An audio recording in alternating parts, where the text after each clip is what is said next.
Josh and Gemma Make a Baby, written by Sarah Reddy, narrated by Erin Mallon. Chapter 1. Anything is possible if you put your mind to it. When I was a little kid, I worshipped Josh Lewenthal. Now, I couldn't care less about him. I just need his sperm. I'll be the first to admit, I have no idea how to go about getting it, but as my obscenely sexy boss, famed self-help guru Ian Fortune always says, anything is possible if you put your mind to it. That's my motto for this year. Starting today, January 1st, I'm going to believe that anything is possible, that magic can happen. And after 32 years of being average in nearly every way, magic will be a welcome change. Josh and I grew up in a small river town a few hours north of New York City. It's the type of town that has a Christmas tree in the square, a pumpkin carving contest in the fall, and an ice cream social in the summer. The houses are cookie-cutter cute, the yards are golf course green, and everybody waves hello. It's a kid-friendly, all-American paradise. My family fit right in. Josh moved to town with his dad when he was 8. Within days, my mom warned me to stay away from him. Why? I asked. Because he's not the sort of boy that nice girls play with. Why? I asked again. I was in that why phase that all kids go through. Because I said so. Well, my mom was right. I was a nice girl. She dressed me in pink poofy dresses and pigtails to prove it. But instead of listening to my mom, I snuck out of the house and went and found Josh Lewenthal. I guess there's a lesson there. Even when I was little, I couldn't take because I said so as an answer. I found Josh kicking a ball in his backyard. He told me the reason nice girls couldn't play with him was because he knew how girls got babies in their bellies. To prove it, he smacked a kiss on my mouth. I was terrified for weeks that I was going to blow up like a balloon and pop out a baby. After a month, I realized that Josh Lewenthal was full of crap and that my mom had been right. But that didn't stop me from idolizing him. My brother Dylan and Josh became best friends, and like little sisters around the world, I wanted to do everything they did and be everywhere they were. When I was 16, my big sister Leah came home from college for Christmas break. Within days, she told me to stop ogling Josh. Why? I asked. I was still in the why phase. Because if he catches you looking, he'll steal your underwear. I didn't know what she meant. Why? Because he collects underwear for a hobby and pins them on his bedroom wall. He has almost every girl's undies in this whole town. He'll tear them off you and then do things. Leah lowered her voice to a whisper. Marie Johnson said his hands are like an octopus's, everywhere at once. I was appalled and then intrigued. But I don't think he'll want my underwear. Dylan is his best friend. Plus, I'm not really into that kind of thing. You know, being a nice girl and all. It doesn't matter, said Leah, full of big sister knowledge. He just has to look at you and you'll rip your undies off for him. He's that good. An octopus, Gemma. You better stop ogling him. I was skeptical, to say the least. But 6 months later, while I was cleaning up my parents' garage after Josh and Dylan's joint high school graduation party, Josh told me he'd miss me while he was in New York for college. Then, lo and behold, he stole my underwear. Metaphorically, of course. For the second time in my life, I spent another few weeks terrified that I was going to blow up like a birthday balloon and pop out a baby. After weeks of toe-numbing worry, followed by my period and sweet sagging relief, I realized that Josh Lewenthal was not worth my fascination/worship/idolization, that he was in fact an immature/emotionally constipated user. I didn't see him again for 6 years. By the time he came back to town, I'd been married, divorced, and was long past mooning over fantasies.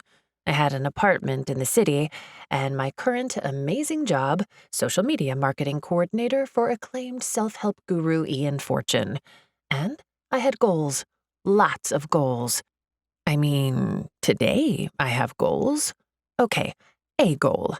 And Josh Lewenthal, the man who knows how to make a baby, is integral to my success. Chapter 2. If you can imagine it, you can do it. It all started 2 days after Christmas, when my mom called to remind me about the annual Wieners and Wine New Year's resolution party. She dialed my work phone, and instead of checking the caller ID like a normal person, I answered. Ian Fortune, Live Your Best Life Starting Now Enterprises, this is Gemma speaking.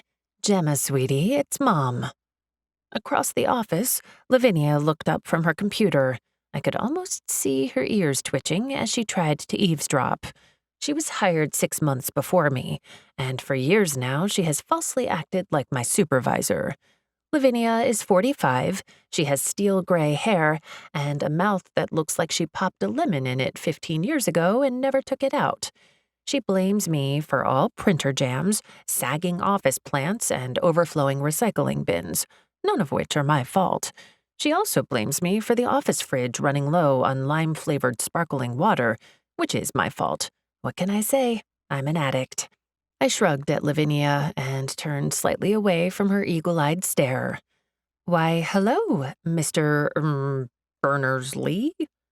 I pulled a name from my subconscious that seemed vaguely familiar and probably had to do with the internet. I'm so glad you called. Yes, I do have a moment to speak about SEO. I sensed Lavinia tilt her head and run her laser eyes over me. Is that Snoopy coworker listening in? Well, sweetie, I was only calling to make sure you are coming to the Wieners and Wine party this year. Ah, of course. Every year, even though I haven't missed a single New Year's Day party in my entire life, my mom calls to make sure that I'm coming. Unfortunately, for the past 7 years, my mom has also tried to set me up with a different middle-aged, partially balding, pleated pant-wearing single man. This year, my brother Dylan warned me that she's invited a 50-year-old with a toupee for my dating pleasure. I actually can't come. Something's happened at work. I hedged. Mom is the queen of sniffing out half-truths and lies. You've heard. I'm so sorry, honey. Don't let it bring you down. This wasn't the response I was expecting. Heard what? I glanced at Lavinia. She was pretending to type, but I could tell she was still listening in. She wore a frown of disapproval. I hunched down in my desk chair and propped the phone against my shoulder. Don't worry about it, honey. We all know Jeremy is a bad apple. Just because he has another baby doesn't mean he's happy. I let out a startled cough and pulled the phone away from my ear. I hadn't heard that Jeremy had another baby. That's 3 now. I coughed again and hit my chest. Lavinia started to stand in concern, but I waved her off. The last thing I needed was her coming over.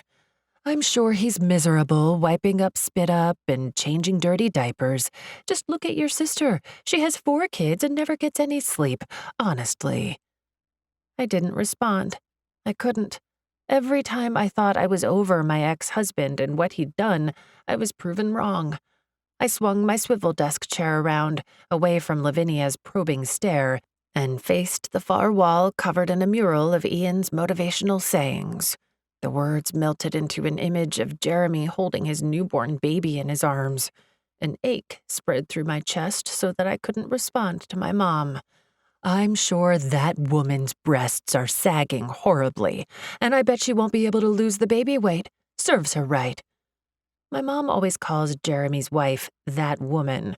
I don't blame her. I've never been able to say her name either.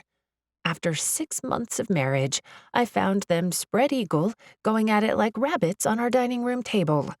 My mom promised that affair relationships never last, but 10 years and apparently 3 kids later, it seems that I was the interloper, not that woman.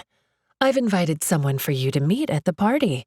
My mom said, his name is Mort. He's got a wonderful career, makes scads of money, and better yet, he's mature. Only 50, mind you, and he doesn't want kids. Not a one. He's perfect for you, Gem. I managed to squeak out. Apparently, the 50-year-old toupee wearer didn't have plans for children. Every year, it's the same. I trudge into the wieners and wine party, gorge myself on mini barbecue wieners, lime jello salad mold, and processed cheese balls, wash it all down with boxed wine, and try to ignore the assessing stare of my mom's latest setup. It's exhausting. Do we have to? Maybe we could skip a year? She didn't respond. I listened as she walked from the kitchen, down the hall, and closed the door to her craft room. I could hear the wreath of silver bells tinkling as she shut the door. Mom went into her craft room whenever she had something to say that she didn't want my dad to overhear. He was retired and liked to sit in the kitchen watching game show reruns. I saw Mimi Buttkiss last week. I invited her and her son Gregory to the party. I don't want to date Greg Buttkiss. That's the point. Mimi said that— Her voice got all low and pinched. Mimi said that it's known around town that you're desperate. No one wants to date a mid-30s chubby divorcee with questionable fashion sense and a bum uterus. Gregory Buttkiss might not come to the party. Mimi said he's looking for a wife, not a pity date. I'm sorry, sweetie. I didn't want to tell you this, but Mort's the best you can do. What? What? Why? I whispered, and it sort of seemed like the universe whispered back, because I said so. And that was the moment. That moment, right there, the exact moment I realized the entirety of my hometown thought I was a dating pariah with no prospects, no future, and that even Greg Buttkiss, used car salesman, sleaze extraordinaire, was beyond my reach. And honestly, when was the last time I had a decent date in the city? It had been years. Years. My mom was right. Last Monday, Ian said, "If you can imagine it, you can do it." I posted it with a cute kitten background to all our social media pages. It got 9 bazillion likes. Well, at that moment when I was on the phone with my mom, I started to imagine a different future for myself. A future where I didn't depend on horrible hookups, pity dates, or the questionable roll of the dating dice. Besides, I already rode the marriage boat. It tipped over, capsized, and I nearly drowned. No. In the future I'm imagining, I see me fulfilled, happy, loved, with a family. A baby. She's there in my heart. She's been there so long, like a song that I started singing but was never allowed to finish. I've been waiting for her, and in this imagined future, I see her in my arms. I'm singing her our lullaby. Ever since the surgeon told me I'd never have children, I've been mourning that future I couldn't have. I was still married to Jeremy when I found out. He said he didn't care, didn't need or want kids.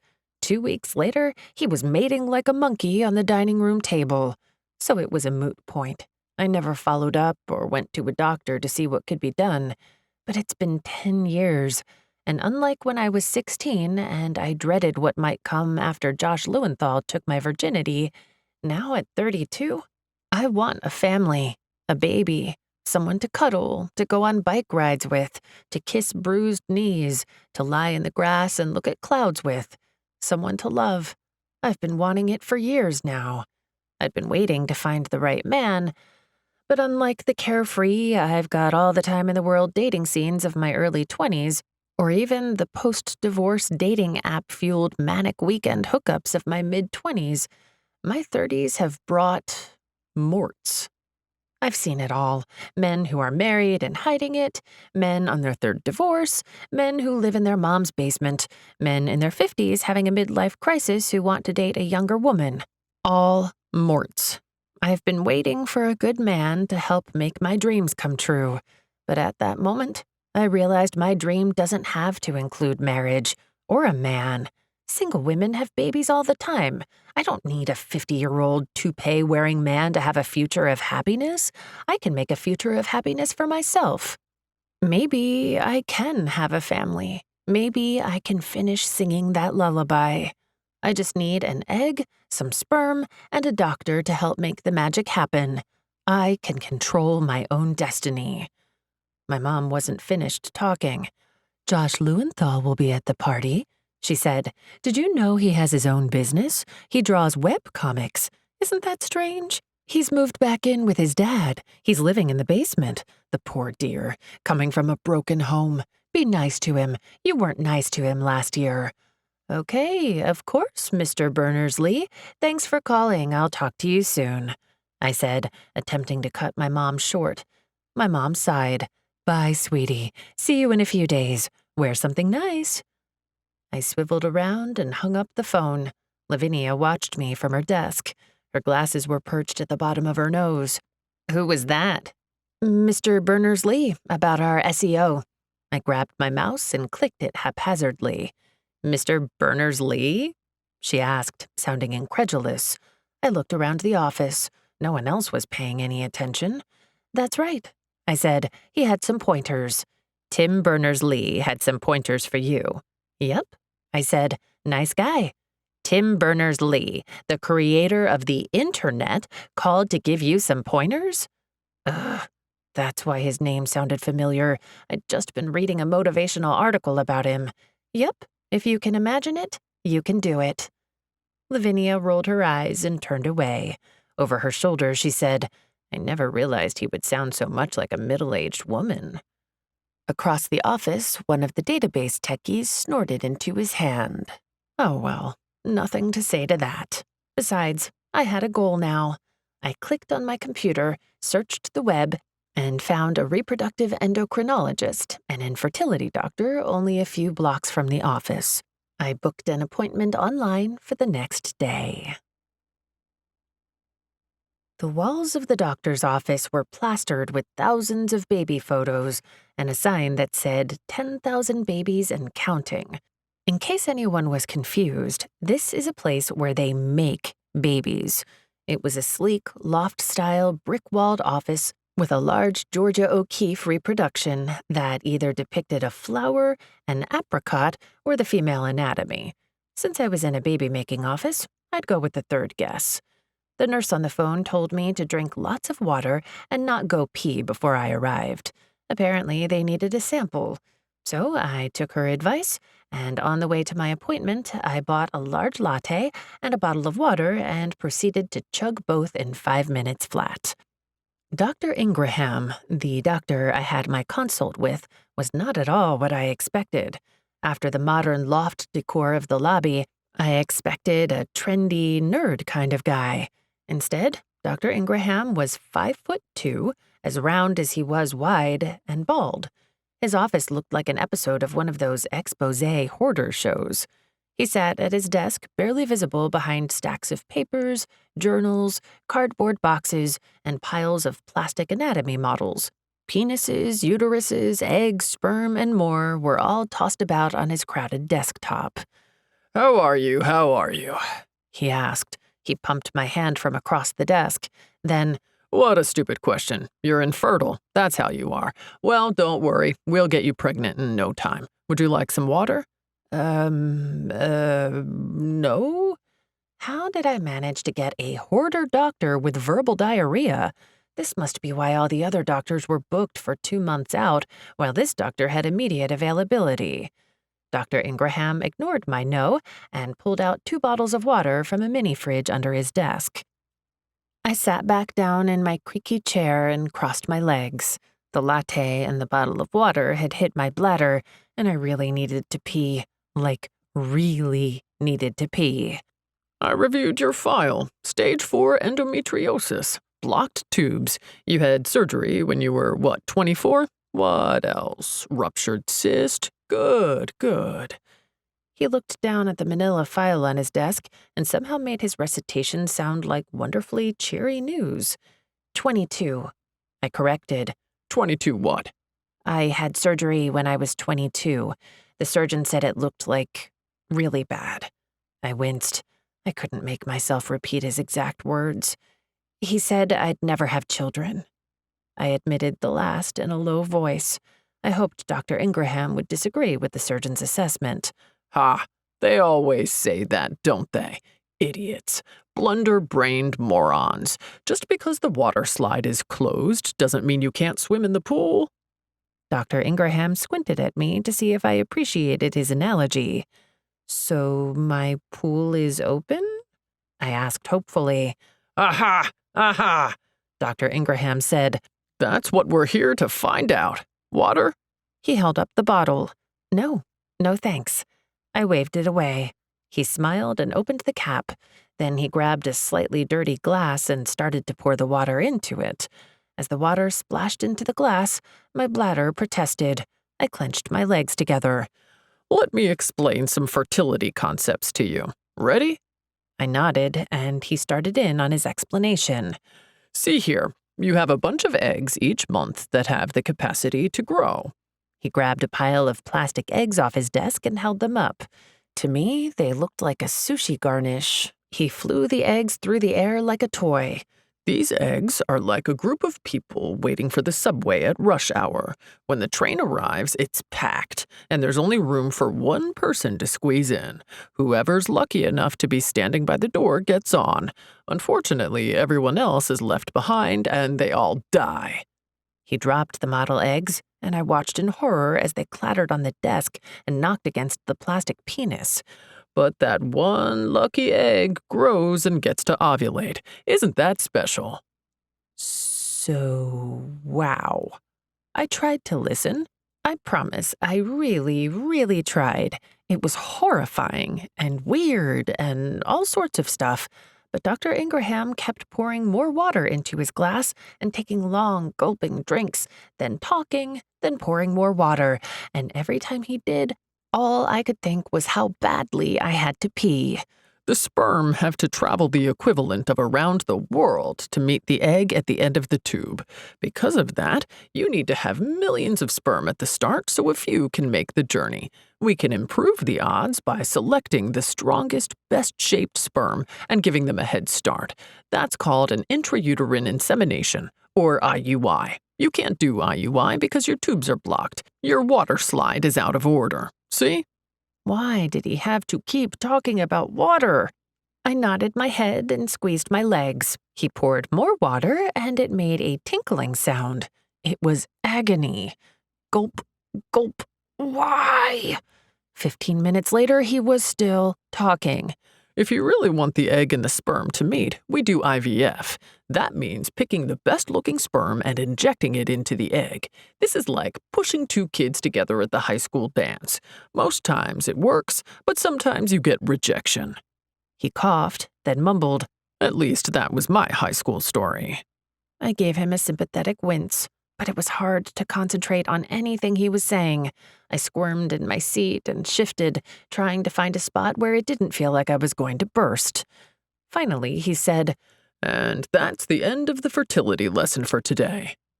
I blew out a long, grateful breath. Any questions? Dr. Ingraham asked.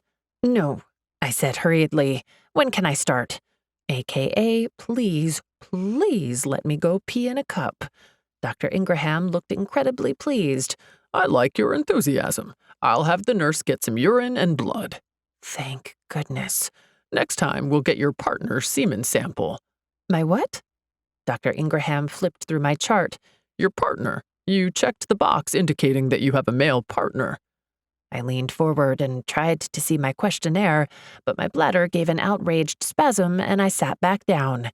Did you check the wrong box? If so, I can describe the donor sperm system. It's fascinating. You see, there's a database that… Oh my gosh. And that was when, for the first time in my life, I let my bladder change the course of my fate, and perhaps my life.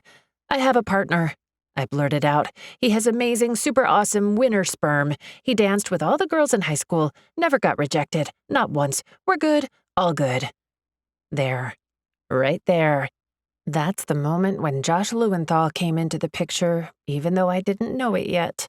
All because I really, really needed to pee. Minutes later, I felt sweet, sweet relief as I peed into a cup. Then I gave some blood so the lab could run their tests. Finally, I went to the front desk to make my next appointment. And when the scheduling person asked the name of my partner in a bored, couldn't-care-less tone, I started to explain that I didn't really have a partner, that I would have to use a donor. Then she pointed to a flyer on the desk called Anonymous Donor Sperm and You. And it's like Ian says, Sometimes you can feel fate steering you, because when I saw the flyer and the smiling stranger with little illustrated sperm floating around him, I said, actually I do have a partner. Probably have one. Yep. The scheduler rolled her eyes. What's your partner's name? At her prompting, a name popped into my head. My mom had just mentioned him. He was living in his dad's basement, writing webcomics, 33 years old, no marriage, no girlfriend, no kids, not much of a future, really. Probably he'd be happy to help. He was my brother's best friend, sort of like family, at least the kind of family that sleeps on your couch and eats all the food in your fridge. It's almost like I'd be doing him a favor. The scheduler sighed as I took long, long seconds to consider what I was about to do. Would I? Could I? Should I? Yes, I did it. I lied.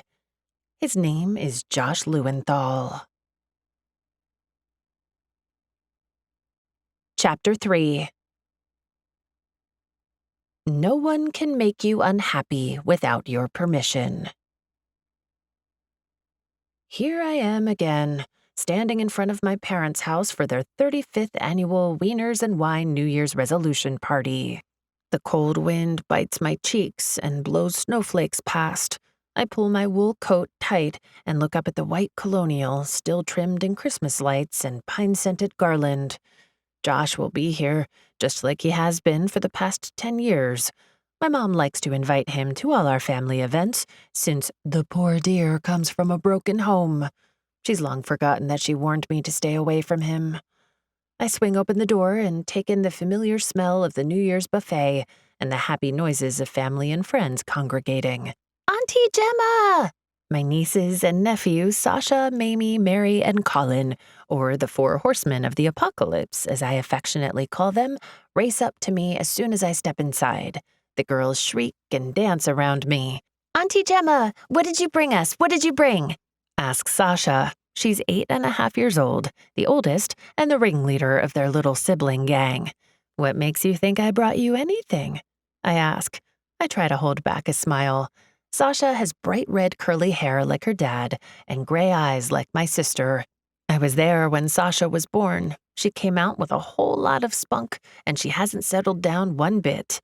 Because you always bring us something, Colin says.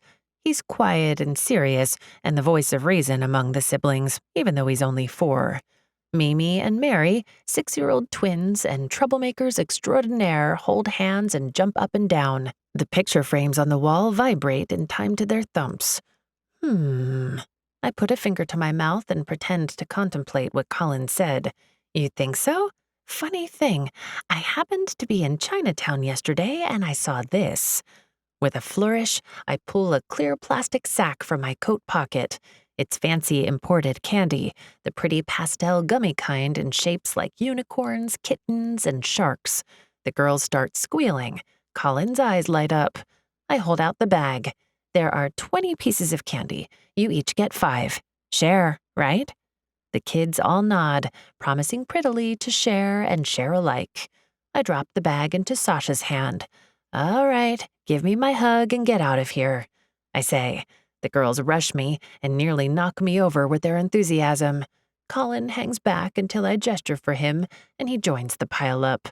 I love these little hellions. I was there for all their births, their christenings, and I get to babysit them a night a week. I'm a lucky aunt. I drop a kiss on each of their heads. Love you, Auntie Gemma. They chorus. Love you too, kiddos. They rush back down the hallway into the house. As I'm hanging my coat, I hear my sister Leah yell from the kitchen, Candy before dinner? Gemma, I will kill you! I grin and unwrap my cashmere scarf. Leah's all bark and no bite. The sounds of the party drift from the interior of the house, and the smell of barbecue wieners and processed cheese wafts to me. My mom is one of those people who thinks that hosting a fancy party means putting miniature foods on toothpicks and adding chopped vegetables to lime jello.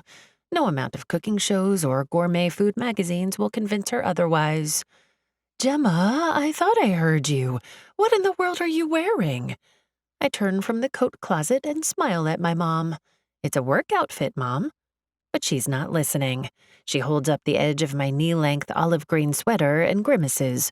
I have on black leggings and chunky shoes. Sweetie, you'll never attract a man if you dress like this. Honestly, you look like a lumpy cucumber. She drops the edge of my sweater and gestures at the stairs. Luckily, I bought you a new outfit. I laid it out on your bed. She shoos me with her hands. Go on, hurry up.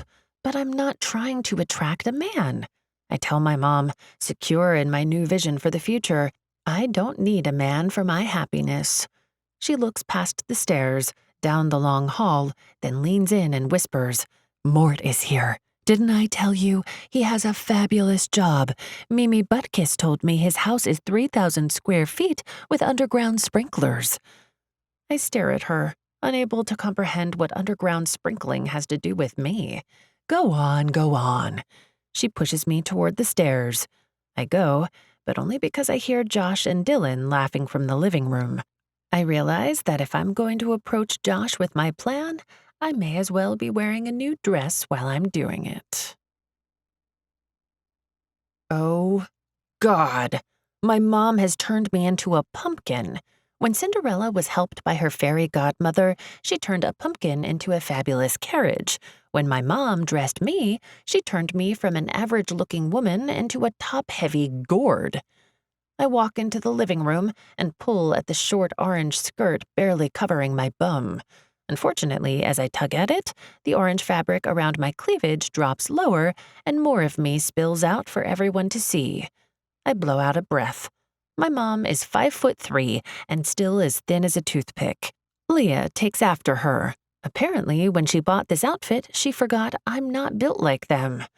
I somehow picked up all the curves that my mom and sister never acquired and plastered them onto my hips and my chest. I've had double Ds since I was 12, and unlike popular opinion that big breasts are great, all they've done for me is give me backaches, make it hard to run, and cause men to speak to my boobs instead of my face. I wrap an arm over my chest and take little mincing steps into the living room so that the skirt doesn't ride too high. The party is in full swing. Holiday jazz music plays over the stereo system. There are at least 36 neighbors, friends, and relatives milling in the living room, dining room, and adjoining family room. The white carpet is covered in plastic runners, and the furniture has clear plastic wrap over it. My mom covers everything in plastic for the party, so every wine, barbecue, or processed cheese spill can be wiped up and away. The plastic scent lingers for weeks and is a reminder of a party well hosted. In fact, the plastic scent is one of my first childhood memories. That and Josh Lewenthal's kiss. Speaking of... I look around for Josh, but don't see him in the crowd. No problem. I'll grab some wine and wieners and work my way through the rooms. I inch to the buffet table and try to scoop some wieners onto a paper plate. It's awkward, since I'm still using one hand to keep my breasts inside my orange top, but I manage. I grab some red wine and take a long gulp. My mom swans over. Her face is flushed, and she gives me a wide, encouraging smile. Gemma, sweetie, you look beautiful. She's talking in an overly loud fake voice, which makes me realize that she's actually talking for someone else's benefit. I look to the man she's pulling along. He's at least 2 inches shorter than me. His toupee is like a bright yellow scouring pad, and the buttons on his silk shirt are stretched tight over his sagging waist. This is Mort. He recently moved to town from Arizona. He manages golf courses. My mom says triumphantly. She turns and smiles at him. Mort, this is my daughter Gemma. The wine that I just swallowed goes to my head, and I flush from my cheeks down to my chest. Enchanté, Mort says in a fake French accent. He looks down at my chest and doesn't look back up. Oh dear, the pimento olives on toothpicks have run low. I'll just grab more. My mom says. She scuttles off to the kitchen. I clear my throat awkwardly. Mort still doesn't look up. I try to cover more of my chest with a plate full of wieners. It doesn't really work. So, how are you enjoying the party? I ask awkwardly. Mort shoves a pickle in his mouth and manages to mumble around his crunching. It's okay. Food's decent, huh? I take another swallow of wine and desperately glance around the room. There's my sister rushing after a seemingly hyper Mamie and Mary. Sorry, sis. My dad is on the other end of the room talking with Father Ghibli, the local priest. My dad sees me looking, catches who I'm talking to, and gives me a sympathetic wince. Are you ready for the resolution roundup? I ask. I'm scraping the bottom of the barrel for a topic of conversation so I can escape quickly and tell my mom I did my due diligence with her setup. The resolution roundup is at the end of the party, where everyone writes their New Year's resolutions on a piece of paper, folds them up, and anonymously puts them in a bowl. Then my dad reads them all aloud. It usually gets some good laughs, but other years it results in marriage proposals or baby announcements, so it's kind of a big deal. I inch away from the table and move a step back from Mort. I continue. I was thinking of writing something safe like exercise more, lose weight, or cut down on drinking. You know, the usual. Mort looks at the near-empty glass of wine in my hand and at the pile of mini wieners on my plate. I read it takes 2 weeks to fail at resolutions, not 1 day, huh? Some kind of record. He chuckles at his joke. Oh, the flush on my chest deepens. I remember what my mom said. No one wants a desperate, chubby divorcee. Right, well, I am exceptional in every way. I let out a small laugh so I don't feel like an utter twit. Mort's the best you can do. He chomps on another mini pickle. I swallow the last of my wine. Time to go. Well, it was nice meeting you. Your mother tells me you're looking for an older man. I don't usually fancy dumplings like you. Prefer younger ones, too, but I could make an exception. I heard your garage don't park cars. You don't need to worry, that don't turn me off. I've already parked enough cars. Huh? My garage doesn't... Does he mean my uterus doesn't work? Are the cars his babies? He's still looking at my chest. I clear my throat and struggle to say something. There's a tightness at the base of my throat. I think it's a slew of swear words fighting to get out, wanting to tell Mort where to shove it. Ian, my sexy, amazing boss, says that people choose how to react to situations. No one can make you angry, uncomfortable, or unhappy without your permission. So right now, I choose not to kill my mom from the sheer mortification of this moment. Thank you, Ian. You just saved my mother. I cough and finally manage to form words. Thank you, I think. But then I shake my head. No, not thank you. It's not nice meeting you. It's not nice speaking to you, and I hope I never meet you again. You should leave. Now, hold on, Mort says, and he finally looks at my face instead of my boobs. Leave, I say. I fling my hand toward the hall and the front door, but I forgot that I'm holding a plate piled high with barbecue wieners. They tip and spill all over my chest. The goopy, sticky sauce runs over my skin. One of the wieners lodges in the tight space between my breasts and sticks straight up. The rest of them fall to the plastic runner covering the carpet. They hit with a splat. Mort lets out a snort and looks at me with a disgusted sneer. I think I had a lucky escape, huh? It's no wonder you can't keep a man. He turns and pushes his way through the crowd. I watch him leave. Hot embarrassment washes over me. Gemma, you okay? My dad has made his way over. He grabs a handful of gold cocktail napkins and hands them to me. Thanks, Dad, I'm fine. I pluck the mini hot dog from my chest and drop it on the plastic tablecloth. I smear the sauce with the napkins and try to wipe it off my breasts. Who was it this time? He asks. Oh, the usual. A creep with an inferiority complex and a fabulous job. I say the last in my mom's voice. You know, one who doesn't want any kids. I try to say the last bit in a chipper voice, but my dad sees through it and gives my shoulders a squeeze. She means well, your mom. She wants to see you happy. I know, Dad. He gives me a one-armed hug. While my mom has been described as flighty and excitable, my dad has always been seen as level-headed and slow to judge. My nephew Colin takes after him. I'd say I'm a mix of my parents. I'm level-headed until I get an amazing idea, and then I go after it, whether it's crazy or not. Why don't you go get cleaned up? I'll hold down the buffet table, he says kindly. I look down at my chest and my pumpkin dress.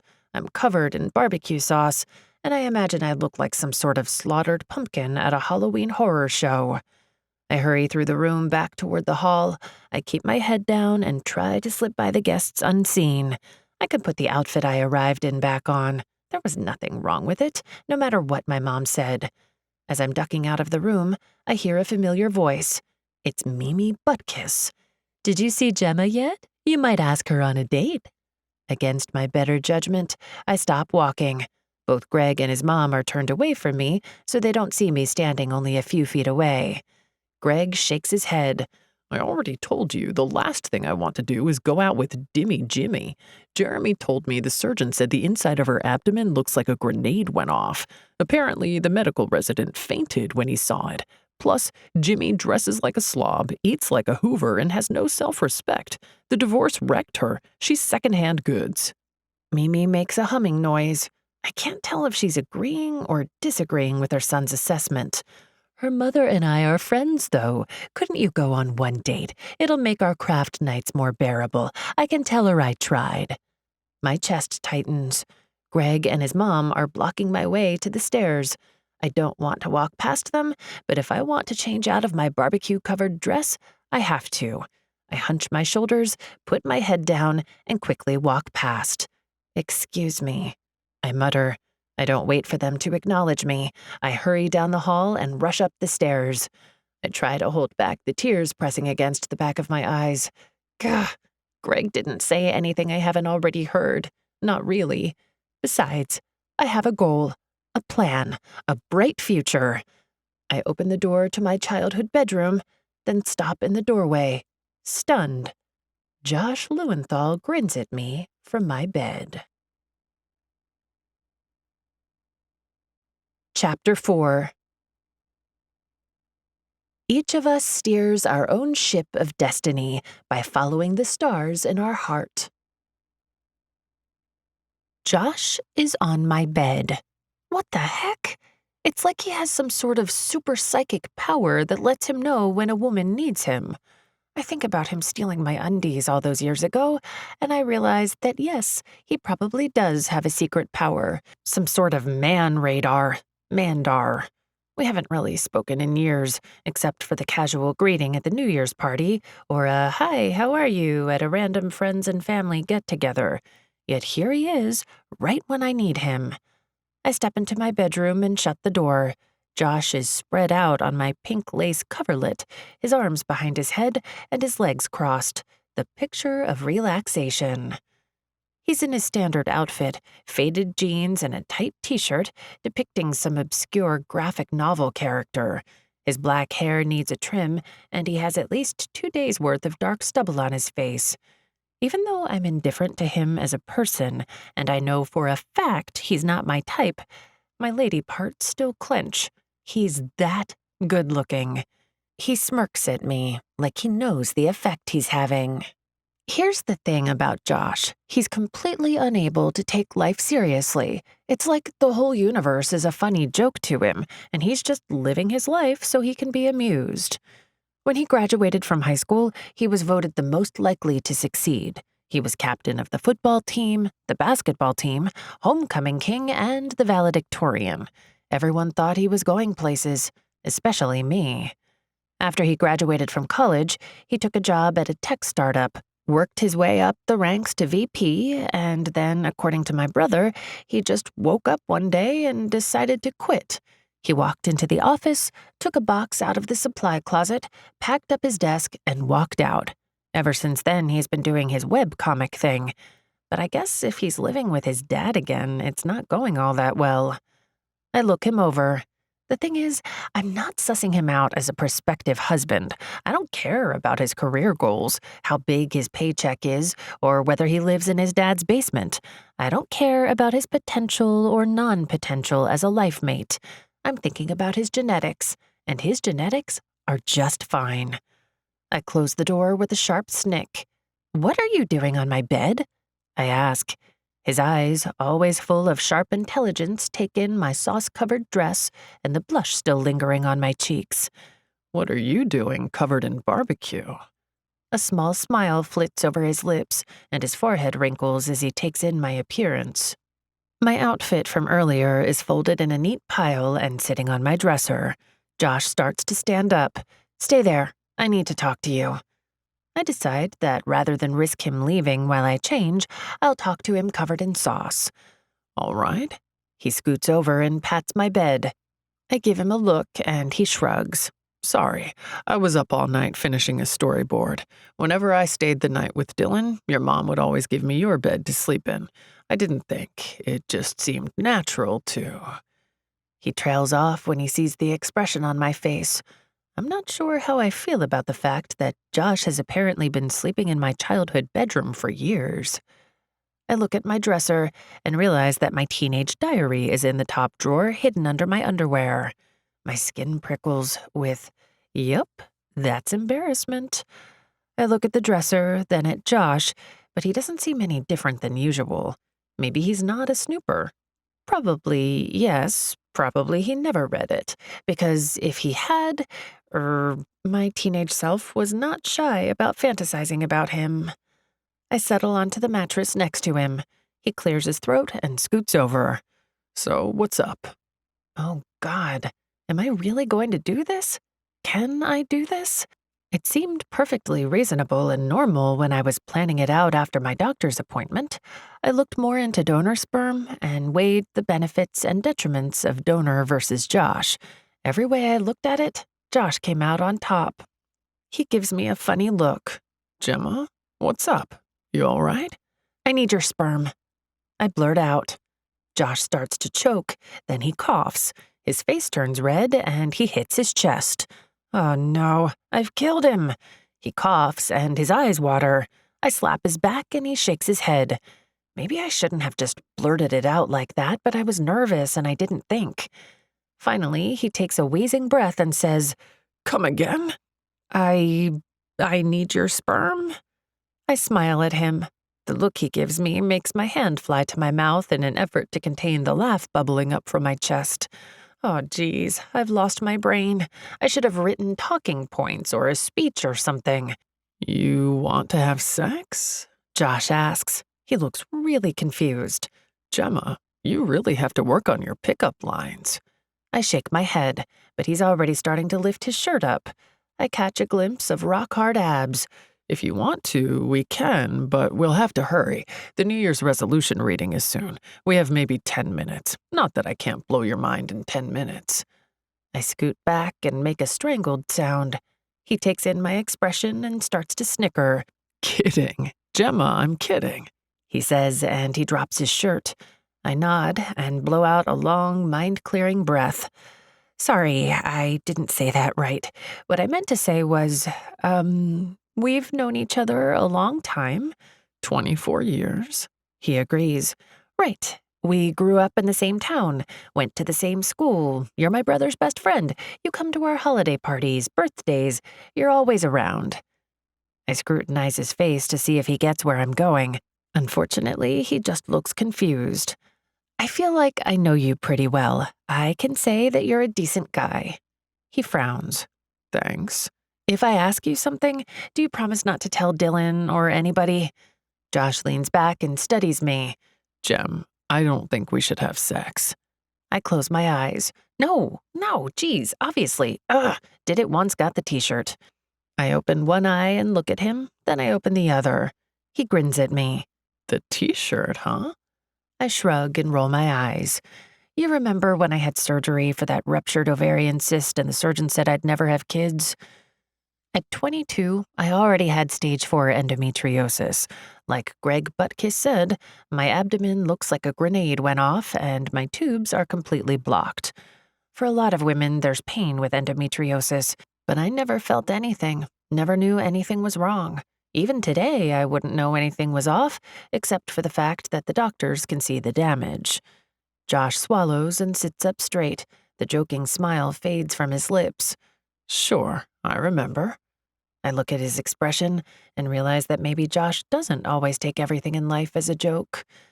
I went to see an infertility doctor. I'm going to have a baby. An emotion flashes in Josh's eyes that I can't decipher, and the dark brown of his irises goes even darker. You're what? I nod. I'm going to have a baby. The doctor said that I can't get pregnant naturally, but I can through IVF. That's in vitro fertilization. I know what it is. His voice is terse, and I can't tell what he's thinking. I clasp my hands together to keep from fidgeting. The doctor said women either use their partner's sperm or donated sperm, and oh, geez. Sitting in front of Josh, watching the expressions move across his face makes this conversation a lot harder than I thought it'd be. You're pregnant? He asks. He looks at my abdomen. My hand flies to my stomach. No, not yet. That's why I wanted to talk to you. Okay. Then the confusion fades, and I can tell he understands. You want I want your sperm. You want to have my baby? He says at the same time. No, I say. No.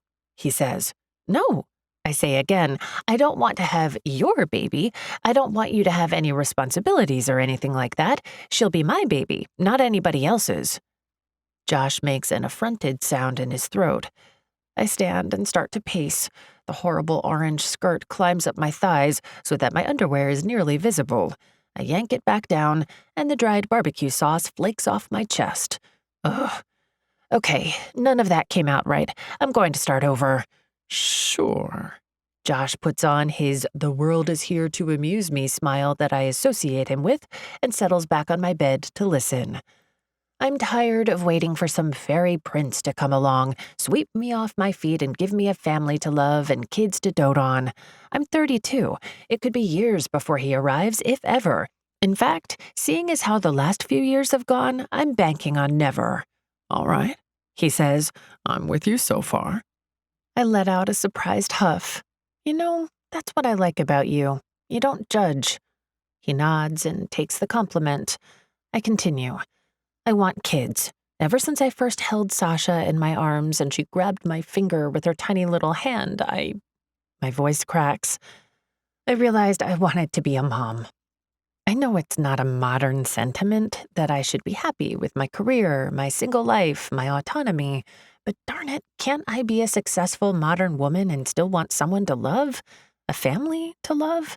Can't I excel in my career and also want to hold my baby to my chest and wipe her tears or give her love?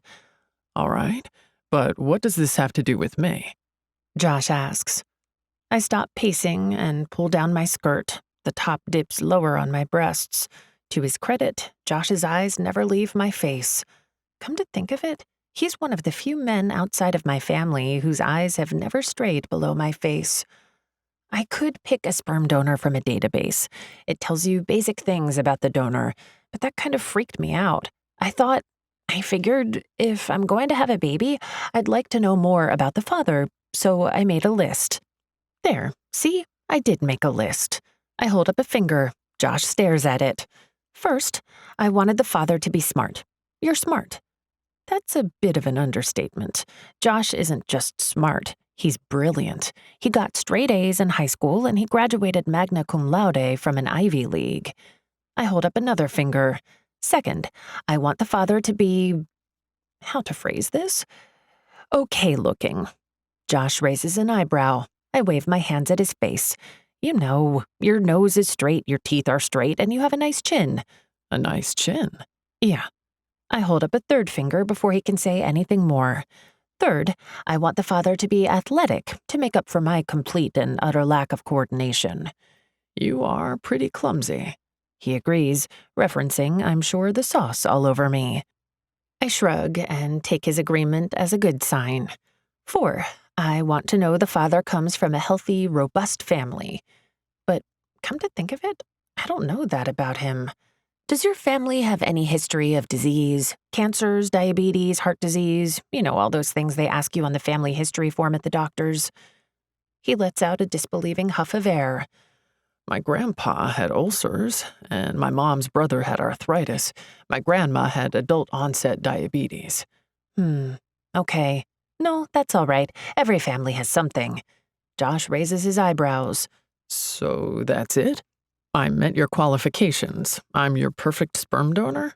Exactly. I mean, I've known you all your life. I know you're a good guy. You have really good genes. He raises an eyebrow, and I shrug. You're already like a member of the family. I'm not asking you to be a dad or anything. If you don't want the baby to know you're the father, that's okay. If you do, then we can make an arrangement where you have a weekend a month, or... I trail off at the look on his face. For crying out loud, Gemma, this sounds like a divorce without the benefit of the honeymoon sex. Oh, wow. Okay. I look down at the pink rag rug covering the wood floor. Josh has never divorced, but I have. And now that he puts it that way, it does sound crazy horrible asking him to be a sperm donor. There's nothing, absolutely nothing in it for him, not even honeymoon sex. I take a moment to think his words over, then look up. Okay, no, you're right. It was really stupid of me to ask. I just thought, if I had to pick anyone to be a donor, I'd want to pick someone like you. I feel myself flush. It's not like I've been pining after Josh freaking Lewenthal for 24 years. I'm indifferent to him. He's always been around, sort of like that potted plant in the corner that you don't notice until someone points it out. We don't really talk or interact. He's just there. Suddenly, I feel really bad. Sorry, I didn't think through how crazy this would seem to you. Why would you want to donate your sperm to anyone, right? It's not like I could pay you more than $1,000 anyway. Josh chokes on another cough. You were going to pay me? He asks incredulously. Actually, he looks really offended. I try to play it off.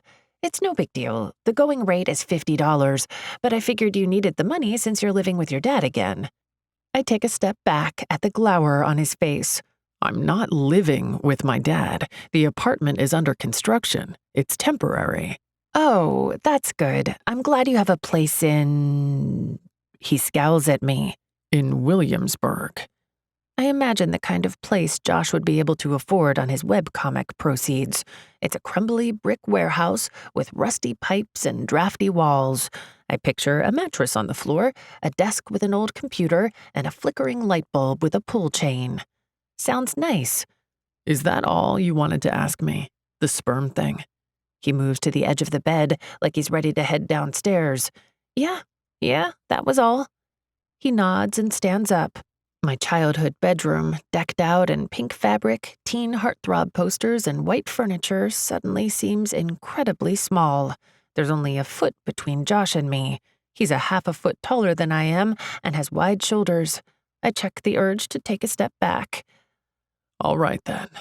So it's a no? I ask. I feel incredibly, horribly, insanely stupid. But hey, like Ian says, success is 99% perseverance.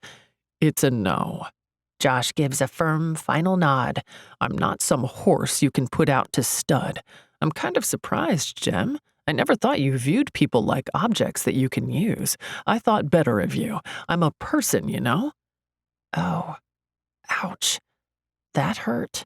And honestly, I'm mortified, so I lash out. I didn't think it'd be that big a deal to you. You already made a sperm donation once. I didn't think it'd be a big thing for you to do it again. He looks at me, and his eyes go dark with emotion.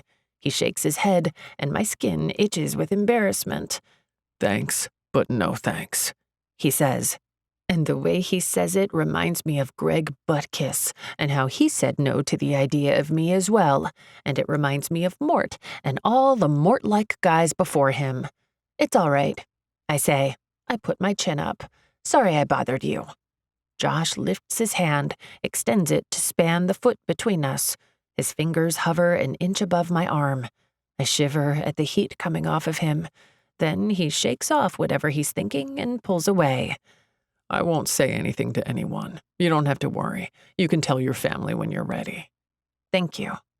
Then, to make myself feel better, I say, no worries, Josh. Each of us steers our own ship of destiny by following the stars in our heart.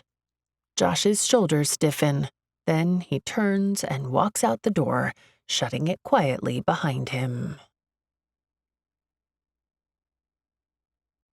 Chapter 5 The only limitations we have are the ones we place on ourselves. All the party guests are gathered in the living room. It's time for the official New Year's resolution roundup. Sasha and Colin walk through the room handing out slips of paper and pencils. Josh is across the room chatting with Dylan. Josh hasn't looked at me once since I came downstairs in my leggings and sweater. I mean, we don't usually look at each other, but this time it feels like he's purposely not looking. I didn't realize it before, but there's a big difference between not looking at someone and purposely not looking at someone. It's like I can feel his total attention, even though he hasn't turned my way. I guess the benefit of him not watching me is that I can look at him without him noticing. That way, I can spend minutes rehashing our conversation with could-have saids and should-have saids while I wait for Sasha to give me a pencil and paper. While I'm watching, Greg Buttkiss sidles over to Dylan and Josh and cracks a joke. I can't hear it, but Greg must think it's funny because he's laughing, gesturing at his chest and pointing at me. Ah, he's making a joke about me and my barbecue boobs. I look at Josh to see if he smiles or laughs. I imagine he might. After all, I did just embarrass him by asking for his sperm. But wait, I tilt my head. Josh looks mad. Really mad. He says something to Greg, which makes Greg stop laughing and scuttle away, back to his mom. Dylan slaps Josh on the back in a bro-buddy gesture. Ugh, why is Greg Buttkiss here? Did Mom invite him for you? I look over. Leah, my sister, has walked over and perched on the arm of the couch next to me. She's in a cute, sparkly dress and has her hair in a high ponytail. She's my older sister by 6 years, but even with the gap, we've always been close. She rolls her eyes. F it, Gemma. F all men. They're terrible mother effers. Be happy you're single. I look over at Leah. She used to swear like a sailor, but ever since she had kids, she says things like F it and fudge and son of a biscuit. She takes a long gulp of wine until the entire glass is empty. Then she wipes her mouth and says, F it. What happened? I ask. My sister usually has the ability to manage her 4 kids, her husband, and her job like a circus master juggling monkeys. It looks insane, but she manages it with mad skill. Her lower lip quivers, and she shakes her head and blinks her eyes quickly, like she's trying not to cry. Leah, what? She shrugs. Nothing. Just life. Being a mom of 4 kids is great, don't get me wrong, but cherish your single days, Gem. Revel in your bachelorettehood. Cheese and rice, some days I envy you. She looks down at her wine glass and seems surprised to find it empty. Okay. Here, I say. I hand her my glass. She sets her empty glass on the coffee table and accepts mine. Then she takes a long swallow of the white wine. You sure you're all right? I'm fine, Leah says. Colin and Sasha skip up in front of us, and Leah visibly pulls herself together. Hey, sweethearts, she says. Here you go, Mommy. Auntie Gemma, Sasha says. Colin hands us pencils and paper slips. Thanks, kiddos, I say. They skip off. Because Leah looks so sad, I reach over and put my arms around her. It's awkward because she's holding the glass of wine, but I manage. Whatever it is, it'll be okay. Then I give her one of my favorite Ian quotes. Everything in life happens for a reason, and it's always a good reason. She gives me a sardonic look, then says, Someday, Gemma, I think you're going to find that bullcrap quotes can't make everything better. I look at her in shock. Seriously, are you okay? She twirls the wine glass in her hand. I'm fine. It's just I know you believe there's always a bright side, but I don't think that's true. Of course it is. I say automatically, of course there's always a bright side. She shrugs. Maybe. Then she glances across the room at her kids, laughing and bringing around the bowl for everyone to drop their New Year's resolutions into. She draws in a deep breath. Let's write our resolutions, shall we? I'm going to take dance lessons, alone time with Oliver, romance. All right, I say, and I don't push our conversation further. Leah still looks a little upset, but she's always been direct, and if something was truly wrong, she'd tell me. I kneel at the table and hold my pencil over the scrap of paper. I tap the eraser against the sheet and think about what to write. When I came here today, it was my goal to convince Josh to be the donor for my baby. That failed. I failed. But that doesn't mean I have to give up on my dream. I can ask him again, make a top-level presentation on why it would be a great thing for him to be a donor. Or I can still, ask someone else, or consider the donor database. And really, what's so bad about an anonymous donor? Nothing. It's a great option. There are no messy emotions with anonymity. I'll find some brainiac type that looks like Thor or something. Or maybe an athletic type that volunteers as a mentor or builds houses for people after natural disasters. Or maybe a guy who has grandparents that lived to be 105. The options are endless. As my latest Ian social media post said, the only limitations we have are the ones we place on ourselves. I included a gif of a sugar glider because flying squirrels. A few celebs shared the post, so I know it was a good one. I'm not going to give up. I look over at my sister. Her brow is wrinkled and she's scrawling on her paper. She presses so hard a little bit of the paper tears. I pretend not to notice and look back at my paper. In small, precise letters, I write out my resolution and make myself a promise. Have a baby. Make a family. Have a baby. This year, I'm going to follow my heart and make my dream come true. I drop my folded paper into the bowl with all the other resolutions. My dad stands in front of the fireplace and pulls out the resolutions one by one and reads them in a loud voice. There are the usual: get a promotion, lose weight, go to Fiji. I sit on the couch next to Leah and listen to the reading. We all laugh when my dad reads, "Convince my mom to get a puppy." Sasha definitely wrote that one.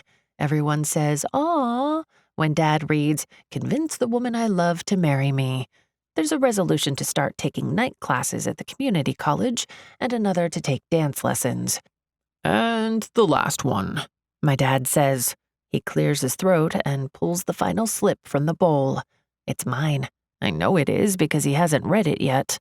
I sit as still as a statue on the plastic-covered couch. Slowly, he unfolds the paper. I hold my breath. Have a baby. I wait for everyone in the room to turn and stare at me, to point or laugh or shake their heads in amusement. My skin prickles with dread at the knowing stares or side glances I'm about to receive. "Aw, so sweet," says Mimi Buttkiss. "Isn't it?" my mom asks. No one looks at me. No one realizes it was me that wrote it. I let out a long exhale. Of course no one knew it was me. Why would they? That's it, folks, my dad says. Good luck on your resolutions. Everyone claps, and my dad smiles and sets the bowl down on the mantel. Each of the paper slips has been tossed into the crackling fire. My dad, a romantic at heart, says the words are burned and sent as a wish up to heaven. I relax back into the couch, grateful that my secret fear of everyone pointing at me and laughing was completely idiotic. No one, not a single person, realizes what I wrote. Suddenly, my skin prickles with awareness. I look up. Josh stares at me from across the room. The side of his mouth turns up in a half smile. A flush spreads across my body, and I feel the bright red blush that has to be working its way across my cheeks. Well, I guess there was one person who realized it was me who wrote, "Have a baby." I hold Josh's stare. His eyes lock on mine, and they remind me of the intensity he had all those years ago when we... I clear my throat, and the blush on my cheeks grows hotter. Then he lifts his wine glass toward me in the gesture of a toast, and I swear that he says, "To resolutions." I raise my eyebrows, and he smiles. "To resolutions," I say. Josh nods, like we've just come to an agreement. He drinks his wine, and I feel like we've just sealed some sort of deal, except I'm not sure exactly what we agreed to. Chapter 6. Good things come to those who wait. The piercing ring of a cell phone wakes me. I was having a bizarre dream about dancing in a mountain of whipped cream with Josh Lewenthal while I tried to convince him to marry me. He kept saying no. Ugh. I bolt upright in bed and then groan and grab my head. Oh, ouch. Hangover. Why did I drink so much boxed wine? Why? After the New Year's party ended, my parents, my sister, my brother, and Josh, of course, congregated in the kitchen, washed the dishes, and drank all the leftover wine. My mom convinced me the wine would go bad if I didn't finish it. So I drank it. Why, Mom? Why? The phone stops ringing, and I breathe a sigh of relief, but then almost immediately it starts up again. I'm back in my apartment in Manhattan, a tiny studio above a noisy bar on 2nd Avenue. The curtains are drawn, and my apartment is dark. The shrill ringing continues. I scramble across my bed and flip on the bedside lamp. The light floods the room, and I shut my eyes against the stabbing pain. I'm never drinking with my mom and sister again. I grab my phone from the nightstand. Who the heck calls this early in the morning anyway? Hello? I managed to garble into the phone. Gemma, for goodness sakes, where are you? It takes a moment for me to place who's on the other end of the line. I swing my legs over the side of the bed and set them on the cold parquet floor. Lavinia? What is it? I croak. I really, really need a glass of water.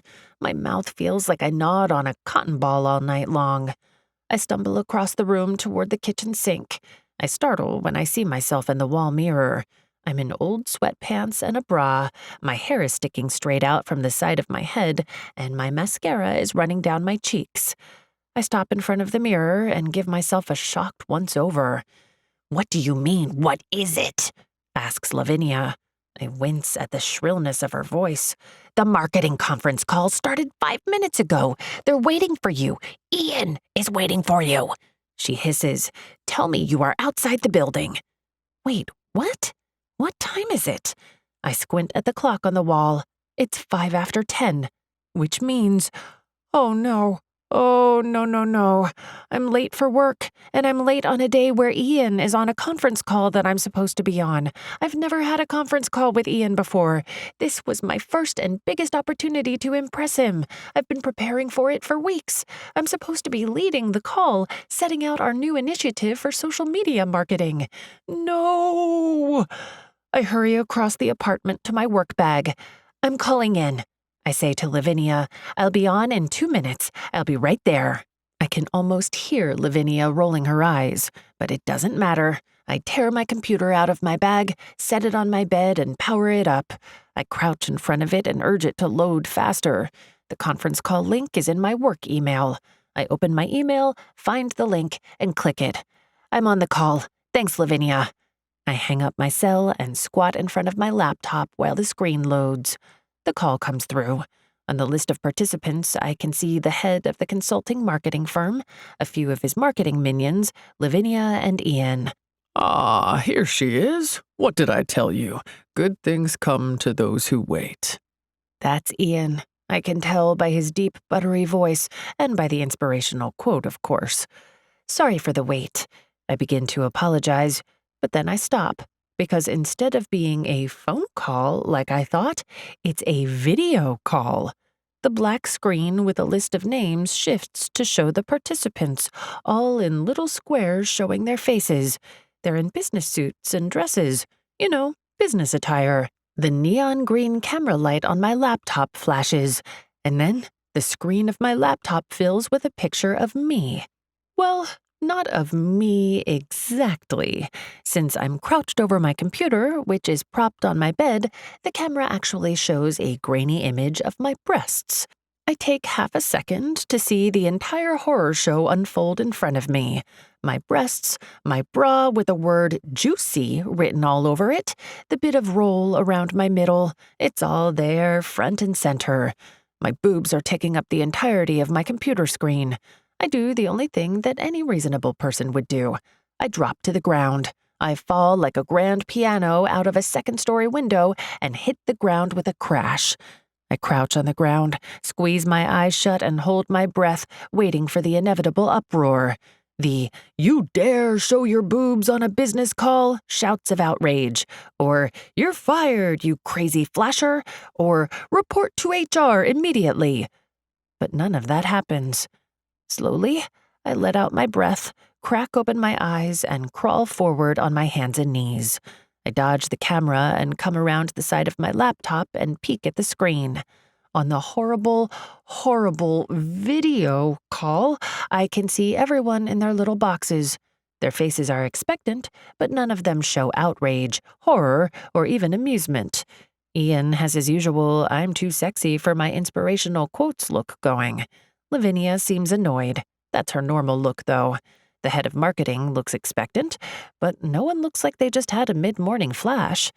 "Gemma, are you there?" asks Lavinia in an annoyed voice. "I'm here. Yep, I'm here," I squeak. "Sorry, my video isn't working."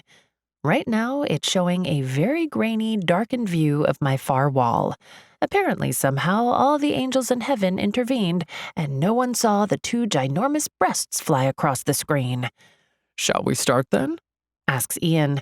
"Gemma can share her screen so we can all see her excellent presentation. I, for one, can't wait to see what she has to show." It's probably just me, but I sense a whole lot of innuendo in that last sentence. But I glance at the screen from the side, and Ian has a perfectly normal businesslike smile on his face. Of course, I'll just, screen share and get started. Lavinia hands over control of the video chat to me. Very, very carefully, I avoid the camera, open up my presentation on the laptop, and share my screen. When the brightly colored picture loads, I breathe a sigh of relief and begin the presentation that I spent weeks preparing. 15 minutes later, after I've run through my 5-point plan and recommendations, I ask if there are any questions. One of the marketing firm minions asks about Ian starting a daily vlog. I mute my microphone. While he's talking, I sprint across my bedroom, knock my ankle on the coffee table, curse the darn thing, limp to a pile of clean laundry, and throw on a lime green cardigan. Then I rush to the sink, splash my face with water, and frantically rub off the mascara running down my face with a dishes scrubby. I check myself in the wall mirror. The day-old mascara that was running down my face is gone, and my cheeks are now bright red from the frenzied scrubbing. My hair, though, still looks like the Eiffel Tower sticking off the side of my head.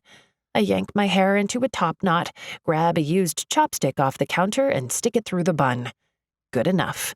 "Gemma, how about we come back to video and close up the call?" says the marketing consultant. I rush back to the laptop on my bed. "Gemma?" asks Lavinia in a sharp voice. "Of course," I say. Then I realize I'm still muted. I lunge toward the computer, unmute it, and then, "Of course, excellent, excellent," I say in a firm, all-business sort of voice. Then I pick up the laptop and position myself in front of the camera. When I turn the video back on, I see everyone on my screen, including me, looking perfectly presentable in a buttoned-up cardigan with a stylish bun and chopstick updo. A huge wave of relief flows over me. The conference call is nearly over, and I didn't get fired. Thank goodness. I'm about to thank everyone and tell them I look forward to another successful year of social media marketing when the marketing consultant broaches a new topic.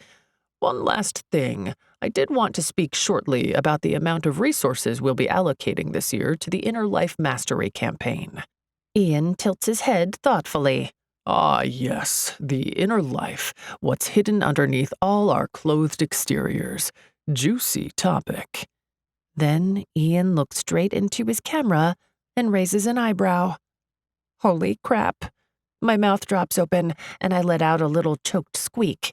He's talking to me. He saw my breasts flash the screen. Oh no, what do I do? I look at Ian's face, but he's giving everyone a bland, businesslike expression. I take a deep breath. If there's one thing I learned from my ex-husband, it's this. Deny, deny, deny. Even if you're caught porking on a tabletop, deny. I keep my expression schooled. Maybe Ian isn't talking to me. Maybe his word choice was a coincidence. Maybe he didn't see anything. What do you think of using the ebook as a loss leader? Asks one of the marketing consultants. I think the idea has vision, Ian says. especially for those who can see past exteriors to the juicy bits underneath. Oh no. He saw. What do I do? Just as we're about to sign off, Ian sends a text over the office chat. See me in my office at 6. Chapter 7. Fate finds you when you least expect it. 7 agonizing hours later, I'm convinced that Ian is going to fire me. Grr. It's only January 2nd, and my hopes for the year have taken a hit. Instead of Josh agreeing to my plan, he said no. A hard no. Instead of getting a promotion at work, I'm about to be fired. It's nearly 6 o'clock in the evening. I'm in Ian's office. In the years that I've worked here, I've never ever set foot in Ian's office. It's sort of a sacred space that only top-level influencers and celebrities are allowed in. There's a tasteful waterfall and koi pond, a small putting green, a bar, and a seating area. Ian holds a golf club in his hand and putts a ball. It speeds across the green and lands with a soft clatter into the cup. He looks up at me and flashes a bright white toothy grin. I smile at him, but behind the smile I feel queasy. Getting fired isn't easy. Would you like a drink? Ian asks. He tosses the putter onto a leather couch and strides toward the bar area of his office. His white shirt sleeves are rolled up, and I can see a dusting of dark hair on his muscular forearms. A martini? Whiskey? My stomach rolls at the thought of alcohol. I'm still recovering from this morning's hangover. Sparkling water, if you have it. He looks over his shoulder at me and flashes another grin, showing off his chin dimple. To be perfectly honest, I've spent years fantasizing about this man. I know, he's a celebrity persona, and he only dates models and reality TV stars. Plus, he dresses like a mannequin in a shop window on Madison Avenue. My sister claims that Ian is about as real as the mannequin, meaning he's as fake as they come. She thinks he's a self-styled self-help guru that has made his way into the limelight by playing to the insecurities and neuroses of the masses. But I don't agree. He has a message that matters. He helps people, and he came from nothing and worked his way to where he is today. Sure, he only dates models and shallow reality TV stars, but maybe I can throw a cliché in here and say that he's merely waiting for the right woman to come along and love him for who he is. At least in my fantasies, that's what happens. Ian steps up to me, a martini in one hand and a sparkling water in the other. He hands me the water with a smile. Cheers. Cheers. I raise my water to him and take a drink. I enjoyed your presentation today. I blush and glance at him over the rim of my water. Thank you. I worked hard on it. Outside Ian's office, the lights flicker off. Lavinia has left for the day. She's usually the last one out. Ian looks at the darkened space beyond the glass walls of his office. Then he looks back to me. You've worked here for 6 years. Oh, here it comes. The "you're fired" bit. I nod. 7 next month. What will happen to me if I lose my job? Right now, my health insurance covers fertility treatments, but if I lose my job, then I won't be able to pay for them. What then? Will my dream of having a baby with IVF end a day after it began? Just as I'm about to rush into an explanation of why Ian shouldn't fire me and why I love this job and why it would be a mistake to let me go, he says, Would you like to have dinner? Huh? Excuse me? He gives me a boyish smile that shows off the dimple on his chin. Dinner. You, me. Dinner? I shake my head and try to do a mental 360. I thought you were going to fire me. Ian chuckles. Why would I fire you? You're the reason the last 6 of my online seminars went viral. Well, that's true. Relief washes over me. I'm not getting fired. No one but Ian saw the bra and boob show on the conference call. I get to keep my job. And speaking of my job, is this a work dinner or is Ian asking me out on a date? This is probably a work dinner. Most definitely. Probably, definitely a work dinner. Although it might be a date.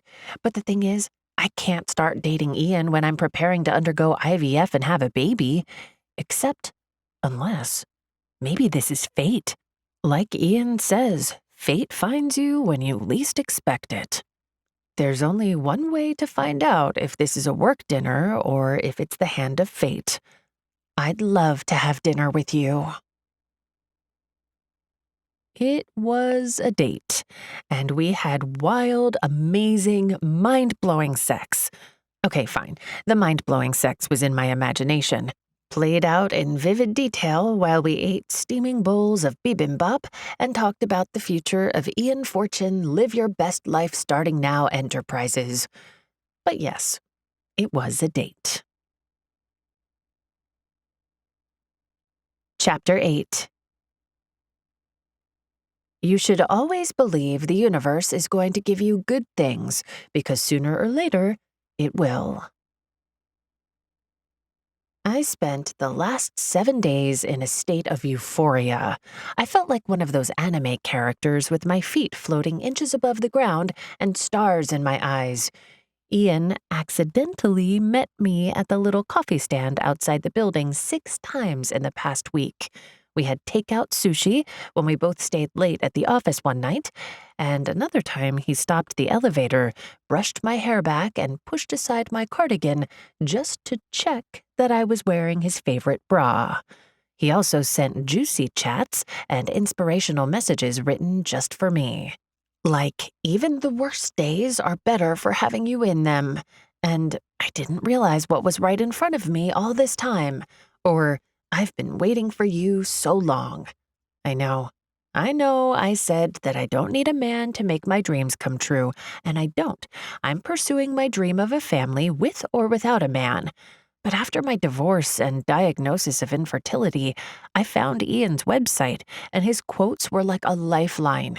When I started working for him, I realized he's as amazing as his quotes. I've had a thing for him for 7 years. He saved me from a load of pain, and now he's taking me out to sushi and meeting me for coffee. How can I not live in this moment and enjoy it for what it is? Today is a great day. Every day is a great day. I've spent most of the past 6 hours going over web traffic and lead generation, mixed with covert glances at Ian's office. I have a hunch that Lavinia knows something is going on. She's been sending me the stink eye more than usual. And the last time I came back to my desk with a coffee, exactly 2 minutes after Ian came back inside, she sniffed at me, then sniped that I ought to water the drooping plants. When my vision starts to go fuzzy from looking at my computer screen for too long, I log off. I grab my purse from under my desk, slip on my wool coat, and wrap my scarf around my neck. Lavinia looks over and purses her lips. I'm going to pop down to the coffee stand in case anyone swings by asking for me. Then, because it's a great day, need anything? Lavinia looks past me to Ian's glass-walled office, then back to me. No, but dump the shredder on the way out. You filled it up again. I haven't. I don't print paper. Lavinia, middle-aged tree killer, has filled it up. Sure, no problem, I say. Not even Lavinia's mood or dumping 5 pounds of shredder paper in the recycling room can dim my happy mood. I ride the elevator down 12 floors and walk through the marble-floored lobby toward the wall of glass doors. Then I step out of the heated office building onto the slush-covered sidewalk. To be honest, Midtown New York during winter is one of the uglier sights in the world. The ground is covered in black and brown slush and melting snow, crunchy salt pellets, trash bags piled high, and random splotches of yellow snow from dogs peeing on the curb. But today, I don't notice the dirt or the exhaust-perfumed air. I just see the sliver of bright blue sky and the little glitter of tiny snowflakes floating in the air. The shiny metal siding of the coffee cart attracts me like a bee to a fat-headed flower. I walk across the salt-strewn sidewalk, through the slush to the metal cart. Milk and sugar? Asks Zamir. His breath puffs out in front of him. He's in a fluffy coat, a fuzzy hat, and fingerless gloves. Zamir is one of 2 brothers that runs the cart. He and his brother are from Iraq, and they each take a 12-hour shift serving up buttery egg sandwiches and milk and sugar-loaded coffee. Thanks, you know me. When he hands over the blue and white coffee cup, I take a long, happy sip of the overly sweet, creamy coffee. Then I take a moment to just stand and watch the taxicabs, the cars, the delivery bikes, and the people rush by. Sometimes if you stand still, it's like you're in the middle of a tornado with all of New York swirling by. You can stand like that for hours. The beauty of it is that no one notices you. The tragedy of it is that no one notices you. I sigh and start to turn back to the office when I feel a hand press into my back. I thought I'd see you down here. Ah, coffee, the drug of lesser mortals. I turn and smile coyly at Ian. Are you calling me a lesser mortal? Never, he says, and he puts a hand to his heart. I'm the lesser mortal. How about throwing pity my way and getting a few drinks with me tonight? A little flame of happiness glows in my chest and warms me against the winter cold. I look down at the coffee in my hands. This thing, this whatever it is, between Ian and me is becoming more serious. At least to me it is. And tomorrow I have my second appointment with Dr. Ingraham. I look back up at Ian.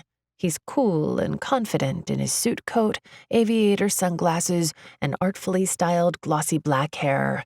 The mass of people flows around us like a river around a stone. No one pays us any mind. Before I say yes, I start, then I stop and bite my lip. Gemma, you should always say yes to life's opportunities. I huff and shake my head at his quote of the week. Then I smile and say, I'm serious. I have to tell you something. He nods and gestures me to walk back toward the building with him. I step over a puddle of slush, and then I turn to him and say, whatever it is we're doing, I think you should know, before it goes any further, how do I say this? I'm going through IVF to have a baby. He frowns, and his winged eyebrows come down. With your boyfriend? I shake my head. No, I'm single. I glance over at him from the sides of my eyes. He tilts his head. I'm using a donor. I just thought you should know it may not be just me for long. I might be a package deal. So, what do you think? I look away from him. I'm not capable of looking him in the face while he decides whether or not he wants to continue pursuing whatever this is. I think... He stops walking. I take a few steps, then stop too. Gemma, look at me. I do. He flashes me his blindingly white smile. I think you are the epitome of a strong, independent woman who doesn't require a man to get what she wants. Let's have drinks. I smile back at him. Okay.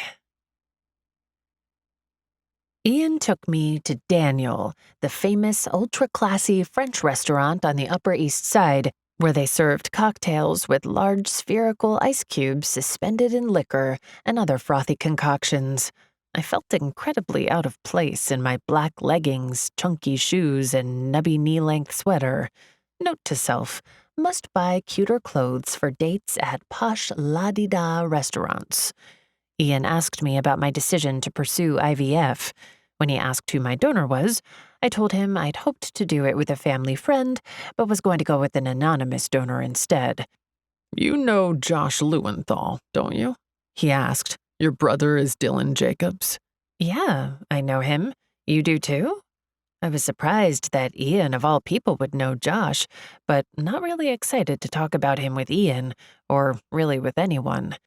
You don't think much of him? Asked Ian, picking up on my disinterest. I shrugged. We have history, I said, and left it at that. Ian winced sympathetically. Sorry, but I can't say I'm surprised. What do you mean? He leaned in over the candlelit white tablecloth, and the shadows played over his face. Just that Josh has a habit of disappointing people, if you know what I mean. Oh, yeah, I guess so, I said, although I didn't know what he meant at all. After that, the topic turned to the online conference we were prepping for. It was 2 months away, and we had a load of work to do. The project was my baby, and I was determined to prove myself. I'd even be introducing Ian as a speaker and hosting a Q&A session. After the date, at the door to my apartment, I held my keys in my hand and slowly inserted them into the lock. Ian stilled my hand and turned me to face him. The patrons at the rowdy sports bar on the first floor of my walk-up apartment cheered as some team scored a goal on the TV. I smiled because they echoed exactly how I felt. "I've dreamed of kissing you since the first time I saw you," Ian said. Tiny snowflakes swirled down as he slowly turned me toward him and kissed me. His lips were cold, and I shivered in the frosty night air. He pulled away after a few seconds, then grinned at me, his chin dimple deepening at his expression. "You should always believe the universe is going to give you good things, because sooner or later, it will." I smiled back. You're right. Back in my apartment, I change into a well-loved pair of cozy flannel pajamas with my favorite snowflake print and climb into bed. I put my phone on the nightstand and set my alarm. It's then I notice a missed call. Josh. I look closer. He called at 9:30, right about when Ian and I were talking about him. Mandar. I swear he has man radar. I open my phone and check to see if he left a message. There's nothing. Then, thinking about what Ian said about believing the universe is conspiring to deliver good things, I hit redial. I pull my comforter around me and wait for Josh to pick up. He doesn't. The call goes through to voicemail. "This is Josh. Who calls anymore? Send a text. Anyway, leave a message." I smile and lean my elbows on my knees. Hey, Josh, it's me, Gemma. I saw you called. I thought maybe you changed your mind about the donor thing? Or not. I don't know.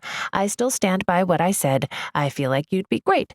So, right. Anyway, my next appointment is tomorrow. If you want to come, you can meet me there. It's at 4 o'clock in Midtown.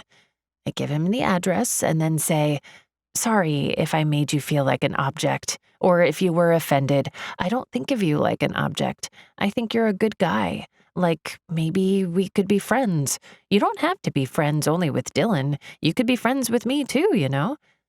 I realize that I'm rambling, and his voicemail will probably cut me off soon, so I say, all right, that's all. I hope I see you tomorrow, but if not, I understand. That's okay too, and thanks for not telling anyone. I'm not quite ready for my family to know yet.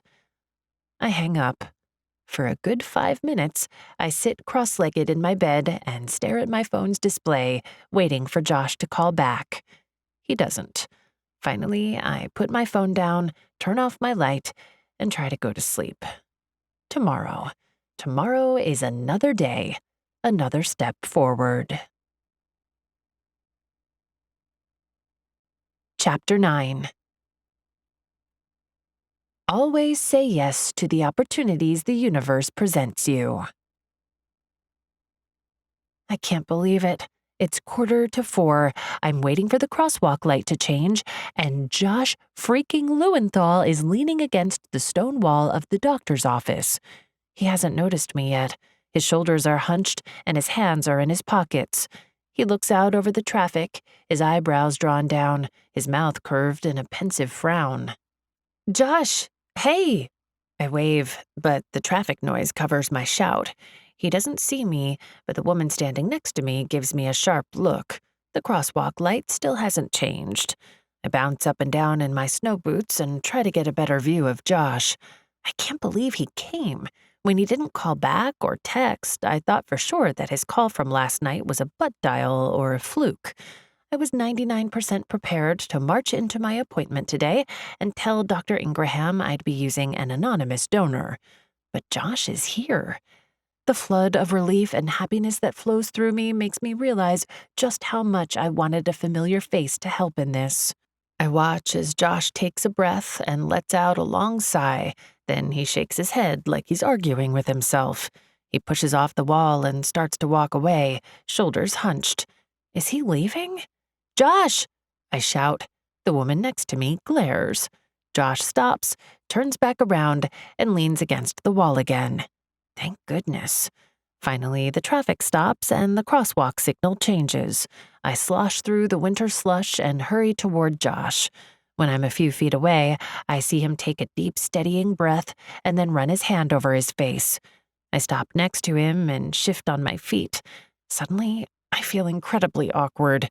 I bite my lip and clear my throat to let him know I'm here. Josh looks over at me in surprise, and I watch as the worry line between his brows vanishes, and he gives me his devil-may-care/life's a playground smile. Hey, you came. I didn't think you would. My throat feels thick with tears, and I realize how scared I really was to go down this path. But Josh being here, giving me his "isn't this amusing" smile makes everything okay. On impulse, I rush him and throw my arms around his neck. He lets out a surprised grunt and stumbles a bit, then stands awkwardly as I squeeze my arms around him. He's as stiff as a statue. "Hug me back, you ding-dong," I say and press my face into the warmth of his coat. He lets out a rumbly chuckle that vibrates in his chest. Then he shakes his head and wraps his arms around me. You're a strange one, Gemma Jacobs. Thank you, thank you, thank you. I squeeze him harder and bounce up and down, keeping my arms wrapped around him. Finally, I pull away and take a good look at him. His nose is pink from the cold. He must have been standing outside waiting for me for a while. His hair is ruffled from the wind. He has a day or two worth of stubble, and he looks more tired than usual. Even though he's giving me his usual smile, there's a hint of something else in his eyes. Maybe doubt or worry or I don't know. The emotion is like a snowflake that has landed on warm skin, there for a moment and then gone. A thought occurs to me. Are you, did you come to be a donor? You did, didn't you? I mean, I just assumed with that whole hug thing, but maybe you aren't actually. Gemma, relax. He shakes his head and looks at me with amusement. So it's a yes? He gives me a rueful smile. But why? Why'd you change your mind? At first, I think he's going to tell me something profound, something serious, but then he says, You know, I figured you should always say yes to the opportunities the universe presents you. I sigh. He gave me an Ian quote. I really wish he wouldn't quote my boss. It's weird. What? I hold up my hands. It's one of Ian's most famous quotes. Josh scowls. Never mind, I say. I just wondered why you changed your mind. I could almost kick myself. What next? Am I going to try to dissuade him from helping? Josh gestures for me to walk closer to the building. I do, and we both lean against the cold stone, our shoulders touching. Why did you really ask me? Tell me that, and I'll tell you why I changed my mind. I wrinkle my brow. Come on, Gemma. Sure, I'm smart, I'm healthy, I'm good-looking. He wags his eyebrows at me, and I sniff at him. But be honest, why'd you actually ask me? It's not like we're close. Usually people ask friends. We're not friends. He gives me a sardonic look, and I assume he's quoting my voicemail from last night. There's a tightness in my chest, something I don't want to look at too closely. I brush the feeling aside and turn my head to look at Josh. The winter wisps of our breath fills the cold air between us. We should be friends, I say. We could be. He raises an eyebrow, like he's challenging me to say more. Fine, maybe I asked you because you've always been there. You're like a fixture. Really? He drawls in a tone that's completely unimpressed. I mean, no, look, I didn't want this to be wrapped up in emotion or drama. I don't need a boyfriend, baby daddy, or another husband. That's not the point of this. The point is bringing someone into this world that I can love with my whole heart. I thought it sort of feels like, other than my family, you've always been in my life. Like, if I'm Earth rotating around the solar system, then you're the Kuiper Belt, sort of on the fringes, stuck out there with Pluto. Josh gives a surprised laugh. That's the worst compliment I've ever received. I smile at him and shrug. That's all I've got. You're already a constant in my family's life, in my life too.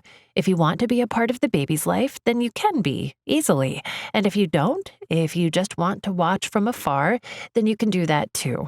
But regardless, after 24 years of watching you be a decent enough human being, I can say that my baby would be proud to have you as her donor dad. With the database, it's a gamble.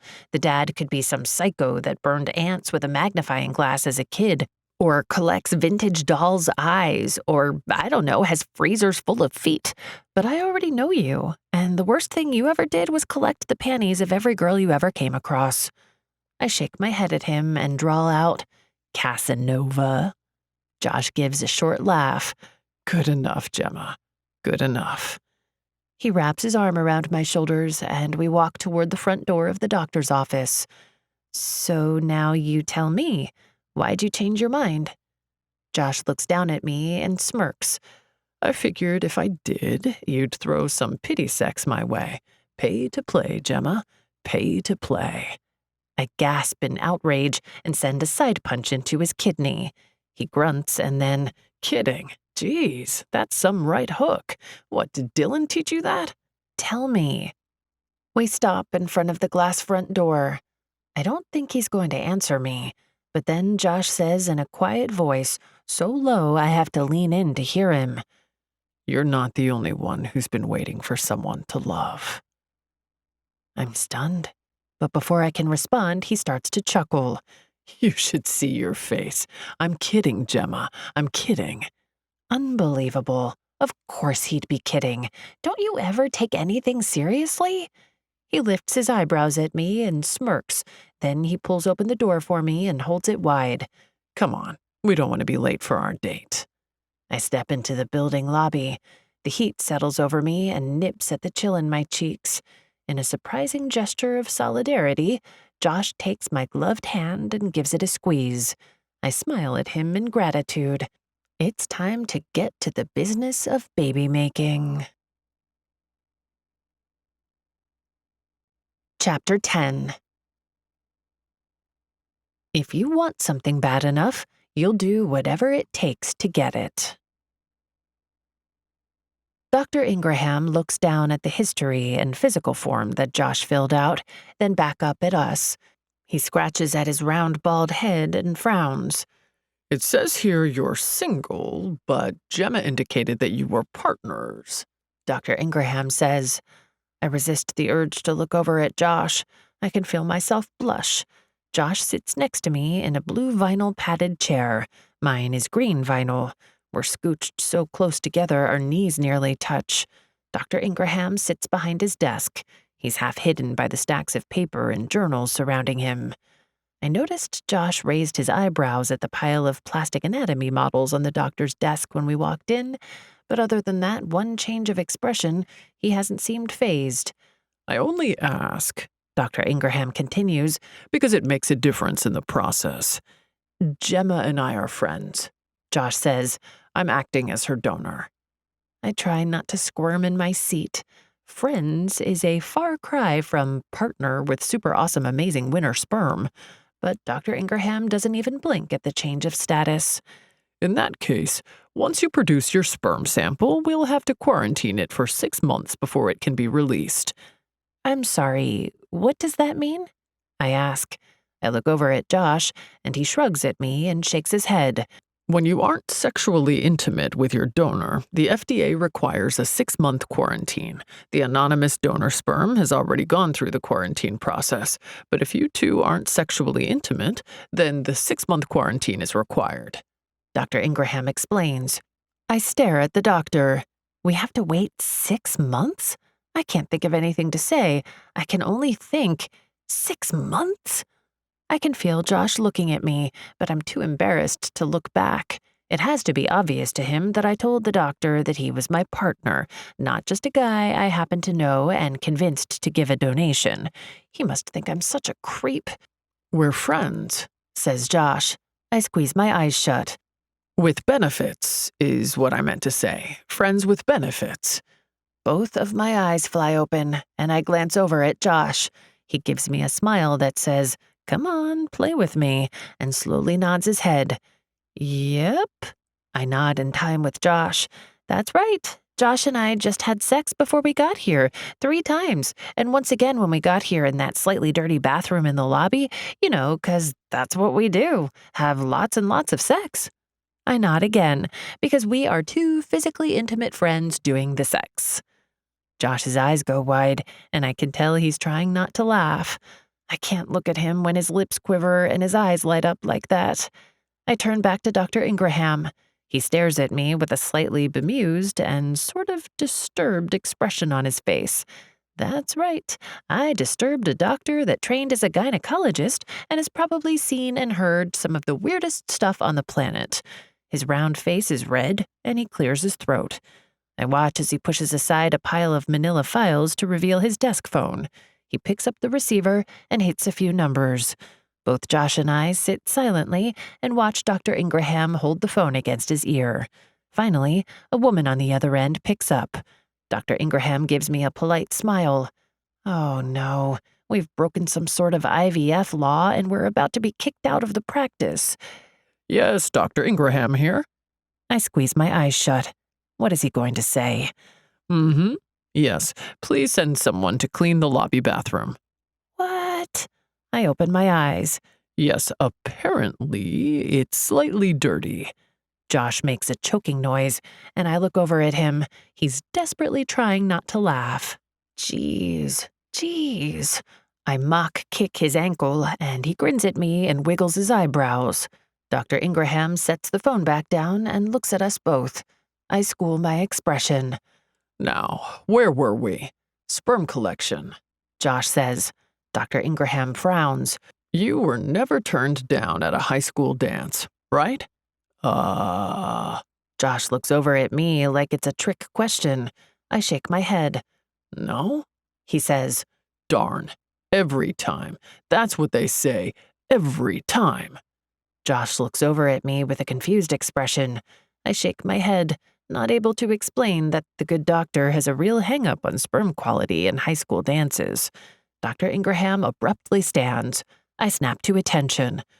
Well, let's get to it then. Gemma, you're first. We're doing an ultrasound to see what's under the hood. Then Josh'll do his part. When Dr. Ingraham said ultrasound, I thought he meant the kind where you squirt some goop, rub a little device over your abdomen, then watch some blurry pictures show up on a screen. Ultrasound, no big deal. That's not what he meant. That's not what he meant at all. I glance over at Josh. He's sitting in a plastic chair next to the head of the freezing cold medical table my bare butt is plastered on. I'm in a little paper gown. My legs are up in the stirrups. Because, yeah. When Dr. Ingraham asked if I wanted Josh to be there for the ultrasound, I said sure, because an ultrasound is no big deal. Josh doesn't look at me. In fact, I don't think he could turn his head if he wanted to. The lights of the ultrasound room are dim. There's a tray with a mobile computer screen on it turned toward us. Dr. Ingraham is in his long white coat and blue rubber gloves. Josh watches him with an expression that I can only describe as growing dismay, possibly horror. Dr. Ingraham holds up the ultrasound device. It looks... okay, fine. It looks just like the dildo that my sister's maid of honor brought as a gag gift to Leah's bachelorette party. Because, surprise, it's a transvaginal ultrasound. Now, there'll be a little pressure as I move around to get a good look-see. Oh my gosh. The saline ultrasound apparently involves inserting a good old-fashioned speculum like during a pap smear, then sending in a catheter, pulling out the speculum, sending in the ultrasound probe, and flushing saline solution into my uterus. Yeah, but like Ian says, if you want something bad enough, you'll do whatever it takes to get it. Dr. Ingraham grabs a tube of goopy-looking lube and squirts about 1.5 cups up and down the ultrasound probe, which, I kid you not, is wrapped in a condom. He rubs the goop up and down its length. I look at Josh to see how he's taking it. And you know what? For the first time ever, Josh Lewenthal does not look amused. He looks like he has absolutely no idea what to do with himself, where to look, or how to act. "How you doing over there?" I whisper. Josh leans toward me and then shrugs. Not so great. Why? I'm feeling really insecure in my manhood. Have you seen the size of that thing? He nods at the ginormous, strangely penile probe in Dr. Ingraham's hand. That's gotta be an XXL Trojan at the very least. I can't help it. I laugh, and then cover my mouth with my hand and try to hold it in. Josh smiles at me, and suddenly this moment isn't nearly half as awkward as it could be. Dr. Ingraham starts the ultrasound and describes everything he sees in detail. This is your uterus. It tips forward. See that? Some uteruses tip backward. Your lining looks appropriate for where you are in your menstrual cycle. That's good. I don't see any fibroids or problems with the uterus muscle. I look at the screen and then back at Josh. He's watching me, avoiding looking down at the ultrasound end of the room. When he sees me turned toward him, he smiles and winks. Dr. Ingraham continues. Over here is your ovary. These little black circles are follicles, the special cysts that contain eggs. I can count them. Let's see, 12. Good. That's in the range I'd expect. This area here is a cyst which looks like endometriosis. He keeps talking as he probes around, describing everything. There's my ovaries, my uterus, some follicles, evidence of endometriosis. Every now and then I sneak a glance at Josh. For the whole ultrasound, he keeps his face turned toward mine, which, for Josh, really is kind of sweet. Finally, Dr. Ingraham pulls the ultrasound probe and the catheter out. That's that. Everything looks good. Your swimming pool is ready for a swimmer. We can start IVF at the beginning of your next cycle. That's depending on the quality of sperm, of course. He turns to Josh. It all depends on you, champ. It's my turn to look at Josh and give him a reassuring smile. I sit in the lobby while I wait for Josh to finish up in the production room. I cross and uncross my legs, shifting impatiently as I glance at the clock. What's taking so long? He's been back there at least 15 minutes. After the ultrasound, Dr. Ingraham ran over my blood work and urine. Everything looked good. My AMH, my thyroid, my STD tests, everything was normal. Josh had his blood taken for STDs, and then a nurse with a pixie cut and sequined glasses led him away to produce a sample. I glance at the clock. That was 17 minutes ago. 2 couples have been called to the back. There are only 3 other couples left in the room, and a woman sitting by herself in the corner. She has a magazine held in front of her, and she's wearing a wig, a baseball hat, and huge sunglasses. In New York City, the only thing that can mean is she's either a fugitive from justice, or she's anywhere from mildly to wildly famous and doesn't want to be spotted by the autograph-seeking masses around her. I try to ignore everyone. I tap my foot and stare at the big Georgia O'Keeffe painting on the far wall. When I've nearly decided that the painting is 100% definitely a flower, not part of the female anatomy like I thought last time, my phone buzzes. I open my purse and look at the screen. It's a text from Josh. Josh. I'm in the production room. I stare at the phone, mystified as to what I'm supposed to say to that. Gemma. Okay? Josh texts a picture. It's of a room. I'm guessing it's the production room. Unfortunately, it's also the saddest, most depressing-looking room I've ever seen. It's about 6 foot by 4 foot. The walls are stark white, and the floor is old gray tile. There's one of those wall collection metal shelves for the sample jar, a tissue dispenser in the wall, a garbage can, and printed instructions taped to the wall. That's it. No color, no decoration, no dirty magazines, no flat-screen TV playing porn to get a guy in the mood. Nothing. I text Josh back. Gemma. Is that the production room? Josh.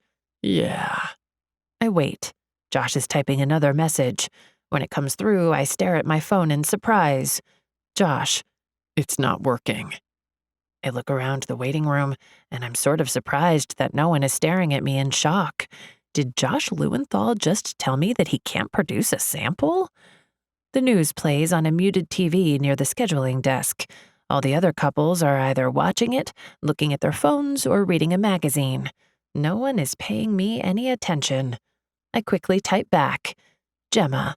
What's not working? Josh. It's a lot of pressure. I need some inspiration. This room sucks. I blow out a breath. I mean, I get what he's saying. It would be hard to get in the mood in a room that looks like a Russian prison cell. The tissue is for you to weep into. I shift back into my chair and try to think of a solution. Ah, got it.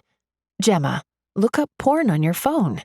I blush and pull at the winter scarf around my neck. I can't believe I just wrote that. Josh, I can't believe you just wrote that. Ha. I write him back. Gemma, well? Josh, it's not working. Send me a pic of some skin. Excuse me? Did he just ask me to send him a dirty picture? Of myself? Gemma, no way. Josh, come on, I need help. I close my eyes. Fine. If you want something bad enough, you'll do whatever it takes to get it, even text dirty pics to the production room. I stand up and stride to the desk. Can I have the key to the bathroom, please? The same scheduler that was completely disinterested in me last week tosses the key at me. Thanks. I mumble, terrified that she somehow has mind-reading powers and knows exactly what I'm about to do. I shut the bathroom door behind me. Surprisingly, the bathroom's really clean. They must have actually sent someone over to clean it after Dr. Ingraham called. Huh. My phone buzzes again. Josh, they're knocking on the door, Gemma. The pressure is a bit much here. Skin? I snort. Then I try to think of the least embarrassing place I can take a picture of that may elicit some sort of reaction. Ah, got it. I lift my leg up and set my boot on the toilet. Then I pull up my pants and take a snapshot of my calf. I hit send. I yank my pant leg down and wait for Josh's reply. Josh, seriously? I smile. Hey, I tried. What else? What else? Well, no one in the history of ever complained about my breasts, so I pull off my winter coat, lift up my sweater over my head, dip my camisole low, and take a cockeyed cleavage shot of my breasts. As I try to pull my sweater back down, I stumble over the trash can and fall back onto the toilet. I hit with a thud, and the trash can rattles, making a racket. I wait a second, my heart beating hard.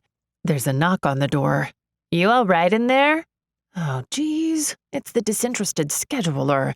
Good, fine, just busy. Oh, lordy, busy? I hit send on the photo of my boobs. Then I try to pull myself back together.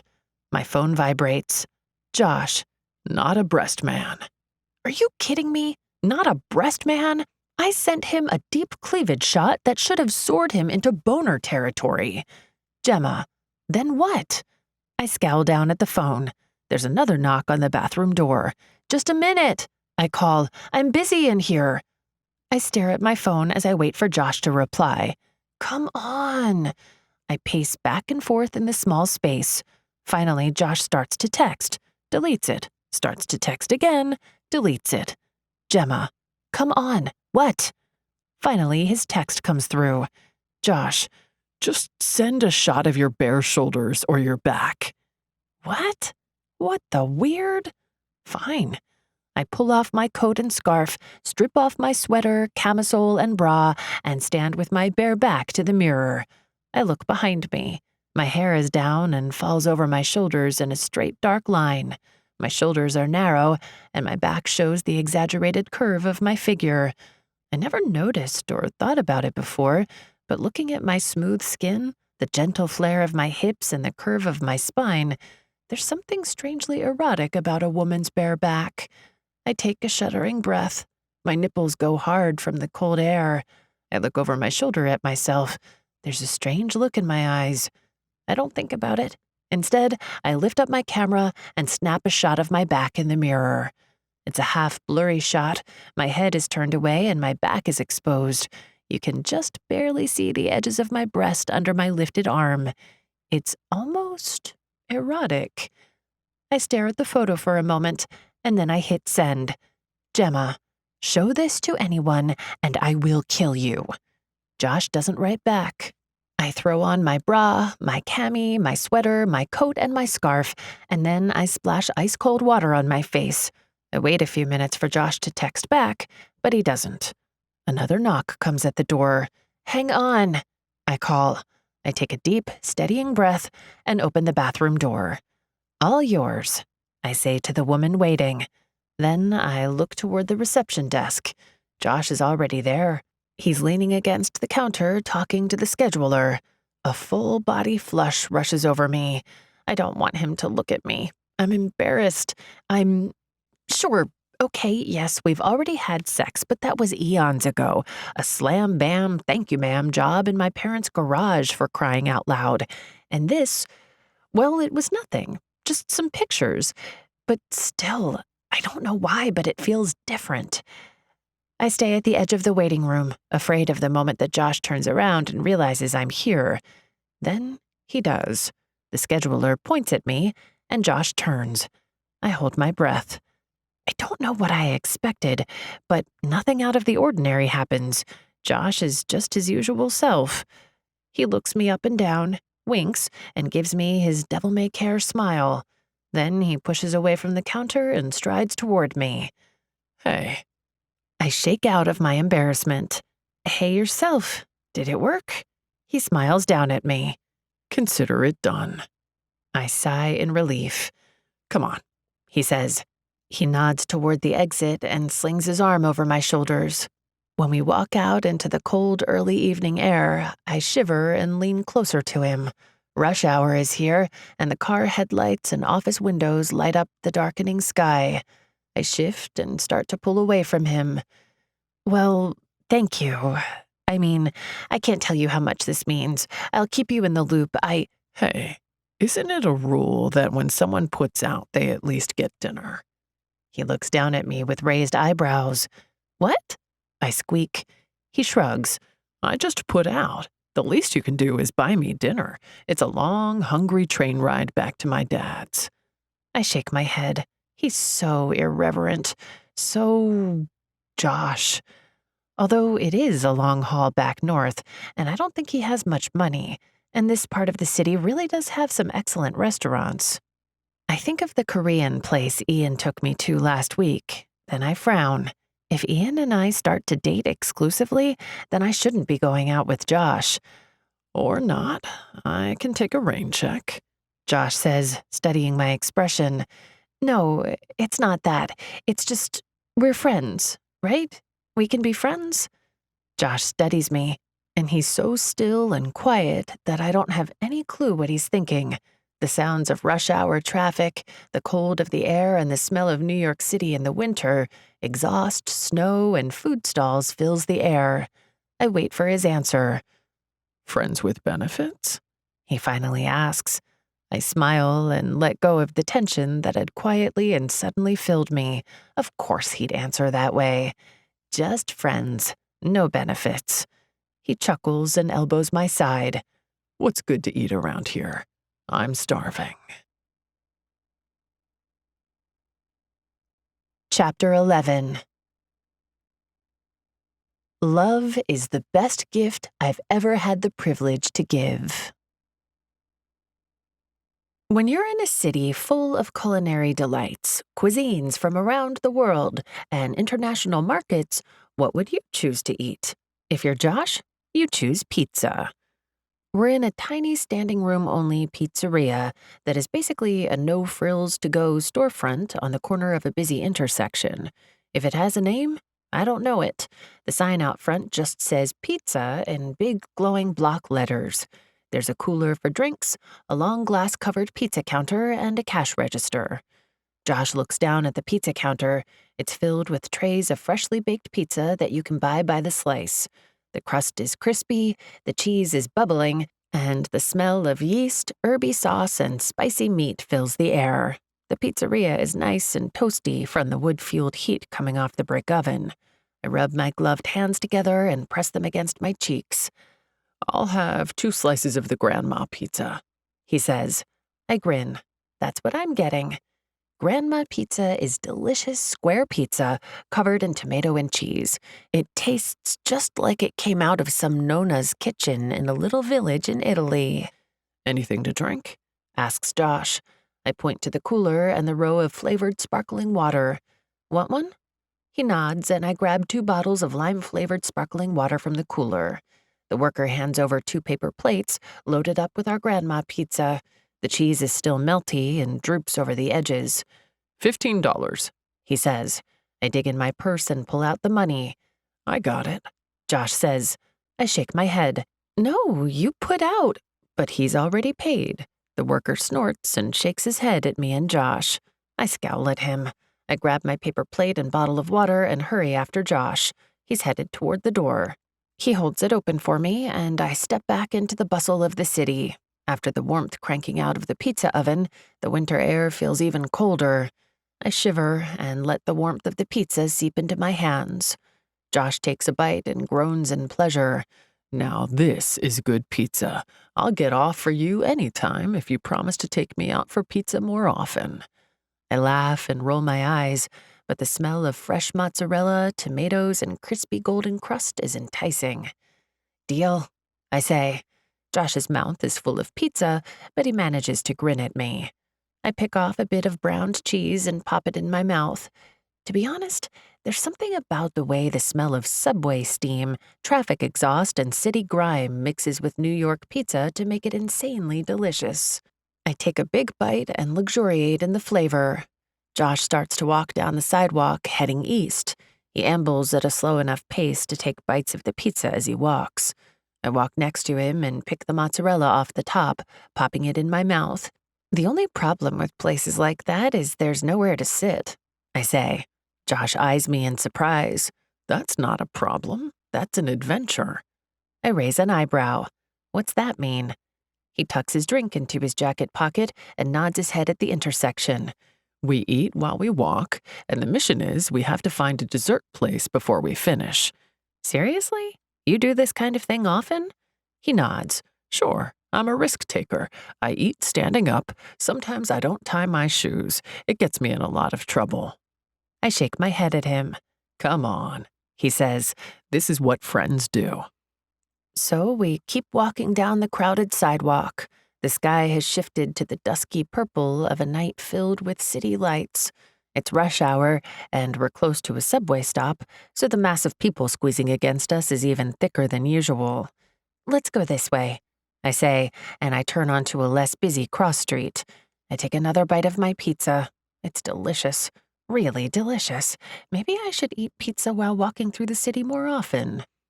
Josh seems relaxed. His gait is easy, and he's taking happy bites of his slice.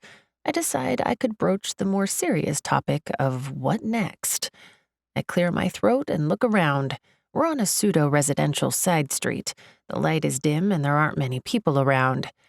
So, I think we should have a contract for what happens next, I say. I've been reading a lot online, and it's what all the experts suggest. It makes sense. Josh glances at me and lifts an eyebrow. I shrug. It'll keep everything clean. We can sort out whether you want the baby to know you're the dad, whether you want visitation rights. Yes and yes, Josh says.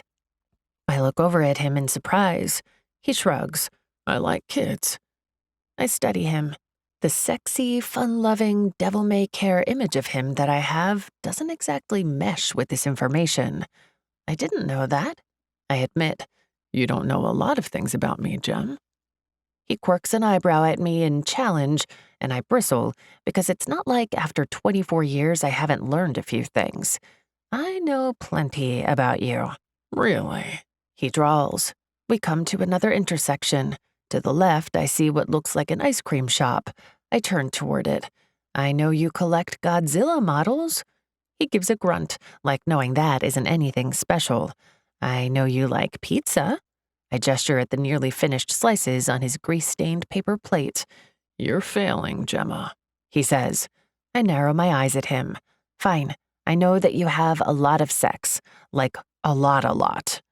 He makes a buzzer sound, like the noise you get on a game show when you say the wrong answer. What does that mean? I ask. It means I'm in a dry spell. Please, 2 weeks or whatever doesn't count as a dry spell. 2 years, he says. I stop walking and stare at him. Josh turns around and looks at me, and I think there might be a blush on his cheeks, but it could just be the cold. Did you say 2 years? 2 years? What happened? He shakes his head and says sadly, I was in a terrible accident. A hot dog vendor cart fell on me in the park. The doctor said I'd never have sex again unless I did years' worth of physical therapy involving zero gravity, plasma pools, and oh, for crying out loud. I elbow him and start walking again. You're ridiculous. Just admit it. You lost your mojo. You lost that magic man fairy dust that made all the girls drop their pants for you. You lost it, buddy. Admit it. He shakes his head. Fine. There was no accident. 2 years ago. Yes? I realized if I was ever going to win the girl I wanted to marry, I better start acting like a man for her. Really? I ask, feeling sort of starry-eyed for his romantic notion. Josh shakes his head. No, Gemma, that one was even more fabricated than the hot dog cart crushing my balls. I laugh. You are such a freak. Then, speaking of, what kind of guy gets off from a picture of a girl's naked back? Josh stops and gives me a look that's so hot, his eyes so full of dirty suggestion, that I forget all about the fact that it's so cold outside that there's snow on the ground and frost on the windows. I clear my throat and look away from him. There's no way I'm feeling all hot and bothered for Josh Lewenthal. He's not my type. Not at all. He makes a joke of everything. He creates webcomics in his dad's basement. He's a nice guy, but he's not, well, Ian. For instance, Ian has an international business. He inspires millions with his quotes, and he dresses in tailored suits instead of jeans and anime t-shirts. Getting emotionally involved with Josh would be a big mistake. He's the perfect donor, but not anything more. We're keeping everything platonic, friendly, and contractual. In fact, we should lay out a contract covering the future as soon as possible. There's an ice cream shop up ahead. We found dessert in time, I say. My voice is tight, and the transition is super awkward, but I start walking again. At the corner, I drop my paper plate into a garbage can. Josh throws his in, too. He takes another sip of water and puts the bottle back in his pocket. I haven't even opened my water yet. It's still tucked in my purse. The silence between us is heavy. I glance at Josh, but he's not looking at me. Instead, he's staring to the side, seeming lost in thought. I push open the door of the ice cream place. The bell on the door tinkles, and the smell of waffle cones and sugar greets us. It's a tiny shop. There are 2 bar stools at a narrow counter at the window, and a glass case full of 8 ice cream flavors. The shop is empty of customers, although that's not surprising since it's after dark and below freezing outside. I order a waffle cone covered in gummy bears and 2 scoops of lime sorbet. Josh gives me a funny look. You and your love of lime. I shrug, but I wonder how he knows I love lime. The only time I eat it around him is when I gorge on my mom's lime jello salad mold at the New Year's party every year. It's not like he's been watching me. What do you mean, my love of lime? I ask. You ate 2 slices of key lime pie and 3 bowls of lime jello at my high school graduation party, he says offhandedly. That's an oddly specific thing for you to remember, especially since that was 16 years ago. Then I blush, because that was also the day he deflowered me in the garage, apparently right after he got turned on by my mad lime jello eating skills. Josh ignores my comment and orders a sugar cone with a scoop of chocolate ice cream. The older woman behind the counter hands us our cones. $11.50. Josh pays again. You can't keep doing that, I say. I'm supposed to be paying for this. Honestly, he can't have much money to spare living in his dad's basement drawing comics. Don't worry about it. He holds open the door for me, and I shiver as we step back out onto the sidewalk. It's freezing. I turn back toward the shop. There were 2 bar stools inside after all, but Josh shakes his head. The whole point is to walk and eat. He takes a bite off the side of his ice cream scoop. I lick mine. There are bright green bits of lime zest mixed into the ice cream. It's tart and sweet on my tongue. It's delicious, but my lips start to feel like they're going numb. Never again will I suggest eating ice cream when it's below freezing. This is probably my worst idea ever. I give an involuntary shiver, and the ice cream cone shakes in my hand. It's good, says Josh.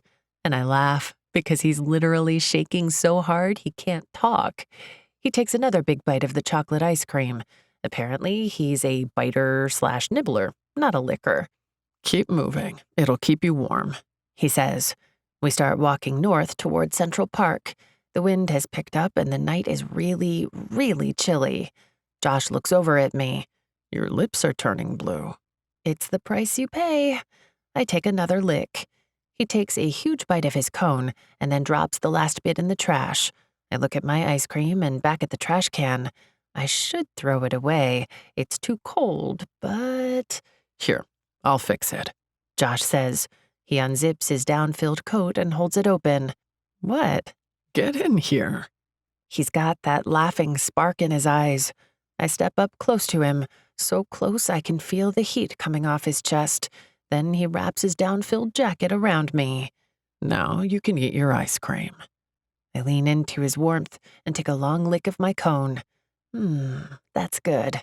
That's what they all say, Josh says. I laugh and keep licking my ice cream.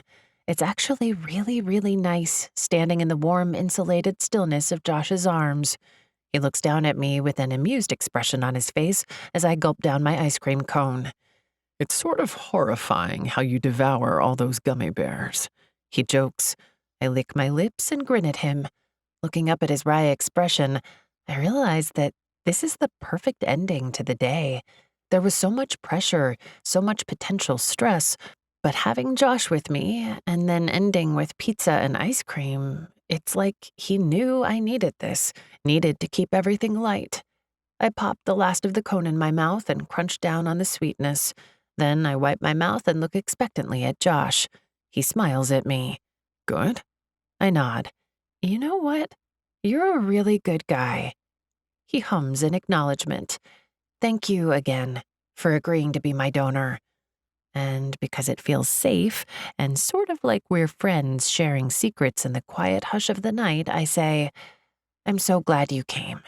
It's no big deal. He frowns and opens up his jacket for me to step out of. Right. I step back and shiver at the wind and the chill. I look around and check the cross streets. We're not far from my apartment, maybe a 10-minute walk. Do you want to come up to my place and have some coffee before you catch the train? Josh gives me a funny look. For what? I shake my head, confused at his question. Then I remember what he said at the New Year's party. I don't think we should have sex, Gemma. I flush and start walking. I just figured you might want some coffee before a long train trip back north. No big deal. Okay, sure. I look over at him in surprise. Really? Really? Josh's phone starts to chirp. He frowns and pulls it out of his pocket. The display says Dylan, my brother. Josh sends it to voicemail and pops it back in his pocket. You can answer it, I say. Josh shrugs, but then the phone starts to ring again. He pulls it out. Dylan's calling again. He looks at me and I gesture for him to answer. What's up? I hear Dylan on the other end, but can't make out what he's saying. No, I'm in the city. Josh listens for a minute, then, just getting dinner. And what do you mean with who? No. I give Josh a bemused smile. My brother sounds like a mother hen.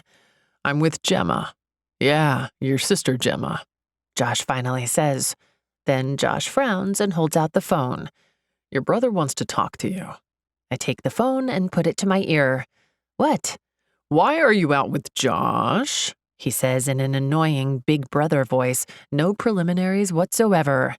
I look at Josh and open my eyes wide. I haven't told my family anything about my decision to do IVF, and if it's not successful, then I probably won't tell them ever. Sometimes when you have a dream, it's too precious or too fragile to share with anyone. You have to keep it in the dark, like a seedling, and nurse it and let it grow before you share it with the world. Gemma? What? I ran into him in Midtown at a pizza place. Why are you so nosy? Gah, you're a worse busybody than Mom. Gemma, you're my kid sister. I do not want you messing around with my best friend.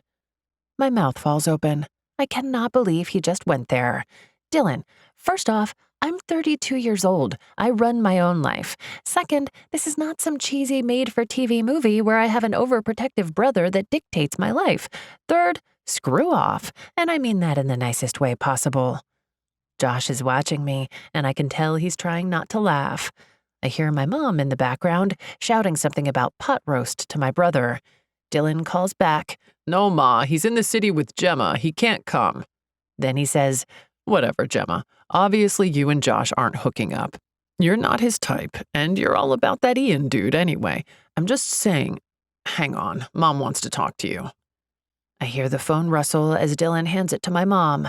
Josh raises his eyebrows at me. My mom, I mouth. He smothers another laugh.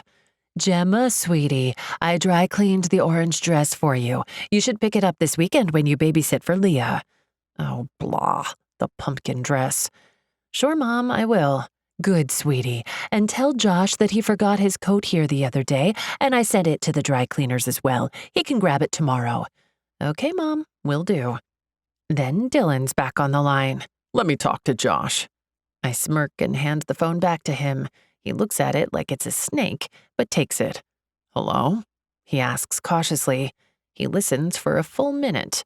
I wrap my arms around myself and try to stay warm in the evening chill. Then Josh says, Yeah, I know. No, it's too late. No, I'll crash in the city at my place tonight. Yeah, see you tomorrow. He drops the phone back in his pocket. We've been walking at a good pace for the entire phone conversation, and we've made it to my apartment.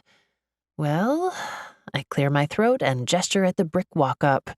We made it. Home sweet home. I put my keys into the lock and open the door. The fluorescent light in the entry buzzes. My walk-up is similar to thousands of others in the city, mostly brick or stone 5-story buildings from the 1800s and 1900s, segmented into small apartments joined by a dimly lit stairwell. There's a narrow entry with mailboxes in the wall, slightly grimy tile floors, and cracked plaster walls. I'm on the second floor, I say, and I lead Josh up the creaky stairs. I unlock the deadbolt and the door lock, then swing open the thick wood door and flip on the lights. Here it is, I say somewhat self-consciously. Then I look around and try to see what my place would look like to someone seeing it for the first time. It's a 500-square-foot, one-room studio with high ceilings. When I moved in, I painted the walls light blue and stenciled in big scripty letters on the far wall my favorite saying from Ian. Love is the best gift I've ever had the privilege to give. The only other decorations are the curtains that I sewed from some lacy fabric. I kept the furniture minimal. There's my bed, a dresser and nightstand, my futon, a coffee table, and that's it. My kitchen is a row of 3 cabinets, a small countertop, a sink, a tiny oven with a countertop stove, and a mini fridge. There's a dirty pile of laundry next to the bed, and a couple of books on the floor next to the futon. Otherwise, thankfully, it's cleanish. Well, I ask, meaning, what do you think? Josh doesn't say anything. I turn to him and realize that he's staring at the quote on my wall. What's that about? He asks. I blush, then start to take off my coat and unwrap my scarf. I hang them on the coat rack by my door. I like Ian's quotes, obviously. I've worked for him for almost 7 years. I hold out my hands for Josh's coat, but Josh wrinkles his brow, then, Actually, it's getting late. I think I'm going to head out. I frown. Something Josh said to my brother sinks in. Josh said he'd crash in the city, at his place. I imagine it. The crumbling walls, the old mattress on the floor, the construction debris. It sounds too depressing for words. I was thinking, I say, you were really nice today, and the least I can do is let you sleep on my futon.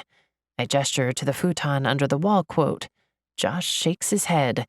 So you don't have to take the train all the way to Williamsburg.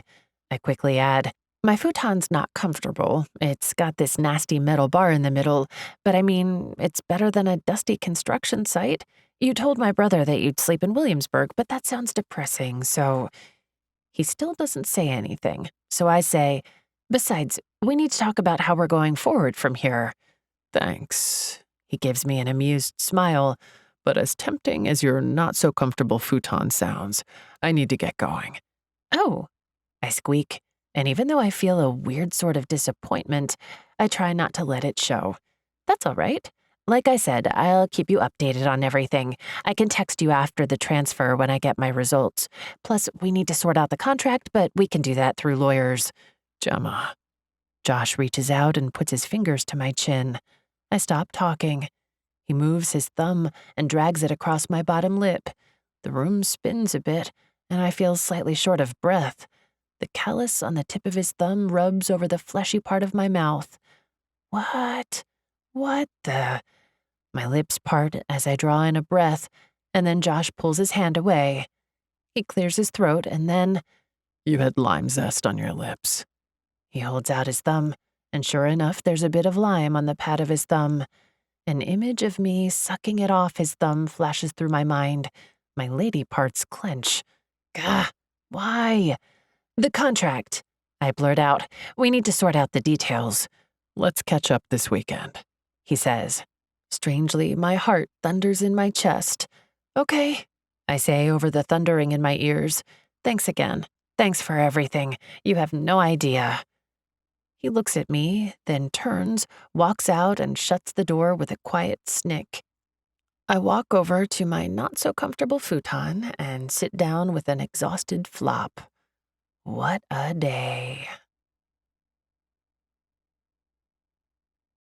Chapter 12.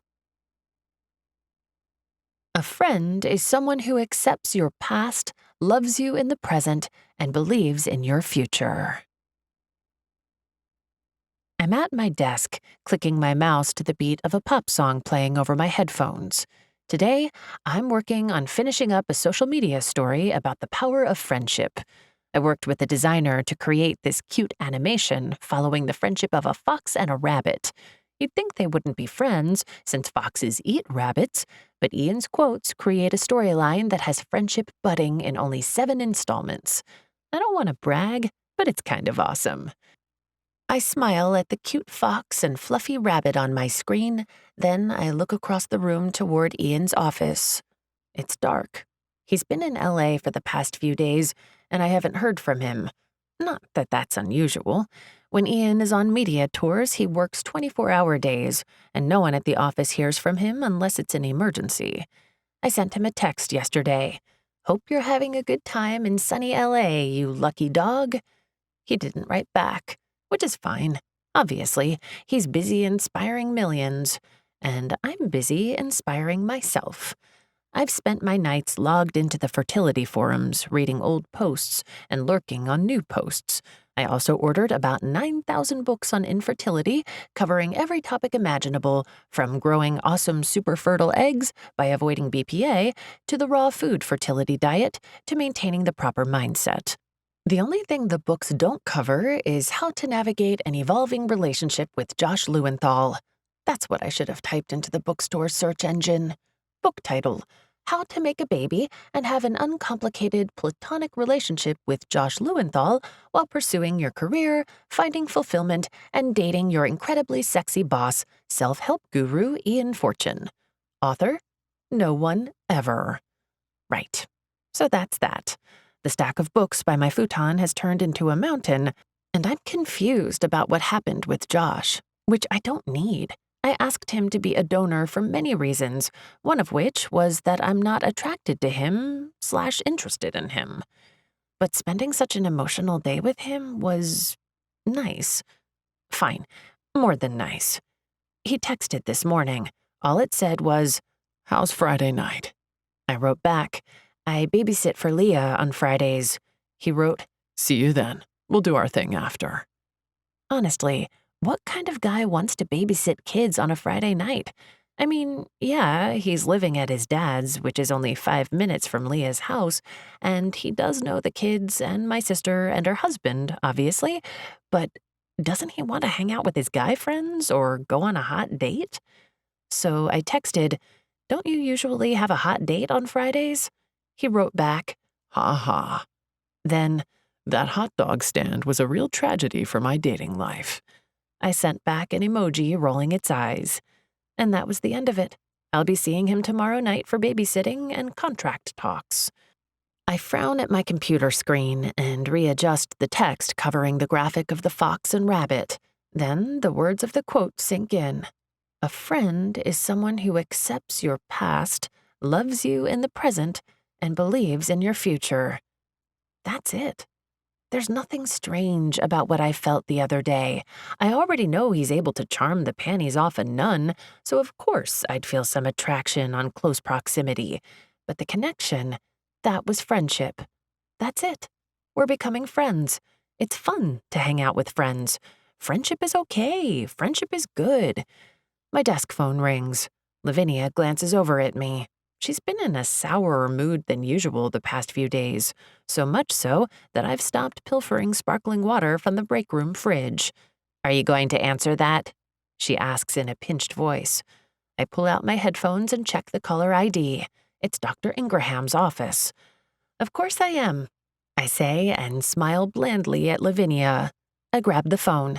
"Hello, Gemma speaking," I say in a businesslike tone. Lavinia frowns at me and narrows her eagle eyes on me. I swivel my chair around to face the quote wall. "Hi, Gemma. It's Joy, the scheduler at Dr. Ingraham's office." I raise my eyebrows. I hadn't realized the board couldn't care less scheduler was named Joy. "Yes?" I ask, keeping my answers short, knowing that Lavinia is listening. The rest of the staff likes to work with headphones in, but for some reason Lavinia doesn't. "So, Dr. Ingraham mentioned the fertility support group, right?" Yes, he did mention it." "Mm-hmm. Well, the fertility support group is a benefit we offer all patients as part of our advocacy for mental well-being." Joy sounds like she's reading from a script. I've never heard someone so disinterested in what they're saying. She continues listing off the multitude of benefits to joining a group of women going through the same process. "Are you interested in joining a support group for the duration of your fertility journey?" she asks in a bored monotone. I stare at the quotes on the wall and think about the hours I've spent trawling the online forums, the books, and all the questions I still have. I think about how nice it would be to meet women who are going through the same thing I am. Women who won't judge or question, who will understand. "Yes, I'm interested," I say with a happy smile. "Very interested." Joy gives a long-suffering sigh. "Fine, I'll add you to the Thursday night group. They meet weekly at 7 o'clock in the basement of Clive's Comics on East 14th Street. It's a real dump. Have fun." Okay, thanks. Wait, Thursday, that's today, right?" Yeah," she says, then she hangs up. I hold the phone to my ear and smile at the quote wall. I could feel Lavinia still watching me, waiting for my call to end. So I say, "Of course, yes, I'm very interested. Thank you, Mr. Berners-Lee. You've been a real help." I turn around in my chair and place the phone back in its cradle. Then I look at Lavinia and smile. "Mr. Berners-Lee again?" she asks. I grin. "Real nice guy." Lavinia rolls her eyes and turns away, but I swear she has a ghost of a smile on her lips. Good things are happening. Josh is decidedly in the friend category. I'm starting my IVF cycle in only 3 weeks. Soon, I'll meet my baby, hold her in my arms. And tonight, I'm going to meet a group of wonderful, supportive, amazing, like-minded women who want to share their journey. Everything is looking up. It's going to be great. Chapter 13.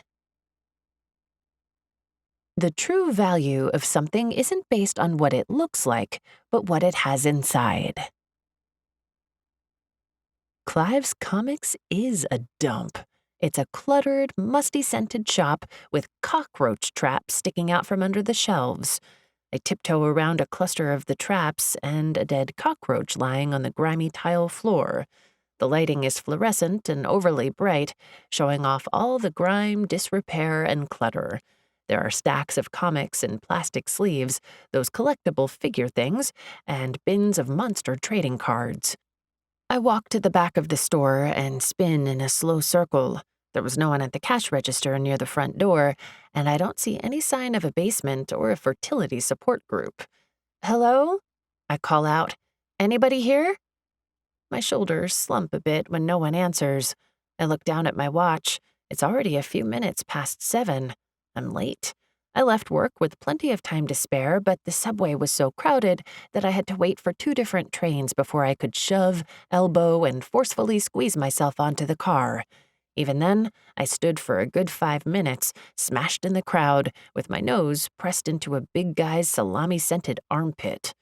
So, anyway, I start to walk back toward the front door and let out a short sigh of disappointment. I guess I'm at the wrong place. I can call Joy tomorrow morning and ask for the exact address. I look up when the bell on the front door rings. A small, bony man with a large nose and a swagger walks in.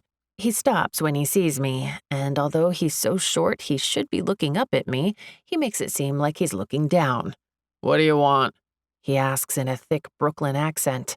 I open my mouth to say something, but I'm not sure how to respond. Is this Clive? Or, is this... I'm looking for the fertility support group. Is that here? Clive grunts, then turns back around and pushes open the front door. I stand still, not sure what to do. He turns back and scowls. Come on, then. Oh. I hurry after him, my chunky heels clicking on the tile floor. He sees I'm following and starts walking down the street. He rounds the corner, and I take quick steps and try and catch up. Thank you. They said the group was in the basement, but I didn't see an entry, and there weren't any signs, and... I stop rambling when the man stoops down and opens up one of those metal cellar doors built into the sidewalks all over the city. You know, the ones that look like old-fashioned cellar doors in Kansas that people dive into when a tornado is coming. The man holds his hand out like, ta-da, and gestures to the dark stone steps leading down into the basement. I look around. There are plenty of people walking by on their evening commute home. Nobody screaming, "Don't go in there, he'll take your skin." But I'm feeling really uncomfortable. The fertility group is down there? I ask, and then I lean forward and try to peer down the stairs into the dim basement. The man grunts. Go on, then. I don't got all day. I shake my head. Nope, not doing it, not doing it. Just then, a woman with frizzy copper hair, freckles, and a drab gray business suit steps up next to me. She takes a long draw of a cigarette and blows a cloud of smoke out. "Real crap hole, isn't it?" she asks. I turn to her and take a closer look.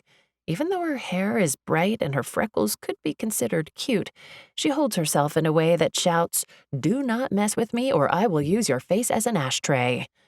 She's waiting for me to respond, so I say, "The true value of things aren't based on what they look like, but what they have inside." And then I inwardly cringe, because, honestly, what the heck am I talking about? Who says that kind of thing to a stranger? She snorts and then flicks her cigarette to the sidewalk. Great, another Pollyanna, just what I need. The man, who had been standing by the cellar doors, lets out a long sigh. He swaggers away, calling, "Shut the door behind you." "Screw you, Clive," shouts the woman after him. I look from Clive's retreating form back to the woman. "You're here for the fertility support group, right?" she asks. She pulls a pack of cigarettes out from her suit pocket and lights one. She takes a long draw and then slowly blows it out. "Yes?" I say. She grimaces at me, taking in my bright red winter coat and my hesitant smile. "Well, come on then. You first. I'll shut the door." I hesitate, but then I hear female laughter from the basement. Real, happy, full belly kind of laughter. And I think maybe my stupid rambling quote to this woman was right. The true value is found within, and I won't find it unless I go in. So I walk down the uneven stone steps into the basement of Clive's Comics. The metal door clatters shut behind me. The woman steps next to me. The entryway is dark. Most of the light comes from the glowing tip of her cigarette. "It's down there." She points to a shaft of light coming out of a doorway down the hall. "I'm Brooke, by the way." I smile. "Nice to meet you. I'm Gemma Jacobs." "All right," Brooke says. Then she leads me down the dark, old stone-walled hallway. "Watch out for rats. They bite, and their piss will give you some freakish disease, so don't lick the floor." I give her a quick look, certain she has to be joking, but she takes another puff of her cigarette and then steps into the doorway of the brightly lit room. I stand behind her. The room is low-ceilinged.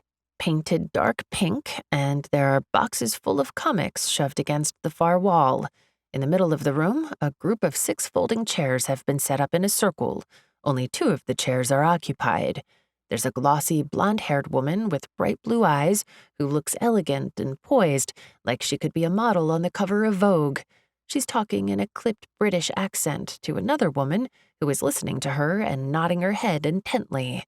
The second woman has long, brown, wavy hair that nearly reaches her hips and warm, light brown eyes. She's in a shirt and long skirt that look like they were hand-dyed, and hemp sandals, which, wow, must be cold in the winter. Brooke clears her throat loudly, and both women turn to her. "Hello, darling," says the blonde woman. "Brooke, will you please put that out? My energy worker said that all your smoking and negative energy is blocking my chi," says the wavy-haired woman. Brooke snorts, but she drops the cigarette to the concrete floor and steps on it. "We've got another one," Brooke says. She pulls me into the room. I stumble to a stop in front of her and smile at the 2 women. "Hi," I say and give a small wave. Brooke steps up next to me. Her name's Gemma. She believes in never judging a book by its cover, has terrible fashion sense, and is routinely late. What? I am not. She wants to have a baby, clearly, and she's delighted to make our acquaintance, finishes Brooke. I give her an incredulous look. Who is this woman? "Delighted," says the blonde. She stands up smoothly and holds out her hand. "This is Carly," says Brooke. "She's a former model. Check out her nudies online." Brooke whistles and Carly gives a smile. "She married a gazillionaire and never has to work again. Unfortunately, she's old, so her eggs suck." Carly shrugs and gracefully sits back in her folding chair. I look at her and wait for her to deny any of Brooke's bio, but she just says, "That's all true." "I still don't understand why we can't meet in your penthouse instead of this dump," says Brooke. "Because I like this dump," says Carly. "The pink reminds me of a uterus ripe for action." "You are one sick Brit," Brooke says. The brown-haired woman covers a laugh with her hand. Then she stands and walks up to me. I smell lavender and maybe sandalwood. "I'm Hannah. It's wonderful to meet you." I hold out my hand. "Gemma, wonderful to meet you too." Right, Hannah is a crunchy granola type, if you couldn't tell. She likes almond butter, weaving her own shoes, and connecting with the energy of Mother Earth. Nobody knows why the hell she can't get pregnant, so she spends gobs of money on weird crap like fertility crystals and magic fruit pills from the heart of the Amazon. Hannah rolls her eyes and sits back in her chair. "They're legitimate supplements, Brooke, and I happen to like wearing rose quartz and moonstone." Then she looks at the expression on my face and starts to laugh. "You should sit down," she says. I walk to the circle and take a seat next to Hannah in one of the rusty folding chairs. Brooke comes and sits across from me. "Perfect," says Carly. I look at her and try not to picture her naked. Why did Brooke have to mention those photos? Brooke grins at me like she knows what I'm trying not to think of. "Since we're all here, I'll call to order the weekly meeting of the Fertility Support Group," Carly says. "The first item on the agenda is welcoming our new member. It's good to have you, Gemma." Brooke unzips her bulky canvas briefcase. "No, the first item on the agenda is wine." She pulls out 2 bottles of screw-cap wine and a sleeve of plastic cups. "I had a hell of a week. Hannah, I brought you organic pomegranate juice harvested on the light of the full moon," or some crap like that, so stop looking at me all disapprovingly. "Wow, thanks. That's really nice of you," Hannah says. Brooke opens the drinks and starts to pour. She hands Carly some white wine and Hannah a glass of juice. "White or red?" she asks me. Red?" She shakes her head. "You're not on cycle, right?" "Not for 3 weeks." "Red it is." She hands me a clear plastic glass full to the brim with fruity-smelling wine. Brooke holds up her glass. "Cheers, ladies, to old eggs, blocked tubes, and bum sperm. May bad wine, okayish company, and the pink uterus room lift our spirits." "Cheers," Hannah says, and she knocks back her juice. "Salute," Carly says. I hold up my glass and take a small sip. Maybe this wasn't such a good idea. I thought I'd be coming to a meeting of like-minded people, a supportive group of friends, but this isn't that. Like Ian says, tell me who you associate with, and I'll tell you who you are. Or was that Confucius? Huh. Regardless, maybe it's time to go. I set my wine glass on the empty chair next to me and stand. It was nice meeting you all, but I think I'll be going. I, have somewhere to be. I smile at them. Carly tisks. Brooke, shame, you scared her off. I told you after the last one to stop doing that. Last one? Have others left after the first meeting too? Don't go. Hannah says, really, please don't. You have great positive energy. Your aura is a nice canary yellow. Not helping, Hannah. She's freaked out by us. Brooke says, that's not it. I say, I just realized that I don't actually need a support group. I'll be done with this whole process in a month, and that's that. Easy peasy. It's better if I don't waste your time or wine. I'm rambling as usual. I start walking toward the door. Brooke blows out a long breath. Stay, please. I stop and look at her. Instead of the cynical expression that she's worn since I met her, she has a different look on her face. Embarrassment, maybe? Well, I pause in the middle of the room. Carly clears her throat. We aren't bad once you get to know us. The problem is, we've all been doing this for a long time. I'm on cycle number 7. I stare at her and try to compute what that means. She's gone through 7 IVF cycles? Jeez. Brooke holds up her hand. Number 4. Hannah says, I'm on 2. I don't know what to say. When I said that I'd be finished with IVF in a month, I meant it. I didn't think that it might take 7 tries, or more. It's nice to have friends going through it with you, whether you get pregnant on your first cycle or not. You should stay. Carly says, you should.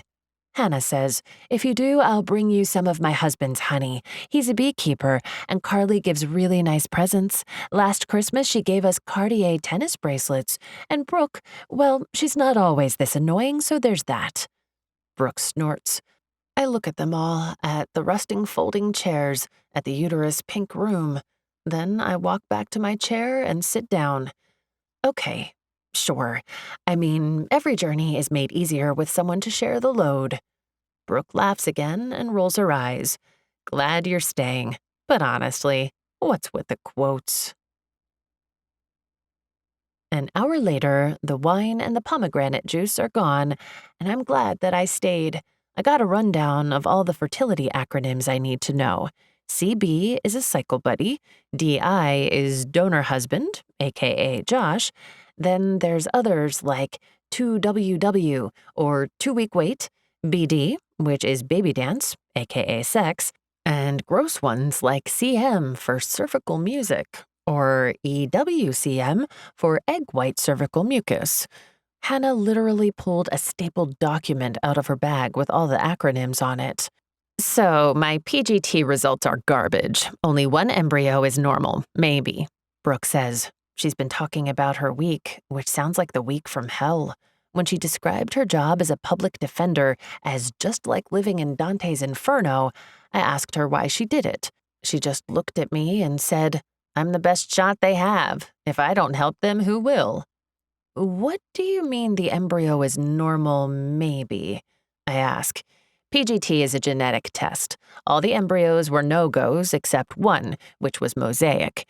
Basically, in layman's terms, that means maybe it's normal, maybe it's not, which as a lawyer I find really offensive. I'm not doing PGT, says Hannah. She shrugs at me. Call me old-fashioned. Or an earth mother, Brooke says. She waves the thought aside. Anyway, I'm stressed, worried, and slammed at work. She looks at us all. Damn, I want a cigarette. Ugh, I hate that I want a cigarette. I'm going to quit, starting now. Try hypnotism. I heard that helps, Hannah says. Will you do the transfer? Carly asks. I don't know. We might try another retrieval first, Brooke says. Then she blows out a long breath and rubs her hands through her bright copper hair. You know, why can't my husband have had Superman sperm? I told him all that biking would crush his nads and kill his sperm, but did he listen? No. And all those hours in the hot tub, it fried them. And who wears tighty whities? They should call them the sperminators, because that's what they do. They eliminate sperm. I swear it's hopeless. If I had neon lights pointing to my eggs, his little buggers would swim the other way. Enough about me. Let's talk about you. Everyone turns and looks at me. Me? I ask in surprise. Sharing is caring, Brooke says. Carly crosses her legs and then says, You don't have to if you don't want to. I shake my head. No, that's all right. I have stage 4 endo, tubal factor, and I'm single, so I'm using a donor. I look at the understanding expressions on the faces of the women around me and decide that I don't need to hold back. I've been waiting years for Mr. Right to help me make a family, and on New Year's, I decided Mr. Right isn't coming, and I'm done waiting. I'm moving on. I want a baby, a family, so here I am. I hold out my hands, encompassing me, sitting in the basement of Clive's Comics at the fertility support group. I'm definitely bringing you honey and a rose quartz pendant, Hannah says. Brooke rolls her eyes at Hannah, and Carly says, Good for you. What sort of donor did you choose? Tall to match your height? Good job. What sort of information did they give you again? A light blush covers my cheeks as I think about Josh in the production room. Well, I didn't use an anonymous donor. I asked my brother's best friend. I watch as all their expressions shift from surprise to interest. Did you blackmail him? Asks Brooke. What? No, I say. Why would you think that? Brooke shrugs. If you aren't blackmailing him, then is he blackmailing you? What? Oh my gosh, Brooke, seriously? He's obviously also her best friend or in love with her. Clearly. Hannah says. No. I shake my head. Not really. We were never close. Huh. Hannah says. Brooke studies me with a frown. Then Carly says, He has a fertility fetish. Yes, that's it. Brooke says, What's a fertility fetish? I ask. Carly nibbles on her pink glossy lips and doesn't answer, so Brooke says, A fertility fetish is what you call those guys who are constantly donating sperm to the sperm banks.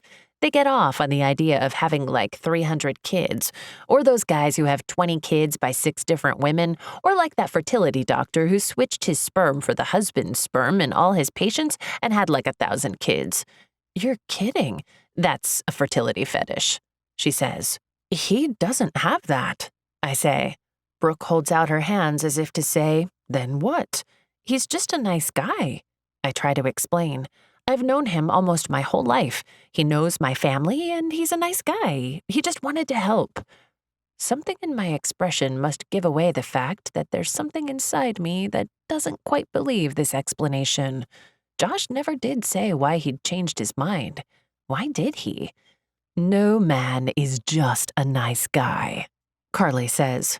Brooke nods in agreement. After 20 years in the legal system, I can vouch for that. Carly continues. Male-female relationships are transactional by nature. Men want sex, women want protection or money or love. I married my husband because I wanted loads of security, and he married me because I'm beautiful. It was a transaction. Both of us were mature enough to acknowledge that up front. I stare at Carly, sort of dumbstruck. But then what happens if you're no longer beautiful, or if he loses all his money? She tilts her head gracefully. That's what prenups are for. Brooke starts to laugh. Being a model was wasted on you, Carly. You should have been a lawyer. You've got balls of steel. I pick up my wine glass and try to take a drink, only to realize that it's empty. Hannah smiles at me and scoots closer. If it means anything, I don't agree with Carly. I'm really happy for you that you know such a good man. My husband is that way too. He doesn't have a selfish bone in him. He'd give a stranger the coat off his back. It's why I fell for him. Brooke lets out a long sigh. Carly lifts her cup in a toast and drinks down the last of her wine. Next time we meet, you'll have to tell us if anything's changed.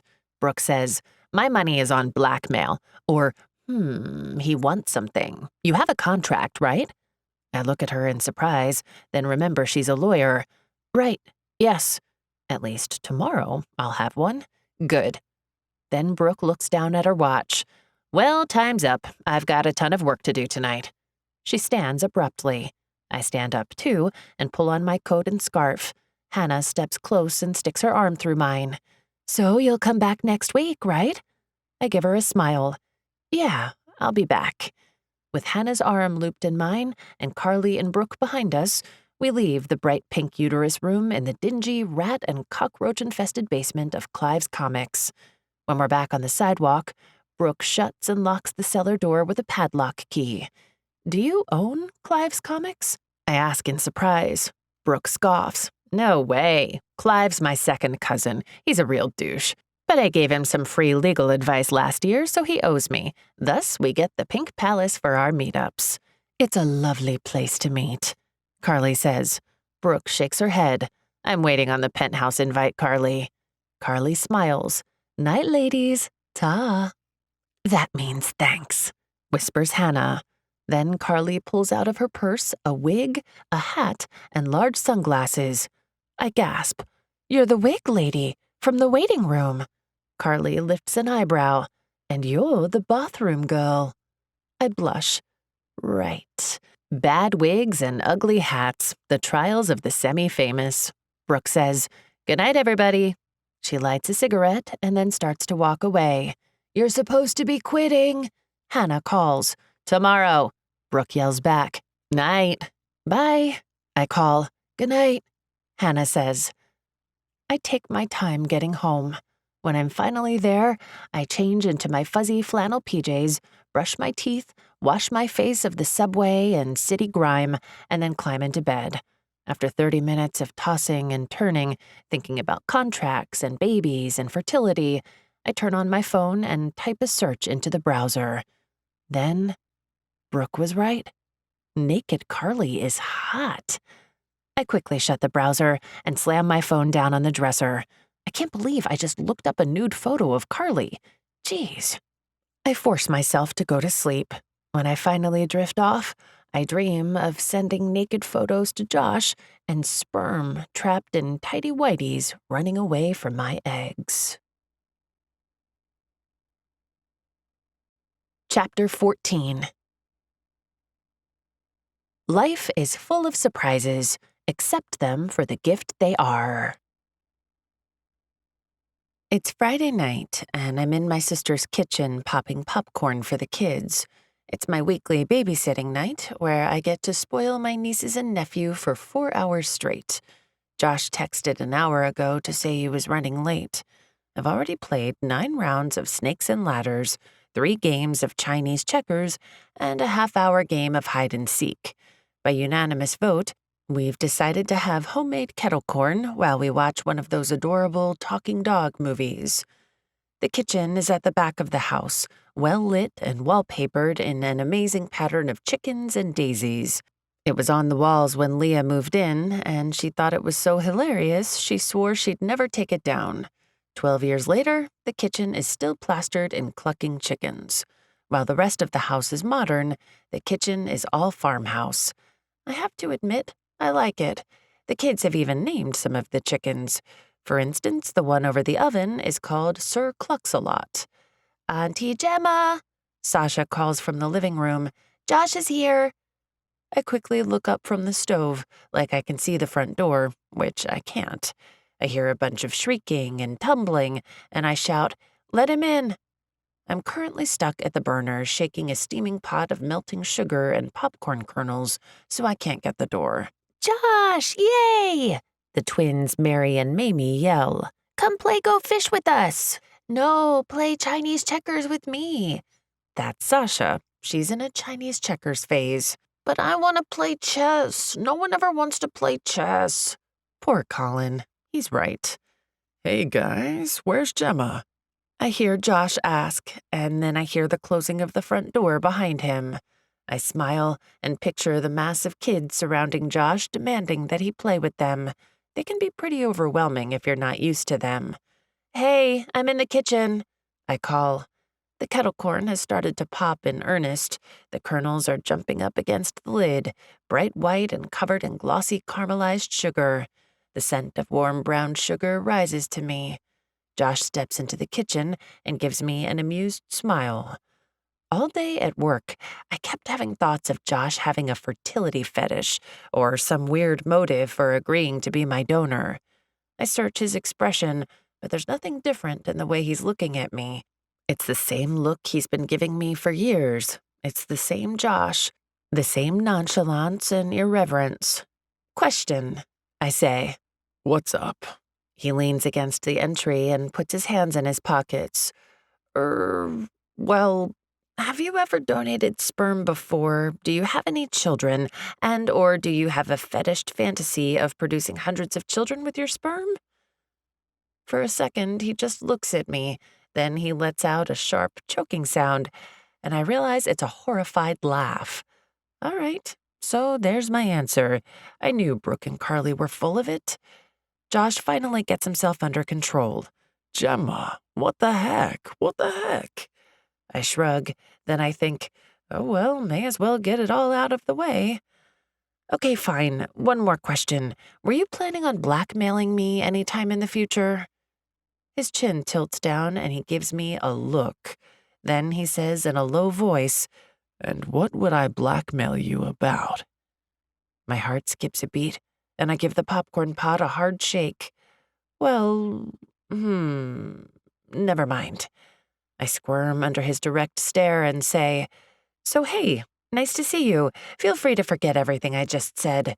I keep shaking the pot full of corn. Then, to break the tension, I say, "Thanks for not freaking out. Like they say, life is full of surprises. Accept them for the gift they are. And hey, at least I didn't ask you if you burned ants with a magnifying glass as a kid." He looks at me for a moment and then shakes his head. So random, Gemma. So weird. He peers over the counter at the popping corn. Do I get some of that? He nods at the pot. It's full now. The lid is starting to come off from the excess amount. I sigh in relief. He's changing the topic. That's another point to add in his favor. He doesn't judge, and he lets things go. I give him a bright smile. Well, it depends. I flip off the burner, open the lid, and dump the corn into a big bowl. Little strings of sugar swing through the air, and the smell of kettle corn fills the kitchen. On what? He asks. On whether you're willing to watch 90 minutes of a talking dog movie with me and the kiddos? He looks at the ceiling like he's seriously contemplating the question. Talking dogs, kettle corn, talking dogs, kettle corn. Huh. Then he looks back at me and says straight-faced, "Deal." At that, the twins rush into the kitchen and grab Josh's hands. "Come on, we have to play Go Fish before the movie starts," Mamie says. She and Mary tug Josh back down the hall. He looks over his shoulder at me with a self-deprecating, laughing expression in his eyes. Then he shakes his head at me and chuckles, and I know he's thinking of my questions. I wave him off. Then I give a small smile and grab a large serving tray from the cupboard. I lay out the bowl of popcorn, napkins, juice boxes for the kids, and sparkling water for Josh and me. From the living room, I can hear the girls giggling and Colin explaining to Josh why his Go Fish strategy is bound to fail. When I walk into the living room, I find everyone seated on the floor around a fierce game of Go Fish. "You're getting trounced," I say. Mamie has a long row of pairs, and Josh only has 2 matches. "Do you have a whale?" asks Mamie.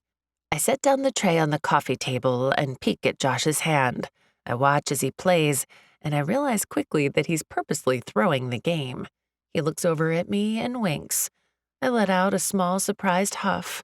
The game ends, and everyone climbs onto the long plush couch in front of the TV. Somehow, it ends up that Colin and Mamie are on one side, then Josh and I next to each other, and Sasha and Mary are on my other side. It's so crowded with 6 people on the couch that Josh and I are squeezed tight. I'm practically on his lap. My thigh is plastered against his, and the edge of my breast brushes against his arm. I can feel my heartbeat in my throat. My breast is sensitive and heavy. I take a quick look at him and then turn away. He stares straight ahead at the movie, seemingly unaware of how close we're sitting or the fact that our legs are pressed together and my breast is against his arm. He laughs at the movie, throws popcorn at the screen with the kids, and then apologizes and promises to clean it up. The entire movie, he seems engrossed in the storyline, the popcorn, and the kiddos. Me, on the other hand, I can't concentrate on anything except for the fact that after the kids are in bed and my sister and her husband Oliver are back, Josh and I will be going out alone. It's nearly 10 o'clock when Josh and I finally leave Leah's. I thought we'd go to a quiet bar or restaurant, but Josh said he needed to swing by his dad's. He unlocks the front door with his key and holds the door open for me. I step into the entry. The lights are low, but I can hear the TV on in the living room. The layout of the house is nearly identical to the house I grew up in. The only thing that's different is Josh's dad hasn't updated the decor since the early 90s. Hunter green carpet, burgundy walls, track lighting, and big bulky furniture. It makes me sort of nostalgic for what my house looked like when I was a kid. My mom went on a decorating frenzy a few years ago and updated everything, so my childhood home is almost unrecognizable. Josh walks toward the living room, and I follow. His dad is sitting in a plush recliner nodding off with a tank of oxygen next to his chair. He looks a lot like Josh, just older and thinner with a pair of wire-rimmed glasses. Hey, Dad, Josh says. His dad jerks fully awake, then coughs into his hand. Josh, you home? Then he sees me. Well, I'll be, he says with a smile. If it isn't little Gemma Jacobs. I haven't seen you since Josh's high school graduation. Hi, Mr. Lewenthal. I hope it's okay that I came by with Josh. I try not to blush. Clearly, Josh's dad doesn't know what happened at his son's graduation party. Sure it is. I was just watching some medical drama garbage and doing my Sudoku. Did you get dinner yet? Asks Josh. His dad looks up at the ceiling and frowns. Huh. Guess I forgot. Josh starts to walk to the kitchen. I'll get you something. Be right back, Gemma. He disappears down the hallway. I stand at the entry to the living room and shift awkwardly from foot to foot. I wonder if Josh told his dad anything about us. You may as well sit down, he says. Then he covers his mouth and lets out a phlegmy cough. Don't worry, it's not contagious. Oh, no, I wasn't worried. I move to the overstuffed couch next to him and sink into the cushion. He tilts his wire-framed glasses and gives me a searching look. So, Gemma, what are you up to these days? Your reprobate brother never talks about you. I fold my hands and picture how this conversation could go. Well, I'd say, your son agreed to donate his sperm so I can have a baby. He had a few problems producing it, so I sent him sexy photos. In a few weeks, I'm going to get my eggs sucked out, and your son is going to have to donate a fresh sperm sample. He might need some help then, too. I haven't ruled out sending more photos, but I'm not sure. I imagine nice, calm Mr. Lewenthal choking on a cough and wheezing, You did what? He did what? Before whacking me over the head with his Sudoku book or clubbing me with the TV remote. I clear my throat and smile at him. Does he know? Has Josh told him? Well, I say, I live in the city, and I work for Ian Fortune, the famous self-help guru. He's amazing, really an amazing person. In the kitchen, I can hear the sizzle of Josh sautéing something on the stovetop. It smells like onions and butter. Ah, so that's what's what, Mr. Lewenthal says, and the skin around his eyes crinkles when he smiles. How many dates has he taken you on? At first, I think that he's asking about Josh, and I'm about to deny everything when I realize that he's actually asking about Ian. I mean, we're not actually... Mr. Lewenthal starts to wheeze, then he pulls out a tissue and coughs into it. When he's put the tissue aside, he says, Don't deny an old man the pleasure of young love. Josh is a hermit. I don't get anything out of him. You'll be my only amusement all year. Come on, then. I laugh and shake my head. Then I count up all the times I went out with Ian for dinner or to get a drink before he left for L.A. 7. No, 8. But we also get coffee sometimes just for a break from work. Mr. Lewenthal sighs and leans back in his recliner. So you and Ian Fortune are dating. Is he as suave as he looks on TV? I laugh, and when I look up, I see Josh in the entry holding a steaming plate of food and a glass of ice water. It's clear that he came in just as his dad asked the last question, and for some reason, the look on his face makes me squirm on the couch and shift uncomfortably. Then he looks away from me and walks over to his dad. Onion and cheese omelet and toast, Josh says as he places the plate on the side table next to his dad. Thank you, son. Appreciate it. He turns to me. I forget to eat. Josh here keeps me in line. Then he looks back to Josh and says, Did you know that Gemma here is seeing Ian Fortune? For some reason, I hold my breath while I wait for Josh's response, but he merely raises his eyebrows and then shrugs. She didn't mention it. Didn't you go to college with Ian? His dad asks. Josh nods. Sure did. His dad seems to be waiting for him to elaborate, but Josh doesn't say anything more. We're going to head downstairs. You all right for now? Josh asks. His dad nods. Go on then. I'm fine. I follow Josh through the house. He doesn't say anything as he leads me through the kitchen to the basement door. I'm waiting for him to turn around and growl at me. Ian Fortune? What the heck? Why don't you ask him for his sperm? But he doesn't say anything at all. He flips on the light, and we descend down the plush carpeting of the stairs to the basement. When Josh turns on the overhead lights, I let out a surprised exhale. It's actually really, really nice. There's thick white carpet, a comfy-looking couch and chairs, a TV, a small kitchen, a drawing table strewn with sketches and scraps of paper with handwritten notes, and a desk with a computer and 3 large screens. Basically, it's a second home. There's even an open door where I can see a spacious bedroom, and I'm presuming an ensuite bath. When did you do this? I ask. Ian Fortune. He counters. He leans back against the couch and puts his thumbs in his pockets. Okay, fine. I shrug and lean against the couch, too. He's asked me out for dinner and drinks a few times. I didn't think it was relevant. Relevant? To this. I gesture between us. We're not dating. We're not in a relationship.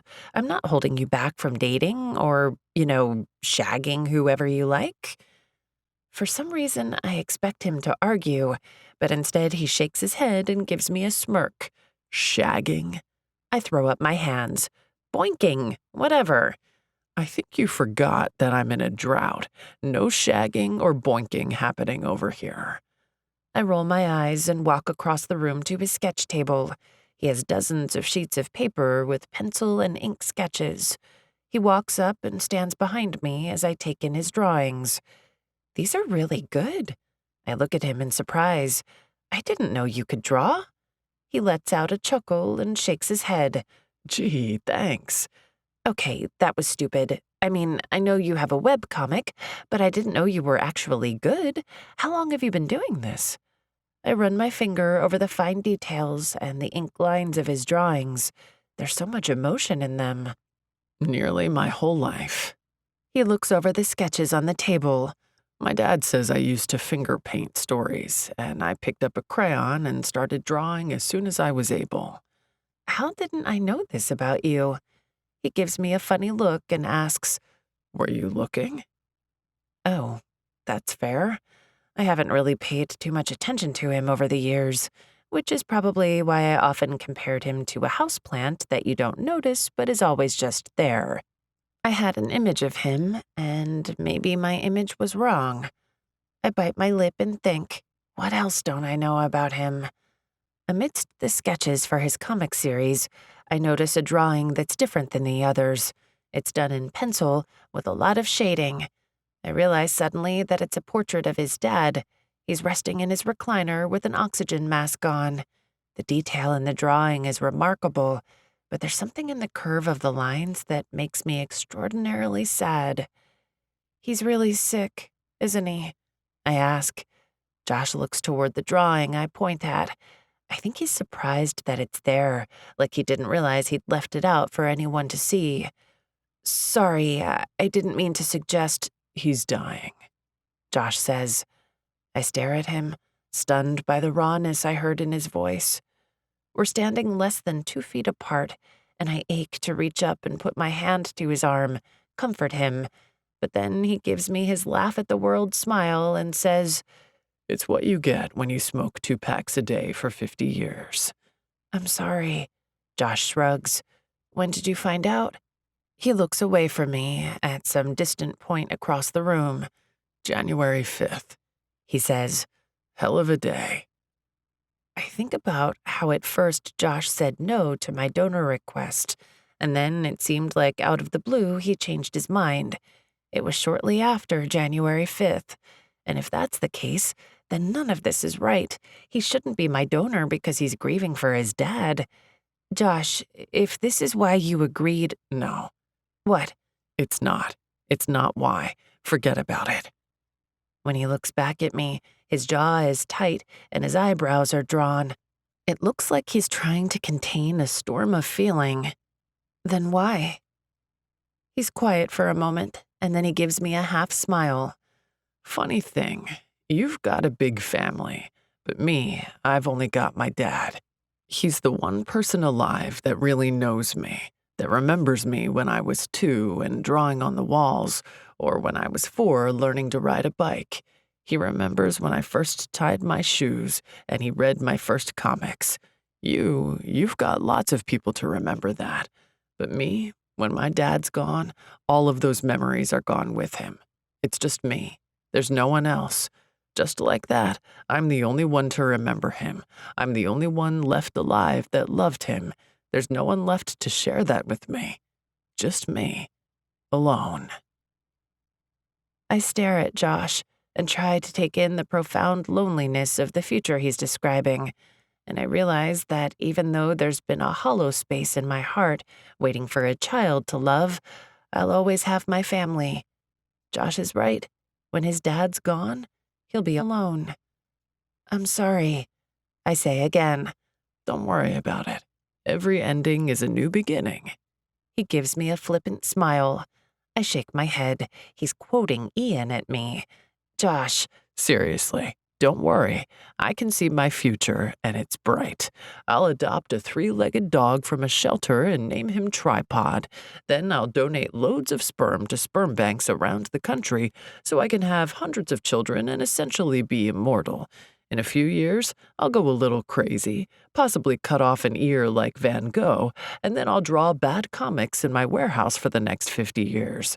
Eventually, I'll die from eating too many of those delicious chocolate cherry liqueur candies you can only get at Christmas time. Trust me, life will be grand. I try to hold back a smile, but can't.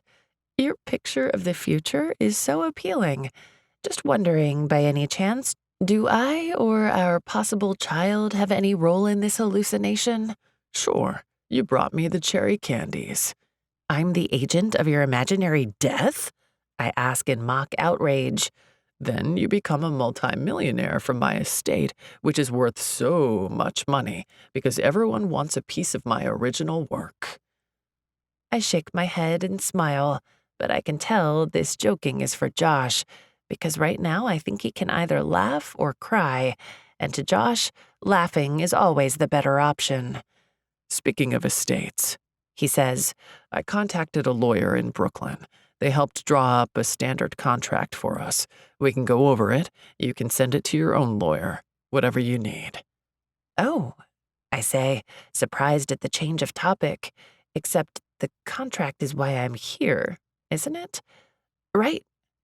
Josh grabs a document from his computer desk and leads me to the couch. We spend the next hour and a half going through it. This time we sit on opposite ends of the couch, no touching at all, which is good. Excellent. Because we're friends. Chapter 15. Every day is an opportunity to make it your best. I'm at my desk working on confirming all the sponsors for the Live Your Best Life online conference when I hear the elevator door open. It's just past lunch. Usually at this time, the mail guy comes and delivers letters and packages. But by the sudden silence, frantic clicking of keys on keyboards, and people shuffling papers and trying to look busy and important, I can guarantee that Ian is back. I force myself to keep clicking my mouse and then type some random words into my open document. I won't turn around and look, especially because Lavinia has her eagle-eye stare going on, and she's looking between the elevator and me with great interest. That's when I know for a fact that Ian is back. Finally, Ian is there in my peripheral vision. Wow, Los Angeles was good for him. He's a little tanner, his glossy black hair is tousled, and his tie is loose in a casual, I'm too sexy for my suit kind of way. Everyone is pretending to be extremely busy and productive as he strides toward his office.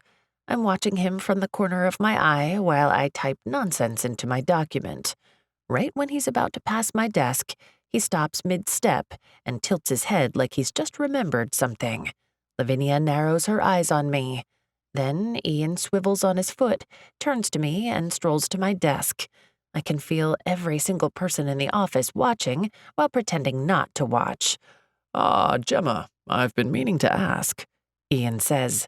I close my document, look up, and give Ian a businesslike smile. Yes? He smirks at me. "Have you lined up the sponsors for the conference?" I don't know if anyone else can see it, but the level of heat he's sending my way is off the charts. Or maybe that's just my imagination, but I swear he's peeling off my top with his eyes. I nod and squirm in my seat. Just finished, I say, and then I clear my throat because my voice came out high and squeaky. "Bring the document to my office, will you?" Will do. Then Ian seems to notice the rest of the people in the office. He gives the room a bright smile and says, "Hello, everyone. Every day is an opportunity to make it your best. Shall we?" Hi, Ian. A number of staff call, and then, yes. It's no secret. Basically, everyone that works here worships the ground Ian walks on. I stand at the office printer, waiting for the document of all the confirmed sponsors to print. Behind me, I hear the sharp click of Lavinia's heels on the wood floor. She stops at the paper shredder next to the printer and jams a fistful of documents in it. The whir of the shredder fills the air. She looks over at me, then says, "I wouldn't if I were you." "What?" I ask. "I emptied the shredder yesterday. It's fine." She purses her lips. "I mean, Mr. Fortune. I wouldn't get involved if I were you." I stare at her, a bit shocked, to be honest. She's never said anything remotely personal to me before. I'm not. She snorts. "I've lived in New York long enough to smell when a salami sandwich is being made." What? Excuse me? She shoves the last of her paper into the shredder, then turns to me and frowns. The paper stops halfway down. "The shredder's full. You shouldn't use it so much." I shake my head and then grab my document out of the printer tray. I don't use it. The shredder and I aren't involved. I hurry across the open office space to Ian's door. I knock on the glass and listen until I hear a muffled, "Come in." The glass is soundproof, and as soon as I close the door, it's like I've entered another world. This is Ian's sanctuary. The office is about 3 times the size of my apartment and has sort of an Eastern philosopher meets modern New Yorker vibe. The sound of the indoor waterfall bubbles through the room, and I look over to the koi pond to see a flash of orange and gold. Behind the pond is a wall of foliage with sweet-smelling flowers in bloom and a meditation rock garden. Beyond that is Ian's desk, a large custom sculpted piece made from driftwood and blue resin. He has a sleek computer and an aerodynamic chair. He isn't at the water feature or his desk. I walk farther in. My thick heels let out a thump on the soft cork floors as I head toward the bar area. Finally, I see Ian. He's against the wall of floor-to-ceiling windows that looks out over Midtown. The afternoon sun lights a halo around him as he squares himself up to putt a golf ball across his putting green. The ball makes a sound as he hits it, and I watch as it speeds across the green and clatters into the cup. Ian looks up at me and grins. "Hello." Ian sets his club against the window and then walks with loose-limbed grace to me. He stops next to the seating area by the bar. "Hi, I brought your document." I hold it out to him. He takes it, looks at it, then tosses it onto the low velvet divan. I missed you. I open my eyes wide. Okay, so that's the direction this is going. Did you? Because I was just a text or a phone call away. You know, there's this funny little thing called a telephone. Back in the 1800s, there was this guy, Alexander Graham Bell, who invented it. It's a nifty device. You might try it sometime. Ian smirks at me. Is that so? I shrug. Might be worth a shot. He steps forward and puts his fingers under my chin. Some say Alexander Graham Bell stole his ideas from Alicia Gray. All right, I say, my voice a little wobbly. Ian's eyes grow hooded. History is full of stolen credit. Edison stole from Tesla. Zworykin stole from Farnsworth. Who? What? I'm not really paying attention to what he's saying because he's looking at my lips like he's going to kiss me, right here, right now. Success goes to those brave enough to ask for it. Come to dinner with me tonight. He takes his fingers from my chin and steps back. I swallow and try to shake out of my Ian-induced stupor. He gives me a charming, I'm sorry for not phoning smile. So, you had fun in L.A.? I ask. It would have been more fun with you. A little bubble of pleasure arises at that, and I give him a smile. Ian Fortune, the man I've dreamed of for years, wants me. All right, what time? He winks. Not soon enough. Ian takes me to the premier sushi restaurant in the city. It's been written up in all the magazines and is impossible to get a table at. Are you trying to butter me up? I ask. I already work for you, you know. He pours more sake into my hand-painted pottery cup. So you do, he says. How's the planning coming for the conference? Really well, really good. He uses his chopsticks to pick up another piece of sashimi and pop it in his mouth. I grab a bit of edamame and nibble at it. I already downed 2 beautifully designed rolls that were more art than food, and I'm full. The schedule is in place, the speakers are lined up, the sponsors are in order. I've launched the pre-sale campaign and tickets are selling. Ian leans closer. Come back to my place. My breath catches in my throat, and for a moment I can't think. The noise of the restaurant, the people around us, it all disappears. I know what Ian is asking. I'd have to be a moron not to. I look at his face, the expression in his eyes, and for some reason, my mind flashes to Josh and how he looked sitting next to me on the couch the other night, relaxed, happy, joking.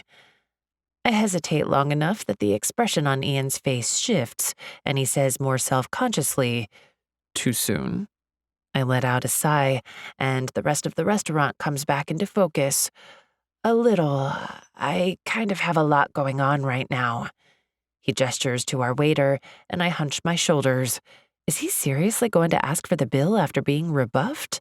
My dream image of Ian Fortune has been permanently destroyed. Yes, sir, the waiter asks. Ian looks at me and raises an eyebrow. Then, could we see the dessert menu? I look at him in surprise, and then a smile spreads over my face. He's not a horrible douche. Thank goodness. I can keep my years-long opinion that Ian Fortune is awesome. I get the soba ice cream, and Ian orders the sorbet. When it arrives, I let the flavor coat my tongue. Even though I was full, I have a rule. One is never too full for ice cream. As I'm licking the last of the ice cream from my spoon, a glamorous blonde in a tight silver dress comes up to the table.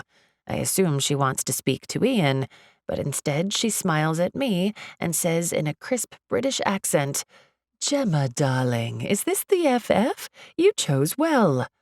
It's Carly. Holy cow, I didn't even recognize her. I blush, thinking of the nudie photo I looked up. Carly, hi.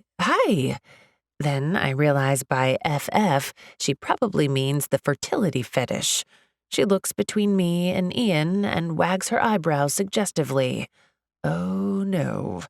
No. Carly, this is Ian Fortune, my boss, the world-renowned self-help guru. Ian stands and holds out his hand for Carly to shake. Ian, this is Carly. My mind blanks, and all I can think of is sexy nude model that I met in the pink uterus room. Carly is a former model and my friend. Enchanted. Ian says. A pleasure. Carly says. She holds her hand out in that delicate non-shake that looks like she wants someone to kiss the back of her palm. Ian takes it and gives her a suave smile. Carly winks at me, and I can tell she's having a lot of fun and that everyone is going to hear about this at our next meetup. Are you having dinner? Ian asks. La, we're finished. I'm here with my husband. She waves across the restaurant toward a man in his mid-40s. I take a second to study Carly's gazillionaire. He has brown hair streaked with silver. He's wearing an expensive business suit and is glowering down at his phone. He'd be handsome if he didn't look so serious. That sounds nice, I say and look back at Carly. She lifts one shoulder in an elegant shrug. It's Tuesday. We always have sushi on Tuesday. It's our chef's day off. She wrinkles her nose. Someday I'm going to ask for a pastrami sandwich. Across the restaurant, her husband looks up from his phone. He searches the room, and when he sees Carly, his glower deepens. Ah, my husband calls, she says dryly. Laters, darling. Bye, I say. For a moment, I watch her elegantly glide across the room. She slides back into her seat and gives her husband a bland smile. He shakes his head and looks back down at his phone. Ian sits back down at our table. How do you know her? She looks familiar. Oh, through a mutual acquaintance, I say, keeping it vague. Ian looks back to me. She's lovely, but I prefer the woman I'm with. I raise my eyebrows. So what's an FF? I cough into my hand and shake my head. Femme fatale? No, that couldn't be it. Ian studies me. Family friend? No, how about fortunate friend? He watches my face and zooms in on my embarrassed expression. Definitely friend something. I shake my head no and take a long swallow of ice water. When I set my glass down, he's still watching me. Then Ian changes the subject and says, Tell me about this a lot going on right now. What's keeping you from pursuing the pleasure of two souls meeting as one? I let out a small choked laugh. Is that what they call it these days? Ian leans toward me with a smile. Among other things. I take a moment to think about my answer. Well, like I told you earlier, I'm going through IVF. I'm not really interested in a fling. Ian shakes his head, considers me for a moment, and then asks, What makes you think this is a fling? We end up back at his place. Chapter 16. Never be sorry for expressing your inner truth. Keep your panties on. We didn't have sex. I'm on the phone with my sister Leah. She called to say that she wouldn't need me to babysit tomorrow, and then asked about life. Somehow my date with Ian came up, probably because I wanted to avoid talking about Josh and why he came over to babysit with me last week. If she thought it was important, she'd be on it like a bloodhound on the scent. Gemma, are you kidding? What are you thinking getting involved with that Ken doll? Wait, I take it back. A Ken doll is less plastic than Ian Fortune. A taxi driver lays on his horn, a long, irritated blaring as I cross the street in front of him. I send him a friendly wave and hop up on the curb on the other side of East 14th Street. I'll have you know, Ian has never had plastic surgery. He comes by his good looks naturally. Leah scoffs. I'm talking about his insides. The man is as fake as a nada. You know, those bags you can buy on the sidewalk that are supposedly Prada's, or the Nolex, the sidewalk Rolex. I weave through the busy rush hour crowd at a fast clip. What's your problem with him anyway? I've never understood it. I slow my pace and sniff the air. Over the exhaust, I smell something delicious. something really delicious, like cinnamon and honey and butter. I look around at the food carts and all the first-floor businesses: leather repair, thrift store, bodega, laundry, candy store, deli. Wait, under the letters candy store are the words egg cream and fresh beignet. My stomach growls. I don't have a problem with him, I just don't think he's good enough for my baby sister, Leah says. Huh, all right. I push the door open to the candy store and am rewarded with the scent of fried dough and sugar. 3 dozen beignets and 4 chocolate egg creams. I tell the older man behind the counter. Where are you? Leah asks. I don't know. Getting delicious food. Are you with Ian? Why would I be with Ian? Who knows? Why are you getting so much food? Hang on. Mary, stop vacuuming your sister's hair. Mamie, put the Kool-Aid down. Don't you spill it. Don't you do it. So help me, Mary. Pull the vacuum away.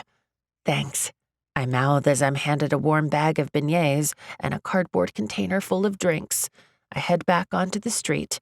I'm only a few blocks from Clive's Comics. Maybe I do need you to babysit, jokes Leah. I chuckle. You guys having fun? Mm-hmm. Speaking of, what's this I hear about Josh coming by the other week? I wrinkle my nose. Leave it to Leah to ask about this. He's bored at his dad's place, I guess. He'll take whatever company he can get. She makes a disbelieving noise. I guess. I didn't think you guys were close. She lets out a gasp and then, Mary, are you vacuuming Mamie's Kool-Aid out of her glass? That is not a safe choice. Sorry, Gemma, I gotta go. I cannot wait until Oliver gets back from his business trip. Lord, give me patience. I stifle a laugh. Okay, bye. Give the kiddos kisses for me. I let out a sigh of relief, saved by the proverbial bell, aka the twins at the height of mischief-making. I'll have to bring them an extra special present next week. Leah hangs up, and my phone earbuds start to play music again. But I've made it. I'm at the sidewalk cellar door to Clive's Comics. The beignets and egg creams were a hit. The pink room is filled with the scent of fried sugar, and my stomach is happy. I lean back in my metal folding chair and lick the sugar from my fingers. So, explain to me how this works, Brooke asks. She scowls at me, but the effect is ruined by the dusting of sugar on the tip of her nose. You're dating Ian Fortune. He says he wants a serious relationship, and he doesn't care that you're using another man's sperm to have a baby. Correct, I say. Then I take another sip of my delicious chocolate egg cream. Ian and I talked about it last night at his place. He said that he respects my modern sensibilities and my refreshing view on relationships. I have no idea why, after so many years working for him, Ian has finally noticed me, but I'm not going to question the intervention of fate.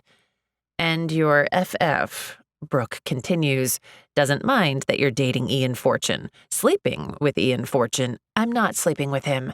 And possibly having a long-term relationship with Ian Fortune. Explain that to me. Brooke finishes. Easy, I say. Carly and Hannah put down their beignets and turn to listen too. My donor, not FF. FF, according to Carly, means fertility fetishizer, is, like I said, a good guy. You guys were full of it. He doesn't have a fetish or hundreds of sperm donations floating around the country, and he isn't planning on blackmailing me. Carly raises her eyebrows, and Hannah covers her mouth to smother a laugh. You asked him? Brooke asks. You actually asked him if he has a fertility fetish? I wince in embarrassment. It wasn't one of my better moments. Carly starts to laugh, and Hannah joins in. Obviously, you guys got to me, but never again. I shake my head. I'm on to you now, and I realize you're all totally full of it. My FF, my donor, is a great guy who is doing this as a friend. He's not upset about Ian because he and I are friends. Neither of us has an opinion about the other's love life. Brooke shakes her head, and I watch the sugar on the tip of her nose. Ian Fortune, he's that self-help guy, right? That's right, I say. He's sexy, Carly says. Brooke interrupts. Sorry to burst your bubble, sunshine, but the self-help ones are the craziest of them all. I've represented a few therapists, and the things they did would keep you up for weeks. Don't tell us that crazy barrel story again, Hannah says. You got that from a true crime show. I saw it too. Brooke scoffs. Did you ever think that maybe the true crime episode was based on my case? Hannah gives the ceiling a beseeching glance, then looks at me. If you want to date a life coach, then you can date a life coach. I bet he has a really well-developed sixth chakra, and maybe he does tantra. Yeah. Wow. She looks a little dazed at the thought. What's tantra? Carly asks. Cosmic orgasms, Brooke says. I gesture at her to dust her nose off. She gives me a look and shakes her head. I dust my nose harder, but she ignores me. Are you starting your IVF cycle soon? Hannah asks, changing the topic. I nod. My period's due next week. Well, then it's our duty to get you ready for the roller coaster, Brooke says. Sit down, strap in, and listen to the instructions. Are you doing fertility acupuncture? Hannah asks. I shake my head no. You should. It'll help thicken your lining. Brooke sighs and rolls her eyes. Hannah grabs her quilted fabric purse and digs through it until she pulls out another stapled document. Here's my holistic protocol. She flips through the pages. Acupuncture twice weekly, herbal supplements, I can get you the names, daily fertility meditation, energy work. I've got my crystals. There are a few teas that are good. I bought grounding sheets for this time. I think living on the 15th floor is preventing me from connecting with the energy of the earth. Also, I've cut out dairy, sugar, and gluten, and am increasing intake of liver. I thought it was herring, asks Carly. No, liver. Hannah frowns and flips through her sheet. And coconut oil. She flips the pages to the end. Oh, and pomegranate seeds. And this time after the transfer, I'm going to give my husband a, you know what, and I'll swallow. That's supposed to help too. Carly coughs into her hand. Brooke just shakes her head. Isn't that to induce labor? I ask. I think I remember Leah telling me about that during her last pregnancy. Brooke snorts. Yeah, right. I call BS. That's a rumor made up by men to get desperate women who just want to go into labor to give them one last BJ before the baby comes. A woman at 40+ weeks will try anything to induce labor. How do you know? Hannah asks. It could work. Brooke just gives her a hard look, but the effect is ruined by the sugar smeared on her nose. I'm still going to try it. Hannah says, unlike you, I'm interested in improving my chances by whatever means necessary. You won't be laughing at my herbs and crystals when this time next month I'm pregnant. Brooke sighs and brushes her copper bangs out of her eyes. You're right. I'm a bitter, chain-smoking lawyer with a glass completely empty kind of perspective. Sorry. Hannah shrugs and sets her purse down. No worries. As soon as your husband starts taking maca, your worries will be over. I'll bet, Brooke says. Then Carly clears her throat. I've had my transfer. I'm in my 2-week wait. You have? Hannah cries. Do you feel pregnant? Carly lifts a shoulder in her elegant version of a shrug. We had one embryo, a girl. We'll see. But do you feel pregnant? Are your breasts tingly? Do you have an increased sense of smell? Any nausea? Asks Hannah. It's been 1 day. Carly says. Also, during each of the last 6 2-week waits, I've had every early pregnancy symptom possible, and I've never been pregnant. Everyone is quiet. Carly's mood is sober. I realize it must be a lot safer not to get your hopes up, especially after so many tries. Let's hope she sticks, Carly says, and there's a thick, sad note in her voice. My husband would like a baby girl to dote on. I think about Carly's scowling, tense-looking husband, and I can't imagine him doting on anyone. She gives me a self-mocking smile, as if she knows what I'm thinking, and she agrees. Baby dust to you, Hannah says. Thank you, darling. So, Gemma. Brooke turns to me. A few days after your period starts, you're going to be put on some meds. Listen to me carefully. I look at her. Okay? Brooke smiles. You get to stab yourself daily with needles and inject some wonderful hormones. Right. FSH and HMG. I say, FSH stands for follicle-stimulating hormone, and HMG means human menopausal gonadotropin. Basically, I'm going to be loading myself up with hormones to make my follicles grow so that I can get some good eggs. That's right. And they'll either make you crazy angry, angrier than you've ever been in your life. Yeah, Brooke stabbed one of her clients with a fork, says Hannah. I missed, Brooke argues. The fork got stuck in his chair, which he was cuffed to, so the fork was a good reminder not to be a chauvinistic ass. Holy cow. And she pushed a man into the path of an oncoming bicycle to get a cab. Carly says. I give her a shocked look. Brooke nods. It's not pretty. Anyway, if the injections don't make you crazy angry, they'll make you insanely horny, so get your vibrator or your man ready. I widen my eyes and look at Carly for confirmation. She shakes her head. Don't look at me. I haven't had sex in months. The most action my eggs get is in a petri dish. Sad, Carly. Sad. All that money, all those good looks, yet no sex. Brooke says, IVF has taken the passion out of it. Carly shrugs. I hear that. My husband doesn't even want to have sex anymore. He says it's too much pressure, especially since he knows that he's basically shooting blanks. He'd rather get off in the privacy of the shower than come near me. Brooke says. Hannah raises her hand. Sad, guys. Really sad. Then, I'm the horny one. I jump my husband at least 3 times a day, and if we're not supposed to do it, then I have to, take care of it other ways. Wow. I can't say anything else. I'm imagining Josh saying it's too much pressure and sending him photos to help him along. I'm thinking of BJ's after transfers to help fertilize, and I'm wondering what I'll do if I become insanely horny and need it 3 times a day. Or you may become a sobbing emotional wreck. Brooke continues. Carly nods. That's me. I sobbed when I saw a hot dog commercial last week, or that advert with the old couple. Her lips start to quiver, and she wipes at her eyes. Case in point. Brooke says, no matter which way it goes, you're in for a ride. You ready? Of course, I say. Of course I am. Carly blows her nose into a tissue. Sorry. It was a really sad advert. It's okay. Never be sorry for expressing your inner truth, I say, quoting Ian. Then, for some reason, I picture him as a Ken doll being represented in court by an angry, fork-wielding Brooke. I shake the image out of my head. Well, best of luck this week. We're here for you. Hannah says, let me know if you want to borrow any crystals. Okay, thanks.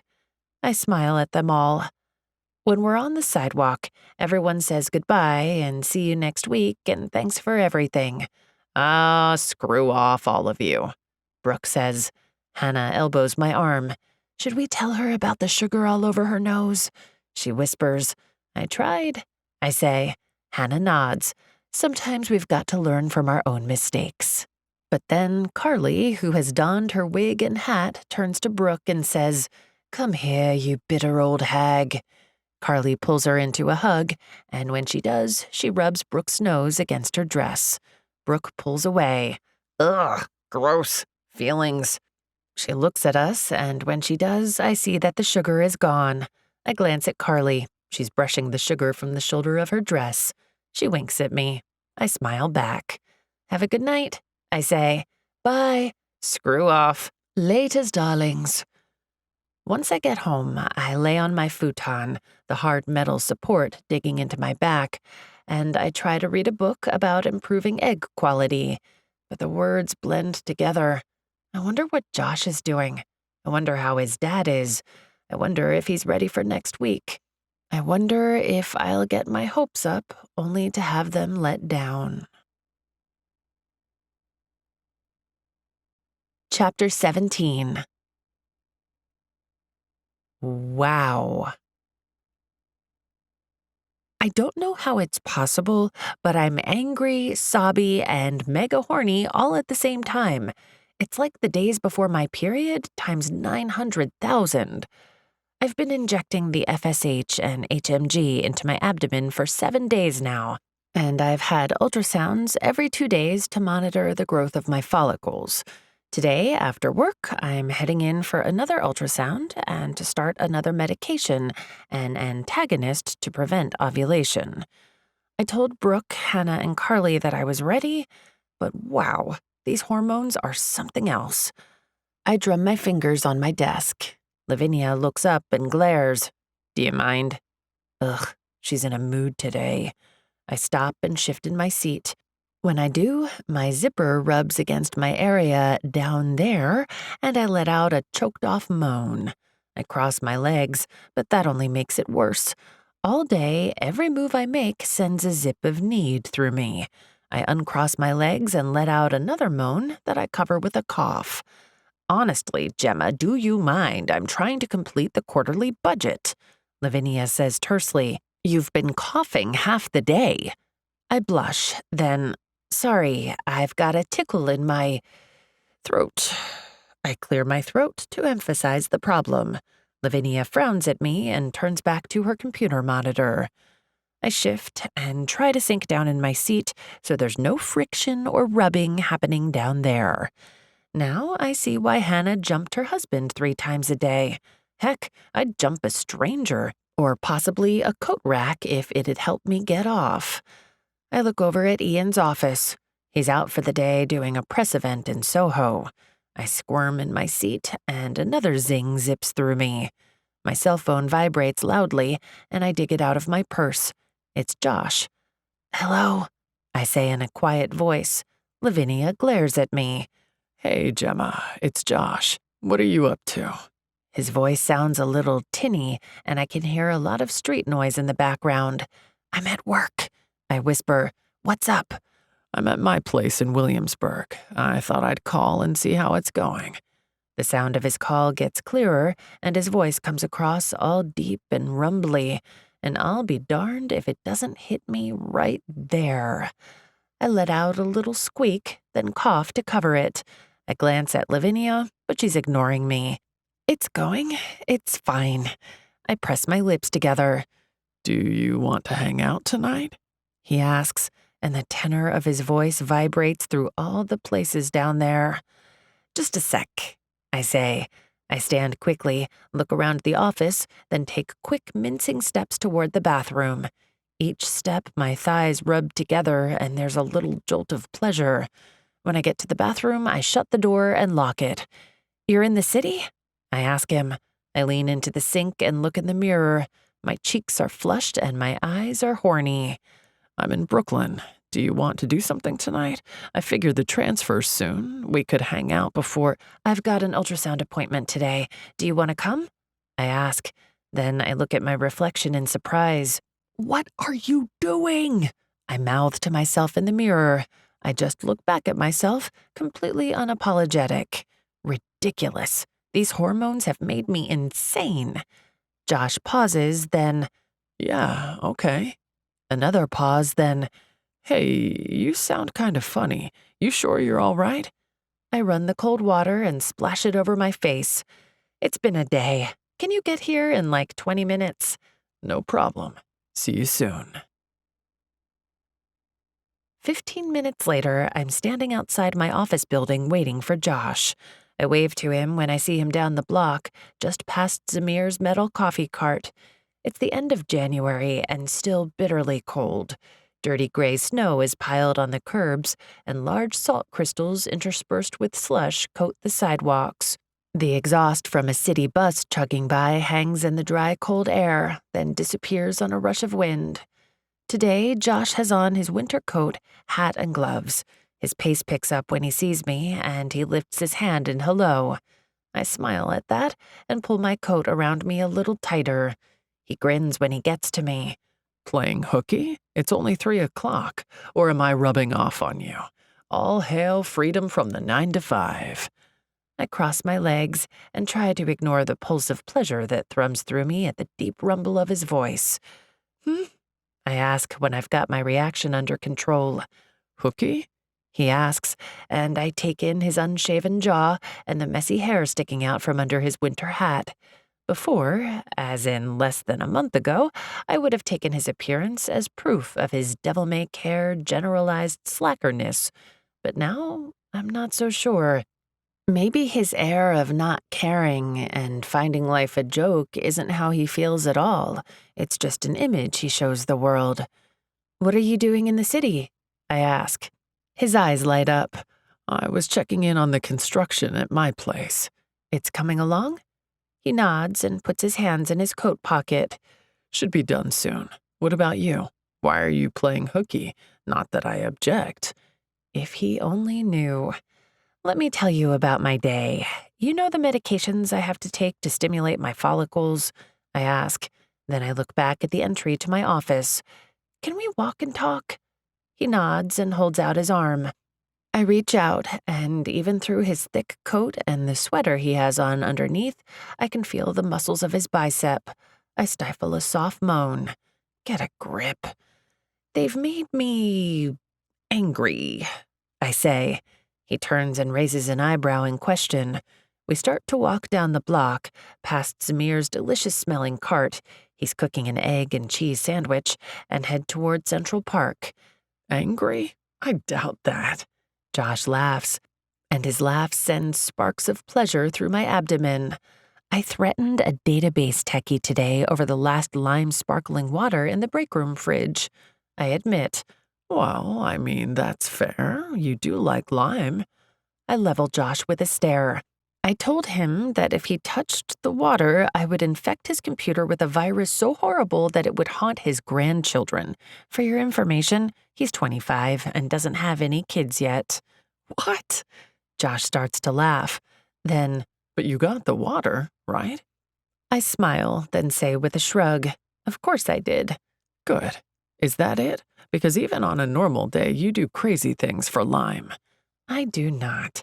But I told the office intern that if he kept omitting SEO from his blog posts, I'd curse him with the pain of 10,000 paper cuts." Josh looks over at me and grins. Ouch. He isn't taking this seriously, except now that I'm telling him about it, neither can I. The hormones are also making me cry. At work, I tried to put together a post with a kitten hanging onto a tree limb, and I cried in the bathroom for 20 minutes. He snorts and then coughs to cover the sound. I jab him in his side with my elbow. He pretends to be hurt, but then starts to laugh harder. Is that all it takes for you to play hooky? Paper cut threats and kitten videos? We stop at the crosswalk at the southern edge of Central Park. A row of horses and carriages lines the other side of the street. A horse stamps his feet and blows out a long breath. Steam rises from his nostrils. I look at the horses, the art installation at the corner of the park, and a vendor with a table selling books. I completely and totally avoid looking at Josh. "Because there's something else?" he asks. I can feel him closely inspecting my face, but I don't look at him. The entire walk north, there were little zaps of pleasure down there. Every single time Josh spoke/laughed/breathed, I felt a zing. I thought getting out of the office might make my predicament better, but it's only gotten worse. Much worse. The crosswalk light changes, and the crowd of pedestrians flows around us, but I don't move. "What else?" Josh asks. I flush and start forward. Once we're across the street, I take a curving sidewalk into the park. I glance at Josh from the side of my eyes. He's not watching me anymore. Instead, he's making sure we don't slip on a patch of ice. I grip his arm more tightly and take smaller steps. My zipper rubs against me, and I let out a small moan. "There's a problem," I tell Josh. "What?" he asks. "You can't do the transfer?" He looks over, and surprisingly, he looks worried for me. "No, that's not it. He stops and pulls me aside so that the people behind us can pass. I look at his face. It embarrasses me even more to see how concerned he seems. I look farther into the park at the upcoming bridge where a man plays an arhu under the glittering stone archway. The two-stringed fiddle echoes and sends out a sweet, longing melody. Josh squeezes my arm and looks down at me. "Hey, it's okay. You can tell me. I won't laugh." I let out a long sigh, then, okay, I'm horny. At first, it seems like he doesn't understand. Then, suddenly, it's like a dam breaks. Josh snorts, coughs, then stifles a laugh. I shove at him. You said you wouldn't laugh. He pushes his lips together, and I can tell he's trying his best to hold back his laughter. It's not funny. Being horny isn't funny. I push away from him. His shoulders jerk with the effort of trying to restrain his laughter as he wipes at his eyes. Unbelievable. Finally, he gets himself under control. He puts on his serious face and says, I'm sorry. Did you say your problem is that you're horny? I cross my arms and try to ignore the party going on in my pants. Josh Lewenthal, you promised you wouldn't laugh, and for your information, it's torture being this horny. I point across the sidewalk at one of the green benches that line the walkways of Central Park. I'd dry hump that bench if I didn't think I'd get arrested. Heck, I'd rub myself off on a tree this very second if you'd make sure no one was watching. For the first time in my life, Josh Lewenthal is speechless. He opens his mouth, but nothing comes out, and then he just stares at me, totally shocked. I let out a long sigh. I'm telling you, it's torture. I walk, I'm horny. I go pee, I'm horny. You speak, I'm horny. Not sure being jammed in there with peeing and walking is a compliment. Josh finally manages. I scowl at him. My appointment is in 1 hour. I do not want to go in there for my ultrasound like this. I gesture at my lower region. Josh's eyes light with understanding. Then he looks taken aback. You need my help?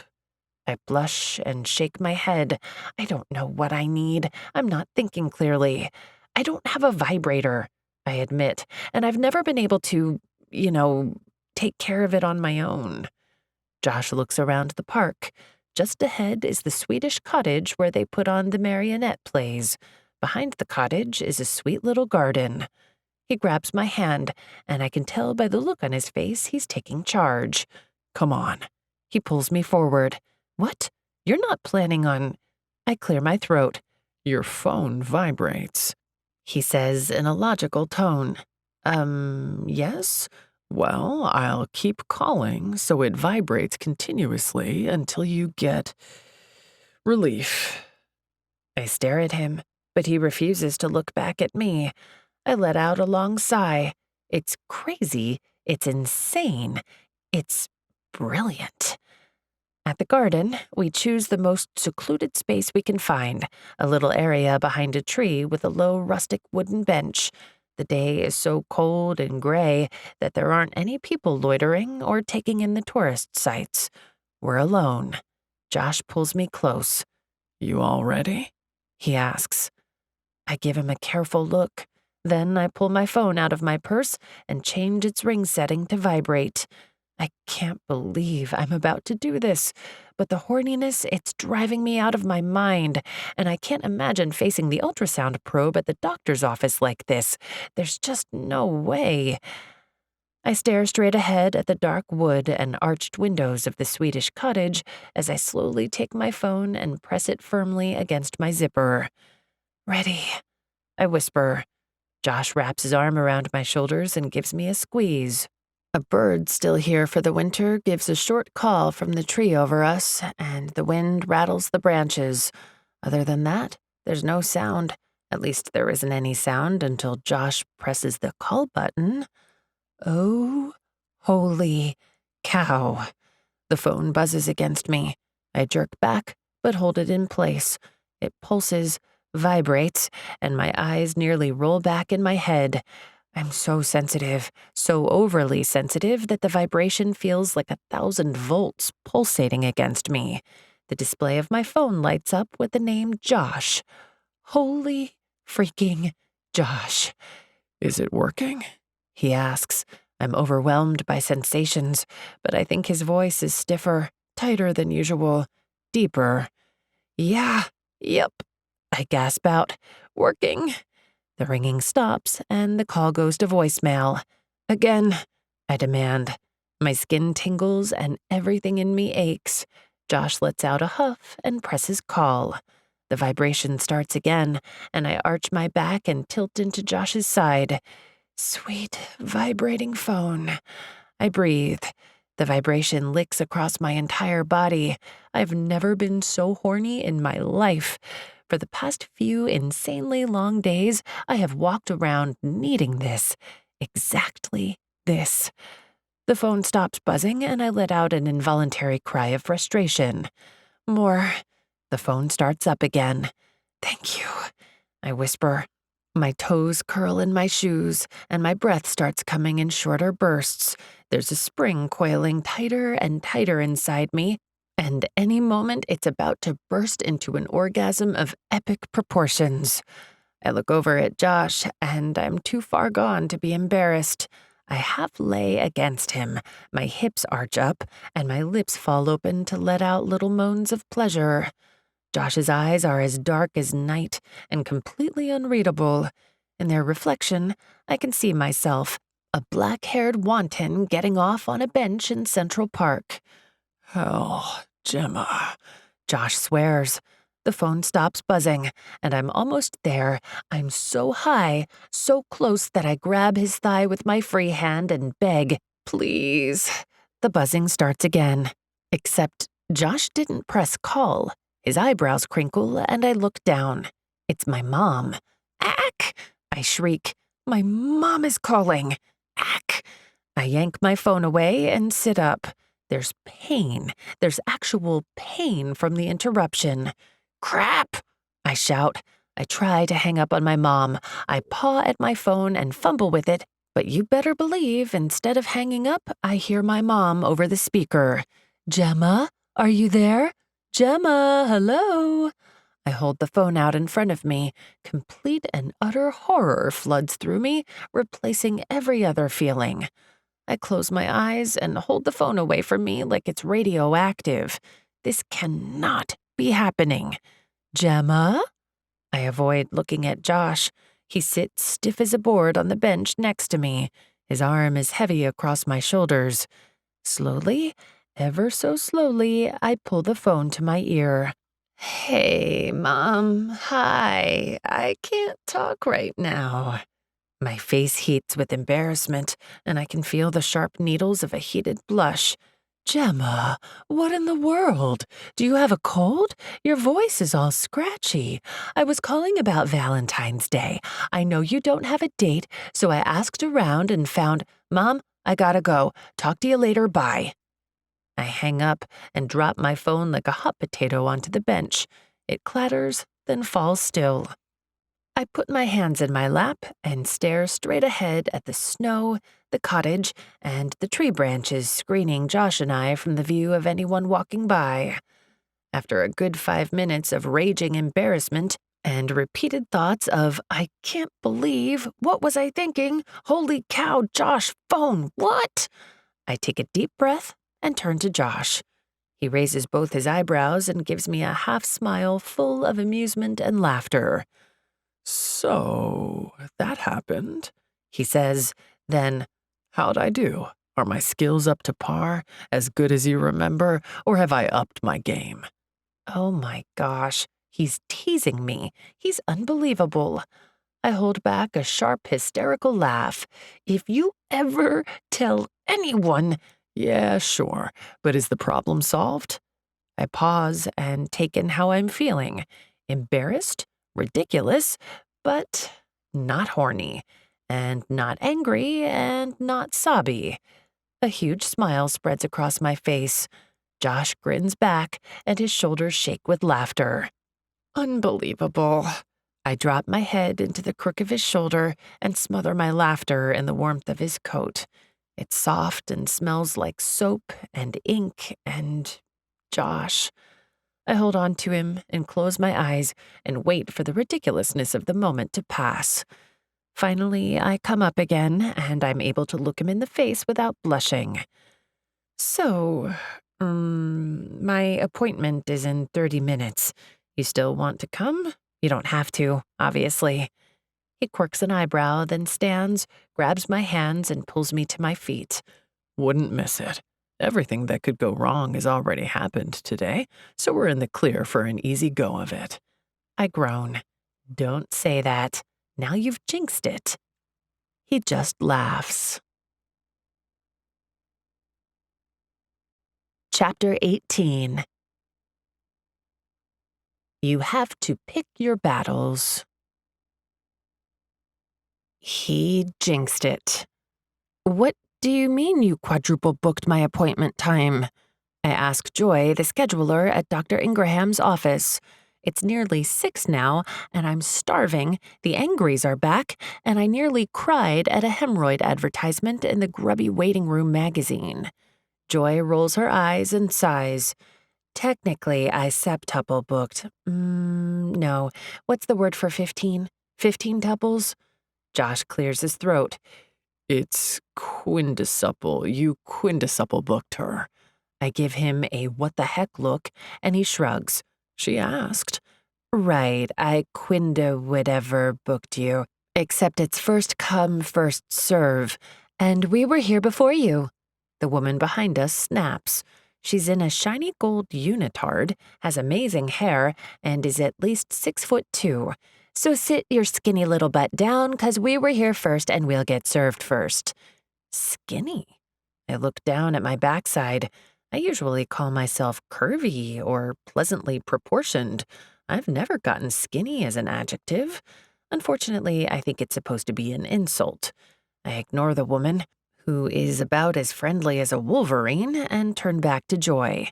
They weren't here first. They got here 5 minutes ago. We've been waiting for more than an hour, and 2 couples that came in after us have already come and gone. Hey, bony butt, me and my husband watched you walk in. Sit down, it's our turn. The woman in gold snaps her fingers at her husband. He's reading a car magazine, but when he hears her snapping, he drops the magazine and stands. You ready to go back, baby? He asks.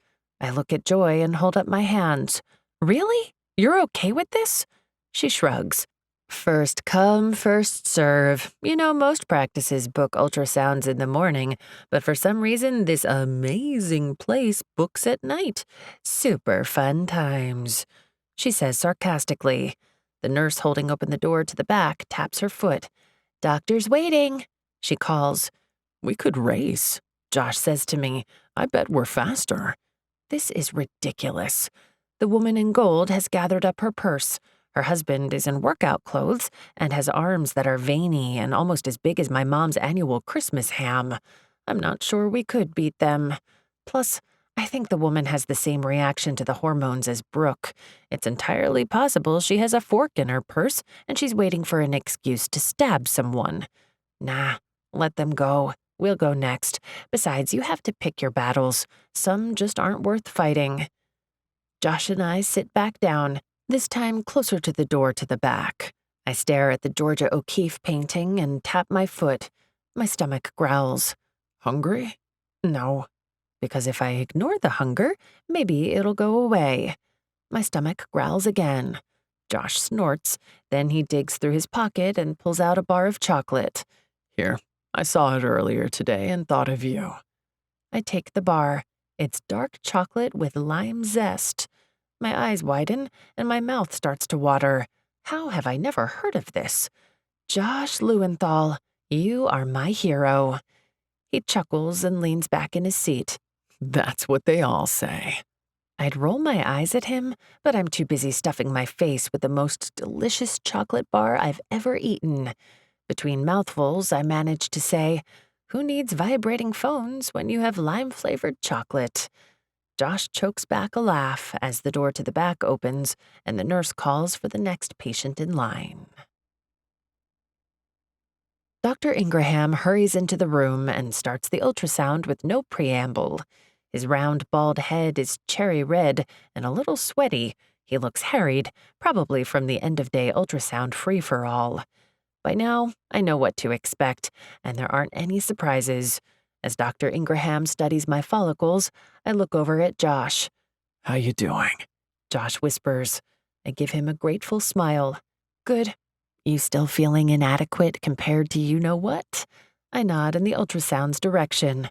He raises his eyebrows, then, Nah, Now that I've got phones and chocolate in my arsenal, I'm unbeatable. I snort and shake my head. Then I look back at the ultrasound machine. I can see some blurred images on the monitor, but I can't really make out what I'm looking at. Dr. Ingraham clicks around and makes a few satisfied noises as he studies the image. I press my feet into the stirrups, smooth down the paper gown, and try not to shiver from the chill of the cold room air. Finally, Dr. Ingraham clears his throat. Well, good news, Gemma. Yes? I perk up, then smile over at Josh. Dr. Ingraham nods. Very good news. Your ultrasound looks like a kid's Easter basket. What? I ask, completely confused. So many eggs. Wow.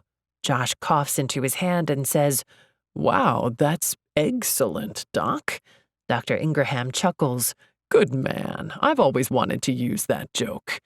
I look at Josh and mouth, Are you kidding? He grins at me, completely unrepentant. How many eggs are there? I ask. Dr. Ingraham frowns. Well, I'd count them, but I'd rather wait until they hatch. Josh snorts and then covers it with a cough. Have you considered stand-up? Josh asks. Unbelievable. No. I find humor breaks the tension of medical procedures. Don't you agree?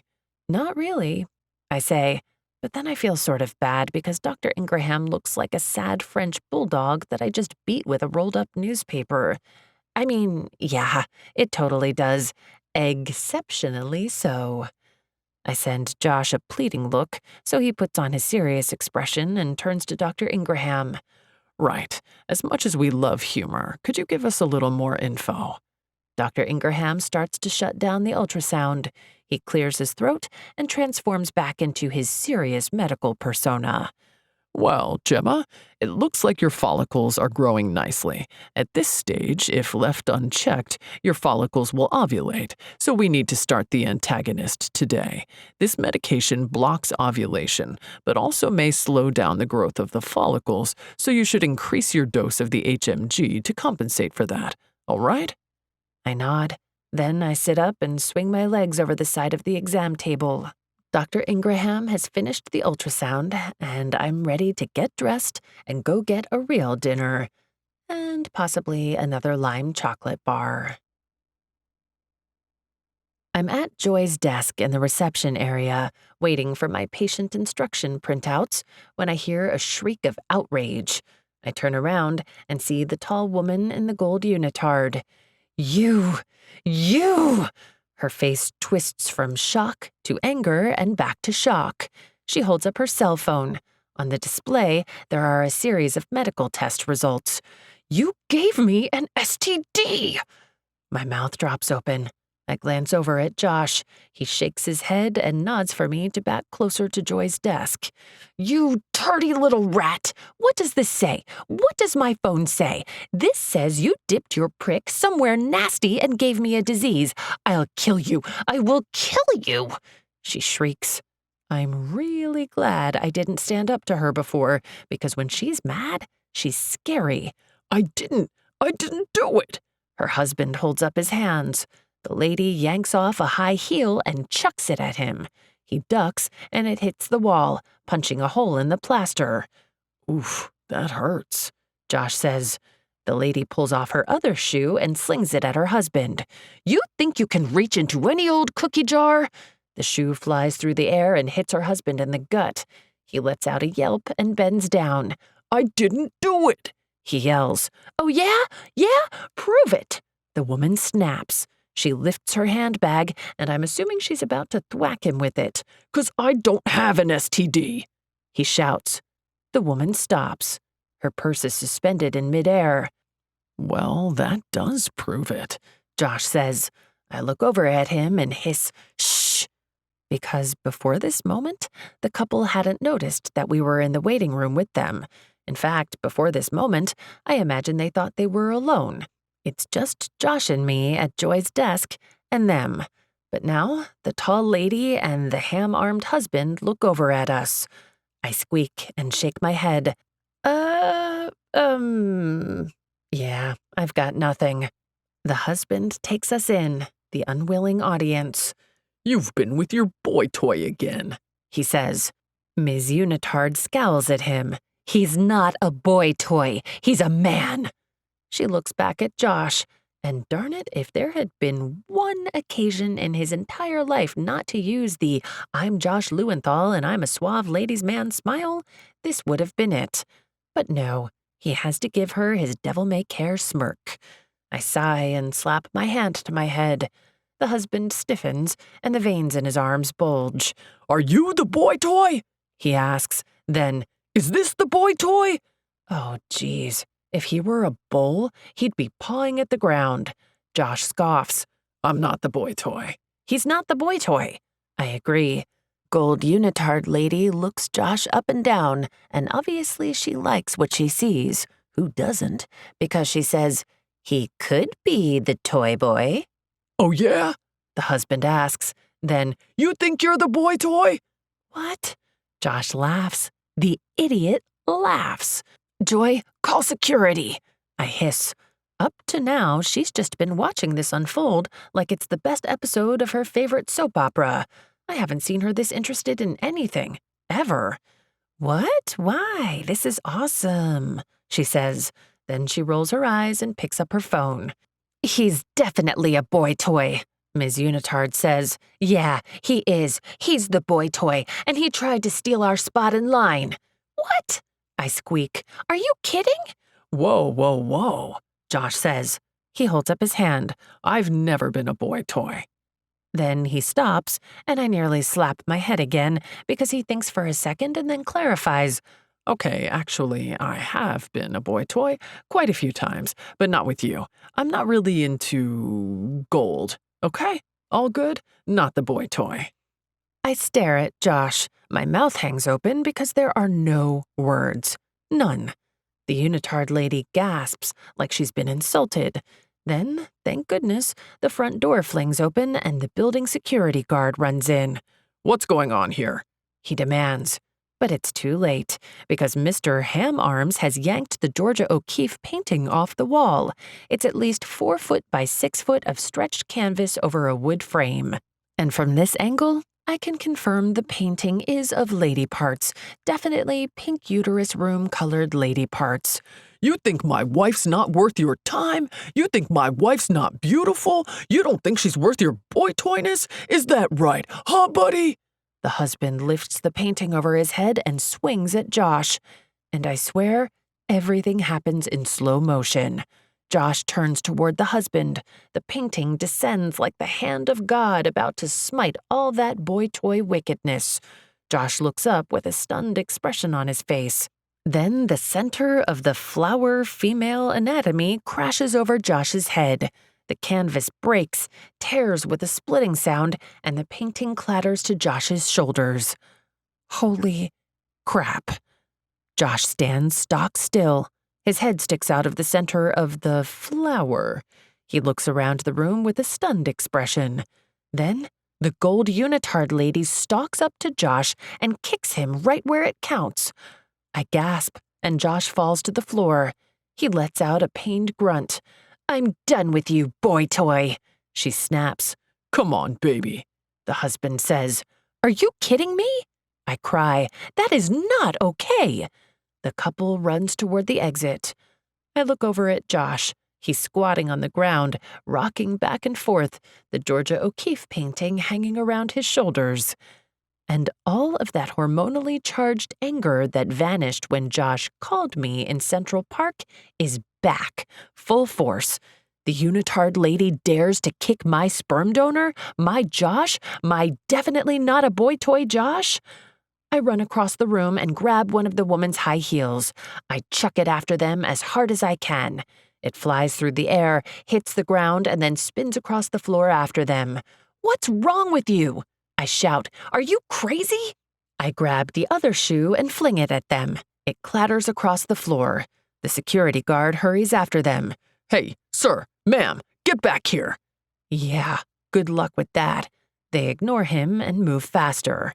I jog forward and grab the shoe again. There's actually something immensely satisfying about throwing shoes.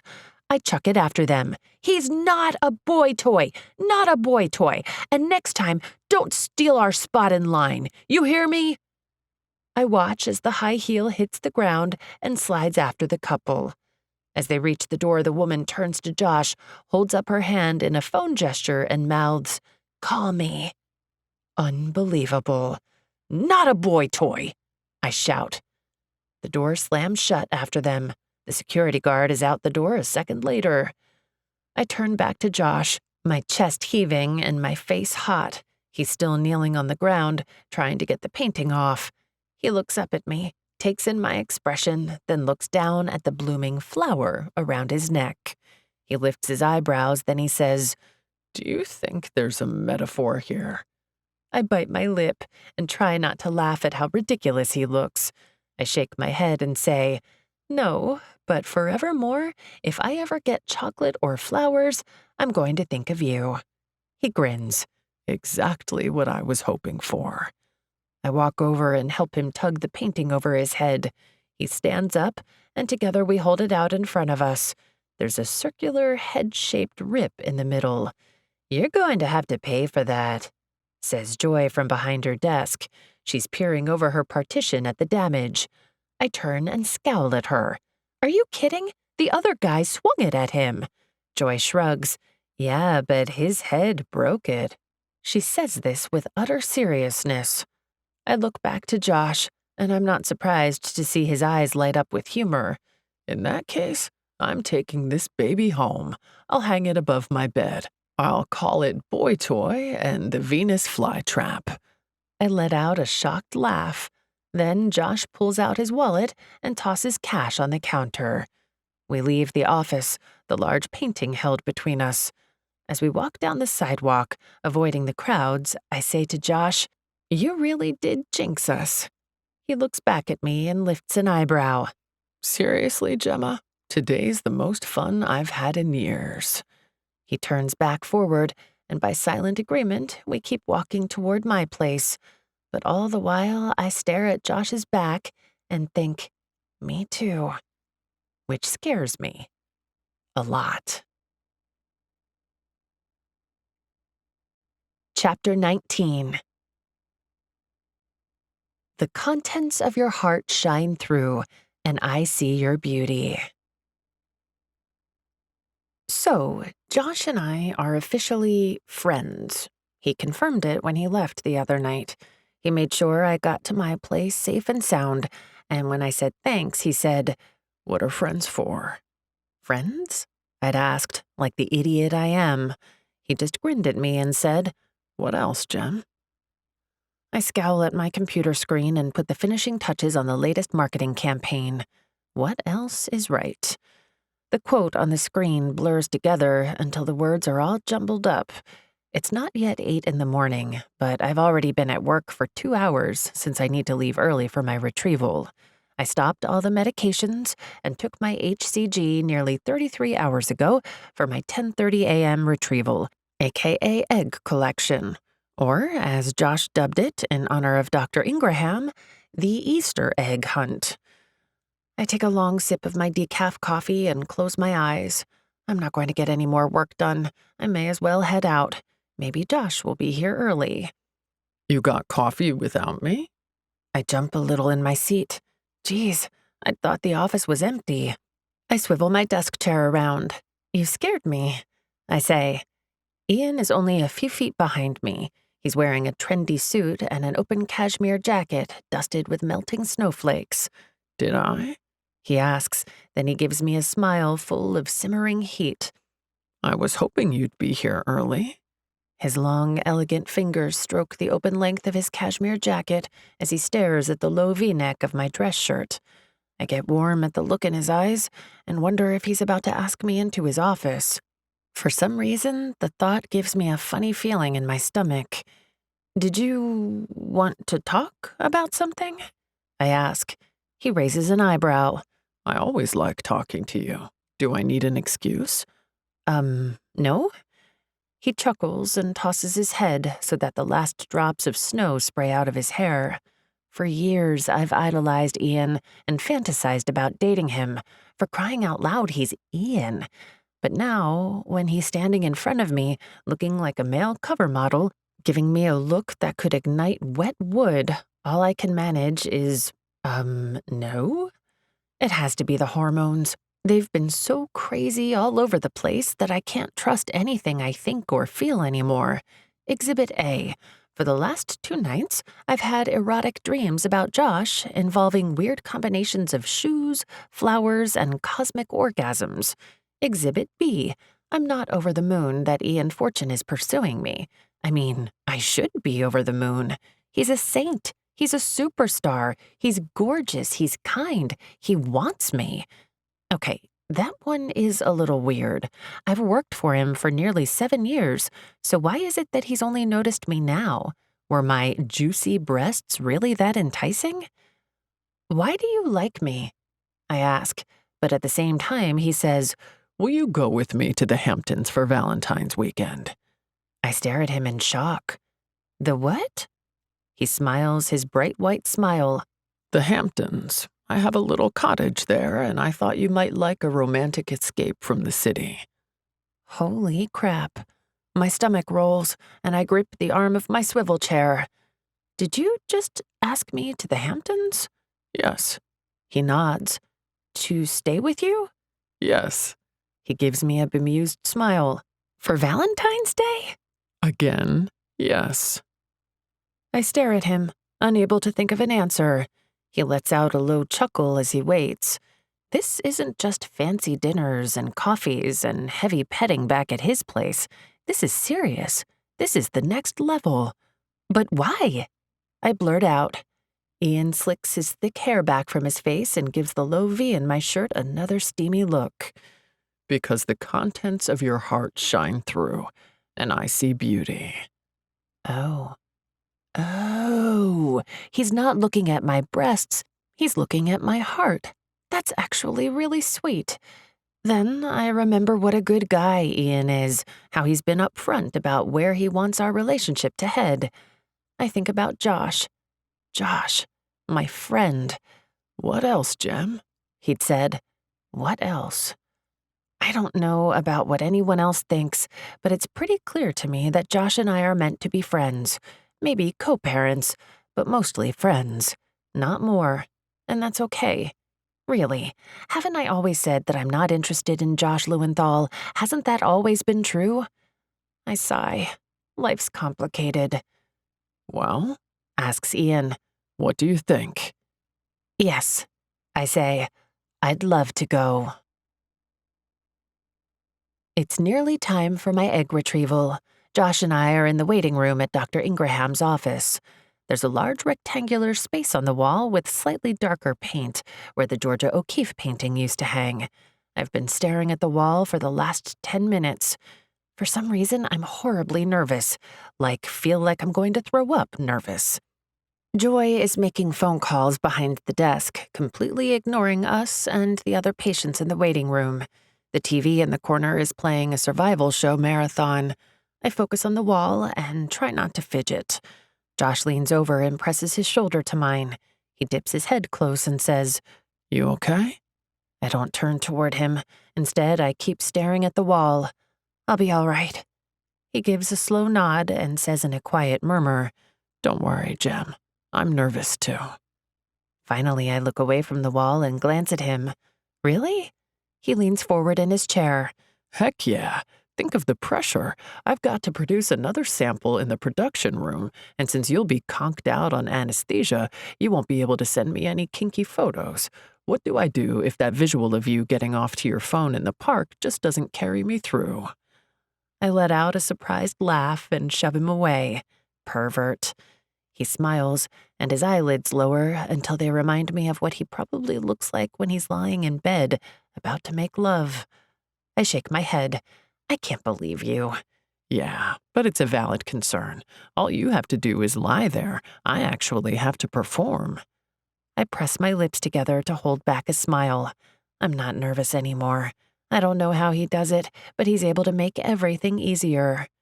He's still looking at me with a woeful, pity me sort of expression, so I say, Ah, the misery of man, your untold woe over the centuries.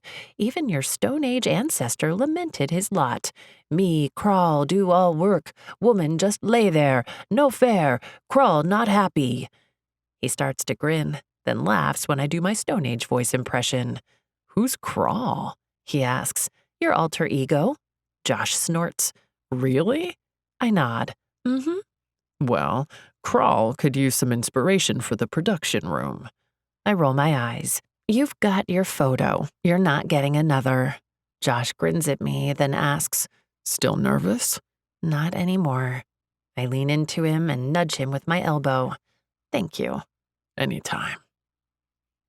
We're quiet for a moment, and then I wonder about what he said. Are you really going to have trouble?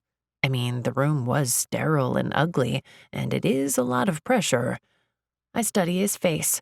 He looks tired. The hollows under his eyes are darker than usual, and it looks like he hasn't shaved in a few days. He sees my concern and smiles at me. Don't worry about it. I'm all right. I'm not sure if he means he'll be all right in the production room or if he's all right in general. Is your dad okay? Josh nods, but he looks away from me and he doesn't say anything. Oh. I sigh and lean into him. He pats my arm and then leaves his hand on my coat sleeve. He rubs his thumb up and down my arm. I look over at him, but I don't think he realizes he's doing it. Finally, I break the silence. This waiting sucks. Josh sits up straight, then looks down at his watch. They should call you back in a few. Are you sure you still want to do this? I know it's a weird time to ask this question, but this is just about the last time he can back out. Even though we've already signed the contract, the IVF consent forms, all the legal documentation, everything. Still. He looks over at me, and I see that shadow of seriousness in his expression. What do you think she'll be like? He asks. I look at him in surprise. The baby? He nods. I get a warm, happy feeling in my chest. I don't know, I admit. Then, for years, I've dreamed about having a family, a baby, but I never thought about what she'd be like or what she'd do. It's more that I imagined the feeling. When I imagined her, I didn't picture hair color or personality or likes and dislikes. Instead, I imagined the feeling of her, and it's like, I look at him to see if he's going to laugh or make fun of me, but he's leaning toward me, and his eyes look almost hungry. So I continue. When I was little, we used to spend Sunday afternoons in the park having family picnics. I remember. I nod. I'm sure he does. He was invited to many of them. The thing I remember most about those picnics is the feeling. We were all there, sitting on our plaid blanket in the warm grass. Sometimes we'd crawl through the grass and hunt for four-leaf clovers, or we'd suck out the nectar from honeysuckle blossoms, or sometimes we'd run barefoot through the grass and play tag. Me, Dylan, and Leah would run and wrestle and laugh. Sometimes we'd fight. Sometimes? I snort. Yes, sometimes. But then we'd always finish with my mom's fried chicken and potato chips and carrot sticks and lime jello. And then we'd all lay down in the grass. I'd be in my mom's arms or my dad's, and Leah would hold my hand, and Dylan would pull my hair. And then we'd watch the clouds. Every single time, we'd watch the clouds, and we'd tell each other what we saw. I'd always smile up at the sky, and my heart would feel so big. And the feeling of that moment, the love, the belonging, the happiness, the warmth of the sun and the smell of the grass, the sound of Leah's laughter and my dad telling my mom he loved her, all that is wrapped up together. I look over at him, and he's watching me with an unreadable expression. I shrug, afraid I've shared too much. Anyway, you asked what I thought she'd be like. I've always imagined she'll be like that feeling, even when she's crying and colicky, or a teenager yelling at me that I'm parenting her wrong, or a young adult off on her own. I've always imagined I'll love her as much as any human possibly could love another. Josh is so quiet that I start to get uncomfortable. Too much? I ask him. He shakes his head. No, Gemma, not too much. I'm glad I'm here. Then, before we can say anything more, the door to the back opens, and the nurse calls my name. I wake up in the recovery area. Dr. Ingraham said the retrieval would only take 15 minutes. He put me to sleep with an anesthesia drug and also gave me an amnesiac. He said I'd forget everything that happens for about 30 minutes after the drug was administered. That means I'd forget things even after I woke up. I look at the clock hanging on the wall across from my bed. The numbers are a little fuzzy, but I manage to calculate that I still have about 15 minutes of forgetfulness. I giggle, then I stop, because why am I giggling? Hey, you're awake. I look over and blink until Josh comes into focus. I feel a little loopy and sort of fuzzy, like I'm still coming out of a really long, really deep sleep.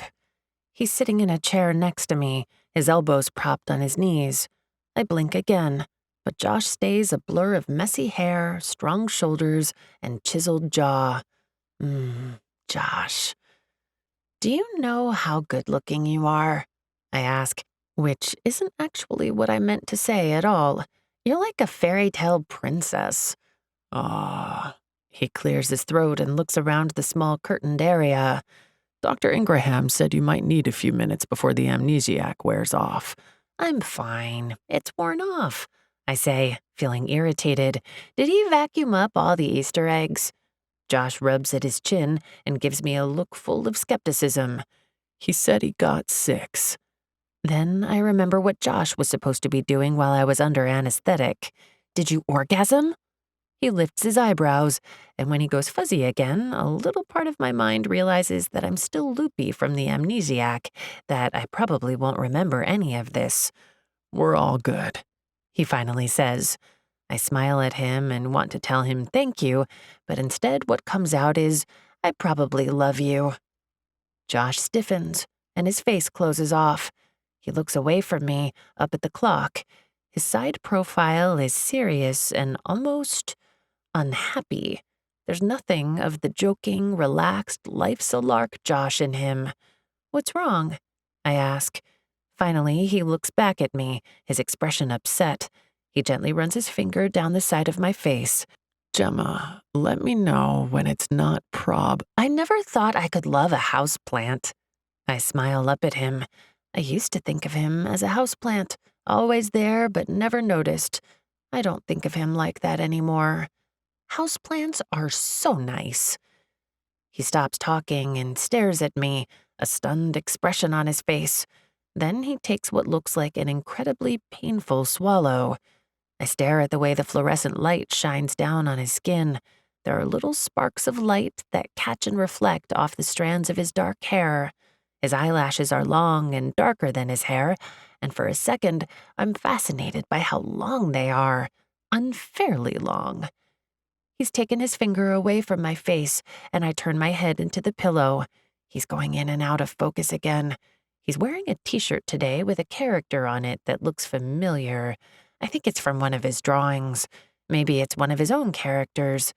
I smile at the slashes of color and look back up at Josh. He's staring at the far wall, and it almost looks like he's berating himself for something stupid he's done. Or did. What did you do? I ask. He shakes his head and then looks down at me. What?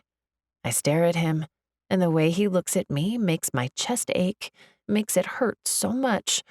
I try to think back to the last thing we were talking about. It was just a few seconds, maybe minutes ago. Something about houseplants?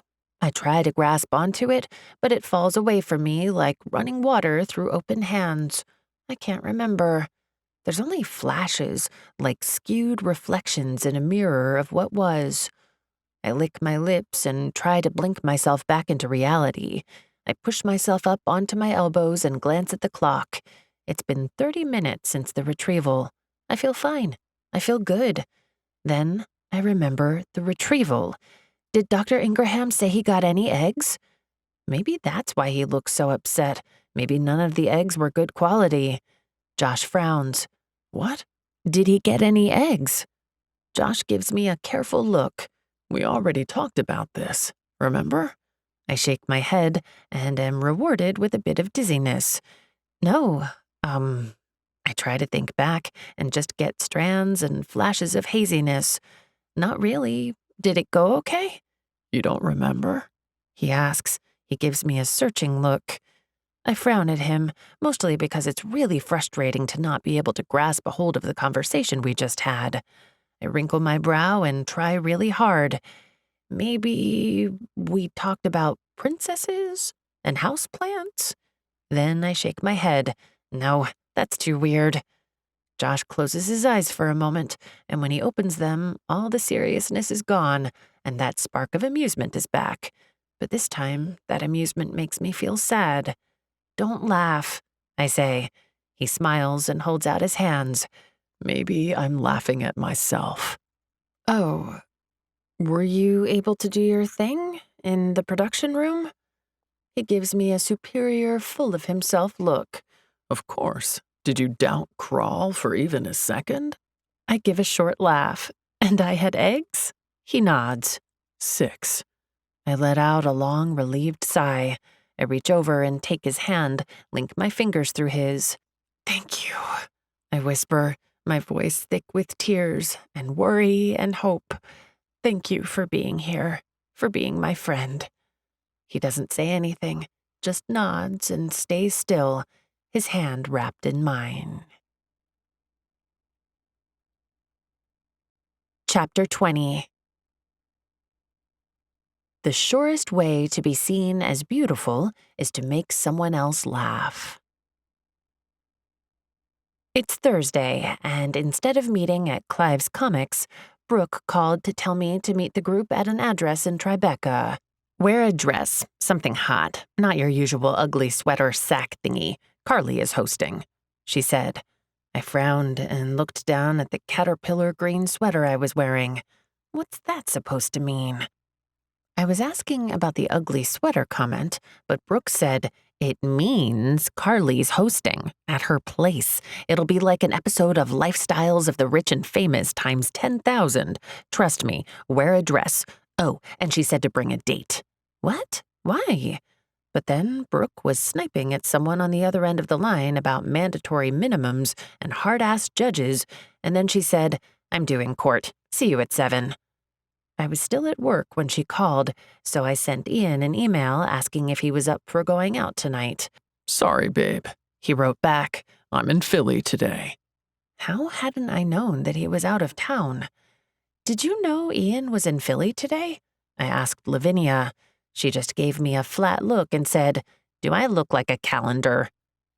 Back at my place, I'm in my bra and underwear, rifling through a pile of clothes.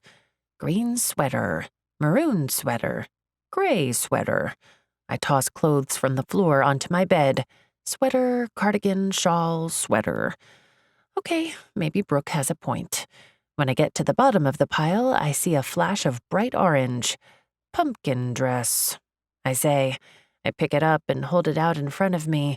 It's still as tiny and orange as ever, but my mom did have it dry cleaned, so at least it isn't dirty. Pumpkin dress or ugly sweater sack thingy? Pumpkin dress or... I sigh and pull the dress over my head. One of these days I'm going to get a slew of new dresses, and they'll be perfect for all the ritzy restaurants I go to with Ian and for all the nights I spend at Carly's. The door buzzer to my apartment goes off. I squeak and pull the dress down my thighs. I run to the door intercom and press the button. Yes? I don't know who it could be. The only time my buzzer rings is when I'm expecting a delivery of Mandarin chicken and fried rice, or a dozen cookies from the bakery down the block. The intercom crackles. Gemma? It's Josh. I hit the button. It's unlocked.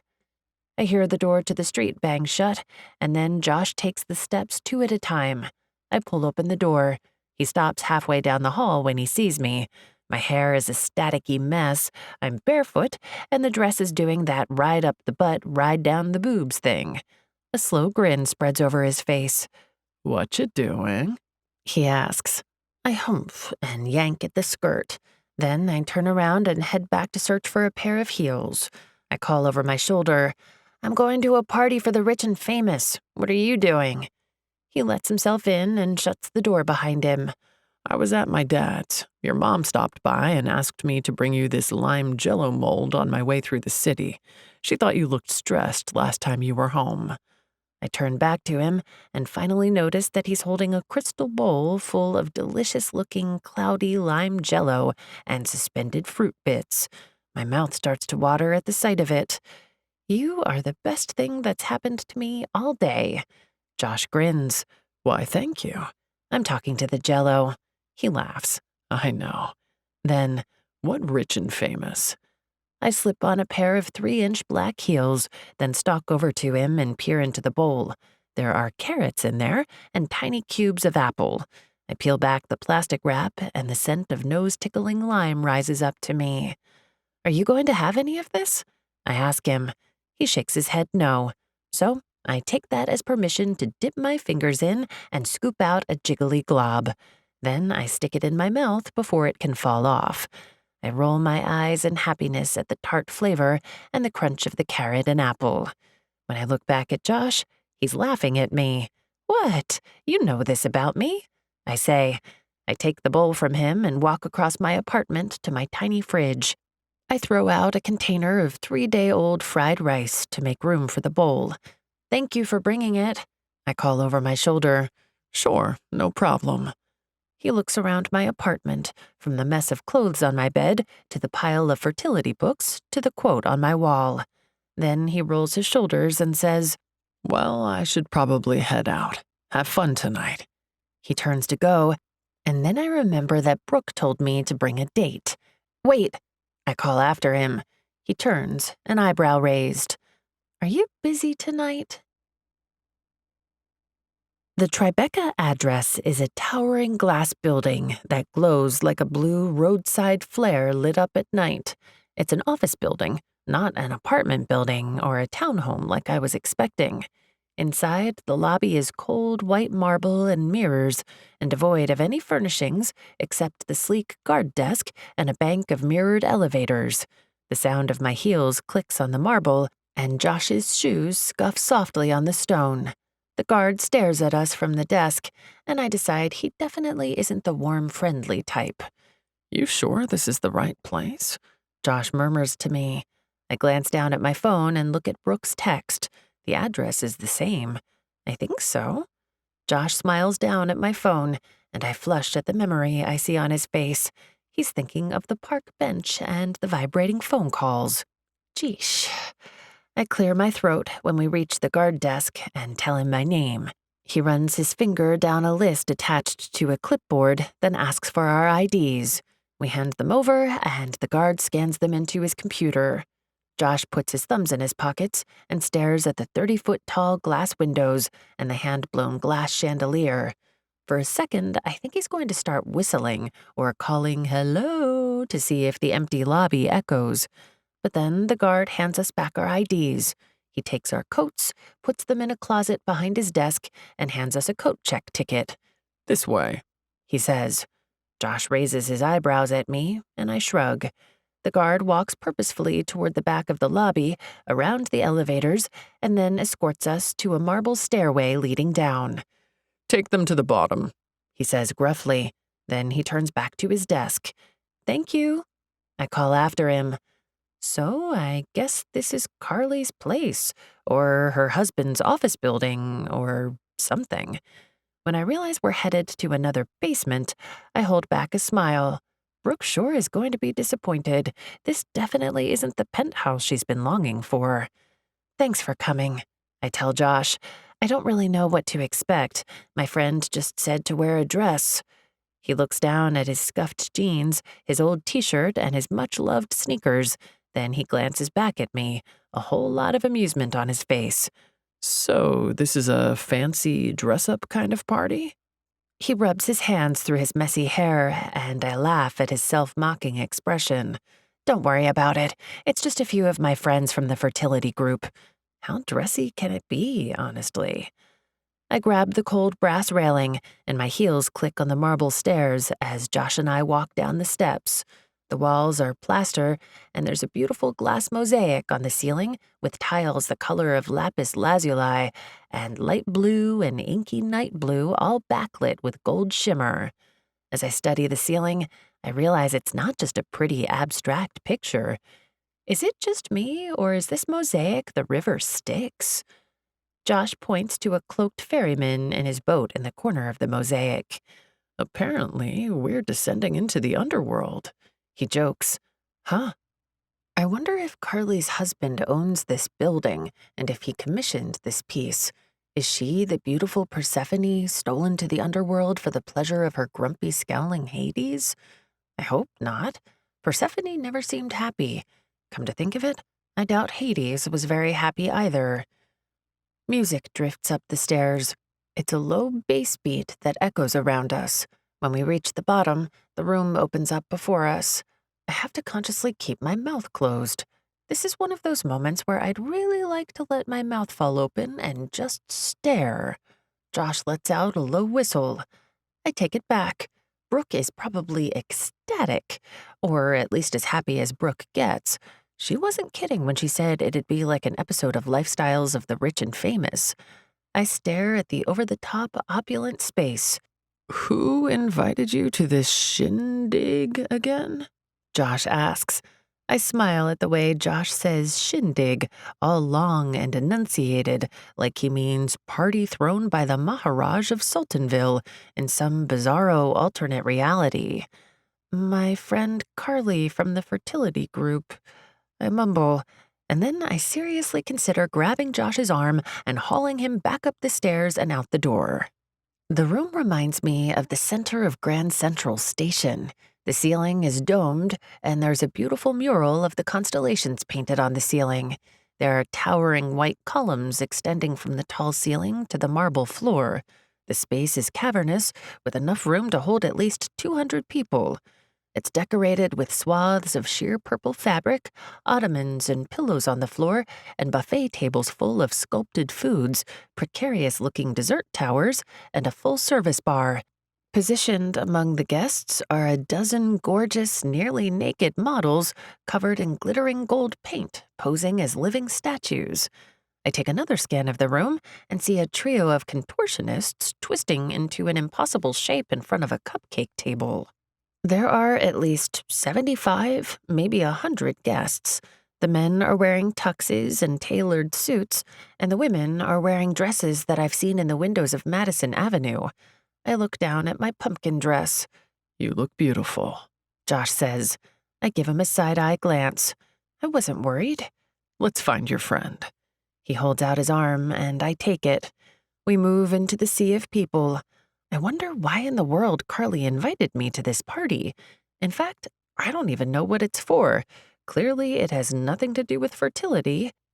The music grows louder, and I notice a DJ set up in the corner of the room. I scan the faces of the people, but can't find Carly, Brooke, or Hannah. It's sort of hard to look, though, because I'm trying to avoid looking at the paint-covered, mostly nude models. It's not that I'm a prude, but their nipples are bare and painted gold, and they look cold, and they aren't allowed to move and rub them warm or anything. A man in a black tux grabs Josh's arm. Excuse me, get me another scotch. What? Josh asks. I'd like another scotch, the Lefroy 10-year. He holds a $20 bill out. Josh stares at the money. Hurry up, the man says.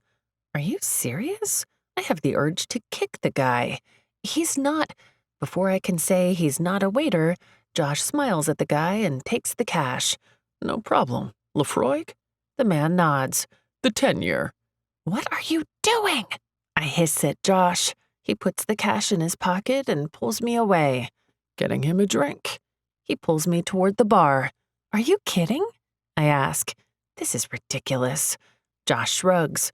Why not? I'm thirsty. You're probably thirsty. That guy's thirsty. He jabs his thumb in the general vicinity of the man in the tux. At the bar, Josh orders a soda, a sparkling water with lime, and a Lefroy.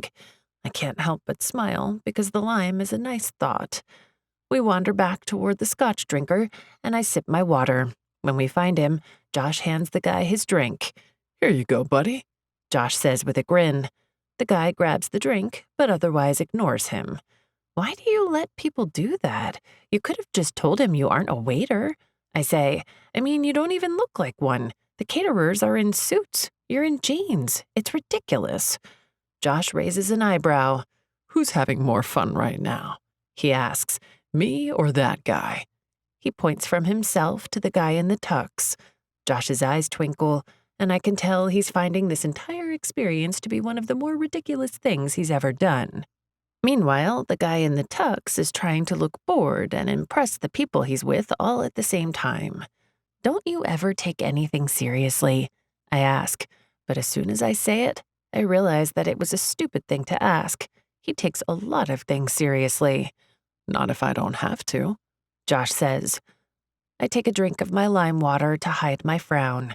The tart fruit flavor bites at my tongue. I look over at him and note the laughing pleasure on his face as he takes in the opulent circus-like atmosphere of the party. I don't know any of the people, but I imagine we're surrounded by a lot of the movers and shakers of the city. Ian would love this party. I imagine he would have showed up in a tailored suit or a tux. He would never have been mistaken for a waiter. In fact, he'd be more like the tux guy, surrounded by a group of people, handing out quotes like gold alms to the poor. I feel sort of deflated at the thought. I'll grab you another water, Josh says, interrupting my thoughts. He takes my glass. Apparently I drained it without noticing. Be right back. I watch him go. He strides through the glittering crowd, completely at ease in his jeans and t-shirt. He nods at people and says hello in such a confident manner that people stare after him, wondering, I'm sure, who he is and if he's important. Nope, he's just Josh Lewenthal. I let out a long sigh. We should leave. This is weird. Is that Josh Lewenthal? I turn toward the shocked voice. It's Brooke. I stare at her for a second. One, because she's in a glamorous sequin dress, makeup, and her hair is in a high, elegant twist. And two, because how does she know Josh? Yes? Josh Lewenthal? The Josh Lewenthal? She drops her chin and emphasizes the. And then I get it. Josh got around. A lot. Especially back in high school and college and, well, however long after. Brooke is probably one of his former flames, which, ew. Yeah, that's him, I say tersely. I don't really want to talk about him with her. He's your date? She asks, and she has this calculating lawyer-type look on her face, like she's running through arguments and counter-arguments. I shrug. I take the fifth. Then she looks at my outfit and cringes. I could be offended, but I have the same reaction every time I look at myself in this dress, too. You told me to wear a dress, I say. A dress, Gemma, not a construction cone. I choke on a laugh, and then I do laugh because I'm glad Brooke is here, and I'm glad I'm not the only one that hates this dress. So, what is this party? I ask. I wasn't expecting this. Brooke wags her eyebrows at me and gives a conspiratorial smile. It's Carly's husband's annual investors' ball.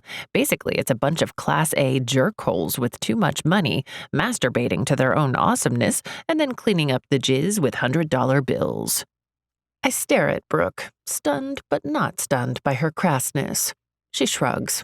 Long day in court. My filter's gone. Anyway, Carly wanted to skip this party for our weekly meeting, but apparently her husband wouldn't let her, so she invited us here instead. She's over there. Brooke points, and I follow her finger. I'm surprised I missed Carly before. She's standing on an elevated platform with her husband, and it looks like they're holding court. She's in a gorgeous, sparkling blue princess gown with a tight bodice and a skirt that looks like it's studded with 1,000 diamonds. Her husband is holding her hand, but he's stiff, and he doesn't look at her. You'd think that if your wife was as beautiful as Carly, you'd stare at her all the time, but I guess he's immune. Yes, those are real diamonds on Carly's skirt, Brooke says. I asked because I have no class. I hide my grin. Anyway, continues Brooke. She points around the room. I'll give the scoop. Recognize that guy over there? He does the reality show circuit, semi-famous. Avoid him. He's a flasher, in and out of court all the time. That lady over there, she's on her 6th husband. They keep dying, and she keeps getting richer. The latest is still in probate. It'll take years in court, some nasty battle. That couple, they're related to some royal family in... She goes on about more of the guests and the crazy things they've been involved in. I look through the crowd for Josh. He's still standing in line, waiting for more drinks. He must feel my gaze because he turns back to me, and when he sees me looking, he gives a little wave and a smile, as if to ask, "You okay?" I nod and wave back. "My husband's over there," Brooke says. I look to where she's pointing. "Yeah, the grizzled cop in the suit. Nice, right?" I'm surprised to see she has a sappy look on her face. Brooke loves her husband, like really, really loves her husband. "He looks nice," I say. Brooke snorts. "Yeah, I don't do nice guys. My husband is a hard ass." She grins at me. "You see the guy he's talking to?" The man next to her husband is tall, tanned, and outdoorsy looking. He's wearing a linen suit and has a beard. That's Hannah's husband. He's currently telling my man how icing his testicles 3 times a day for 6 months straight will send his sperm count through the roof. Really? I look at the two men.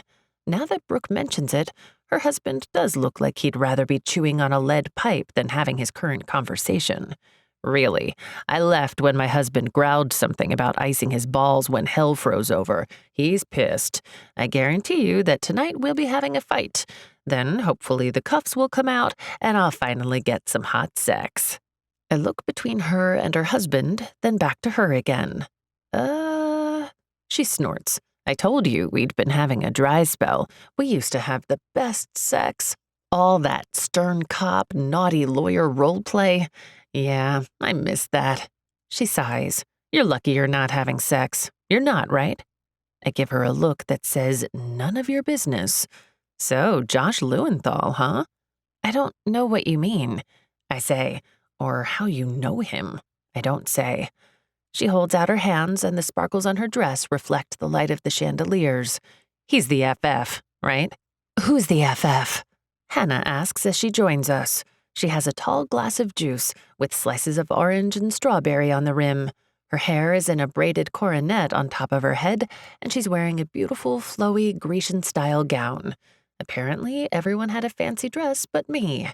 "Josh Lewenthal," Brooke says. "Really?" Hannah asks. She turns to me with a look of surprise. "I didn't say he's the FF." I say. They both stare at me, identical expressions of disbelief on their faces. This is ridiculous. "Are you too serious? How do you even know him?" Hannah gives me a surprised look. "What do you mean? He's famous," she says, like it's obvious. Brooke gives me a funny look and says, "Duh." I look back at Josh, 30 feet away. He's made it to the front of the line, he's chatting up the bartender, and I can see his shoulders shaking in a laugh. I'm just making sure he's still Josh, because I don't know if we're talking about the same person. "That Josh?" I point at him. "The Josh that grew up down the street, took my virginity, is my brother's best friend, and loves my mom's pot roast. That Josh? He's not famous." I say. "If he's not your FF, he should have been," Brooke says. Then she frowns. "Do you even know him? Are you here with him?"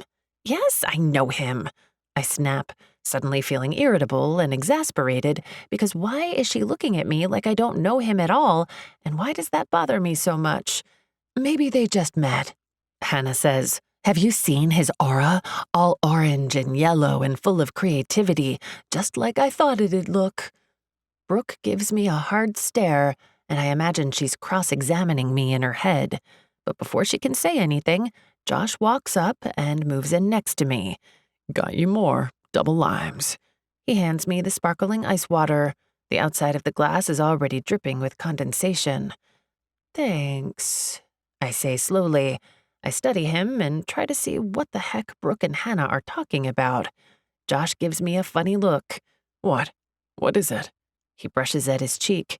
"Something on my face?" I shake my head and he gives me a smile. He turns to Brooke and Hannah. "Hi, I'm Josh." "We know." Brooke says, "You did a signing at my douche cousin's shop. There was a line half a mile long, all those freaks in their costumes waiting to get their comic books signed." Oh, that's how they know him. He did a comic book signing at Clive's Comics. That makes sense. The world hasn't been turned upside down and inside out. Josh is still Josh. Even though I only learned recently how good he is at drawing, at least I knew this. That's why they think he's famous. I look over at Josh to see if he's taken offense at Brooke's description of his fans as freaks in costumes. He doesn't seem to mind. In fact, I think he finds her funny. "My husband and I love your work," Hannah says, "especially Grimm. His unrequited love for Jewel, it's amazing." Hannah leans forward, and I'm surprised at the hero worship expression she has. "I know you probably can't say, but will they ever get together? I mean, it's been years." It looks like Hannah is holding her breath, and even Brooke edges closer to hear the answer. Josh gives them his devil-may-care, the world's my playground smile. "I'll let you know when I figure it out." "You don't know," Hannah says. It's crazy, but she actually sounds upset. "I thought you knew what happens. It's been so long." Josh shakes his head like he's sorry to disappoint. Then he glances at me, and for some reason the way he looks at me makes me feel as naked as the models in their sparkly gold paint. I frown at him. "Don't look at me. I don't read your comic. I can't tell you the ending. I don't even like comics." Josh laughs. "Someday, Gemma. Someday you'll read it." "And you'll like it," Hannah says. "Won't she, Brooke?" But Brooke is looking between Josh and me with narrowed eyes and a pucker between her eyebrows. Ugh, I don't want to hear more about the FF. I'm going to go say hi to Carly and thank her for inviting me. I turn to Josh. "Do you want to come?" "Please don't," Hannah says. "I actually have more questions about Grimm, and I was wondering about the upcoming Civil War." I wave them off and head through the crowd toward the platform on the other side of the room. The music has shifted to a more raucous beat, and the party is beginning to have even more of a bacchanalian feel. The contortionists are twisting their limbs together, there's a trapeze artist twirling from the ceiling, and I see that a few belly dancers are making their way through the crowd. A number of couples have settled down to lounge on the plush floor pillows. A woman in a gorgeous billowy black dress leans back on a pillow and sips from a glass of pink champagne. As I pass, she glances at me and quickly dismisses me as no one of importance. In fact, that's the general impression I get here. The people see my pumpkin dress and decide that I'm the pumpkin, not the carriage, and definitely not Cinderella. But, as Ian says, the surest way to be seen as beautiful is to make someone else laugh, make someone else smile, then no matter what you look like, you'll always be beautiful. I frown, because, come to think of it, that sounds like something Josh would say. Weird. I make it to the platform and catch Carly's eye. When she sees me, she leans in to her husband and whispers something in his ear. He looks at her disapprovingly, then shrugs. She gives him a bland smile, lifts her skirts, and steps down from the platform. "You came," Carly says. She kisses the air next to my cheeks. "Hello, darling. Let's walk. I hate standing on that bloody platform." Her British accent is more pronounced, and I think it's because she's upset. She threads her arm through mine, and we walk toward the stairwell and a relatively empty section of the room. "I'm going to take you shopping. Your dress is hideous." I try to hold back a laugh and only just manage. That's what everyone says. How do you expect to keep that sexy Ian if you can't dress yourself properly? This sounds so much like something my mom would say that I'm almost offended, except I can tell that Carly isn't even thinking about what she's saying. Instead, she looks like she's trying not to cry. "Are you okay?" I ask in a quiet voice. I look around. There are a few people watching us. Carly is beautiful. She actually looks like Cinderella in her blue sparkling dress. I think no matter where she goes, people watch her. She realizes it too. She looks around, then back at her husband still standing on the platform. He tilts his chin up and glowers at her. She turns back to me. "I need to visit the powder room." We walk at a sedate pace down a long, tiled hallway until we come to a door with a brass knob. She turns the handle, and we step into a large carpeted room with cushioned chairs, vanities with mirrors, china vases with floral arrangements, and at the far end, bathroom stalls. The room smells like lemongrass and gardenias. "I'll just be a moment," Carly says. I lean against one of the vanity counters while she uses the bathroom. While I wait, I stare at myself in the mirror. I realize that I don't look at myself very often, that I haven't really looked at myself since my divorce. To be honest, I've been afraid that if I looked good and hard, I'd see why Jeremy left me, that if I looked long enough in the mirror, I might see why I wasn't good enough. I'd see the woman that everyone in my hometown sees, the desperate charity case that can't get a date. I'd see a disappointment. But in the gardenia-scented, hushed room, I finally gather enough courage to have a good look. Funny enough, nothing earth-shattering happens. It's just me in a horrendously ugly dress, my hair in a messy ponytail, a slightly bemused expression on my face. I stick my tongue out at myself and wrinkle my forehead. Nothing happens. I give myself a smile. Still, nothing happens. It's just me, slightly older, slightly less sure of myself than I was 7 years ago, and slightly more hopeful about my future. Because this face, the face I see in the mirror, someday, hopefully soon, she'll have a baby to look down at and love. I'll make someone laugh. I'll make someone smile, and they'll find me beautiful. At the other end of the powder room, the bathroom stall shuts, and Carly comes out. She washes her hands, slowly pats them on the thick paper towels, and then walks to the vanities. When she reaches me, she stops. Her face is bone white, and her expression is pinched. "Are you all right?" I ask. She really doesn't look well. Her hand shakes as she smooths down a strand of hair. Then she lowers her hand and shrugs. "I've started bleeding." I pull in a sharp breath. It means she's not pregnant. Again, her 7th try failed. "Carly, I'm so sorry." I reach out and touch her hand. She shrugs. "No matter." Then she gives herself a smile in the mirror. It's a brilliant, model-worthy smile. In fact, it's worth the cover of a magazine for how much she shines. But I can see her eyes, and they're as bleak and dry as a desert. "I'm truly sorry," I say again. She turns to me. "Why should you be sorry? Like Brooke says, I'm beautiful, I'm rich, She trails off, swallows, and tries to continue. Her lower lip quivers. "Excuse me for a moment." Then she stands and walks to a china vase full of flowers. She carefully removes the flowers and sets them on the vanity, takes the vase to the bathroom sink, and empties out the water. She walks back into the lounge area, the large vase cradled in her arms. The delicate blue and white china pattern matches her dress perfectly. "I'm beautiful. I'm rich, right?" I nod. I'm not sure what she needs right now. Shit," she says. "Shit, shit, shit." Then Carly lifts the vase and throws it across the room. It soars through the air, past the vanities, past the bathroom stalls, and smashes against the far wall. The vase shatters in a loud burst, and more pieces shatter as they hit the floor. Carly's chest heaves, and she stares at the broken bits of pottery. "Shit," she says again. Then she looks at me. Once more. "All right?" I say, and I nod. I grab the vase on the vanity nearest me and hand it to her. "Thank you." Then she sends the vase, water, flowers, everything, and flings it. It hits with another loud crash. The pottery shatters, and the water and flowers fall down with the shards. Carly stands still and stares, transfixed by the mess. Then, like the water spreading over the floor, she closes her eyes and tears fall down her cheeks. "Carly," I say. She shakes her head, so instead of talking, I reach over and put my hand on hers. "He doesn't love me," she finally says. "Who?"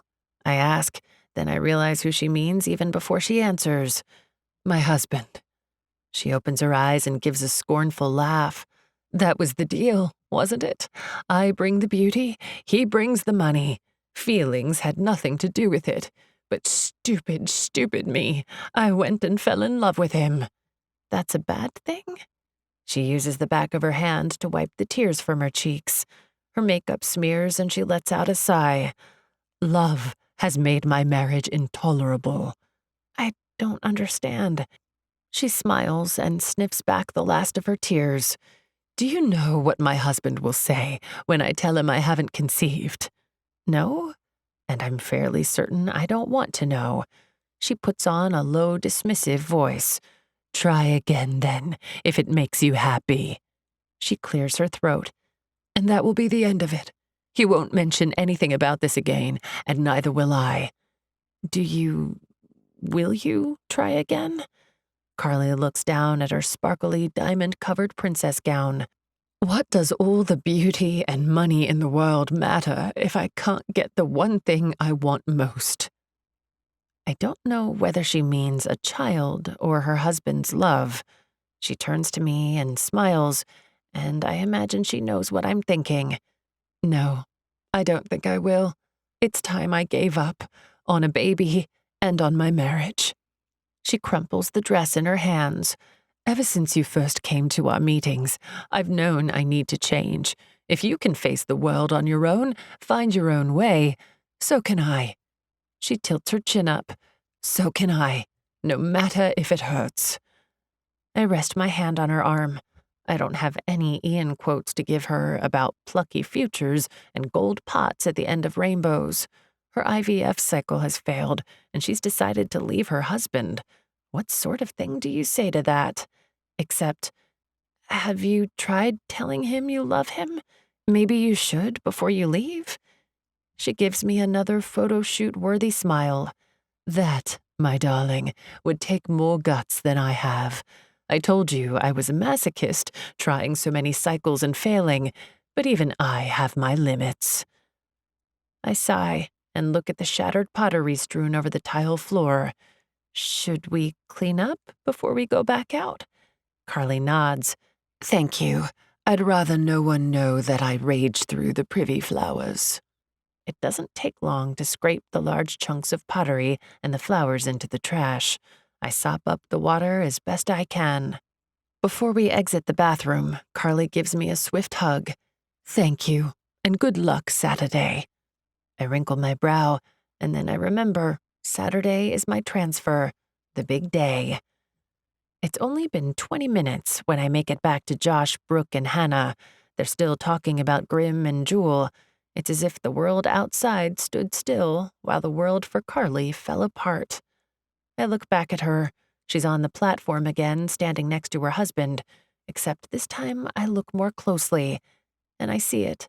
She watches him when he isn't looking. She leans closer when he speaks. She loves him, and he has no idea. Hannah and Brooke have stopped asking Josh questions. He takes the opportunity to lean closer to me. How you doing? He asks. I lean into him. The music is getting louder as the night goes on. I'm all right. You were gone a while. He looks down at me, and his eyes grow cloudy. I was about to come looking for you. I guess I'm just getting worried about Saturday. He studies my face, and his brow wrinkles. Do you want to go? I look over at Hannah and Brooke. They're busy arguing about some new supplement. They've completely turned away from Josh and me. That's good. Maybe we could get some pizza? I ask. A slow smile spreads over his face. And dessert? I give him an answering smile.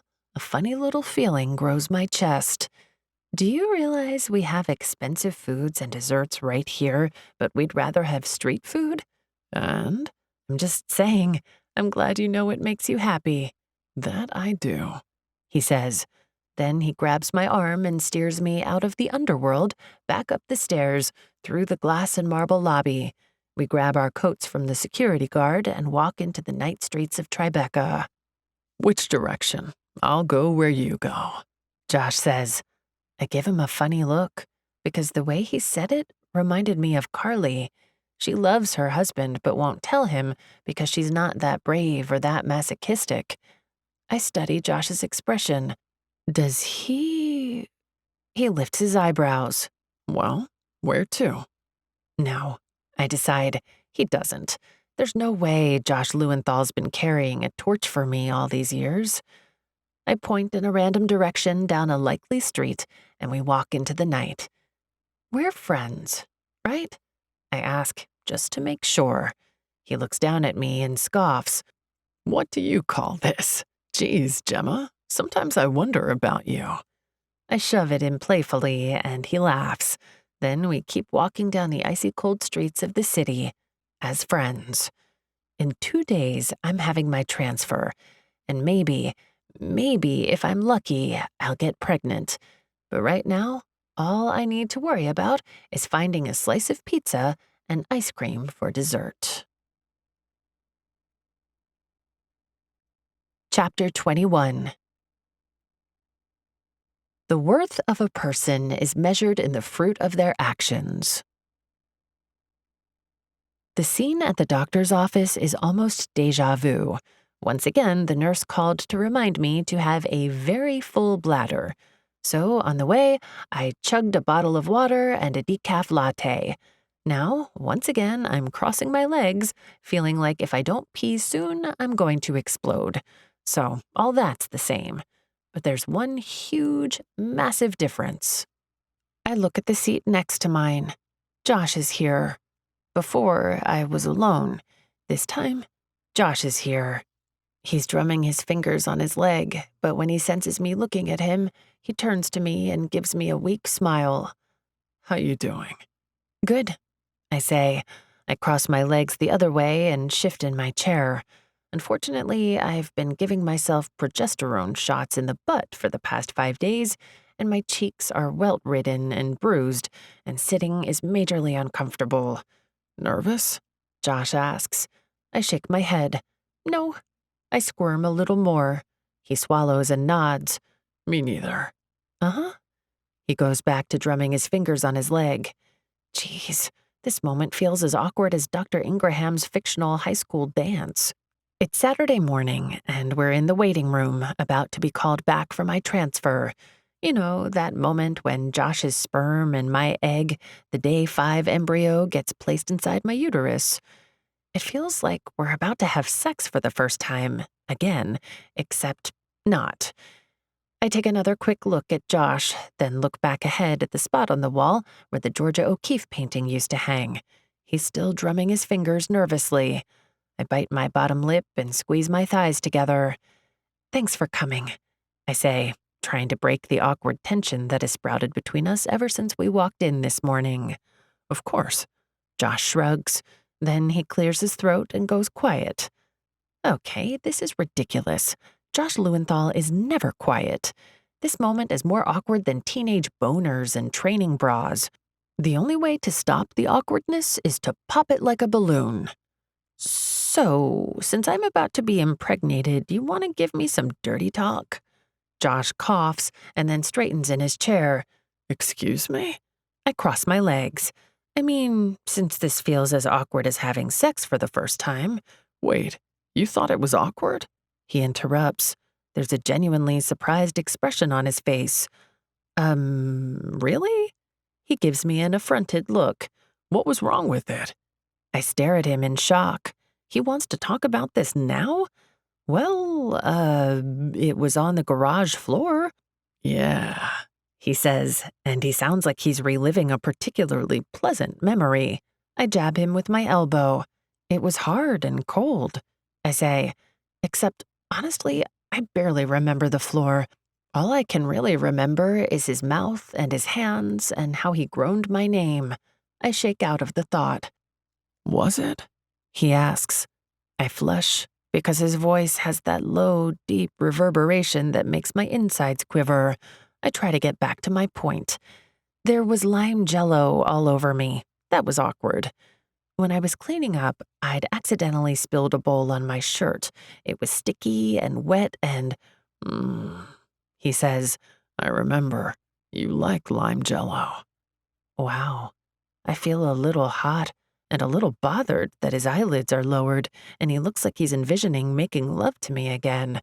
A picture of us on the floor, naked, rolling in lime jello flashes in my mind. What the… I cough into my hand and my bladder pinches in protest. Yeah, no. Josh looks over at me with a mock affronted expression. So that's why you never looked at me again. It was awkward. He says awkward with a heavy emphasis. I scoff and shift in my seat again. My bum is really sore, and geez, can't they call us back already so I can go pee? I blow out a breath, and just in case Josh actually feels upset, I say, "It wasn't terrible." I peek from the side of my eyes at him. He's staring at me like I've just said the looniest thing on the planet. Then his expression shifts, and it looks like he's taken my words as a personal challenge. "Oh, no." I say, "I didn't mean to imply that lots of other women didn't enjoy it. I'm sure they did. I'm not saying that your 2-year drought has anything to do with your lack of finesse or—" Heat travels across my chest and my cheeks. I lean back in my chair and look at him as carefully as you would a tiger stalking close to the bars of its cage. I feel like if I lean in, he's going to bite. I stare at the sharp angle of his jaw and the firm lines of his face. How have I never noticed how masculine he is? How was I fooled by the messy hair and the t-shirts? Looking at him now, all I can see is his solid jaw, his wide shoulders, the six-pack I know is under his shirt, the strength of him and the heat of him, and I try not to fan myself at the sexual awareness that is licking at me. He takes in the look on my face, then he narrows his eyes. I'll do it. I shake myself and pull out of the sticky, jello-thick lust that just rolled over me. I clear my throat. What? He smiles at me, and his eyelids lower in a hooded, predatory gaze. Oh no, he's turning on the once famous rip-off-your-panties Josh Lewenthal charm. I'll talk dirty to you. My lady parts clench, and I recross my legs and squeeze them together. But your friend Hannah told me if you orgasm after the transfer, you're more likely to get pregnant. What? She said what? He smiles and nods. She also said that giving BJs and wearing crystal bracelets would improve your chances. But before I can tell him so, the door to the back opens, and the nurse calls my name. I lean back on the exam table, and the paper covering crinkles beneath me. I'm in the usual getup, the itchy hospital gown that ties in the back and leaves my bum exposed, and my legs are up in the stirrups. I still have to pee, and the draft running over my needle-bruised bum is not pleasant, but I turn my head and smile at Josh. He looks back at me with a serious expression on his face, which is really un-Josh-like. He's perched on a chair near the head of the exam table. The room is small and sterile and smells like nose-tickling antiseptic and cold stainless steel. My heart knocks hard against my chest, sharp beats that thump nervously against my breastbone. I swallow and rub my clammy hands against the paper covering the table. Dr. Ingraham stands at the foot of the exam table. He confirmed that I'm receiving my embryo, verified the chain of custody, etc., etc. We're ready to go. Josh lets out a long breath and leans toward me. You good? He asks in a quiet voice just for me. I nod, because for some reason I can't speak beyond the hard lump in my throat. Dr. Ingraham clears his throat. Alrighty, we're ready to go. I'm going to insert the speculum now. I'll wipe off the cervix, then place the catheter through the cervix. I'll use the ultrasound to observe the catheter placement. Then I'll send a smaller catheter through the outer catheter and place your embryo inside the uterus. All set? I glance at Dr. Ingraham. He has everything ready to go. I nod and say, That's all I can manage. Josh wrinkles his brow and looks more closely at me. I blink quickly, because for some reason there are tears pressing at the back of my eyes. Why the heck would I cry now, of all times? Josh scoots his chair closer to me, and then, instead of whispering a joke like I think he's going to do, he reaches up and takes my hand. My stomach does a little flip. His grip is firm, and his hand is warm and comforting. When he runs his thumb in a circle on my palm, my stomach twirls around with it. I take in a long, shaky breath. Dr. Ingraham starts his thing. The ultrasound goop is on my belly, cold and slimy. It's an abdominal ultrasound this time. He runs the device over my stomach and presses down on my abdomen to get a clear view. I can feel a weird, pinchy sensation down below when he inserts the catheter, but otherwise, the biggest feeling is the urge to pee and my sore tush. Everything looks good. I've placed the catheter, Dr. Ingraham says. I keep my eyes on Josh and look at his familiar face, his dark eyes, his long eyelashes, his permanently upturned lips. He keeps a hold of my gaze, and just like his grip, his eyes are warm and reassuring. He nods at me as if to say, "It's okay, you're doing good." I blink back the threatening tears. We made a baby. Josh and I made a baby.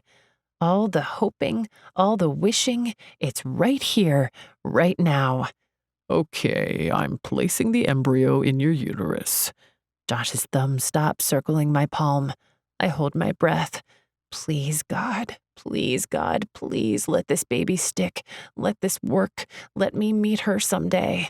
Let it work, let it work, let it work, let it... All set, Dr. Ingraham says. I let out all my breath in a rush and draw in air. Okay? Josh asks me. I nod, and he gently pulls his hand from mine. I frown because it doesn't feel as okay now that he isn't holding my hand anymore. I turn my head away from him and lick my dry lips.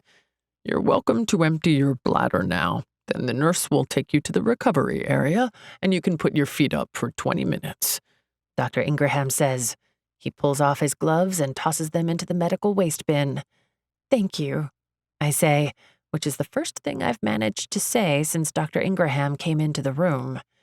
Peeing is sweet, sweet relief, even though I'm terrified that somehow peeing will dislodge the baby, anatomically impossible, or walking will shift it around, also anatomically impossible, or that I should have worn Hannah's crystals to work some metaphysical energy mojo to help the baby stick, anatomically improbable. I lay back on a cot in the recovery area.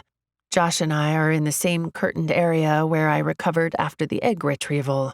There are at least 6 beds and curtains separating each. This is a busy medical practice. I smile when I remember the wall quote, 10,000 babies and counting. I hope that mine is including in the and counting. So, you ready for the dirty talk? Josh asks. I scoff. Not necessary. He leans forward in his chair and rests his palms on the edge of the hospital bed. A lock of hair falls over his forehead, and I stop myself from reaching up and pushing it back. The serious, reassuring Josh that was there in the embryo transfer is gone. His usual expression of perpetual amusement is back, and also a stubborn look that reminds me he felt challenged when I said that sex with him wasn't terrible. Look, I didn't mean to offend your man sensibilities. I'm really sorry. Sex with you was A-okay. It was perfectly adequate. You don't have anything to prove. Oh, Lordy. I almost smack my head. What am I talking about? He gives me a look that tells me I'm spouting nonsense. Gemma, this isn't about proving anything. Your friend said you need to orgasm after the transfer to increase your odds. I'm going to help you out. I cough into my hand. Ready? He asks. I shake my head no. There are other women only a few feet away, laying on their own cots, separated by flimsy curtains. There are nurses, medical assistants, doctors, and who knows who else walking through. We could be interrupted any minute. I'm not ready. And Josh and I aren't a couple. I'm going to the Hamptons with Ian. I'm something, not exactly dating, but something with Ian. Josh and I'm going to rub lime jello all over you. What? I snort and cover my mouth with my hands. That is not dirty talk, unless messy eating is dirty. Josh has on a smile that's dripping sex, and he's looking at me with the steamiest expression I've ever seen. The patterned curtain behind him flutters, and another couple enters the cot beside ours. Josh doesn't notice. He just leans closer to me and says, And after that lime jello is slathered all over your body, I'm going to take a straw and suck it up. I start to giggle. I can't help it. He's ridiculous. He's so ridiculous. He leans in and puts his lips close to my ear, so close that when he starts talking, my hair flutters from his breath, and I can feel the vibrations of his voice all the way down to my core.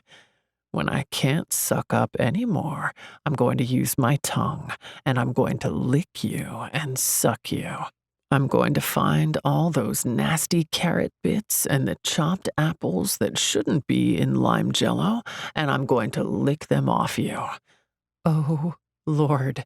I'm laughing, but at the same time, the reverberation of his voice sends warm spirals of wanting all through my body. He's rumbling into my ear, and he's so close that sometimes his lips brush against my earlobe, and when they do, a zing of pleasure pulses through me. I let out a huff of air and clutch the white sheets. All those fruit and vegetable bits. All that sticky lime jello, I'm going to suck on you.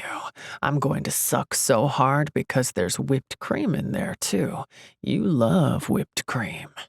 My hips involuntarily tilt up, and I stifle a moan, because the way he says whipped cream, all low and deep and sexy, means he's not talking about whipped cream at all. Gah! I blink up at the bright light in the ceiling and clasp the white bed sheets. Josh leans in closer, and his breath flutters my hair, and his lips brush my earlobe. A little sound escapes from my lips. My eyes are closed. My body is aching and hot, and my hips are tilted. There's a pool of warmth growing in me, and all I need is for Josh to keep talking dirty to me. Josh makes a noise of approval, and then he says, "And when I've sucked and licked and eaten my fill, I'm going to..." "Yes?" "To..." I open my eyes. Josh stares down at me. His eyes are caught on my mouth. I lick my lips, and I swear I can taste lime. He leans forward, closer, closer. My stomach flips, and I stare up at him, caught by the look in his eyes. My word, he's going to kiss me. Josh Lewenthal is going to kiss me. He draws closer, and my heart thunders in my ears. I want him. I need him. "Boy toy! I heard that boy toy. Where is he?" A man booms. Josh rears back and looks around the small curtained area. My hand flies to my mouth, and my eyes go wide.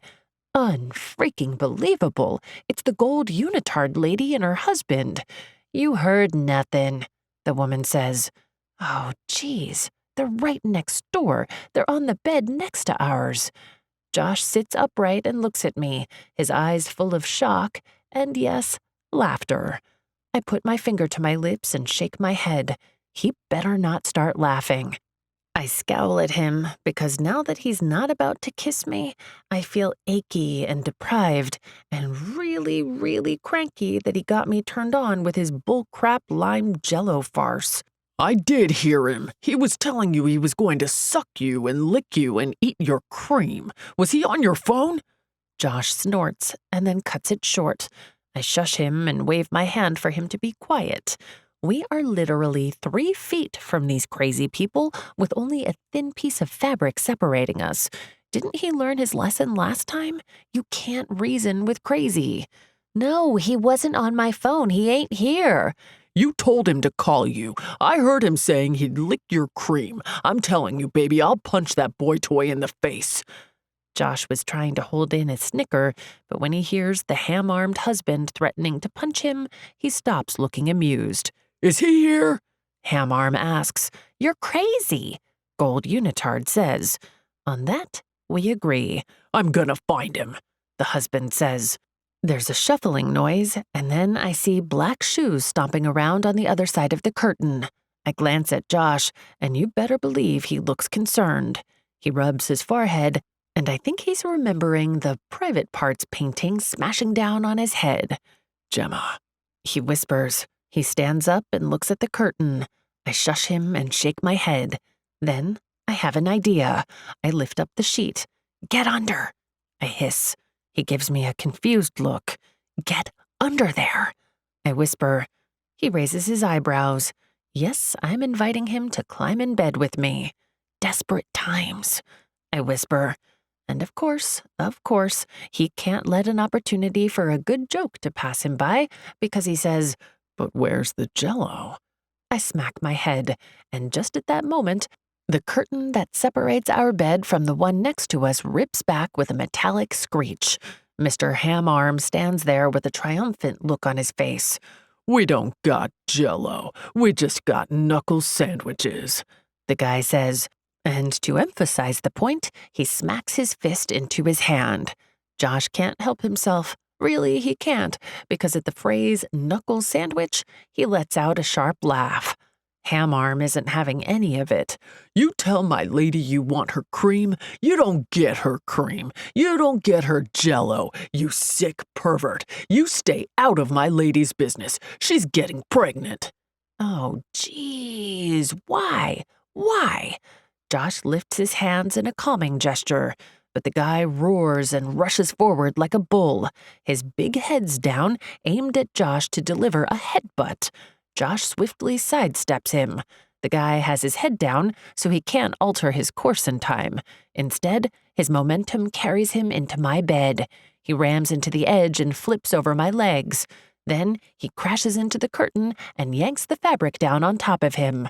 From her bed, the gold unitard lady screeches. Ham-Arm rolls around on the floor and tries to get himself out of the tangle of curtain. I look between Ham-Arm and his shrieking wife. Then I look at Josh. He's not laughing. He's stunned. And bless him, he knows when it's time to make an exit. "Come on, time to go," he says. I go to jump out of the bed, but he leans down and puts his arms under my knees and my back and scoops me up. I wrap my arms around his neck. "You have to stay horizontal," Josh says. 20 minutes for the baby." There's the light in his eyes again, that glimmer of laughter. It's only been 10 minutes. He's going to keep me horizontal come hell or high water. For the baby. I give him a beaming smile, and Josh wastes a precious few seconds to just look at me, a stunned expression on his face, like he's never seen my smile before. Ham-Arm has almost extricated himself from the curtain. "Come on, we gotta go," I say. Josh nods and hefts me closer to his chest. I can feel the hard beating of his heart. He starts to go, then, "Wait, my purse, my coat," I cry. Josh grabs them from the side table, then he makes a swift exit from the recovery area. Shouts of "boy toy," "jello," and "cream" follow us. When we make it to the lobby, I see Joy at the desk. As Josh jogs by, I call, "You might want to send someone to the back. A couple had an accident." Joy pokes her head out from behind her high desk. Her mouth drops open when she sees Josh running through the lobby with me in his arms. "I'm not paying for it," he calls over his shoulder. This time his head broke it. I start to laugh. Then I can't stop. I bury my face in Josh's chest and laugh until I'm out of breath. As we pass through the lobby, the same security guard as last time rushes past us toward the fertility office. Once we're out onto the sidewalk, Josh slows to a walk. The crisp air bites at my cheeks, and I blink at the brightness of the late morning. We made it. I wiggle in his arms. "You can put me down now," I say. I'm not exactly light. He shakes his head and pulls me tighter against him. 5 more minutes. I sigh and then lean my head against his shoulder and let him carry me through Midtown Manhattan. My coat is in my arms and acts as a sort of blanket against the chill. It's Saturday, so there are window shoppers, couples, and families ambling down the sidewalk. Still, no one except curious little kids look at the tall, handsome guy carrying a woman down the street. I wrap my arms more tightly around Josh's neck and shoulders. They're solid and muscular, thicker than they were 16 years ago. You know, the last time I was this close to him. His body is different. To be honest, a lot different. He was 17 then, and he's 33 now. I'm sure I know a lot has changed.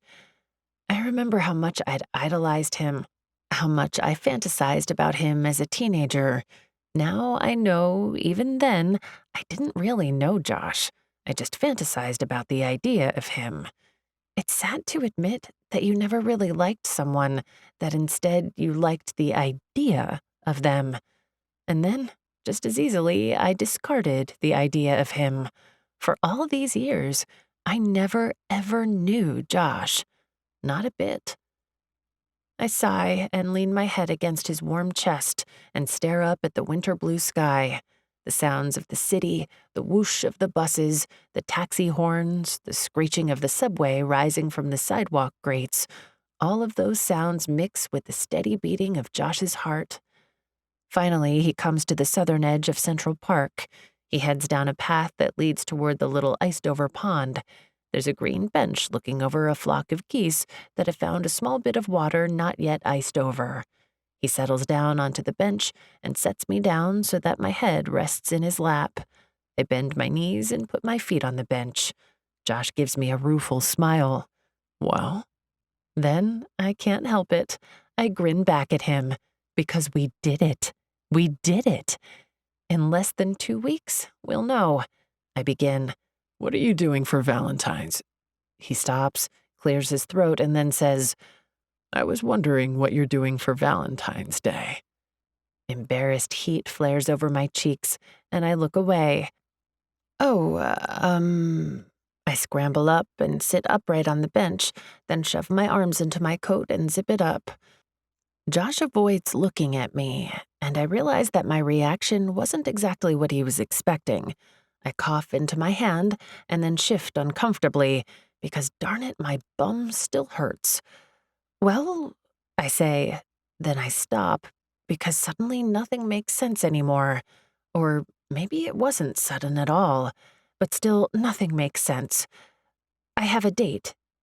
Josh looks at me quickly, then away, back toward the pond and the geese flapping their wings at each other. I swallow and rub my hands up and down my arms. It's cold out. No problem. I was only asking, Josh says, because you'll find out the results around then, and I thought you might want company. Your mom said you didn't have a date. He still won't look at me. I nod. Okay, yeah, no, I've got a date. Right. Good. I agree. We sit for a minute, just watching the geese honking and being jerks in the water, and then I stand. It's too awkward. It's awkward again. Thanks for today. I'm going to head home. I pause when he looks up at me. His eyes are so dark that I can't read the emotion in them, but his lips curve into his usual laughing smile. So maybe the entire dirty talk thing was just a joke. The near kiss was just momentary madness brought on from the emotions of the situation. If Josh can laugh it off, brush it off, so can I. Who's the date with? He asks. Okay, maybe he's not brushing it off. I bite my bottom lip, then say, Ian. Josh gives me a look almost like I've disappointed him. He's a good guy, I say defensively, which was a stupid thing to say, so I add, the worth of a person is measured in the fruit of their actions. Josh stands up and puts his hands into his pockets. True. Another Ian quote? Yeah. Then, because I don't actually want to go, I ask, do you want to stay for the day? We could get lunch. I mean, I do owe you a meal or 3, and I can't ever express how thankful I am to you. Josh reaches up and tucks a strand of hair behind my ear. I shiver as his fingers trail along the sensitive edge of my skin. I stare at him as he concentrates on smoothing my flyaway hair down. Finally, he pulls away and catches my expression. Your hair was all... He makes a messy gesture with his hands. From me carrying you around the city. My heart thumps. Do you think she'll stick? I ask. In less than 2 weeks, we'll know whether or not the transfer worked. Josh pauses, thinks for a long minute, then, whether she does or not, she was loved. I put my hand to my belly and nod. Right now, there's a day 5 embryo knocking around in there, and if I'm lucky, someday I'll get to meet her. Come on, Josh says. You're right. You owe me some pizza. So we walk out of the park and head toward the nearest hole-in-the-wall pizza joint, and then we spend the day together just walking around the city, messing around, taking in the sights, being friends. When I climb into bed that night, I stare at the ceiling and try to do one of Hannah's fertility meditations. I imagine my uterus as a fertile garden, ready to nourish and provide life. But halfway through the meditation, I open my eyes and stare at the far wall. It's dark, so I can barely make out the painted quote, but long ago I memorized what it says: "Love is the best gift I've ever had the privilege to give." I hold my hand to my abdomen and stare at the wall, at the words. It's funny, I haven't truly let myself love anyone since Jeremy. The cheating, the divorce, the infertility diagnosis, it all broke something inside me, and I've never trusted myself to love again. I thought if I had a baby that I could love her without fear, but that's not true. Love always involves risk. It involves risking hurt. No mother is guaranteed that her children will always love her or that they'll never hurt her. In fact, I think the one thing they're guaranteed is being left behind. And being left behind hurts. Even when you're happy that they're grown, it still hurts. So, I guess loving is accepting that it's about giving and never about taking. If you expect something in return, then love becomes a transaction, and it's not love anymore. Maybe that's why I attached myself to Ian. There was never any chance of pain there. And maybe that's why I never accepted any of my mom's setups or any other date, because I was too afraid. But now Ian wants more, and I don't know what to do. Because when I close my eyes at night, I don't see Ian. I see Josh. But I guess in the end, I am a coward because I'm too scared to admit that out loud, or even really to myself. Because what if I say something, and instead of saying he feels the same way, Josh laughs? Because 99 times out of 100, I think it's guaranteed that that's what he'll do. Carly said I'm brave, but I'm not brave. I'm a coward. I rub my hand over my belly and try to think of a fertile, happy, pink uterus garden. Chapter 22. You never regret the doing, only the not doing. Valentine's Day is here. I spent the last week in a manic haze of symptom spotting. I told myself I wouldn't do it, but somewhere between the day of the transfer and the next morning, I became obsessed with every single tingle, sneeze, or itch. I kept a diary of symptoms in my phone's calendar. It reads like a hypochondriac's wet dream. Slightly congested morning after transfer. Symptom of pregnancy? Web search. Definitely yes. Dry skin, chapped lips. Symptom? Maybe yes. Gassy after lunch on day 4 after transfer. Symptom? Possible, yes, but 3-day-old fried rice could be culprit. Spot on my chin on day 6. Symptom? Web search? Yes. Vivid dreams, restless sleep. Symptom? Yes. The list goes on. Tired, irritable, more thirsty than usual, craving salt, tingling breasts. According to the internet, someone somewhere has had each symptom that I've experienced, and yes, chapped lips, zits, hiccups, accidentally placing your keys in the freezer, and craving watermelon are all a sign of pregnancy. Since I've had all these symptoms and more, then I'm definitely, probably, maybe pregnant. Soon, I'll know. I lean back in my office chair and the donut pillow under me squeaks. I gave in after too many miserable days of sitting on my needle-punctured, welt-ridden bum and bought a little ergonomic chair pillow. Lavinia raised an eyebrow the first day I brought it in, but otherwise, no one said anything. I've decided progesterone shots are the worst. The worst. Who decided it was a good idea to shoot yourself in the butt with a needle day in and day out? It bruises, it welts, it hurts, and then what? How are you supposed to sit? I look around the office. It's nearly 6, and everyone is already gone for the day.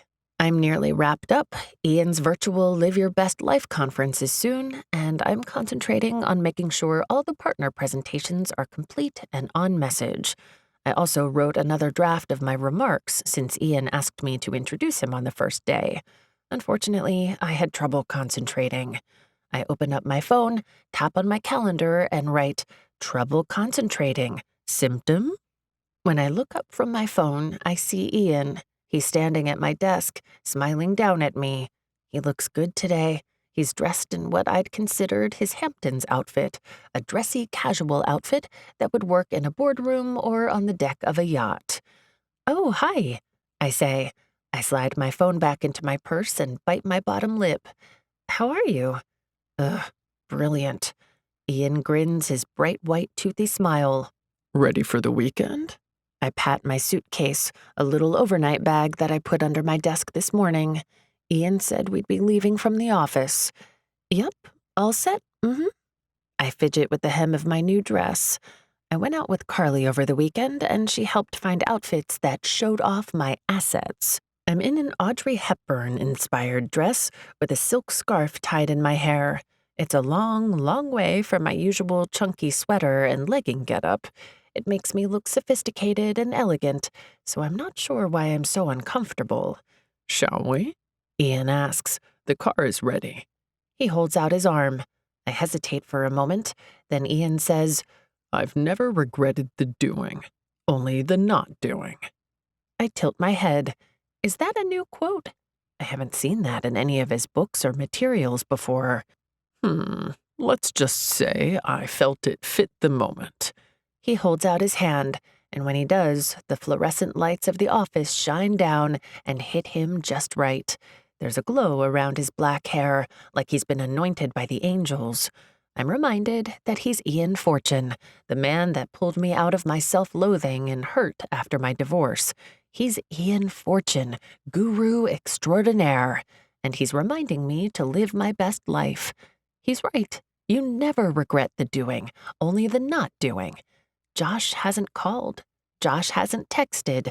Josh hasn't... I stand and put my arm in his. Happy Valentine's Day, Ian says. The candlelight is low, the red roses are beautiful, and the music is romantic. Everything about dinner in the Hamptons is perfect, except I keep waiting for that spark, to feel that unfurling of love or even lust. Remember the mind-blowing sex fantasy? But it's not there. Don't get me wrong, Ian is attentive and charming and easy to talk to, but he's not Josh. I regret the doing. I shouldn't have come. The waiter clears away our dessert dishes and presents us with a silver coffee service. Decaf for me. I take 2 scoops of sugar and stir them into the steaming liquid. I pour cream and keep my gaze down, giving myself time to think. I'll have to take a bus back, or a taxi, or... I think Carly said she was coming out here for the week to get some space. Maybe I could call her. So, Gemma, is your brother still friends with Josh Lewenthal? I quickly lift my head and look at Ian. It's strange he'd mention Josh, especially when my thoughts have been drifting to him during the entire 8-course meal. Lime zest shavings in the curry soup? Josh. Julienned carrots in the salad? Josh. Oregano and basil on the lamb. Tastes like pizza? Josh. Ice cream and profiteroles for dessert? Josh. Abstract flower paintings on the walls of the restaurant? Josh. Gah! Why do you ask? I managed to say without showing too much interest. At least that's my hope. Ian lifts a shoulder in a shrug. We went to university together. Then we were at the same startup. Let's just say I'm curious what became of him. I lift my eyebrows. I didn't know you were at that techie startup, and here I thought you were always a guru. He chuckles, and then I watch as he spoons sugar into his cup and then pours a small drizzle of cream so that his coffee turns a caramely brown. His fingers are so long and elegant, his movements so precise. A month ago, I would have fantasized about his hands, but now, nah. So what is he up to these days? Ian asks when he's done taking a sip of his doctored coffee. What to say? What to say? He has a webcomic. I think it's popular. I don't know, I haven't read it. Which I should. I really should. Ian lifts a winged eyebrow and says, Still not a fan? We share that sentiment, I suppose, although not many people do. I take a sip from my coffee to cover my frown. When I've swallowed, I ask, What do you mean? Ian looks around the elegant restaurant, at the tables nearby, but not too near, at the other guests, and then he leans forward and says in a quiet voice, I never told anyone outside of the startup about this, but when we worked together, Josh stole my work. I had a book full of essays and quotes that I'd spent years working on. It was the concept I built Live Your Best Life Starting Now around. He found it in my desk and stole it, attempted to make a business out of it. That break of trust nearly ruined me. It took years for me to recover from. I stare at Ian, at the hurt expression on his face and the betrayal I see written there, and I don't know what to say. Josh did. Is that why he left the startup? My voice sounds funny to my ears. I clear my throat. Ian nods. After the theft was discovered, he left. Like I said before, he has a habit of disappointing people. Oh, right. I take another sip of my coffee, but now instead of tasting sweet and like toasted nuts, it tastes bitter. Was I wrong about Josh? Have I been wrong all this time? What do I really know about him anyway? I've been building him up in my head again. Maybe even, if I admit it to myself, falling for him. But what for? If what Ian is saying is true, and why would he lie, then Josh isn't the decent stand-up guy I thought he was. I wondered what he was up to nowadays, if he ever got over it all. He was angry he got caught, but I say let bygones be bygones. Let it go and live your best life. Ian leans back in his chair and gives me a charming smile. Josh has never said anything about Ian, but I've always gotten the feeling he isn't his favorite person. Apparently, this is why. Maybe he's just embarrassed he made a stupid mistake. After all, it was years ago that this happened.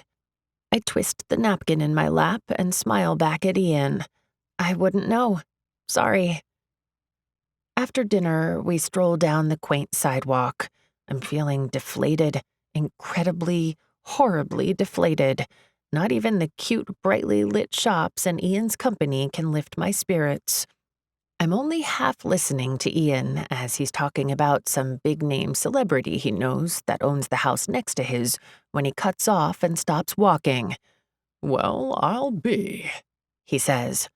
I turn to look at what's caught his attention, and there, not 20 feet from us, walking down the sidewalk with a box of pizza in his hands, is Josh. He's in scuffed jeans, an old winter coat, and sneakers, and if I didn't know him, I'd think he was the pizza delivery guy. He's holding a cardboard pizza box in his arms and looking down at the sidewalk as he walks toward us. I hold my breath. I don't want him to look up.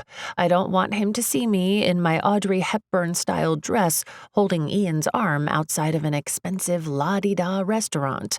I really, really don't want him to look up. But, of course, in life, things don't always happen the way you want them to. When he's only a few feet away, Josh glances up from the snowy sidewalk. At first, I can tell he doesn't recognize us. He's about to pass us by, like the strangers we could have been.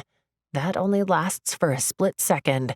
As he's passing, he focuses on my face, and suddenly his eyes catch mine, and he realizes we aren't strangers, that it's me, with Ian.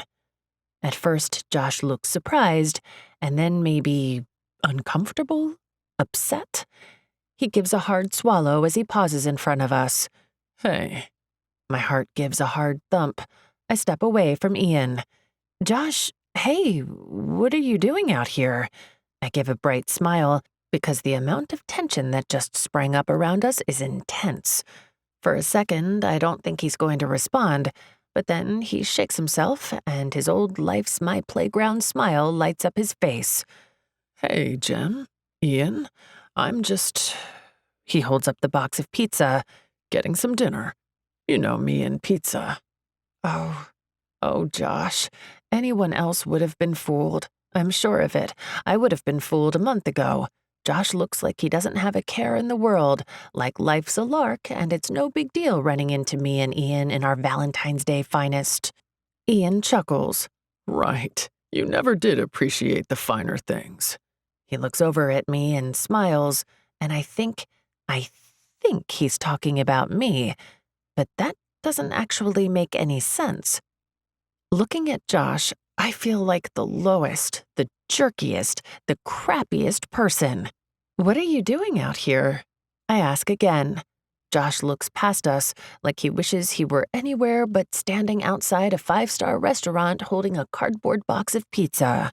He turns back to me and gives me a light smile. I thought I'd bring my dad out to see the beach. He was talking about how much he missed it. We used to come out here when I was a kid. Oh no. I almost can't hold Josh's gaze because when I look beyond his smile, I can see that drawing of his dad, the one where Josh is telling you with pencil and ink that his dad is dying, and I can hear him say, "When he's gone, no one will remember my first steps, my first drawings, and no one alive will mourn him like I do. I'll be alone." Josh gives me a false, tight smile, and to my shame, I look away. "That's nice," Ian says. "I asked Gemma earlier how you've been, but it looks like you've landed on your feet. Dinner with your dad on Valentine's. The universe has a way of giving us exactly what we deserve, doesn't it?" I look over at Ian in shock. I've never, ever known him to be cruel, but that was cruel. Josh just gives a short nod, then starts to move past us. "Ian, Gemma, have a good night." His voice is light, but I can hear the ache beneath the words. There's a big part of me, a huge part that wants to grab Josh's arm and ask him if I can come and join him and his dad for pizza and a walk on the snowy beach. But that would be intruding. Josh brought his dad out here for goodbye. That much is clear. So I don't say anything except, "Have a good night." But as Josh passes us, Ian calls after him. "We will. Trust me. I've never regretted the doing, only the not doing." Josh's back is turned, but he pauses and I can see his shoulders stiffen. Then, slowly, he turns around. There isn't amusement on his face anymore. In fact, this is probably the first time in my life that I've ever seen Josh look furious. "What did you say?" Ian smiles at him. "I've never regretted the doing, only the not doing. There's a lesson there, don't you think?" I look between the two of them. Ian smiles with easy charm and the assurance that comes from the adoration of millions. He's in full guru mode. There isn't an easy smile on Josh's face. In fact, by the absence of any amusement, laughter, or smirk, I'd say that Josh is livid. He stalks back to us, and then he says in a low, hard voice, "Say it again." Ian smiles and shrugs. "We're all friends here. It's water under the bridge. Let bygones be bygones." Josh looks over at me, and I can tell he's trying to push down all the emotion that just came riding up. He sighs and seems to shake it off. "All right, fine. See you later." He turns to go, and when he does, Ian leans toward him and says something. It's too quiet for me to hear, but when he does, Josh stops walking. He turns back around. "Gemma, hold my pizza." I frown at him. What? "Hold my pizza." Oh, okay. I hold out my hands and take the warm box. When I do, Josh gives me a small smile. "Thanks." "No prob—" I don't finish, because as soon as he lets go of the box, Josh turns to Ian and swings his fist. He punches him right in the face. There's a nasty-sounding thunk as his fist connects with Ian's nose. I let out a squeak as Ian pinwheels back and falls into the snowbank. A bright red splash of blood runs down Ian's face. Holy crap! Josh, what the heck? He shakes out his hand and grins. "God, that felt good." Ian moans and covers his nose. I shove the pizza box back at Josh. What's wrong with you? Are you insane? He was trying to give you advice. He's a self-help guru. It's what he does. The smile on Josh's face slips. Good. I rush over to Ian. He's sprawled in the snowbank, trying to stop the blood running from his nose. Are you all right? I kneel down next to him in the cold, icy snow. Ian moans, and I can't believe it. I just can't believe that Josh punched him. Think it's broken, Ian says, and his voice is muffled from the swelling that's already started. I swing back to Josh.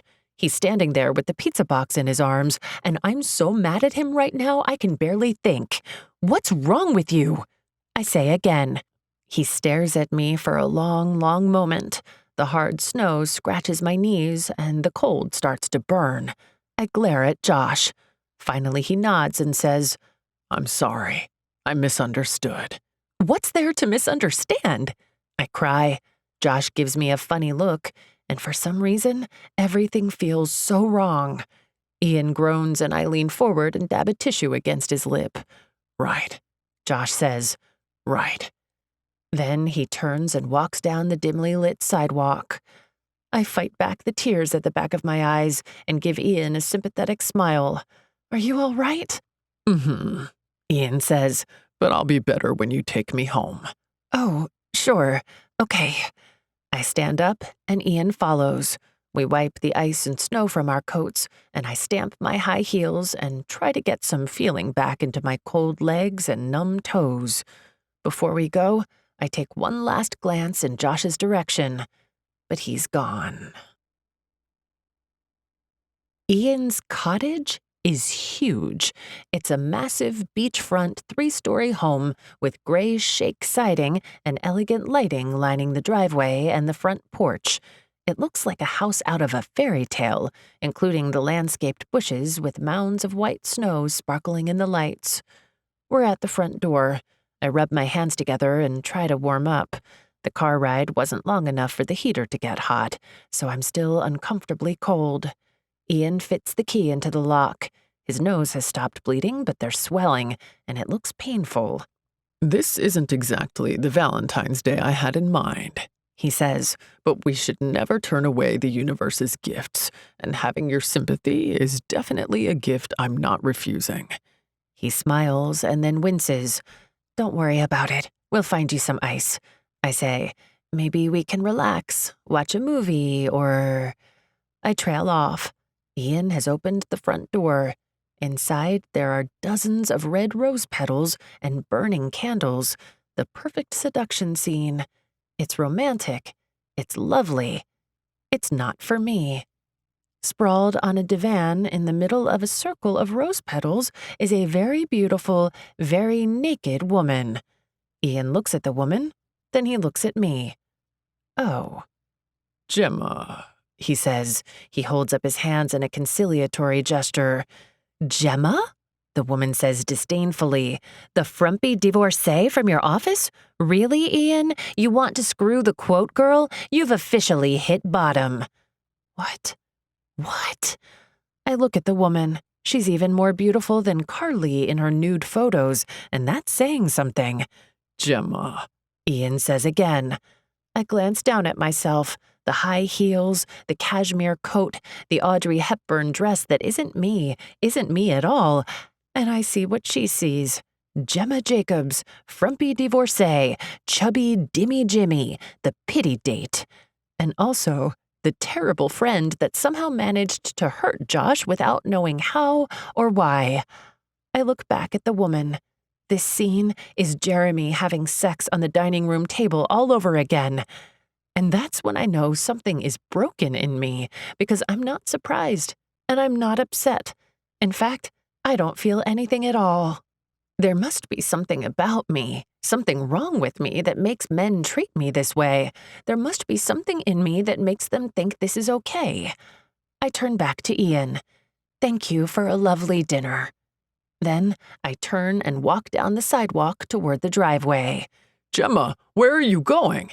Ian shouts after me. Gemma, wait! There's no taxis, Gemma. This isn't the city. Don't be an idiot. Wait! But I don't. I take off my stupid heels and I jog barefoot down the freezing cold driveway and keep running until I'm a quarter mile down the road, out of sight of Ian's ridiculously fabulous cottage. By that time, my feet are numb, I'm out of breath, and I have pinchy cramps in my abdomen. Sharp, painful, pinchy cramps. Stick tight, baby, I say, and I rub my abdomen. Stick tight. Then I pull out my cell. Hello, darling. At Carly's voice, I start to cry, but I manage to say, Carly, I'm in the Hamptons. Are you here? Of course. I'm running away from my loveless marriage. Can you come pick me up? She does. Chapter 23. There are people who win in life, and there are people who lose. Monday morning dawns bright and cold. It's the bitter sort of mid-February day where the freezing weather seeps into your bones and doesn't let go. Instead of wearing one of the dresses Carly helped me pick out, I put on black pants and a long sweater and trudged to the office. In the subway car, there's a puddle of urine on one of the plastic seats, and the smell makes me gag. I would write in my calendar, symptom, but the smell of old urine on the subway always makes me queasy. I took the bus back to Manhattan on Saturday morning. Then I spent the whole weekend in pajamas, lying around, feeling incredibly sorry for myself. I sent Josh a text Saturday morning. It said, sorry about last night. He wrote back, don't worry about it. After 15 minutes of staring at my phone, I finally typed, friends, right? Then I banged my phone against my head while I chanted, idiot, idiot, idiot. The 5 minutes it took him to respond felt like 5 hours. Finally, he wrote, let me know when you get your results. It took me the longest time to write back, okay, tell your dad hello for me. He didn't write back. I stared at my wall, the looping cursive of the quote mocking me. When Ian came up with that quote about loving, was he actually talking about the barrels of women he'd seduced? Ugh, he's a creep. Leo was right. He's a fake plastic Ken doll. Brooke was right. The self-help types are the most messed up of us all. Josh was right. I don't know why he punched Ian, but heck, he was right. They were all right. The fantasy that I created around Ian after my divorce was just as unrealistic as the fantasy I created about Josh as a teenager. I didn't love him. I loved the idea of him. I think I need to face the fact that I haven't learned, not in 32 years, to look past my own ideas of people. I never, ever look to see who people truly are, not even the people closest to me. In New York, when you sit in the subway or walk down the street, you never make eye contact with the people around you. It's like they aren't there. The people are just impressions of people. No one sees anyone. Not really. I think that's how I've been living my life, not looking closely at anyone. New York City is the only place in the world where you can be surrounded by millions of people and feel completely, utterly unknown. The subway doors whoosh open, and I push my way through the crowd and climb the concrete stairs to Midtown and the biting cold wind. On my way into the office, I step into a 24-hour laboratory to have my blood drawn. Today is the day. I get to see if my baby's stuck. Pregnant or not pregnant? Pregnant or not pregnant? Today I find out. I have to admit, over the weekend, I bought 20 pregnancy tests. I chugged water, tea, and decaf coffee and peed on a stick every few hours. They were all negative. When I peed on the last one and the negative showed, I looked at myself in the mirror with disgust. Honestly, Gem, I said, but honestly, I didn't know what I was asking myself to do differently, or why exactly I was so disgusted with myself. But I was. I slink into the office 15 minutes late and sit down on my donut pillow. I turn on my computer and enter my password. When I type it in, the bandage covering the blood draw puncture pulls at my skin. The phlebotomist had to dig around with her needle to find the vein, and I think it left a bruise. But that's okay. because in a few hours, I'll know. The pee on a stick method isn't as sensitive as the blood draw. All those negatives over the weekend mean nothing.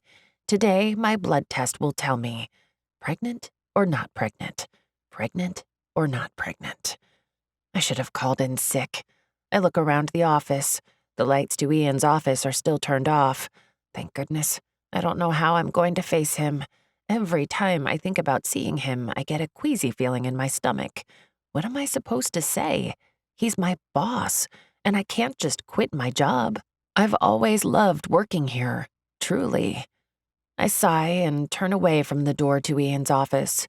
Lavinia is watching me. She gives me her sour, the plants are wilting and the printer is malfunctioning, it's Monday morning look. She's about to say something, but when she sees my expression, she stops, frowns, and then says, "The salami was bad? Don't say I didn't warn you." Ugh, why? It isn't any of her business. It really isn't. Lavinia, for your information, I don't eat salami. In fact, I loathe salami, okay? I really, really loathe salami. Lavinia's mouth purses like she's sucking on a lemon. She looks over at Ian's office, then back to me and shrugs. That's it. Just a shrug. Then, "The plants are wilting. You should move them to the sun." I glance around the office and shake my head. There is no sun. Our loft-style open-concept office space has 4 walls of brick, plaster, and painted quotes. The only space with windows is Ian's office. He has a whole wall of them. I'm about to tell Lavinia so when her eyes widen and her mouth puckers even more. I look behind me to see what's gotten her so worked up. It's Ian. I'd like to say that he has bags under his eyes, messy hair, and sloppy clothes. I'd like to say that he looks like hell. But I can't. Even with a slightly swollen nose and a light purple bruise under his left eye, he looks just as gorgeous, just as primetime TV ready as ever. When he sees me at my desk, a happy smile lights his features, and I swear one of the interns across the office sighs in appreciation of his man beauty. "Gemma," he says, and his voice carries around the open space. I drop my head, and my stomach clenches into a tight, nervous ball. "Glad you made it. Can I talk to you in my office for a moment?" I look down at the floor, at Ian's perfectly polished black dress shoes, and squeeze my eyes shut. I feel like I'm going to puke. Honest to goodness. Symptom? No, just my emotions finally catching up to me. Ian, the man I worshipped for 7 years, is a certified douche, and now he wants to talk to me about it in private. I'd like to say I'd rather not, but that would cause more gossip among my colleagues than getting up and walking nonchalantly to his office. So I stand up and follow him. Lord, let this be a lesson to every woman that has ever thought about getting involved with her boss. Don't do it. Just say no. It won't end well. Because for the foreseeable future, I have to show up at work and promote Ian Fortune to the world and pretend that he's an enlightened, shining example of manhood, when in reality, he's not. When we're inside Ian's private domain, he strolls to the back of the space, farther from the door, toward the putting green and the large indoor koi pond. I follow after him, my stomach rolling around. I shouldn't have eaten those blueberry waffles with sausages and orange juice for breakfast. I really, really shouldn't have. I press my hand to my stomach.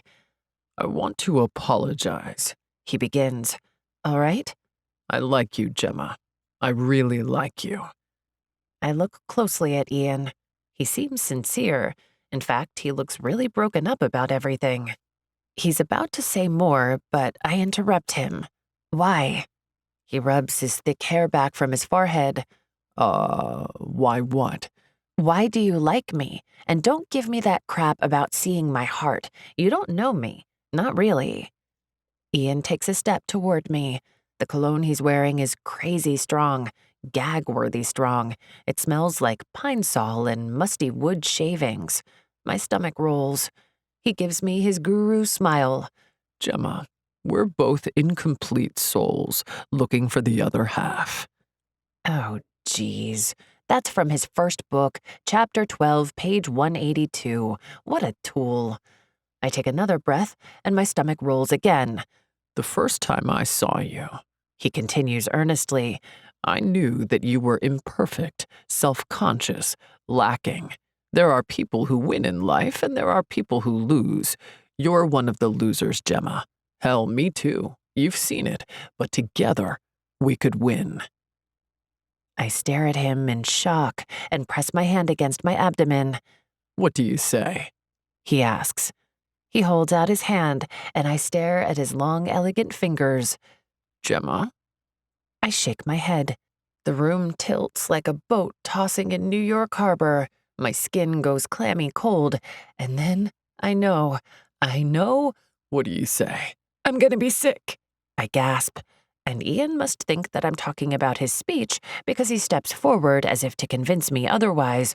But that was a mistake, because right as he steps toward me, I gag, and that plate of blueberry waffles and maple syrup and that pile of sausage links and all that orange juice comes riding up, and I spew all over Ian Fortune's perfect face. It's like a scene from a horror movie. There are blueberries in the vomit, and it's bright orange and chunky from half-digested food. And it keeps coming. I keep gagging, and every time I pull in another breath, I smell Ian's cologne and I start up again. He shouts out in shock and stumbles away from me. He wipes at his face, trying to clear off the vomit, but as he stumbles back, he trips over the rocks at the edge of his ornate indoor koi pond. I've stopped gagging. There's nothing left in my stomach. So I wipe my eyes and watch in horror as Ian cartwheels over the rocks and plunges into his fish pond. The water rolls over the edge and splashes onto the floor. Oh no, oh no. I rush forward, but oh, that makes my stomach hurt. I grab my abdomen and watch as Ian splashes around and then comes sputtering up to the surface of the shallow water. His expensive suit is drenched, and a lily pad hangs from his shoulder. There's a bit of waterweed in his hair, which is plastered to his head, and the koi fish have swarmed him and are starting to nibble at the blueberries stuck to his jacket. I have to say it, Ian Fortune doesn't look sexy. He looks like a tool, a puke and pondweed-covered tool. He shakes his head, and the water flies from his wet hair and splashes against my sweater. Then he forcefully rubs the water from his eyes and his face. "What the hell is wrong with you?" He snarls. My face drains of blood, and I realize that I don't need any test results, because what's wrong with me is I'm pregnant. I can't help it. The biggest, happiest smile breaks out across my face. This is the best day, the absolute best day of my life. I can't wait to tell Josh. "What are you smiling at?" Ian grinds out through his teeth. I'm taking a sick day, I say with a beaming smile. I start toward the door and call over my shoulder. Really sorry. Sorry about the fish and stuff. Also, no thank you. I'm not a loser. The only way I'd be one is if I kept dating you. I hear him smacking around in the water, swearing and snarling, but I can't be bothered to care. I'm pregnant. I think I'm pregnant. Puking on your boss is a symptom of being pregnant, isn't it? I'm pregnant. I can't wait to tell Josh. I can't wait to get my results. I can't wait. I can't wait to meet my baby. Chapter 24. Focus on the positive, and life will bring you endless amounts of joy. I call Josh as soon as I leave my office building. I barely feel the winter wind or the cold air. In fact, I can barely feel my feet hitting the sidewalk. I'm floating on a surge of pure happiness. Like Ian says, focus on the positive and life will bring you endless amounts of joy. He may be a douche, but he has a way with words. I let the phone ring and ring. I think Josh's voicemail is about to come on when he picks up. "Hello?" His voice is thick and sleep-filled. Hey! I grin like a loon, even though he can't see me. A woman walking a pair of dogs sees my grin, frowns, and crosses to the other side of the sidewalk. Apparently, undiluted happiness is scary. Did I wake you? I worked late." I like the sound of his morning voice. It's deep and gravelly, sort of intimate. A picture of him shirtless, lying in bed, his hair messy and his jaw unshaven flashes through my mind. Wow. I stop walking, and a heated flush rushes over me. It's freezing out, but I don't feel it. I clear my throat. You okay? What's up? Right. Amazing, amazing things are happening. I start hurrying toward my apartment again. I puked on Ian. I hear a sharp, surprised laugh, then a cough, and then Josh drops his phone. I hear the rustling of his sheets, him jumping out of bed, and then putting the phone up to his ear. Gemma, did you just say you puked on Ian? Yeah? Maybe I shouldn't have started with that. Huh, not what I was expecting. There's rustling, and then his voice is muffled when he says, Hang on, I'm throwing on some clothes. I tried to block my imagination from running rampant with that visual. It already ran wild with Josh's gravelly morning voice, but I can hear the cotton whoosh of a t-shirt and the zipping up of jeans, and it's hard not to think what's happening on the other side of the phone line. I'm back. Are you all right? You sick? No, I feel great. I'm a little surprised at that, but I feel completely fine. I haven't actually spoken to Josh since Valentine's Day, and before anything else is said, I need to clear the air. Look, I don't know why you went all Hulk on Ian, but I trust you had a good reason. He doesn't say anything, so I continue. When we went back to his place, there was another woman. She was naked, and, well, I left. I won't be going out with him again. There's a whole lot more pain behind last weekend than those 3 sentences can convey, but I try to keep it short and light. He's quiet for a moment, and then he says in a low voice, I'm sorry, Gem. You okay? It's funny. I realize that he could have said, I told you so, or I could have told you he was an ass. In fact, Leah probably will say that. Brooke, too. But Josh doesn't. He just asks if I'm okay. And him asking me if I'm okay rather than telling me I should have known better is enough to make me wipe at my eyes. I'm all right. You know me. I'm a true believer that there's always a bright side, always something positive in every situation. That's been my core belief, the mantra that has kept me afloat for years. It was the first quote I found on Ian's website all those years ago. I believe it with all my heart. That's true, but I do have one question. Josh says, Oh, here it comes, the why couldn't you see Ian was a poser question. Yeah? What is it? I hold my breath as a city bus passes and kicks up a cloud of feather-light snow and city dirt. Then Josh says with a smile in his voice, I'm glad you're okay, but where in the heck does the puke come in? I let out my breath in a laugh. Let's just say it was my form of a sucker punch. I don't know how I can tell, but I know that on the other end of the line, Josh is grinning. The universe has a way of giving us exactly what we need. I chuckle and then look both ways before hurrying across the street. That's one of Ian's most famous sayings, so much so that even Josh knows it. I'm halfway to my apartment, passing one of my favorite bagel shops. Some days I stop and grab a cinnamon and raisin bagel slathered with butter, but today I just want to get back to my place and wait for the phone call that'll be coming any time. And wouldn't it be wonderful if Josh were there too? So anyway, the reason I'm calling is because I'm playing hooky again. Oh, yeah? He asks, and his voice has gone all low and warm. I blush when I realize that he must be thinking of the reason for the last time I played hooky. Right. Yeah, so I was wondering if you wanted to come down? Really? He asks, and he sounds surprised. My cheeks feel hot. Well, I mean, I'm going to find out the pregnancy results today, and I thought, suddenly, stupidly, I'm nervous. I swallow the lump in my throat. I thought it'd be nice if you were here too. My chest feels tight as I wait for him to respond. I'm not sure why, but it's hard to take a breath. And when I do, the icy air pinches my lungs. Finally, I decide that I'm an idiot and I shouldn't have asked because this whole thing has been for me, not Josh. He's just tagged along because he's a friend, a nice guy, I'll be there in a couple hours. I let out a whoosh of air, and it fogs in front of me in a haze of relief. 4 hours later, I opened the door for Josh. I spent the entire time he was on the train pacing around my apartment, checking my phone for missed calls from Dr. Ingraham's office and scrolling through my symptoms list. Pregnant or not pregnant? Pregnant or not pregnant? Josh looks at me expectantly, his hair as mussed as if he ran his hands through it for the entire train ride.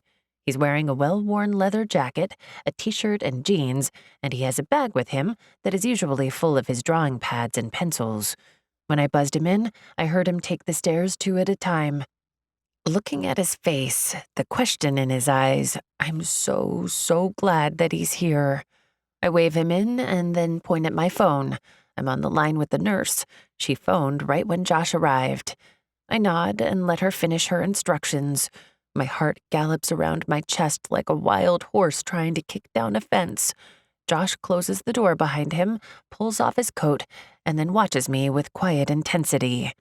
I don't remember him ever looking at me like this before, like I'm the only thing in the whole world worthy of his complete and utter focus. I try to take in the nurse's instructions, try to hear everything she's telling me, but my mind is swirling around and my heart is still trying to jump out of my chest. Lord, good Lord. My eyes are drawn to Josh's. I hold on to his gaze, and for the first time in my life, I don't think I could look away from him, not even if I wanted to, because he's not smiling, not laughing, not amused. He's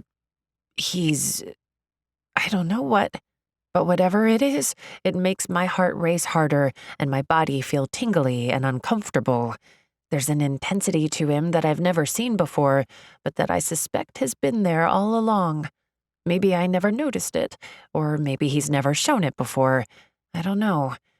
The nurse wraps up her instructions, and I manage to say, "Thank you. Okay. Yes. Bye." I hang up and slowly put down my phone. Josh watches me. He doesn't say anything. I think he's waiting for me to speak. I lick my lips, and his eyes finally leave mine to latch onto the tip of my tongue circling over my mouth. My stomach does a flip, and I let out a shaky breath. Josh's eyes grow darker, and I notice that his hands are clenched and he's holding himself still. His eyes move over my face, carefully taking in my expression, and then he gives a slight frown and his shoulders fall. You'll try again? He asks. I shake my head no. No? No. Then I can't take it anymore. I launch myself at him, and thank goodness he's quick because he catches me in his arms. But I've knocked him off balance, and he thuds against the thick wood door. I wrap my legs around his hips and my arms around his neck, and I hug him to me. I am. I laugh. I am. We did it. She's stuck. Then I'm laughing and hugging him and saying over and over, we did it. For a second, he stands stone still. Then I think he takes in what I'm saying because he pulls me closer, and then he's spinning me around, and the world is spinning in a happy, beautiful blur. We did it. The biggest, happiest smile I've ever had travels all the way from my heart to my lips. I bury my face against Josh's shoulder and breathe in the familiar smell of him and feel the rumble of his laugh. Finally, he stops spinning me around and he comes to a stop. He looks down at me and smiles. My heart turns over in my chest. I'm slightly dizzy as I focus on him. My face is inches from his, so close that I can see his pupils dilating and feel his breath fall on my skin. My legs are wrapped around his hips, and my arms cling to his shoulders. Suddenly, I'm aware of the heat of his hands gripping the space where my thighs and backside meet. I'm aware of my inner thighs wrapped around his middle. I'm aware of my sensitive breasts pressed against his chest. And I'm very aware of my lips only a breath away from his. My body grows heavy, and I sink further into him. My lips feel full and tingly. I lick them and move a little closer to him. Josh's breath hitches as he stares down at my mouth. There's nothing I want more than for him to span those few millimeters and press his lips to mine. Josh, I whisper. His pupils dilate even more. Yes, Gemma. We did it. Then I can't take it anymore. I lean forward and press my lips to his. For a long moment, he doesn't move. He holds completely still as I take in the coolness of his mouth. Kiss me back, I say. Then a dam inside him breaks. He spins us around and shoves me against the apartment door. The thick wood rattles in the frame and vibrates against my back. Josh closes his mouth over mine. There isn't any gentle coaxing or leisurely tasting. No, not for Josh Lewenthal.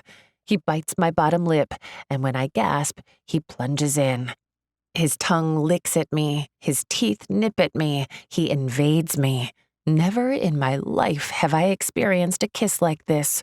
He thrusts his tongue into my mouth, and God help me, I suck on it and try to pull him deeper. I dig my fingers into his shoulders and lean into him. The way he's kissing me, like he's been waiting years to take my mouth, makes me feel disoriented and dizzy. I can't tell up from down. I only know that I'm in Josh's arms and he's right in front of me. He tastes just like I remember, like sweet longing, laughter, and promised pleasure. My whole body lights up and I moan at the sensations building in me. His mouth is soft and hard, smiling and insistent, gentle and demanding. His fingers dig into my hips and I rock into his length. I cry out at the sparks that light in my core. He starts up a demanding rhythm, the pace of his mouth matching the rocking of his hips. I reach up and grasp the length of his hair and tug so that I can have more of him, more of his kisses, more of his thrusting, more, I say against his mouth, more. The liquid ache spreading through me has centered in my core, and it's growing and growing. I rub myself over him, and my entire body blazes in pleasure. I cry out. That does it. Josh swears and lowers me to the hardwood floor. I'm panting, my lips are swollen, my breasts are heavy, and all I want is Josh to touch me everywhere. I ache for it. I ache for him. He looks into my eyes, and whatever he sees there makes him stop and stare. Don't stop, I tell him. Then, in case he needs encouragement, I have lime jello in the fridge if you need it.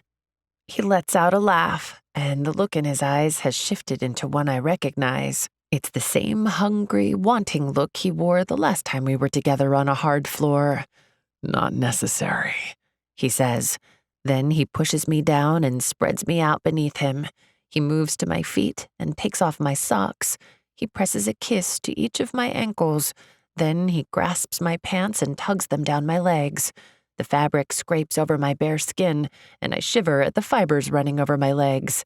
His hands circle my calves and he pulls my pants off. Then he trails his mouth up my calves, along my inner thighs and up to my panties. I can't help myself. I tilt up my hips.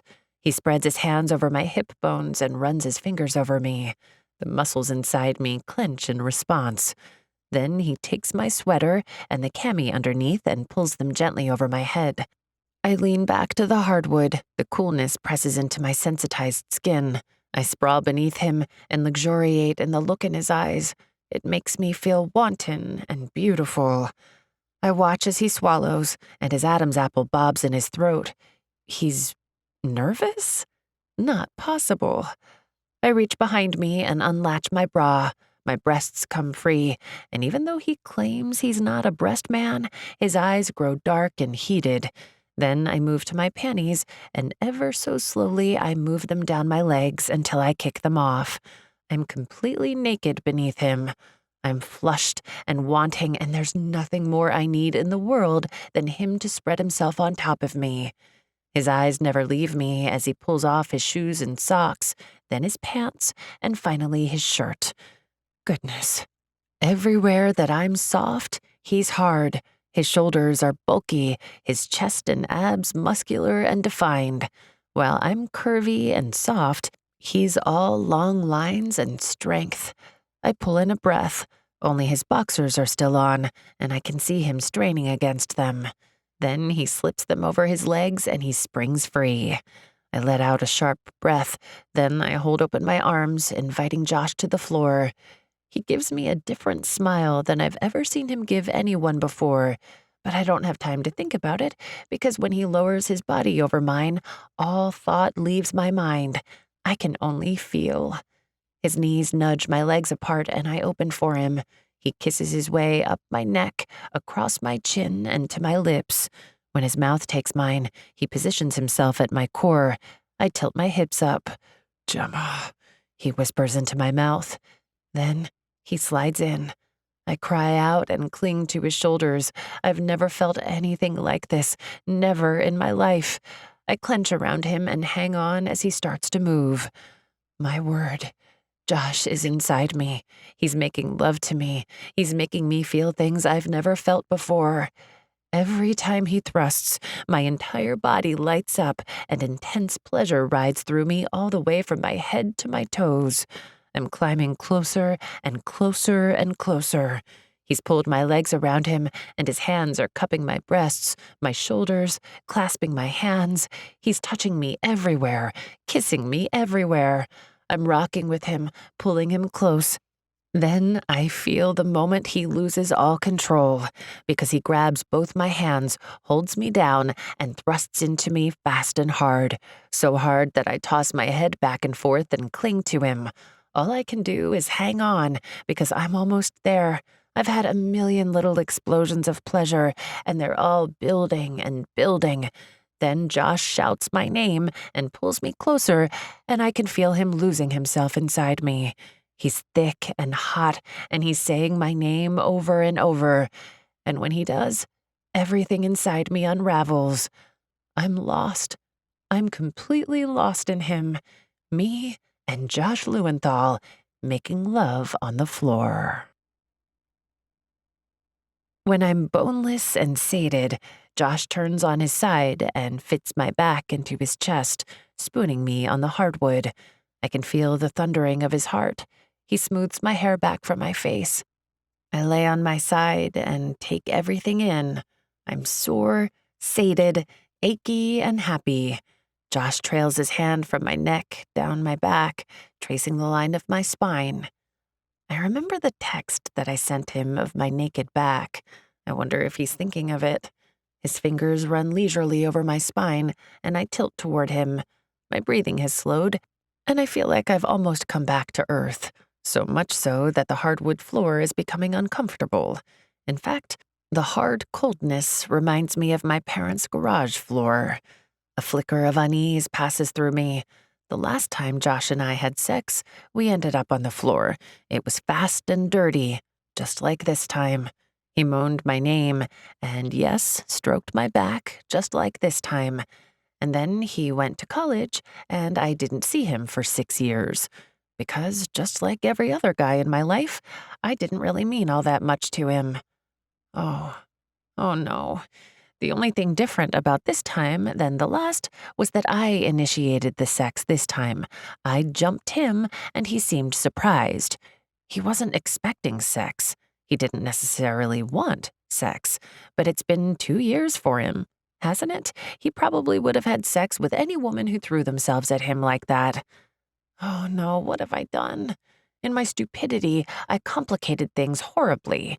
When I started this whole thing, I just wanted a sperm donor, a nice, uncomplicated, business-like arrangement with a decent guy. We had a contract, visitation agreements, no complications, none. My body runs cold, and I wrap my arms around myself. Josh's hand stills on my back. "You okay?" He asks. "Were you not supposed to have sex?" He sounds worried. I sit up and start to pull on my clothes. My pants and sweater are cold from the draft that comes in off the floorboards. No, it's all right. I can have sex. I flush and turn my face away from him. From the corner of my eye, I can see him stare at me, a confused expression on his face. Then he pulls on his boxers and his pants. "That's good," he says, and he sounds relieved. "I made the baby her first comic. It's in my bag. You could check it out while we get some pizza, or I'm up for lime jello if you want to go that route." I can almost hear the suggestive laughter in his voice, and my stomach clenches in response. The thought, "What have you done? What have you done? What have you done?" repeats over and over in my mind. I turn back to Josh and try not to stare at his naked chest. I can't think straight when I look at him. Hey, He says. He reaches out and runs his knuckles down my jaw. Then he gives me that smile again, the one that I've never seen before. My heart flips over, and then I feel like I'm going to be sick. He frowns and pulls his hand away. what is it? I swallow and look down at my bare feet. I can't look at him. I don't want to look at him, but if there's one thing that Josh always deserves from me, it's the truth. We shouldn't have done that. It complicated things. It complicated everything. What do you think about telling everybody at your parents' get-together on Sunday? He asks. I look up at him and shake my head. What's he talking about? What? Your mom's post-Valentine's Day pot roast. We could tell everyone the news on Sunday. I press my hand to my stomach. I shake my head. You're going? He frowns and studies my face. I thought I was. Is there a reason I shouldn't? I clench the hem of my sweater. I wasn't going to tell them until I'm showing, and oh, this is hard. I wasn't going to tell them you're the father until... His shoulders stiffen. Until when? His face has wiped completely of any expression.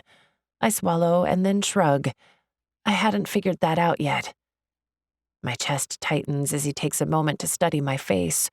Then he says, You don't think they'll figure it out when I bring her home for weekends? Or when I pick her up every other Christmas? Or hell, when she comes out with my eyes, or my nose, or my dad's hair, or... He cuts off. Then he gives me a look like he doesn't know me at all. Heat rushes over me, and I say, it's not that I'm not going to tell them, it's just I'm not going to tell them yet. Why? What are you ashamed of? He demands. I look around my apartment, at my bed, my futon, my wall quote about the gift of love, but I can't look at him. I can't look at him at all. I see, he says in a quiet voice. But I don't think he does, because honestly, I don't see. I'm afraid of him. I realize that now. I'm afraid of Josh Lewenthal, not because he's horrible or a cheater or a bad person, but because of exactly the opposite. Because I could easily fall completely, totally, irrevocably in love with him. Maybe I already have. I flinch at the thought. No, I haven't. I chose Josh to be my donor because he wasn't marriage material. He wasn't even boyfriend material. I didn't think I was in any danger of falling for him, at all. I figured he's 33, living in his dad's basement, writing comics, making a joke of life. There's no way I'd fall for him. No danger of getting involved. No danger of getting hurt. We'd be friends, and that's all. I could have a baby to love and never, ever get hurt. Except, isn't this feeling hurt? I put a hand over my heart. I'm so sorry. I didn't mean to complicate things. I don't want... This was just a stupid mistake. If we could go back to the way things were, if we could just be friends. Finally, I look up at him. He stands completely still, so much so that I wouldn't know he was here if I wasn't looking at him. Josh? Then the smile I'm used to, the one that says, I'm Josh Lewenthal and the world is here to amuse me, appears on his face. And for some reason, when I see it, my heart starts to break. He bends down, picks up his shirt and puts it on, puts on his shoes. All the while, the smile remains. He sends it my way, full wattage turned on. I'm happy for you, Gemma. Really happy. But I don't think we can be friends. The room tilts, and I watch, unable to say anything as he grabs his coat and puts it on. Then he opens the door to leave. Before he steps out, he turns to me. Do you mind if I tell my dad? I'd really like him to know, and he won't be around long enough to tell anyone else. I wrap my arms around myself and nod. Of course. I whisper, of course.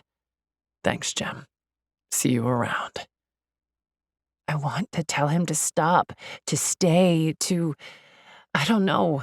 What? I don't know. I don't know what to say. I've made a mess of everything. Josh gives me a final nod, and then he shuts the door with a quiet snick. I kneel down on the hard floor and listen as his footsteps fade.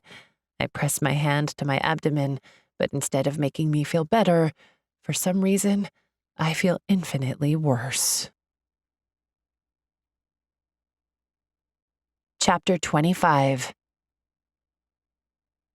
My world is a better place because you're in it. I walk into the pink uterus room for our Thursday fertility meeting. I have a paper bag of hot beignets and a tray of egg creams for everyone. It's a celebration, after all. My most longed-for dream has finally come true. I'm going to be a mom. Just like Ian always said, anything is possible if you put your mind to it. Thanks to modern science and Josh Lewenthal, I finally get to meet my baby. A spot in the center of my chest starts to ache. It's the same place that hurts every time I think about Josh. But I'm not worried. There's always a bright side, always a positive, always a silver lining. I just have to wait, and the universe will bring good things. Hey, everybody, I brought beignets. I call. Everyone is already here. Hannah has on a long, flowy cotton dress. She's trying to give Brooke a pink crystal bracelet. Brooke is in a business suit, a pack of cigarettes in her shirt pocket, and she's adamantly shaking her head no. Carly watches them both with an amused expression. When I wave the bag of beignets and the cinnamon sugar smell wafts in front of me, Brooke and Hannah stop arguing. Beignets and chocolate egg creams, Brooke says in a matter-of-fact voice. That means the transfer failed. Comfort food. Carly tilts her head. She looks tired, and her eyes have shadows beneath them, but her lips quirk into a smile. For once, you're wrong. Beignets are for celebrations. Really? Hannah asks. Before I can say yes or no, Hannah jumps up. Don't tell us. Don't tell us. I've been dying to try this pregnancy test where you pee on an onion, and if it turns purple, then you're pregnant. She starts rooting around in her handbag. You have an onion in your purse, specifically for peeing on? Brooke asks. She looks appalled, but also slightly impressed.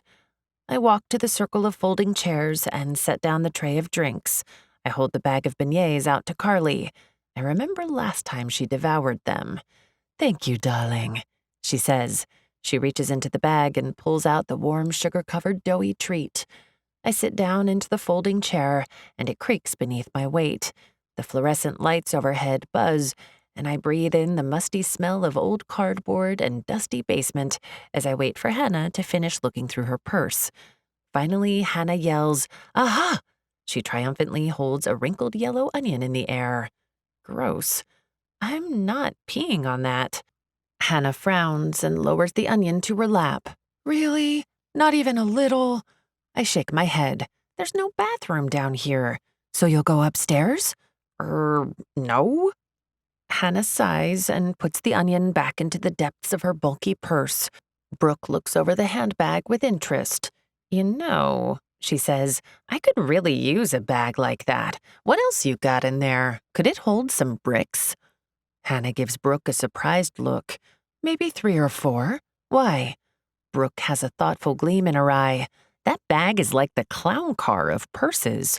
Ladies, have you forgotten? Gemma has news, Carly says. Then she dabs her lips with a napkin and reaches for another beignet. All 3 women turn to me. I try to hold back my smile, but I can't. I'm pregnant.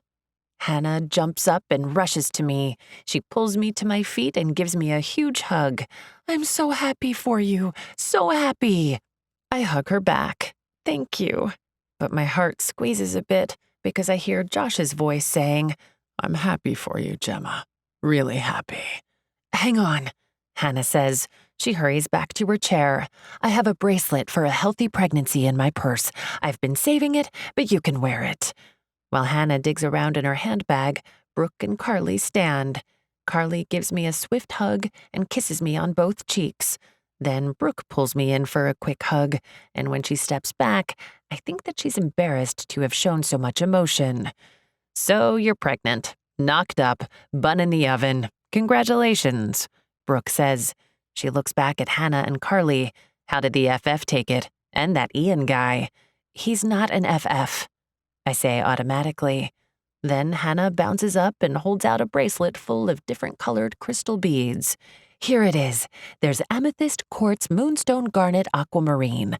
They prevent miscarriage, balance hormones, ease tension, prevent heartburn, soothe stress, and bring world peace, Brooke says. Hannah rolls her eyes. Here you go. Thank you. I take the cold bead bracelet and slip it onto my wrist. That's really thoughtful. We sit down and pass around the drinks and the beignets. I take a bite and savor the taste of cinnamon and sugar. So, how did they take it? Asks Hannah. I look over at Carly. She's the only one who knows about what happened on Valentine's Day. So, I take a minute to describe what happened with Ian on our weekend away, and then what happened in his office on Monday. I knew he'd turn out to be a dick, Brooke says. Hannah frowns at her. Well, I didn't. I had high hopes for him. I like his books. I read them all. Yeah, no matter how I feel about Ian as a person, his message of positivity is really good. I shrug. I guess it's easy to think you know someone when you really don't. Then I frown, because that's similar to something Josh said to me, that I didn't really know him. How's the FF? Asks Brooke. Not the FF. I scowl at her. She grins at me while chewing on her straw. That's the man you need to be with. When you walked away from us at Carly's party, he watched you like he couldn't wait to get you all alone, strip you down, and donate some more sperm to the cause. Carly snorts indelicately. I flush. That's not the way Josh looks at me. That's not how he looks at me, I say. Hannah shakes her head. Sorry, Gemma, but he did. He really did. I stare at them, then down at my hands. It doesn't matter. We have a contract. We're not in a relationship, and we're not going to be. That would complicate everything. Can you imagine if we started dating and then realized we hated each other? Or if we got engaged and then he cheated? Besides, he's not really a dating and marriage kind of guy. My chest squeezes painfully. My relationship with Josh is best staying contractual and businesslike. They all stare at me like I've sprouted two heads, and I realize that I just let out 3 days' worth of pent-up frustration and justification in a 30-second monologue. Carly is the first to speak. So your relationship with him is a transaction? Exactly, I say. Then Carly looks at me with something like pity and shakes her head. I stare back at her and realize what she must think. No, it's not the same. I'm not stupid enough to enter a relationship with him. Unlike you, remains unsaid. Hannah gasps, and Carly looks up at the ceiling and blinks rapidly. A flash of guilt rushes through me. I've made her cry. I only meant you married your husband and you shouldn't have, not if you're too scared to tell him you love him, and you keep trying to have a baby with him. Why would you do that? A baby isn't going to fix your relationship. It's stupid. Like Ian says, you can't get the right results from the wrong actions. Carly sniffs, and I think my explanation just made things worse. She wipes at her eyes. You know, I don't remember telling you my reasons for wanting a baby. I don't think you have them quite figured out. Hannah sends me a reproachful look. You shouldn't have said that. My energy worker says any negativity blocks your fertility channel. You should apologize. I stare at Hannah and then at Carly, discreetly wiping her eyes. The thing is, what I said hurt, but it was the truth. I told the truth. I'm not going to apologize for telling the truth. For instance, somebody should have told you months ago all of your crystals and herbs and woo-woo stuff, none of it is going to work. None of it. Hannah gasps. Wow, Brooke says. I think you're more like Ian than we realized. What? Brooke holds out her hands and shrugs. He pretends to be a guru, but he's really a lying prick. You spout positivity quotes and pretend you're courageous, but really you're a judgmental coward. I've seen enough of human nature to know a dickish, judgmental coward when I see one. When Brooke stops speaking, the room goes silent. I look over at Carly, but she's still staring at the ceiling, refusing to look at me. Hannah looks down at her purse. Brooke crosses her arms over her chest. There's something inside me that's whispering, she's right. She's right. I shake my head no. You're the judgmental one. You always blame your husband for being infertile. Well, how about you stop smoking? Don't you think that has something to do with your egg quality? Maybe it's more your fault than you care to admit? Brooke abruptly stands up. The bag of beignets falls to the ground. I think the meeting's done. I stand too. Fine, this is my last one anyway. No one says anything. So I grab my purse and walk out of the pink room, down the long, dark, dirty hallway, up the stairs to the darkness of the city. I don't need friends. I don't need Josh. I don't need Ian. I don't need them. I've got myself. I've got my baby. I've got my family. That's all I need. It's Monday. I skipped babysitting on Friday and the post-Valentine's Day pot roast on Sunday. I couldn't face my family or the possibility that Josh would be at the meal. I couldn't face it. I feel scraped raw. Plus, I'm exhausted and have constant stabbing cramps that make it feel like my period is on the way. I looked up cramping in the fertility and pregnancy online forums, and almost everyone agreed cramps are a sign of early pregnancy. The Live Your Best Life virtual conference begins in a few minutes. We're all set up with a large poster backdrop, lighting, cameras, microphones, the works. Ian is in a tall chair in the corner getting his makeup and hair done. The sound technicians have already done their checks, and the cameras are waiting to feed to the live stream. I've been here since 5 in the morning, getting ready for our 9 a.m. start. I check my computer and see that almost 20,000 people are already logged on, waiting for the feeds to go live and for me to give my introduction. Nearly the entire staff is at their desks, helping with the Q&A, the chats, the loading of the presentations, and making sure the day goes smoothly. Lavinia has been tearing around the room, reprimanding interns, scolding junior staff members, and for the most part acting like a banshee. Today, I appreciate it. Her iron fist is going to make sure this whole thing goes off without a hitch. Ian gets down from his makeup chair and strides across the office.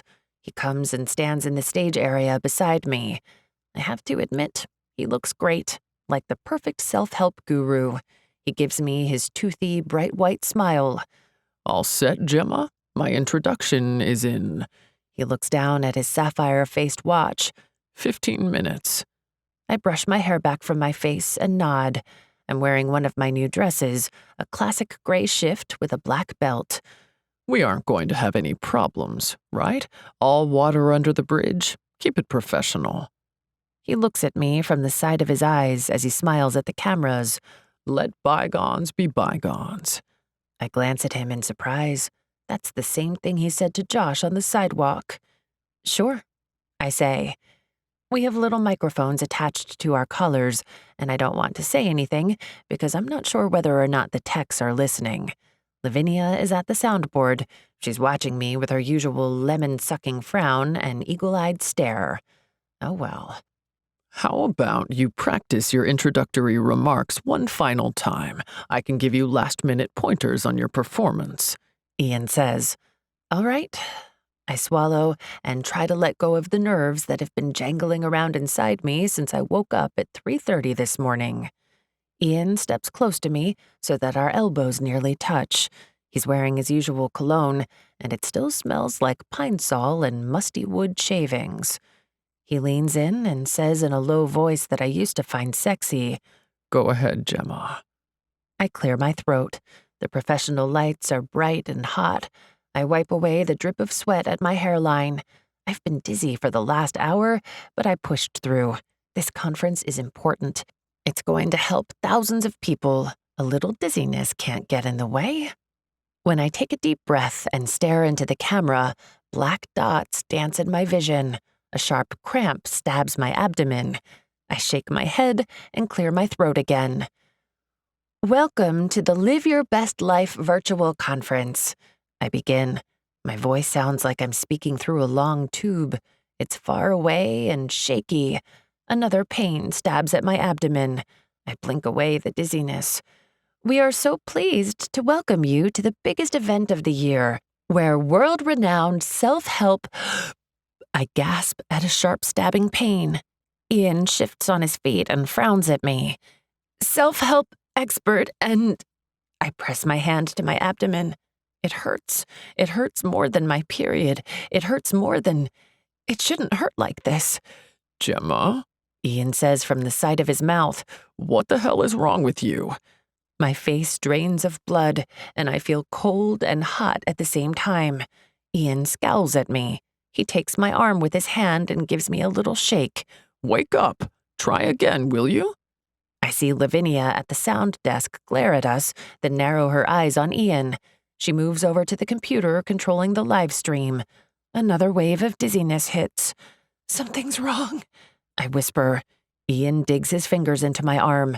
Pull yourself together. Do your job. I press my hand into my abdomen and try to lessen the cramping. I start again. Welcome to the Live Your Best Life virtual conference.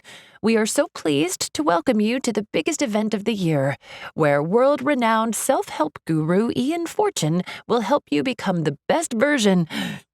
I gasp and look around the office. Everyone is watching. The interns, the junior staff, the programmers, the videographers, they're all watching. The best version of your... Ian looks at me with his teeth bared and gestures for me to continue. Of yourself. The best version of yourself.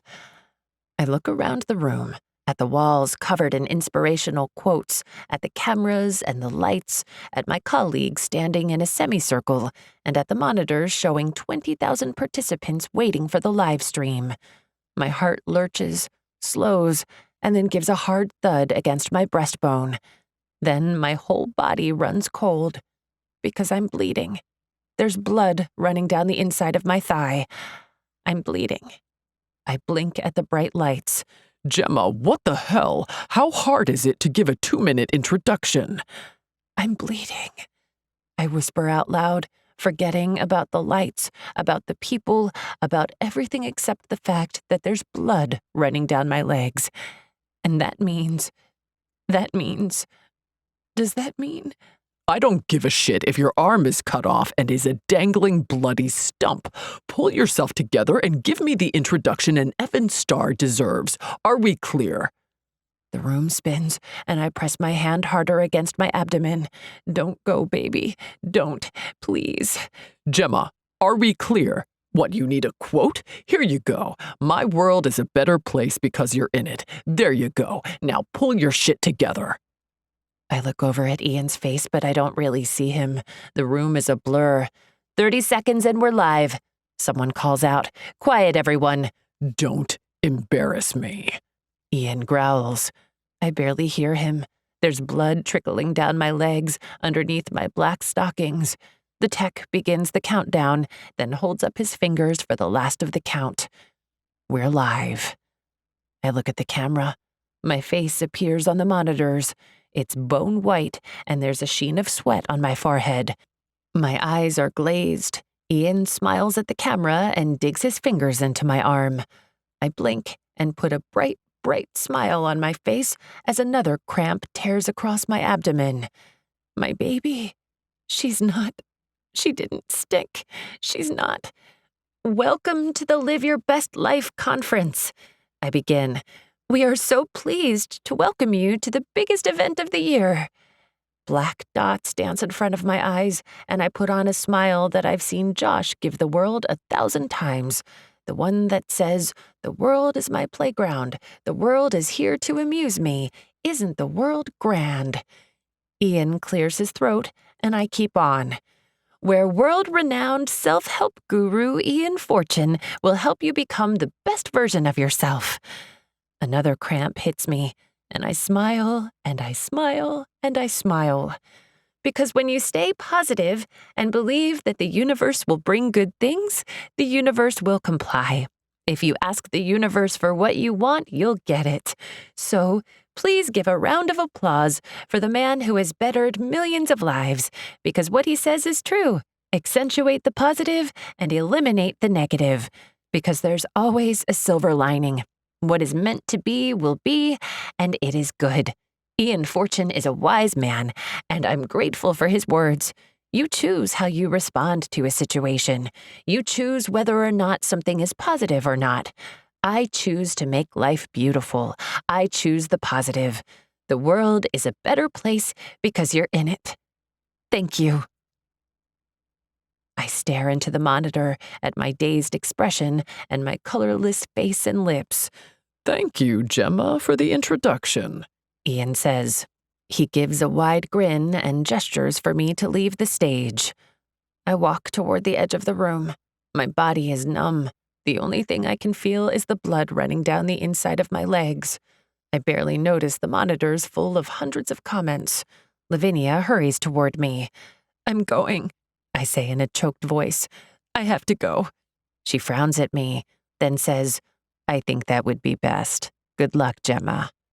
I look back at Ian. He's in his element, giving one of his favorite talks to the cameras.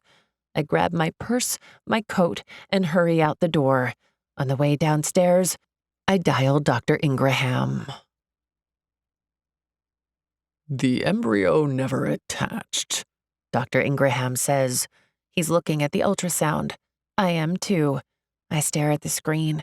I can't make anything out, only gray and black and white shapes that mean nothing to me. But the blood test said I was pregnant. My voice breaks, but Dr. Ingraham is kind enough to ignore that. I rub at my eyes. Aren't I pregnant? He shakes his head no. This is what we call a biochemical pregnancy. It happens when you have a positive blood test but not a positive ultrasound. This can happen with early detection in pregnancy. If you hadn't had the blood test, you would never have known this wasn't just a normal period come a few days late. I stare at him in his white coat and his latex gloves. What he's saying isn't sinking in. I was never pregnant? He shakes his head and pulls out the ultrasound. You were. It wasn't viable. I encourage you to look on the bright side. We now know you can get pregnant.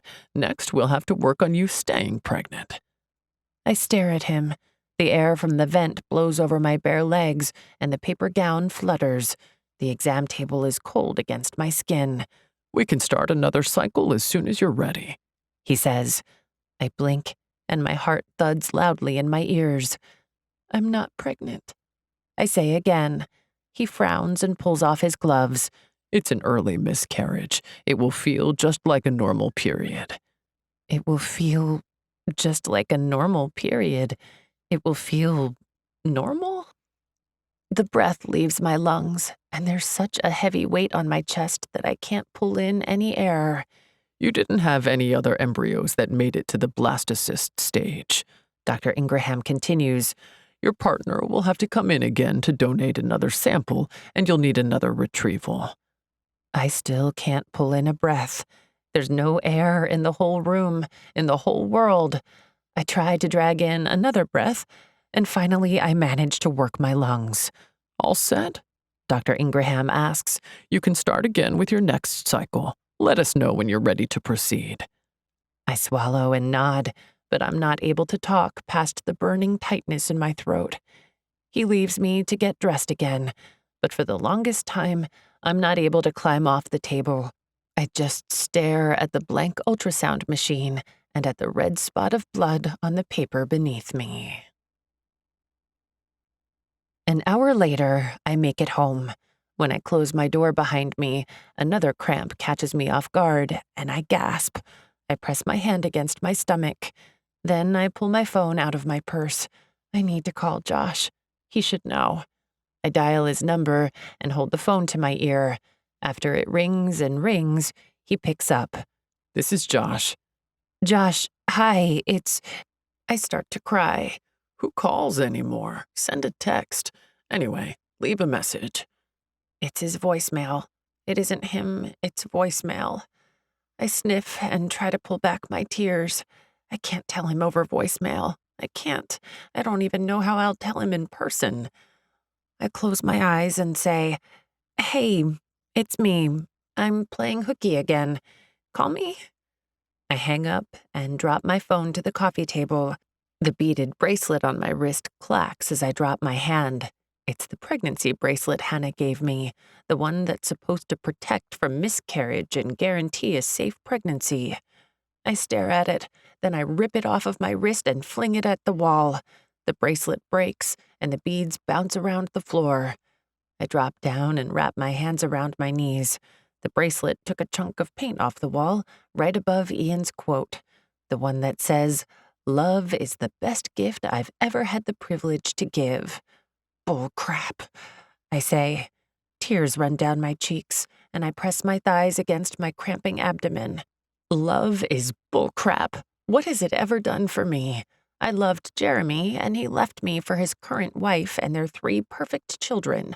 I loved my job and all of Ian's positive mantras, and that turned out to be a lie. I loved my baby girl. I really, really loved her, even though I only had her for a week. I loved her. How stupid is that? I loved her. I had daydreams about what she'd be like when she was born, what she would look like, and what her favorite color would be. I dreamed about her first smile and taking her to the beach, her first day of kindergarten, and her college graduation. The second I learned I was pregnant, I loved her. I loved her with my whole heart. I sent her all the love I had to give, every last bit of it. Isn't that what moms do? Love their children? I lay down on the floor and stare at the wall. I hate that quote. I hate it. As my baby girl leaks from my womb, I stare at the quote, and the thought of love hurts.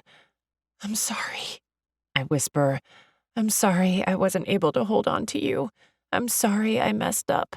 I'm sorry I couldn't keep a hold of you. I'm sorry." Then I'm quiet. I lay on the hard floor as the light comes through my window, travels across the floor, moves from late morning to afternoon to dusk. Josh never calls. My legs go numb and my body aches. I'm sorry. It's all my fault. I'm sorry. Love is a terrible thing. When my apartment is dark and I can't see the quote on the wall anymore, I finally admit to myself there's one other person that I loved, but I messed that up too, because Brooke was right. I'm a judgmental coward. I'm selfish and fearful, and I've used all those quotes and mantras to keep from facing the world and facing the truth. I've not always been a good person. I'm not as brave as I pretend. The reason I'm alone is because I refuse to let anyone get close. I judged Josh and used him and kept him at arm's length. And I love him, but I'm too afraid to admit it, because what if he loves me back? As the darkness grows deeper, I realize I've been wrong, truly, deeply wrong, because there is nothing good in this moment. There is no silver lining. There is no way to look on the bright side. Josh is gone. My baby is gone. And all the lies I told myself are gone too. Chapter 26. Love is the best gift any of us have to give. The weak light of Tuesday morning spreads over the hardwood floor and settles on me. I lift my cheek from the wood and open my eyes. They're grainy and itchy, and I feel exactly like you'd expect after spending the night on an old wood floor.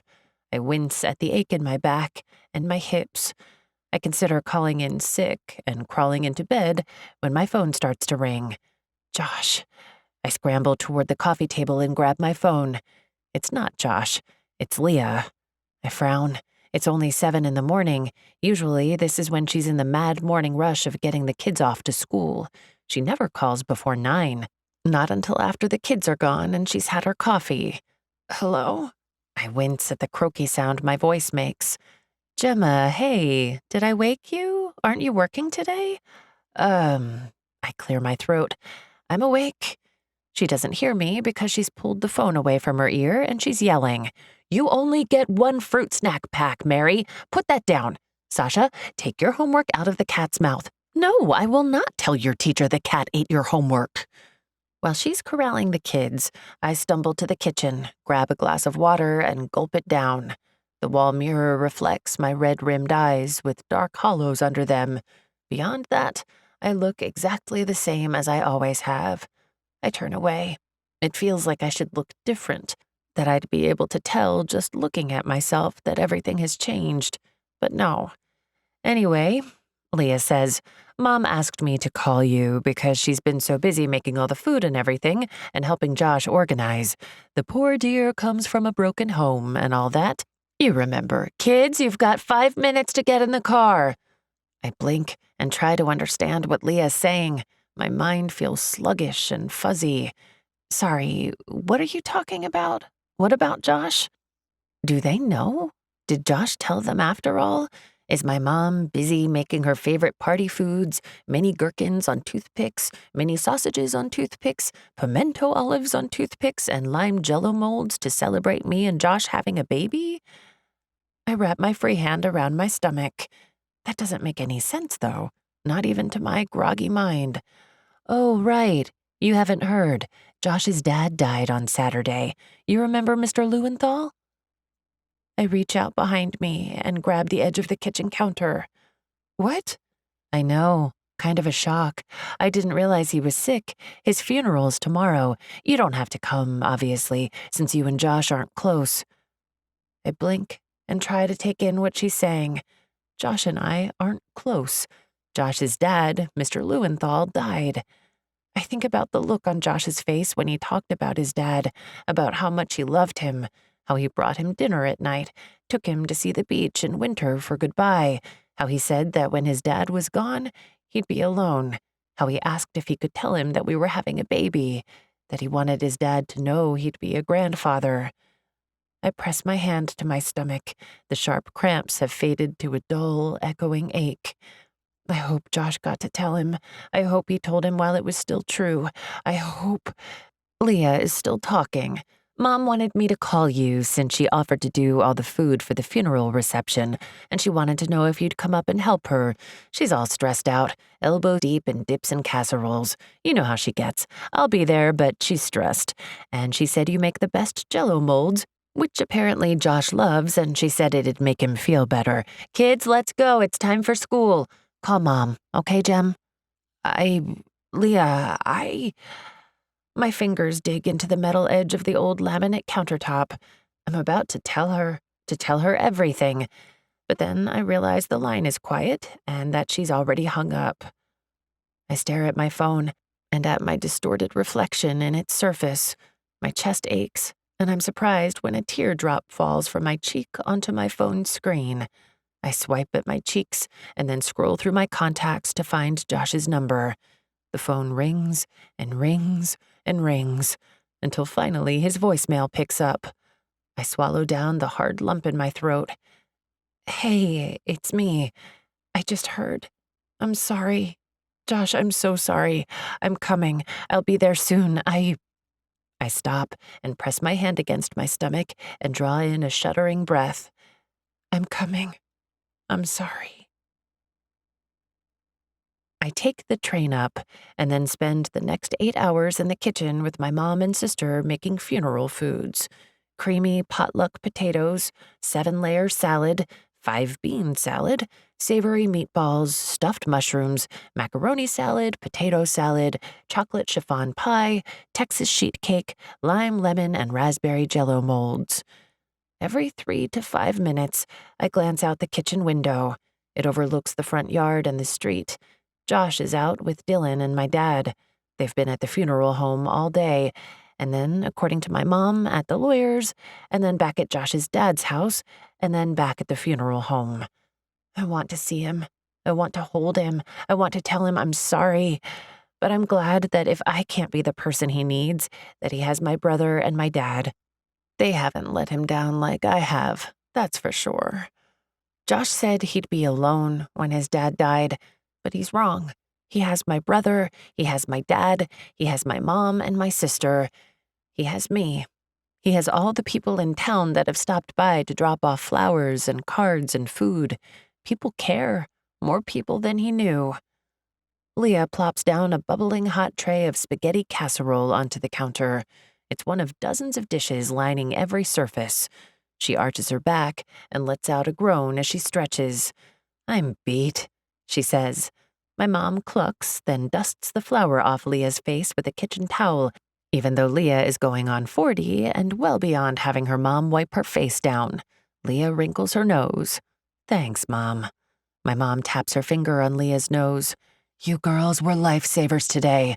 Josh, the poor dear, when he showed up on Saturday, I knew something was wrong. He looked so lost. Luckily, your father was there, and Dylan, too. You girls are lucky to have each other. Don't forget it. It's hard losing a parent when you're an only child. No one to share the load. But that's why we're here." Leah bumps her shoulder against mine and says, "Hear that, Gemma? We're lucky to have each other." My throat goes tight and hot, so I turn and pretend to readjust the chicken casserole cooling on the counter. "That's right," I say. I hear the front door open and voices coming in from the front hall. I quickly turn and look toward it expectantly. "Oh, good. They're back. We'll have dinner. Leah, I'll give you a Tupperware to take home to Oliver and the kids." Dylan strolls into the kitchen, looking tired and rumpled. I look behind him, but there's no Josh. "Where's your dad? Is Josh joining us?" my mom asks. Dylan looks around the kitchen and then meanders over to the counter and grabs 2 meatballs from a cooling tray and pops them in his mouth. "Dylan Michael, that food is for tomorrow," my mom scolds.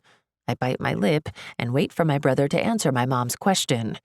"Dad's getting changed," he says. Then he waits for my mom to turn back to the beeping timer on the oven, and he grabs another meatball. I wrap my arms around myself and look out at the front yard. It's dark out. Dusk has come and gone. "Where's Josh?" I ask. Leanne looks over at me and Dylan frowns. "He went back to his dad's." Dylan shrugs. "We invited him for dinner, but he said he had some things to take care of." I imagine him alone in his childhood home, the quiet and the dark. I bend down and pull a Tupperware container from the cupboard. "I'll run over and take him dinner." Dylan shakes his head. "He'll order pizza." I start scooping spaghetti casserole into the container. Then I grab another plastic tub and scoop in fluffy lime jello salad full of whipped cream and lime zest. "He should have a homemade dinner," I say. "Why do you care what he eats?" Dylan asks. "You haven't paid attention to him in decades." I stop scooping. The metal spoon hangs in the air. "That's not true." Dylan gives me his big brother, I'm always right look. "Oh, right. You had dinner together in the city one night. So what, you're friends now?" "You had a date with Josh?" my mom asks. "Mom," Leah says, "please, remember 2 years ago when you had the harebrained idea to set Gemma up with Josh? Remember what she said?" My mom's mouth turns down in concentration. Dylan raises his hand. "I do. Josh and I were in the next room. We heard." I flinch and drop the spoon back into the jello bowl. I don't remember, but by the look on Dylan's face, I'm sure it wasn't nice. "What did you say?" my mom asks.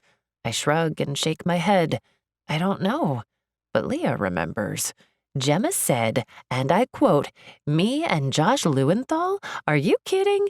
He's been with the entire female population of this town. He doesn't have a career or direction, and he thinks life is a big joke. Why would I ever date Josh Lewenthal? I'd rather date Greg Butkus." My body goes cold. I have a vague recollection of saying that. We were in the kitchen making a Sunday roast, and my mom was trying to find me a date for the New Year's party. She suggested Josh, and I judged him and rejected him. "You forgot the part where she said that inspirational quote, the one about the gift of loving, and that she wouldn't waste it on a guy like Josh," says Dylan. He gives me a dark look. "It wasn't cool, Gemma. So if you're just going to go over and tell Josh some positivity crap or make fun of his life choices, you can put the spaghetti down. He doesn't need that right now." I look down at the food spread out across the counter, ready for the reception after the funeral. "Ease off, Dylan. Gemma doesn't go around dumping on people. She's just trying to be nice. It's not her fault Josh hurt her. There were plenty of times she voiced her opinion of him and he didn't hear. Remember the 4th of July party the year Sasha was born?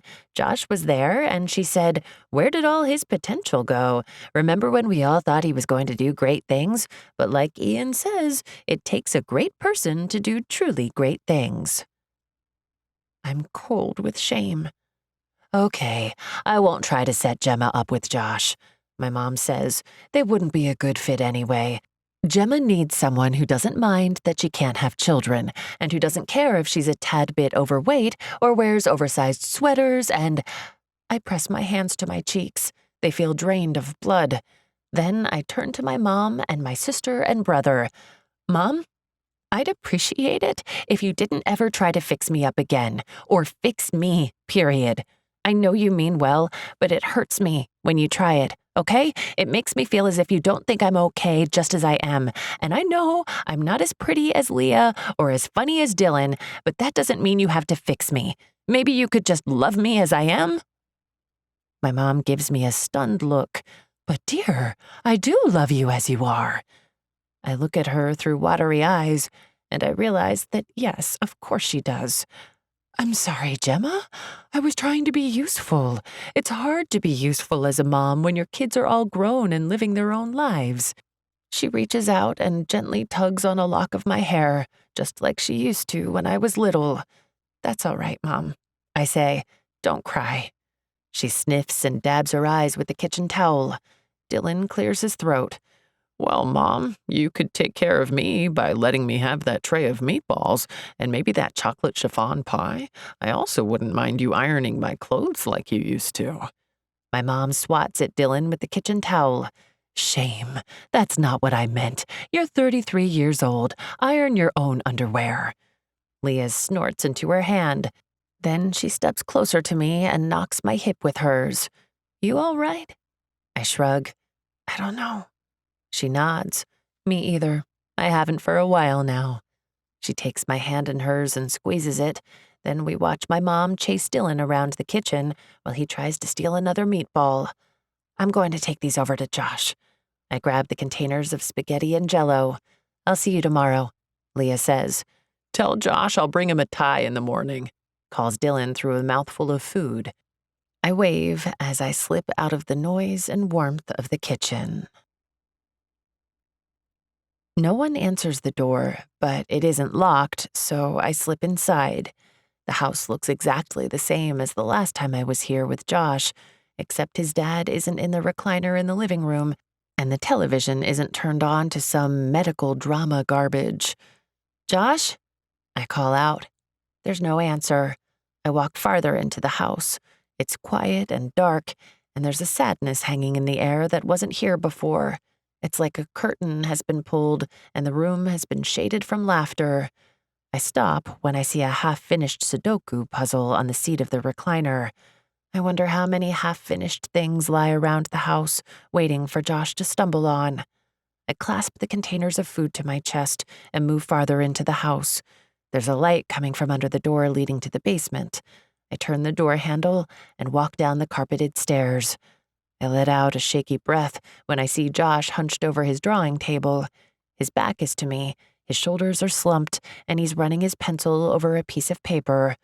I stop on the stairs. He looks so un-Josh-like. His dark hair falls over his forehead and blocks his face from view, but the lonely tilt of his head, the darkness of the room, the tightness with which he holds the pencil, he looks so alone. I must have made a noise, because suddenly he stiffens, and then turns in his chair toward the stairs. I pull in a breath when I see his face. Oh, Josh, he looks like I did when I looked into the mirror this morning. At the time, I didn't think there was a difference in me, but now I know there was, because I can see it in him. He tries to lift his lips into his smile, but it falls flat. Hey, Gemma, he says. He sets his pencil down and stands. What's up? The air I pull in burns my lungs. My legs are shaky as I walk down the rest of the stairs. I hold up the plastic containers. I brought you dinner. He stares at the containers like he isn't sure exactly what they mean or what he's supposed to say. Finally, he swallows and nods. Okay, thanks. I set the food down on the edge of the drawing table. I catch a quick glimpse of what looks like a kid in a spaceship and planets and stars. I turn back to him, try to smile, and fail. It's spaghetti and lime. He nods politely, distantly, so I trail off, then say, "Did you get my messages?" He shakes his head. I have so many calls I stopped checking. I didn't realize how much work it is to bury someone. "I'm sorry," I whisper. He pushes a hand through his hair and sighs. Look, Gemma, it's been a long few days. He's going to ask me to go. The back of my eyes burn. I thought I couldn't cry anymore, but I think I was wrong. My throat feels raw. I don't think. I close the 3 feet between us and wrap my arms around him. "I'm sorry," I tell him. "I'm sorry." I bury my face against his chest and whisper it again and again. He stands unmoving and stiff. My heart breaks a little more. He wants me to go.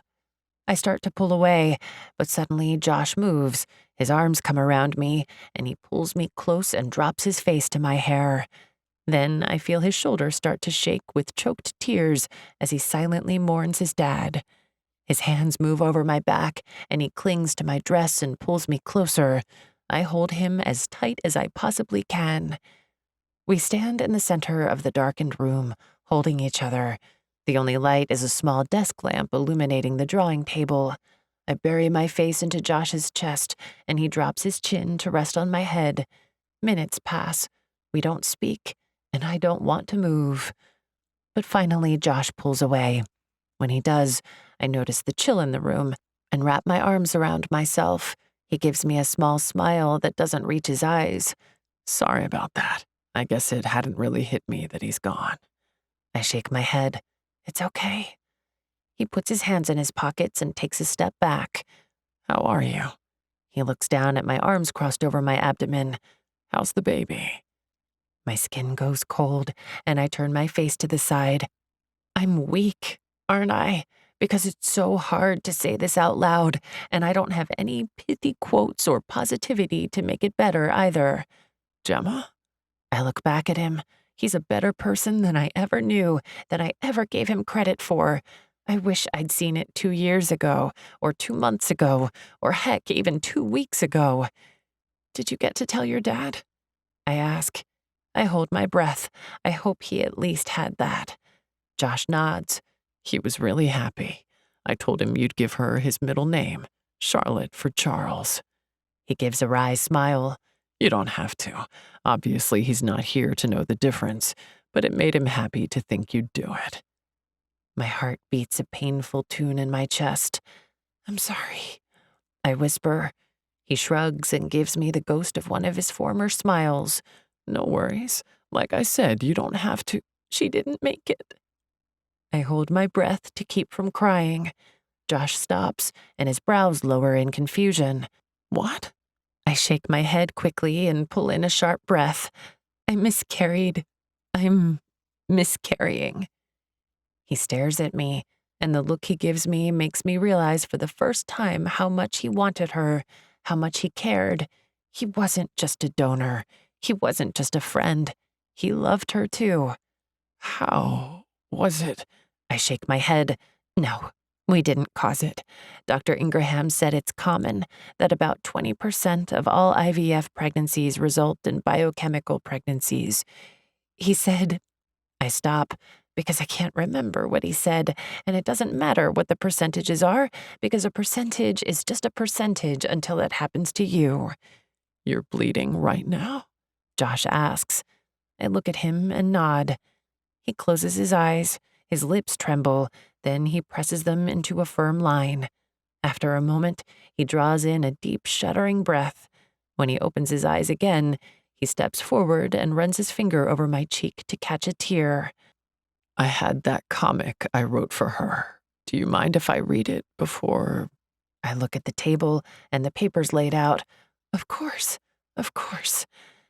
He walks to the table and pulls off the top sheet, the one I saw with the girl and the rocket ship and the stars and planets. We walk to the couch and he sets the paper down between us. Before you were born, he begins. His voice is deep and raspy. Your parents didn't know you, but they imagined you. I listen as Josh reads the story of the little girl that builds an imaginary spaceship and travels the stars. Her spaceship is powered by her dreams and by her parents' love. I can't wait to see the heights you reach and the people's hearts you touch. I can't wait to meet you in this big, wide universe. Josh sets down the paper and looks up at me. Okay? He asks. I nod. Do you think it's stupid that I loved her? Josh shakes his head. No, but if it was, we can be stupid together. Josh takes me and pulls me across the couch to settle against his chest. He rests his hands over my abdomen. I'm not sure that loving anyone is worth it. You always get hurt, don't you? I say. Josh strokes his hand over mine. Come on, Gemma. Love is the best gift any of us have to give. He says it with a slight smile in his voice that makes my heart give a little tug. You don't believe in all that Ian stuff? Josh looks down at me and raises an eyebrow. You'd be surprised. I lay my head to his chest and listen to his heart. I'm sorry. I tell him again. I'm sorry about your dad, and I'm sorry about all this, for dragging you into it, for using you. Hey, you didn't use me. I wanted to do this. I went in eyes wide open. I look up at him. Leah and Dylan reminded me tonight that I've said some crappy things about you. I had the wrong impression for a long time. I'm sorry for that.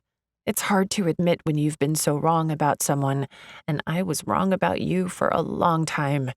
For the record, I think you're the best person I've ever known, no matter whether you'd like to be my friend or not. I've got some things to figure out. I haven't been wrong about just you, but a whole lot of stuff. I doubt you were wondering, but in case you were, I like you, Josh Lewenthal. I like you exactly as you are, and I don't think you should change a thing. He lets out a short huff of air and makes a surprised sound. I like you too. I smile up at him. Exactly as I am? Maybe you could stop hogging all the lime jello? I jab my elbow into his side, and he gives me his first genuine smile of the night. Exactly as you are, he says. Then he pulls me down into his chest and leans back into the couch cushions. Within minutes, he's asleep. The warmth of his arms and the steadiness of his breath lull me, and I fall asleep in his arms. Chapter 27. No more quotes. The house is more crowded than it is during the New Year's resolution party. All the food that Mom, Leah, and I made yesterday is spread out on the dining room table for the after-funeral reception. There has to be at least 100 people here. My mom had my dad pull out the plastic coverings this morning to shield the furniture and the carpet. Have you seen Josh? Asks Leah. She leans over the dining room table, grabs a plate, and piles it with pimento olives. No, not since the funeral. My family sat next to him at the graveside service. Josh didn't look at me, or at anyone really, for the entire service. But during the last song, Amazing Grace, he dropped his hand, reached over, and brushed the back of his knuckles against mine. I guess he wanted to stay a little longer, Leah says. Then she sees Mary and Mamie tearing through the living room, chasing after a remote control car. Girls, not inside, she calls. She turns back to me. About last night. I left Josh's shortly after sunrise. I have to admit that when I woke up at 5, I pretended to be asleep for a few moments so that I could keep lying next to him. But then he stretched and looked down at me and said, You slept with me, Gem. Does that mean I get breakfast? I blinked up at him and realized that he was joking and trying his best to face one of the hardest days of his life. I made him chocolate chip pancakes, bacon, and coffee. While we ate at the kitchen table, he rested his foot against my ankle and stroked his arch up and down my calf. I looked up at him and flushed, but he just smiled at me and kept eating. When I got back to my parents', I showered and put on one of the new dresses I bought with Carly, a conservative navy and black dress with heels. I've been thinking about what you said to Mom. Oh, right. I shake myself out of my thoughts and focus on my sister. You're right. I'm sorry, Gem. I always thought Mom was the only one who thought you needed fixing, but I realized yesterday that I've thought it too. It's why I never really told her to stop. Truth be told, I was sometimes envious of you. It's hard having 4 kids. I've been feeling overwhelmed. It's hard, Gem. I've wanted to tell you, but you're so busy with your job and your life in the city, and sometimes I wish I had what you had. No concerns. I give my sister a stunned look. As usual, she looks perfectly put together in a lovely black dress with her hair in a braided twist. I've always judged her as having the perfect life, being the perfect mother. I thought she had no concerns. I was wrong about her, too. My own sister.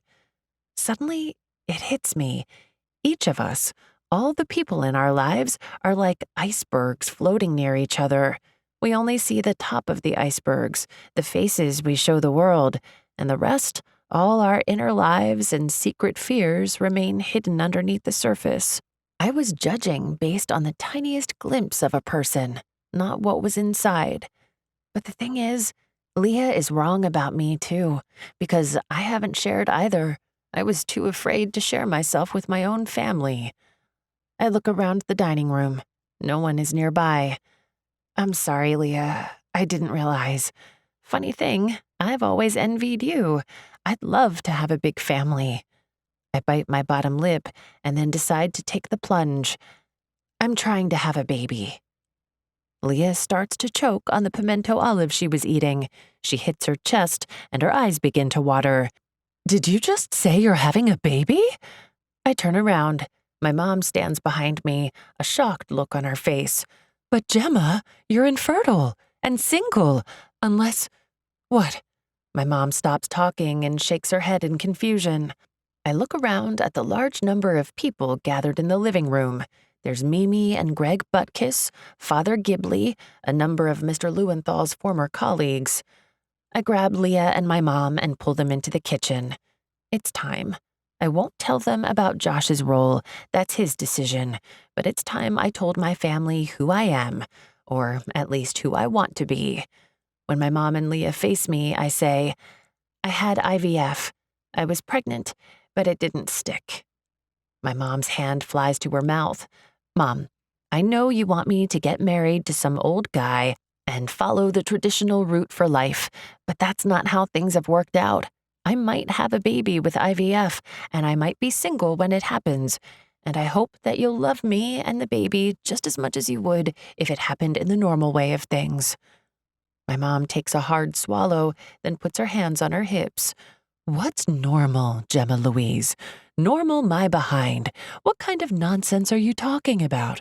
If this is what you want, if it will make you happy, then you go on ahead and do it. I'll love my grandbaby no matter how he gets here. What are you on about? Normal. Bah! She pulls me into a hug and tugs on my hair. There. Life is wonderful, isn't it? There, Gemma.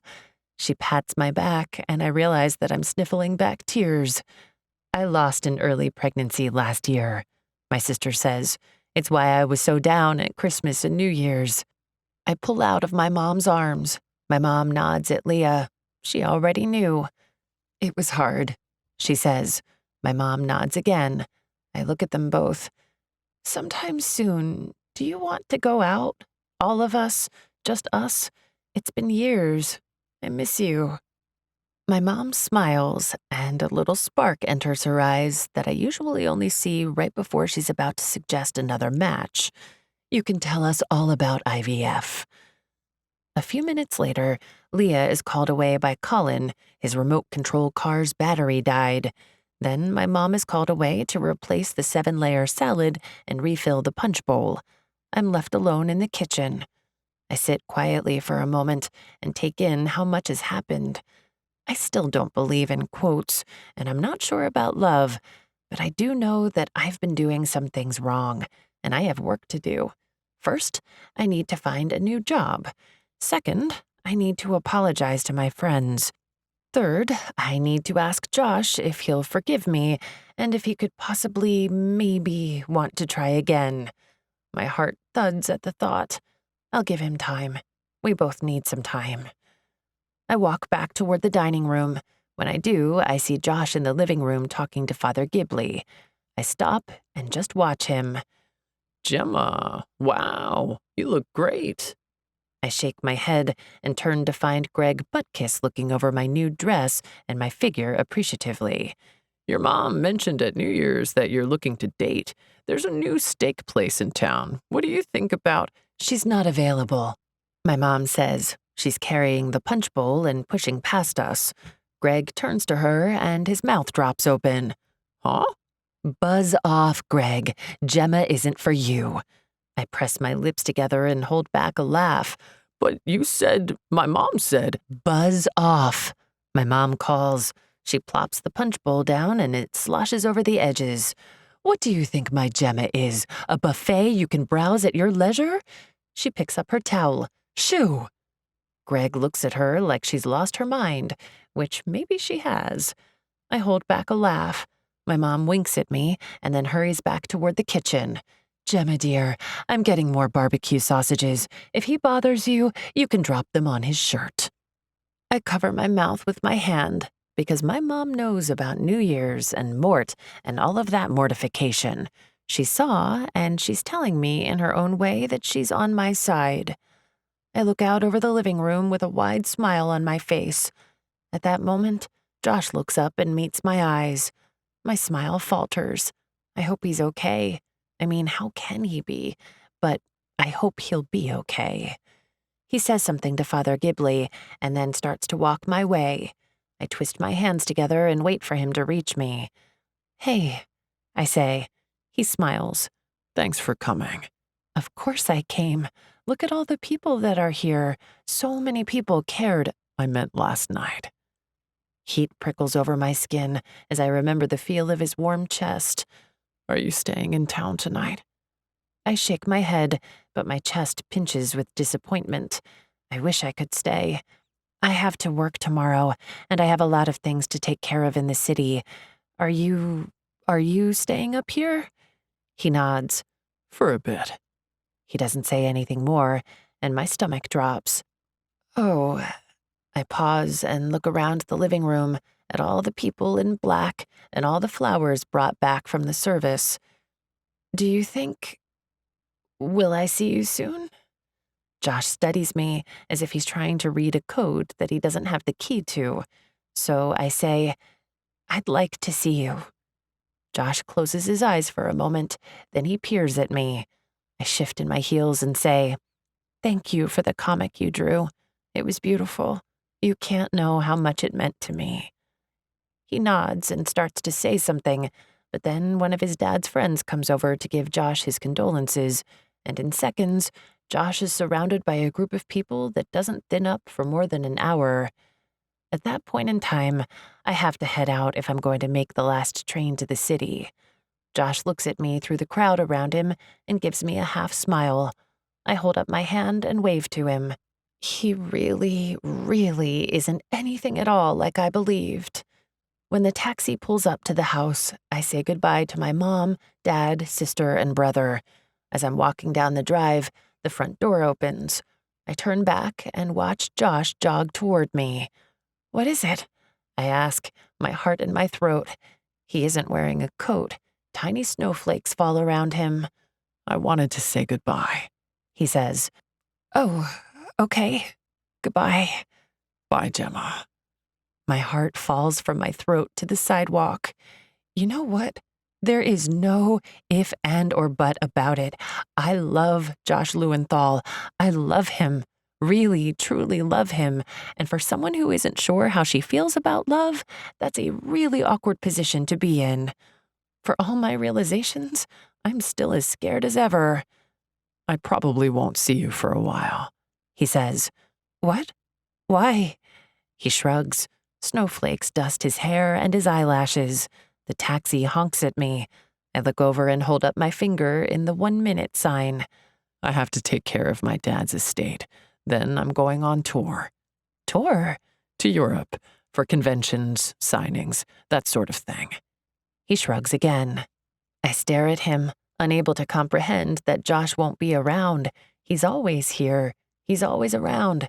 I don't know what to say. I have no idea what to say to this. There are things I'd like to say. Don't go. Take me with you. You can't leave. And what about us, chief among them? But instead I say, wow, that's a big deal. Congratulations. He gives me his smile, the life's my playground one, but this time I see past it. Then he brushes my jaw with his fingers and leaves a trail of melted snowflakes. I'll miss you, he says. I'm taken back to the time in my parents' garage when he told me he'd miss me while he was away at college, and then I didn't see him again for 6 years. I'll miss you too, I say, and my voice breaks. The taxi honks again. I look at it, then at my watch. I have to go. But instead of rushing to the taxi, I wrap my arms around Josh and hold him in a tight, swift hug. And as I squeeze him through my winter coat, I try to convey what I can't quite say. Thank you. I love you. I'm sorry. I love you. I'm sorry. I'm afraid. I love you. Finally, I pull back. Don't forget to write. I smile, even though my heart is breaking. Isn't that what they say? Josh searches my expression and nods. Sure is. I press my fingers to my lips and then touch them to his mouth. I'll see you soon. He frowns, his expression solemn. I turn and rush to the taxi. Josh stands in the drive, the snow falling around him. I watch him, my hand pressed to the window, as the taxi pulls away. Chapter 28. All the quotes. It's Thursday, the morning after the funeral. I walk into the office at 9 sharp, a steaming cup of coffee in my hand. I stopped at the coffee stand on the way up, and Zamir gave me an extra-large double cream and sugar on the house. He seemed to think I'd need it. I spent the night sending my resume out. By 4 in the morning, I'd applied for 36 different social media marketing positions. Hopefully, by this time next month, I'll have a new job. I look over the office. All the backdrops and lighting for the virtual conference are gone. The cameras are gone. I frown and stop walking toward my desk. I'd say only about a quarter of the staff are here. Most of the desks are cleared off of any personal possessions. They're empty. What in the world? Usually at 9, everyone is here, drinking their morning coffee, starting on projects, gathering for team meetings. But this morning it's strangely quiet. Lavinia is at her desk. She's pulling stacks of paper from her file drawer and tying them together with a rubber band. I walk over and set my coffee on the edge of my desk. Where is everybody? I ask. She purses her mouth. You haven't heard? I look around, stumped. Ian gave everyone a day off after a successful conference? Lavinia's lemon-pursed lips turn up into the first smile I've seen her give in 7 years. I have to admit, it's really, really weird to see her smile. Well, that's good, I guess. He asked to see you as soon as you arrived, in his office. Lavinia waves at his glass door and then goes back to pulling folders from her filing cabinet. I look around the office again.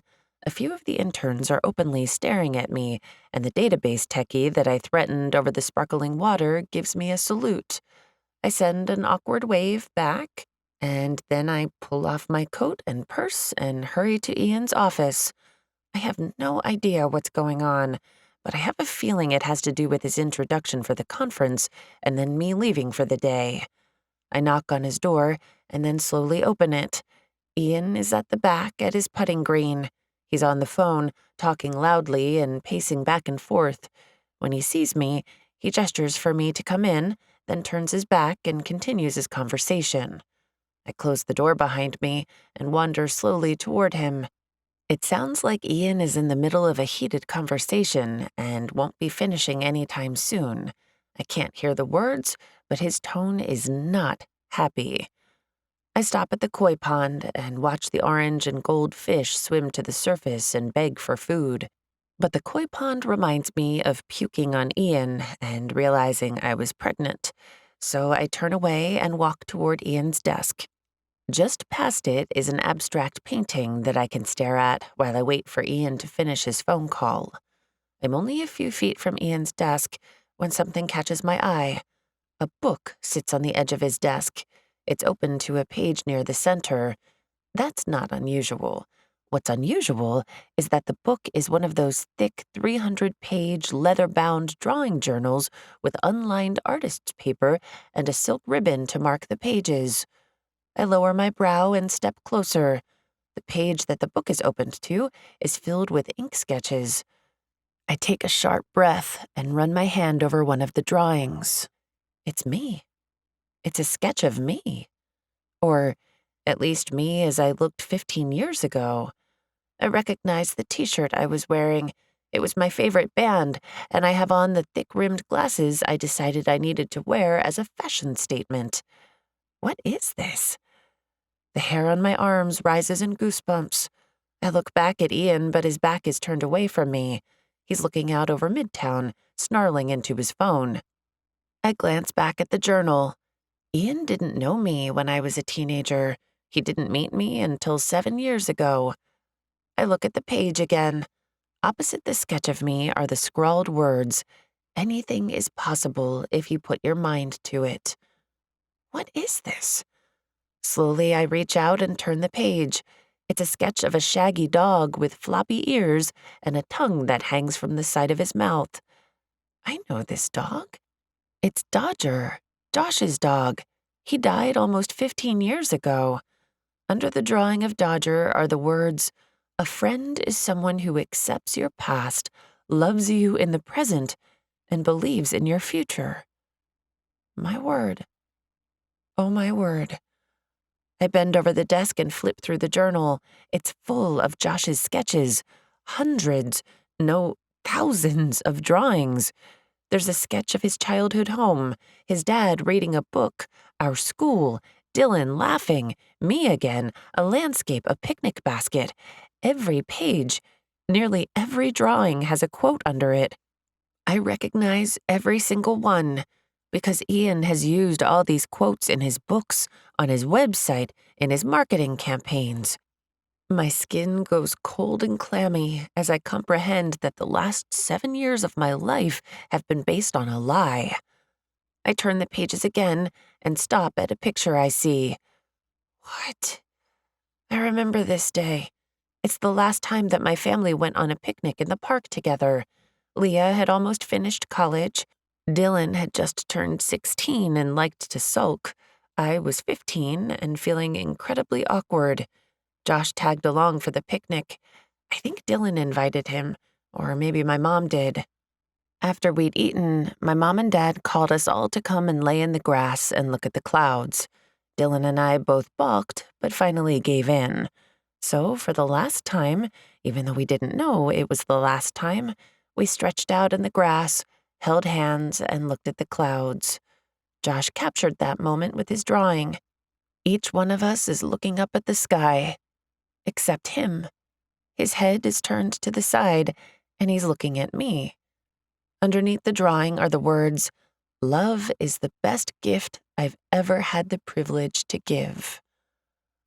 My heart thunders in my ears, and the world feels like it tilts on its axis, turns everything upside down, and then realigns itself. Josh. When I felt like I was broken after my divorce, it wasn't Ian's words that pulled me up. It was Josh. When I felt that I couldn't go on after my diagnosis, it wasn't Ian who helped me. It was Josh. Every time I quoted Ian to Josh, I was actually quoting Josh back to himself. Why didn't he ever tell me? Why didn't he ever say anything? "I didn't know that was you in the drawings until this year," Ian says.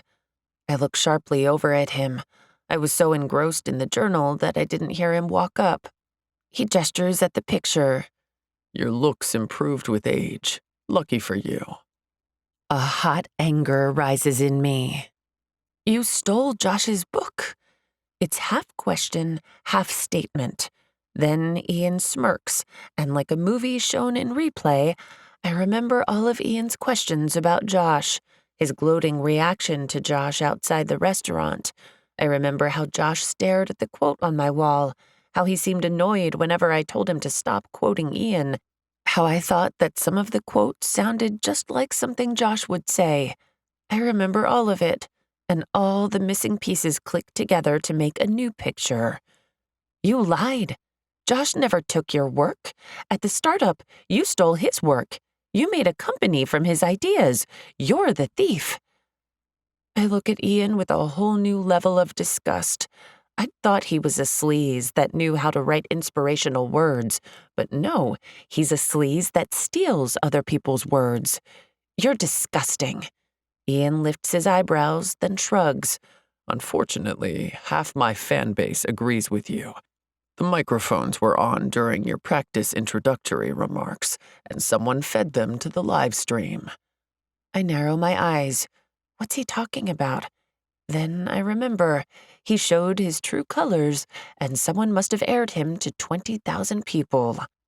I remember Lavinia glaring at us, sitting behind the soundboard. There wasn't any reason for her to be there, except... You know who did it, Ian says, his eyes narrow on my face. I don't, I say. I turn back to the journal. This belongs to Josh. Ian shakes his head. Actually, it doesn't. I had my lawyers copyright, trademark, and legally bind it to me years ago. Josh would have a hell of a time proving ownership. Besides, he never tried, did he? He could have taken me to court, but he didn't. Instead, he decided to quit and start a comic. I stare at him in shock. But you stole from him. You lied. Everything you've done is based on a lie. Ian sighs and runs his hand through his thick hair. Gemma, grow up. Josh was never going to do anything with this book. It's a glorified sketch pad that he left in a desk drawer. I saw it and realized the potential. I took it and made a multi-million-dollar business that has changed millions of people's lives. What's wrong with that? Tell me. The worth of a person is measured in the fruit of their actions. My stealing and lying has given millions of people hope. I'm so stunned by his logic that I can't think of anything to say, because in a way, he's right. No matter what he did, no matter how rotten of a person he is, the words that he put out helped people. I press my hand against my stomach. I feel slightly ill. Ian lifts an eyebrow. Don't tell me you're going to be sick again. I shake my head. Ian nods. Good. He gives me a searching look. So you understand me then? Josh has never been a go-getter. He's a living example of his own quote, I never regret the doing, only the not doing. He is an example of not doing. For example, it's clear he has feelings for you, but he hasn't acted on them, has he? He let me steal his work, and then he let me steal his girl. I clench my fists together and resist the urge to punch him in the face. Now I understand exactly why Josh laid him out on Valentine's Day. I'd like to do exactly that. You didn't steal me. Near enough, Ian says. That's not the point. Here's the deal. 3/4 of my staff has quit in outrage because of the incident. The media is having a field day tearing my carefully built image apart. I need you. You believe in this organization as much as I do. I need you to issue a statement that you and I were role-playing a situation of how not to talk to others, and it was all in good fun. Then we can come out with a series of videos about self-esteem for women in the workplace. I let out a disbelieving noise, and Ian raises his eyebrows. Furthermore, he says with the confident smile that I once found attractive, next month, you'll be promoted to Vice President of Live Your Best Life Starting Now, where you will spearhead an overhaul of our image and the recruitment of new staff, with a commensurate pay raise, of course. Think of it, Gemma. You've worked so hard. You believe in our message. You can help me reach millions of people and get the credit you deserve. We can do great things together. We can make a difference. I look down at the journal, at the drawing of my teenage self staring up at the sky. I wonder what I saw in the clouds that day, what I dreamed of. I wonder what Josh was thinking when he lay there next to me when he drew this picture. Ian watches me intently. You have to see the reality, Gemma. Remember what I told you before. If Alexander Graham Bell hadn't stolen from Alicia Gray, we wouldn't have the telephone as we know it. If Edison hadn't stolen from Tesla, where would we be? If Zworykin hadn't stolen from Farnsworth, we wouldn't have television. Imagine that. By your reasoning, there is a lie, a crime behind every television in the world. But isn't it better to be on the side of progress and not limit that? I look at Ian and nod in understanding. I get exactly where he's coming from. Ian took Josh's work and made it into something that changed lives. You're right. The only limitations we have are the ones we place on ourselves, I say. He gives me his bright white toothy grin that has wooed millions of hearts. I knew you'd see it my way. I brush my hand over the pages of the journal. I do. I shut the pages of the book. Ian watches as I do. Then I say, the thing is, I don't think I want to be vice president. Really? I lift my chin. I'd rather be COO. Ian gives a low chuckle. Second only under CEO? Directly under me? Quite the negotiator. His eyes flicker to the journal. You have more balls than I thought. I pick up the heavy book and feel the soft worn leather of the binding. Right. I'd like to be Chief Operating Officer of never working with you again, because if I did, the limitation I'd place on myself would be becoming a grade A ass for the rest of my life. So no thanks, Ian. You can take your enterprise, your reputation, your promotion, and your philosophy, and you can shove it. I quit. Ian's face turns an unhealthy shade of splotchy red. That's a mistake, Gemma. I back away toward the door. I don't think so. I lift the book. I'm taking this. It's not yours. He bares his teeth. I have digital copies. I keep walking away. Good luck in life. There's one quote that isn't in this book that I think you should know. Really? He drawls. I open his office door and say, it goes like this. You're a jerk and a liar and a thief, and I'd rather have a dead-end job posting sad kitten memes about hemorrhoids than work another second with you. When I turn to leave, I see that all the staff left in the office heard every word I just said. They all stare at me with wide, shocked expressions. Then Lavinia raises her hands and starts to clap. I can't believe it, but the database techie joins her, then the interns, then the web designer. I let out a disbelieving laugh. I grab my coat and my purse from my desk, wave to everyone in the room, and hurry toward the elevators. They're still clapping. I turn and look behind me while I wait for the doors to open. Lavinia nods at me, and when I smile at her, she purses her lips more tightly because, wouldn't you know it, she's trying not to grin. As the elevator dings, Lavinia rushes over. She has a wilted potted fern in her arms. Take this. The light here is terrible. It couldn't thrive. Anyway, I won't be here to take care of it. I've got a job offer at a law firm. I look at her in surprise, then down at the plant. Thanks, Lavinia. I appreciate it. And everything else. If she hadn't turned on the mics, the world may never have realized what a toad Ian is. She purses her mouth. Don't forget to water it. I smile. I won't. Then I step into the elevator and watch as the doors close forever on Live Your Best Life Starting Now Enterprises. Chapter 29.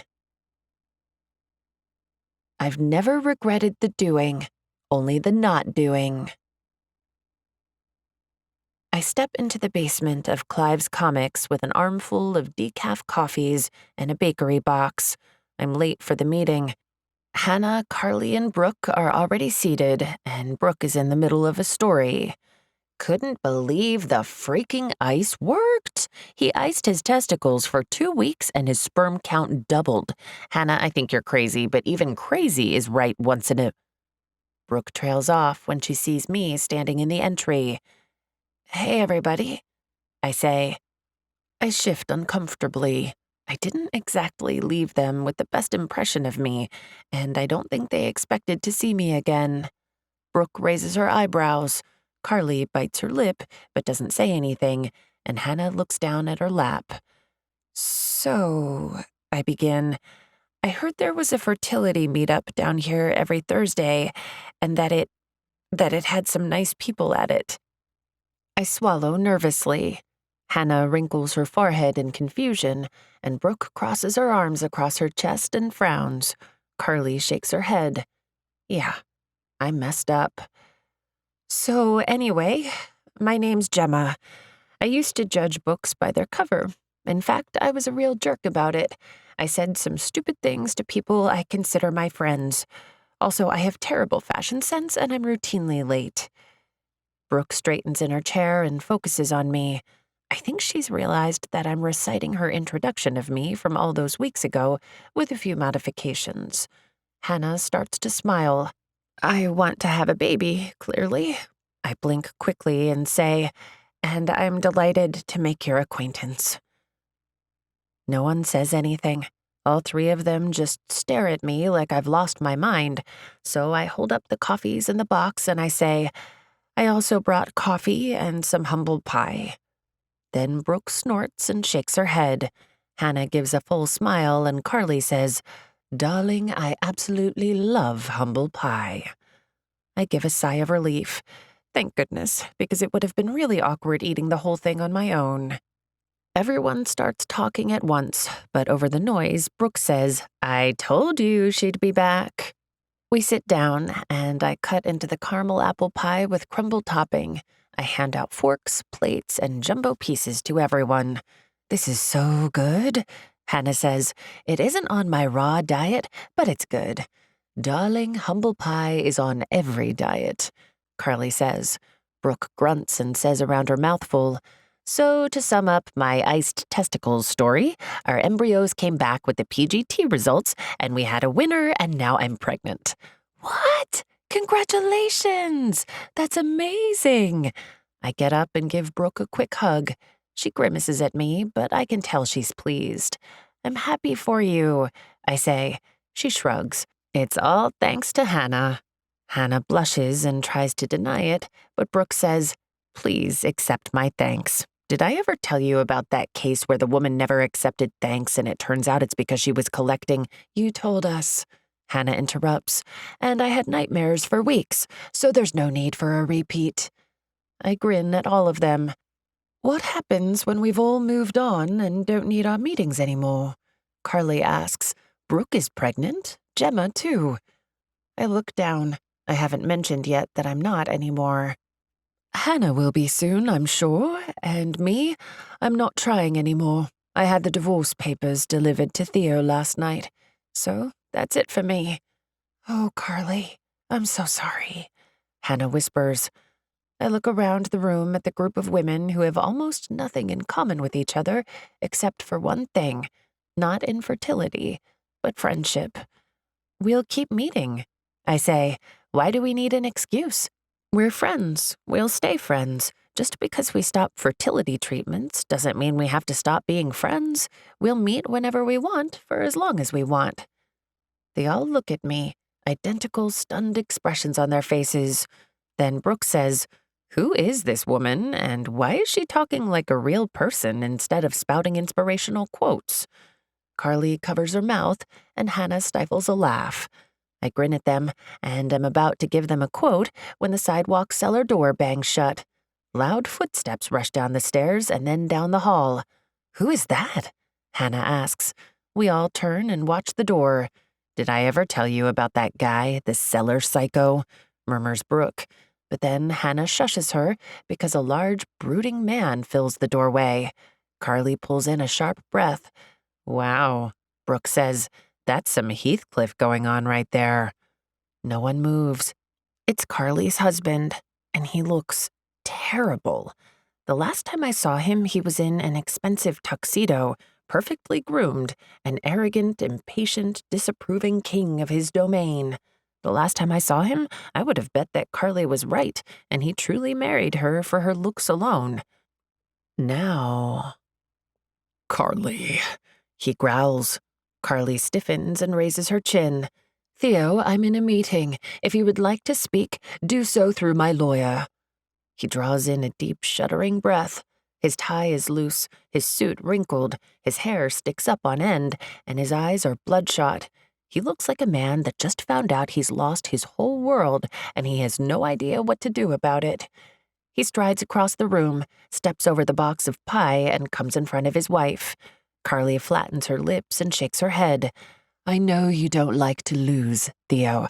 I understand that this is just like losing a merger or having a failing stock. It's a hit to your ego. It's intolerable, but don't look at it that way. It will be easy, I promise. She lifts her eyebrows and smiles. You can get a newer, younger model, one who finds your terms of marriage acceptable. Theo flinches, and the lines around his mouth deepen. He looks around the room at me, Hannah, and Brooke, then back at his wife. what is this? I thought you met at the Ritz on Thursdays. It took me hours to find you. Brooke snorts. The Ritz? Hannah waves at her to be quiet. Carly crosses her arms. No, Theo, I don't meet at the Ritz. I'm sorry, I lied to you. I meet in a dilapidated, rat-infested basement. He raises his eyebrows and gives her a surprised look. There aren't actually that many rats, Brooke whispers to me. I shrug. I saw 2 last week. Carly continues. I also dislike $600 sushi and prefer $6 burgers, with fries. Then her voice softens and she says, I'm sorry, Theo. I haven't been honest with you. I can't continue our marriage. Is there someone else? He asks, and his voice sounds close to breaking. Carly shakes her head quickly. No, of course not. Then why? I can't. Theo shudders and then drops to his knees in front of her. Is it money? Do you want more? Carly, I'll give you all my money, all of it. Just stay with me. Oh, my word. Carly shakes her head no. I don't want your money, she whispers. Brooke leans forward. I'll take your money. Shh, Hannah hisses.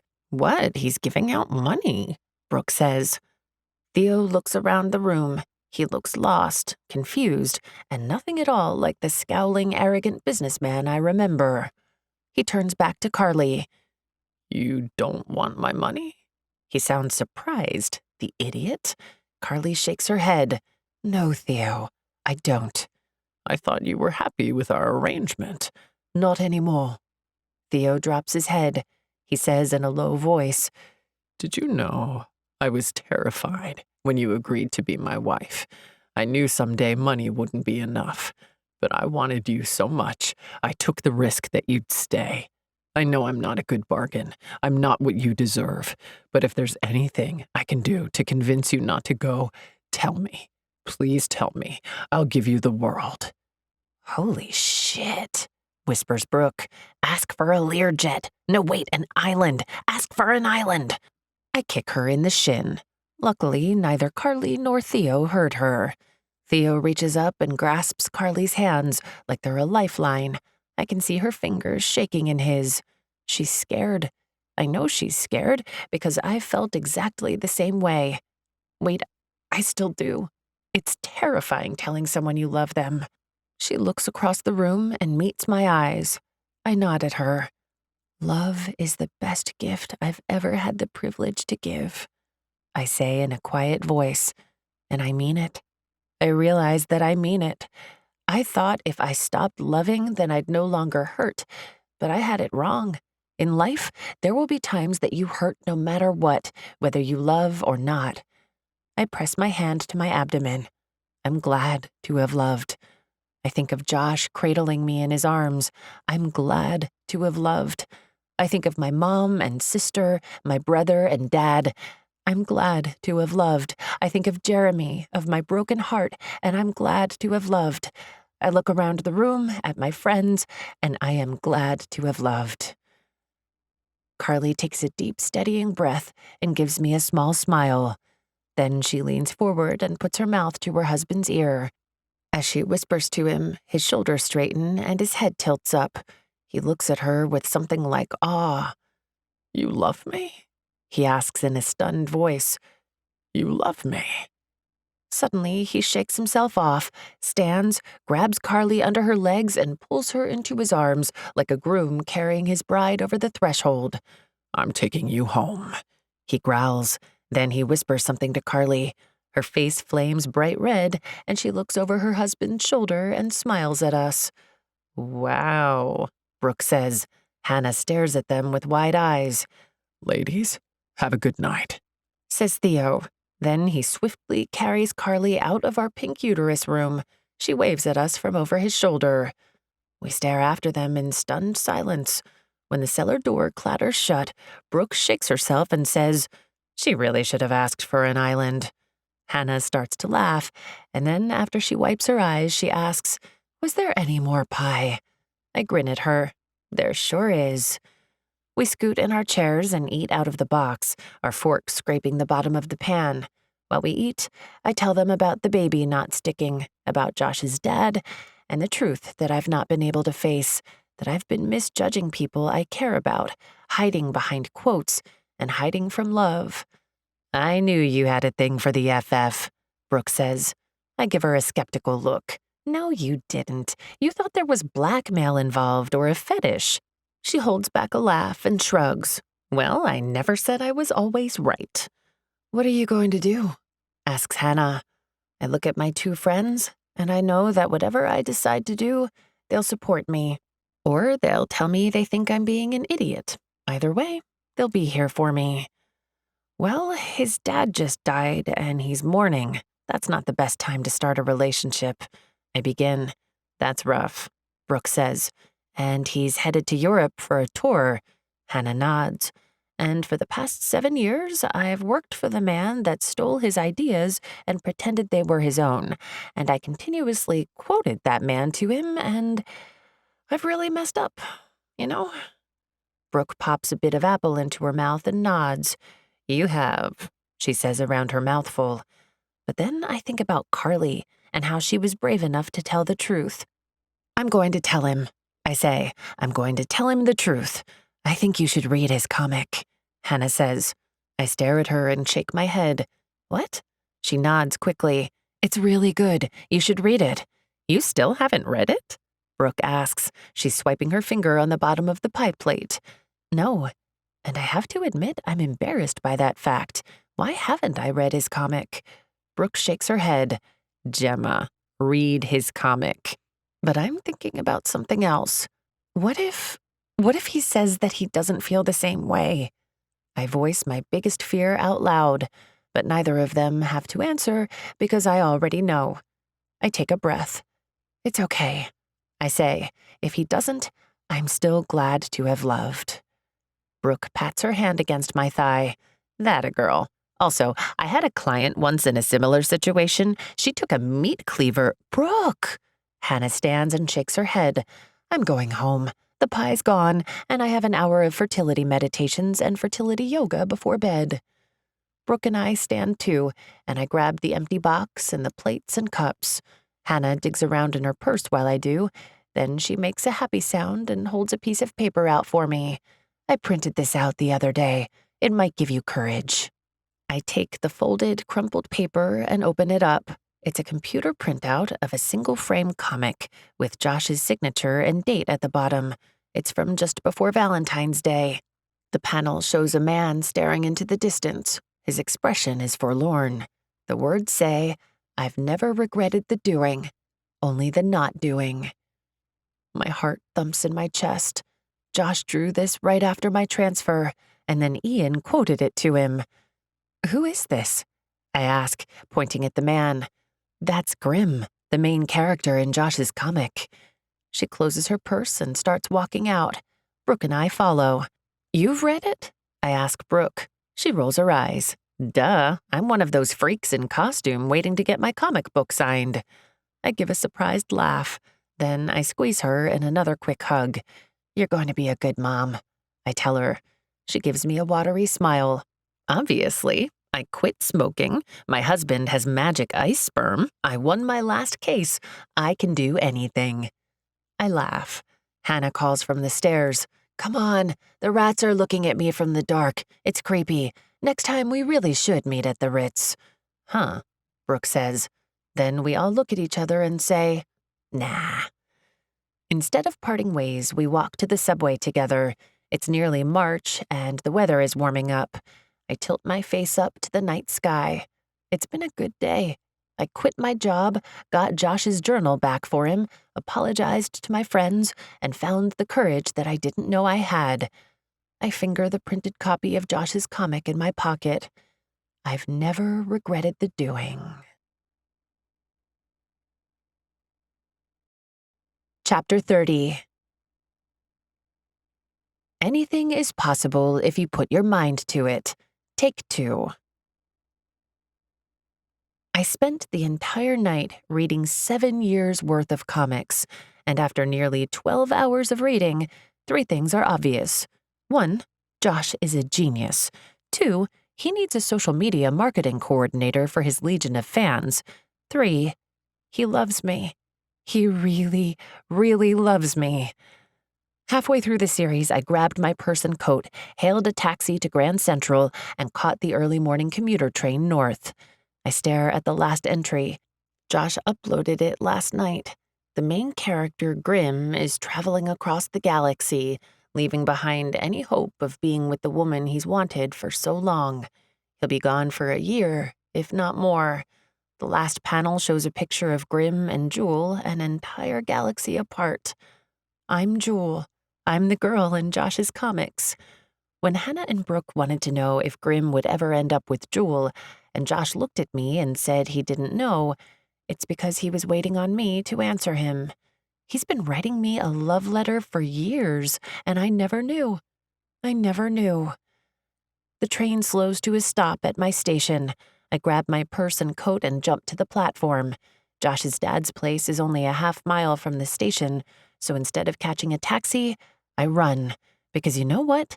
When you realize you love someone and that you want to spend the rest of forever with them, you want forever to start right now. So, I run.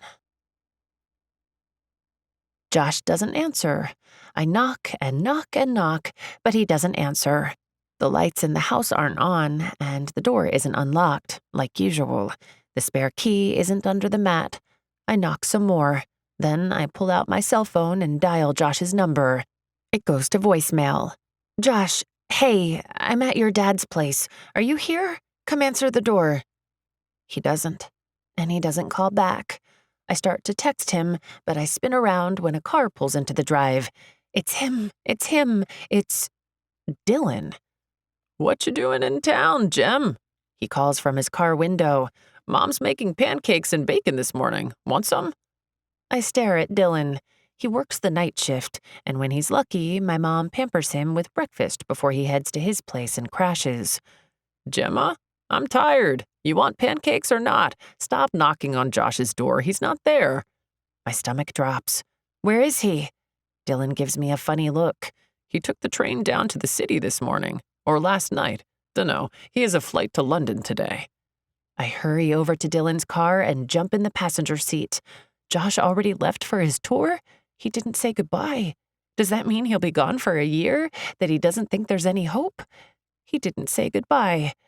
So, you're up for breakfast? Cool, sis, cool. I've been meaning to ask you. Take me to the train station. Huh? Dylan, if you care about your personal health and safety, put this car in reverse and drive as fast as legally permissible to the train station. He looks behind him, then back to me, then behind him again. Dylan, just drive. Maybe if I can get back to the city in time, I can catch Josh before he leaves. I can't, Dylan says. Why not? He gestures behind him. I turn and look. Leah, Oliver, and the 4 kids are loaded into one of those 12-seat rental vans. The kids wave at us from the windows. They're blocking the driveway so Dylan can't pull out. What the heck?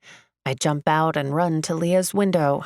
Hey, Gemma, we were going to come down to the city and surprise you. Mom and Dad were coming too. We're going to do Broadway and dinner. Hey, Auntie Gemma. All the kids chorus from the back. Hey, guys. Hey, Oliver. I say. Dylan shouts out his car window. I'm tired, Leah. I want Mom's pancakes. Move your creeper van. Leah rolls her eyes. Anyway, what are you doing up here?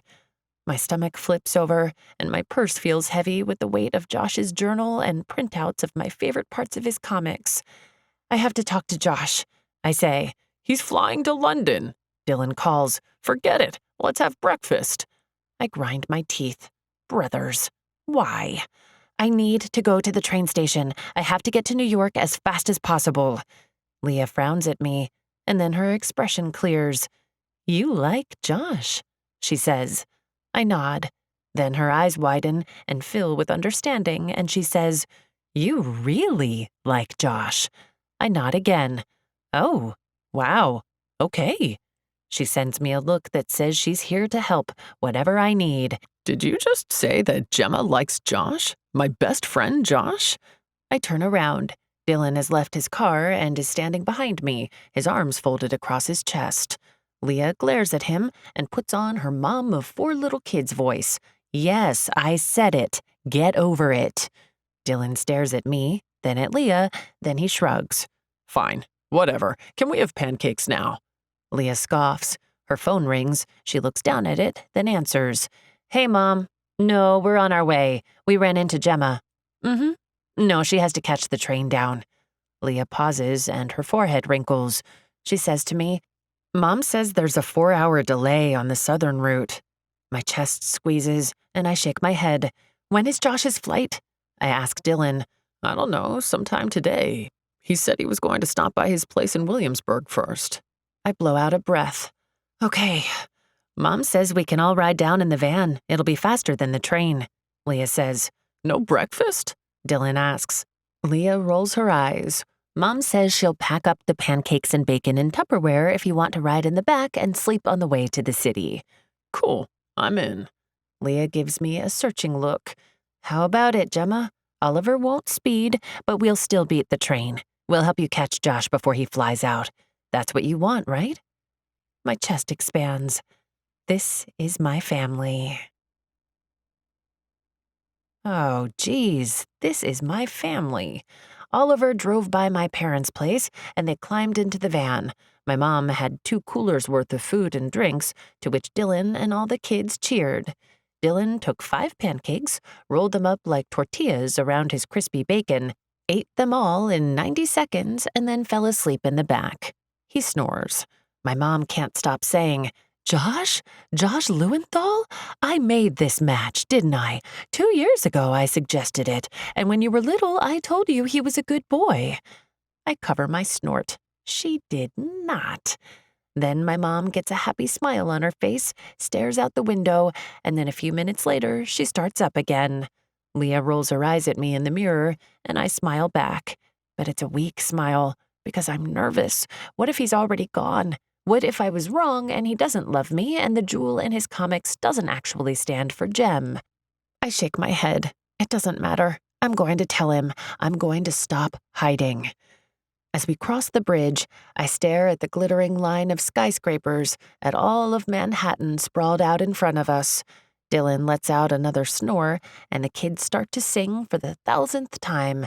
Josh and Gemma sitting in a tree, Kissing. First comes love, then comes marriage, then comes a baby in the baby carriage. I don't have the heart to tell them that their song is backwards. Leah calls from the front. I swear if you kids sing that one more time, there will be consequences. He's not here. All 10 of us are gathered outside of Josh's loft. And wouldn't you know it, I had it wrong. When I pictured his place, I thought he was sleeping in a dingy, worn-down warehouse with a mattress on the floor. No, this place is a gorgeous, modern, brick-faced building with large, bright windows and a huge entryway. It's big enough for all 10 of us to crowd into. There are only 3 homes in the building, 1 per floor. Josh's place is on the 1st floor. I ring the buzzer again and again. Josh Lewenthal, Sasha calls, and then Mary and Mamie sing, Gemma loves you. My cheeks heat, but I ring the buzzer again, and all the kids start shouting, Josh, come out, Gemma's here. They're jumping up and down and shouting, and even my mom calls out, Yoo-hoo, Josh. But no, he's not here. He isn't here. Colin says, as practical as ever. I have to agree. You're right. He's gone. I sigh, and my shoulders fall. I missed him. He hasn't answered his phone or responded to my texts.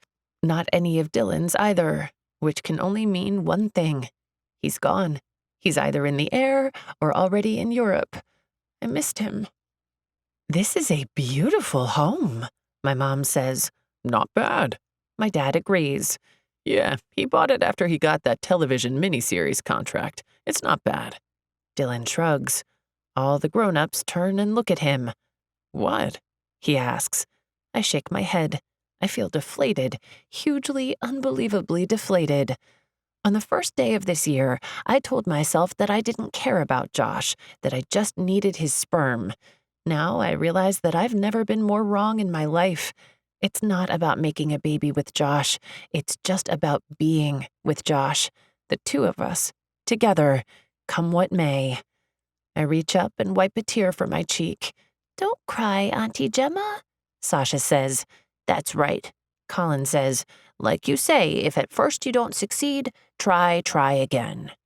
My lips wobble as I take my family in. All right, okay. I walk out to the sidewalk and look around, try to consider my options. I could call Josh, tell him how I feel over the phone, but shouldn't something like this be said in person? My family crowds onto the sidewalk. A short, copper-haired woman tries to push her way through. Excuse me, quit blocking the sidewalk, would you? Move. I grin. Brooke, leave my family alone. Brooke looks at me in surprise, then she takes in my family. Why are they blocking the sidewalk? What are you doing out here? Sasha jumps up and down. She came to find Josh Lewenthal. 'Cause she loves him, says Mamie. Shh, Leah says. But he's in London, Mary says. My shoulders slump. Yeah. Brooke narrows her eyes on me. You read his comic? I nod. She pulls out her phone. I have an idea. Does it involve a Learjet? I ask. She smirks. Not quite. One train, one bus, and one plane later, I'm in London. I'm at a spacious hotel and conference center in the outskirts of the city, this year's location for the annual United Kingdom Comic Convention. I hold the map and schedule out in front of me. Josh is doing signings in the northeast corner. I adjust the chin-length lime green wig on my head and pull at the spandex dress I'm wearing, trying to stretch it so it fits a little better. I'm a few inches taller than Brooke, and it's tight. The convention is packed, jam-packed. There has to be at least 1,000 people here. Most everyone is dressed up in costume, carrying swag bags or books to be signed. I let out a breath and wade into the mass. The convention hall is a huge space with high metal-beamed ceilings, bright posters hanging from the walls and the ceiling, and hundreds of decorated booths and tables. The concrete floor amplifies the sound of 1,000 excited voices. At the back of the hall is an event stage with a huge movie screen, playing loops of anime and comic art. I had no idea so many people would be here. I walk through the thick crowd and try to peer over people's heads toward the back of the hall. Finally, I spot Josh. He's sitting at a table, talking to a fan, signing a poster for them. My heart clatters around in my chest, and I feel so happy, so glad to see him. I push through the crowd and walk toward his table. The person signing has left. Josh, I call. I'm only 20 or so feet away when a big, bearded guy in a security uniform stops me. Whoa, lady, the queue's back there. He thrusts his thumb in the direction behind him. I stumble a bit, then catch myself. I look to Josh. He's talking to another fan. Huh? Do you speak English? There's a queue back there. He speaks slowly, then shakes his head and says, Always with the cutting here. But queue, he says. He points, and I follow his finger. There's a line. It has to be 200 people long, 200 people holding posters or drawings or comic books, waiting to see Josh. It'll take hours to get to the front. My heart sinks. But he'll want to see me. Inspiration strikes. I'm Jewel. The guard scowls. Yeah, and so is that lady, and look, that lady too. The security officer points at a dozen different women wearing the same exact outfit as me. My face heats, and I realize how crazy this is. How stupid. No, I'm actually Jewel. The man glares at me and reaches for his walkie-talkie. Did you say you're actually Jewel? A teenager with a Scottish accent in the same outfit as me stops and looks me up and down. Yes, I nod my head quickly. I flew a really long way to get here, and I need to see Josh. It can't wait. The Scottish girl is with a group of half a dozen friends, all dressed up, looking like hardcore fans. You're shorter than Jewel, one of the guys says, and a little more... He waves his hands in front of his chest. One of the girls smacks him. I shake my head. Unbelievable. I look back at the security guard. His arms are folded across his very muscular chest. He's not letting me by. He scowls and points at the line. I turn back to the group of superfans. Look, please, I'm the real Jewel. You've been waiting to see what happens with Grim and Jewel, right? Well, it's happening right now. I'm here. Can you please help me get to him? Please. Wow, one of the girls says. The security officer turns on his walkie-talkie. We've got a nutter here who thinks she flew in from outer space. I need some backup. The Scottish girl wrinkles her brow and looks at my expression. Then she nods. All right, we'll help. How? A red-headed guy in a black leather cape asks. We'll make a scene, I say, so big that Josh can't ignore us. Ma'am, I suggest you get in the queue. I turn to the security guard and glare. The Scottish girl says, You're going to feel like a real wanker when you realize you tried to prevent intergalactic love. He sighs and says into his walkie-talkie, Hurry with the backup. Then the group of teenagers behind me start shouting, Grim! Grim! Jewel is here! She's here! I jump up and down and wave at Josh. Jewel's here! They shout. She flew a really long way. The people in line look over at us. A little girl points at me. I keep jumping up and down, waving my arms, trying to get Josh to see me. Finally, he looks up from signing a book. He frowns at me and wrinkles his brow. For a second, I think he recognizes me because he leans forward and his eyes widen. But then he shakes his head and turns away. Josh, look! I'm here! I shout. But the security guard keeps stepping in front of me. I'm 20 feet from Josh's table and he doesn't see me. He doesn't realize it's me. Josh, it's me, Gemma. She's Jewel, the teens shout. Then the worst thing that can happen does. All the other women in line that are dressed as Jewel start shouting, I'm Jewel, I'm Jewel. No, I'm Jewel. Me too. I can see Josh's face. He shakes his head, and he looks like he's about to start laughing. Like life is the biggest joke. Like life is his playground. Like he has women pretending to be his Jewel every day of the week. Like he doesn't have a care in the world. But he does. I know he does. I know him. Sir, the security guard shouts, do you know this Jewel woman? Josh gives a laughing grin and shakes his head no. And then he calls the next person in line forward to sign their comic book. I can't believe it. I cannot believe it. I'm so exhausted. I haven't really slept for days. I'm worn out, and all I want is to hold Josh and tell him I love him. And I don't want to wait to do it. Ma'am, it's time to go. Back to Mars or wherever you flew in from. The security guard says, That's it. If you want something bad enough, you'll do whatever it takes to get it. I reach down and yank off my shoe. Then I fling it past the security guard. It flies through the air and hits Josh's table with a crack. He jerks back and looks up in shock. Josh! I pull off my other shoe and chuck it at his table. It skids across the floor. Josh stands up and sends a quizzical look in my direction. "It's me," I call, but the noise of 1,000 people packed into a conference center buries my voice, and it doesn't reach him. He frowns and looks toward me, like maybe he realizes that no one else in his life but me would know that throwing a shoe at him would catch his attention. Because who throws shoes? Honestly. I jump up and down and wave my arms. "Josh!" "That's it, ma'am. You're being escorted from the premises," the security guard says. He starts walking toward me. Then I notice that there are 3 other security guards closing in. This isn't looking good.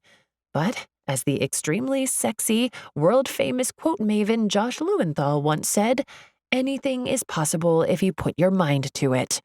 However, as I once said, you have to pick your battles. And right now, I'm about to be tackled by a group of burly security guards. I look to my left, away from the approaching guards.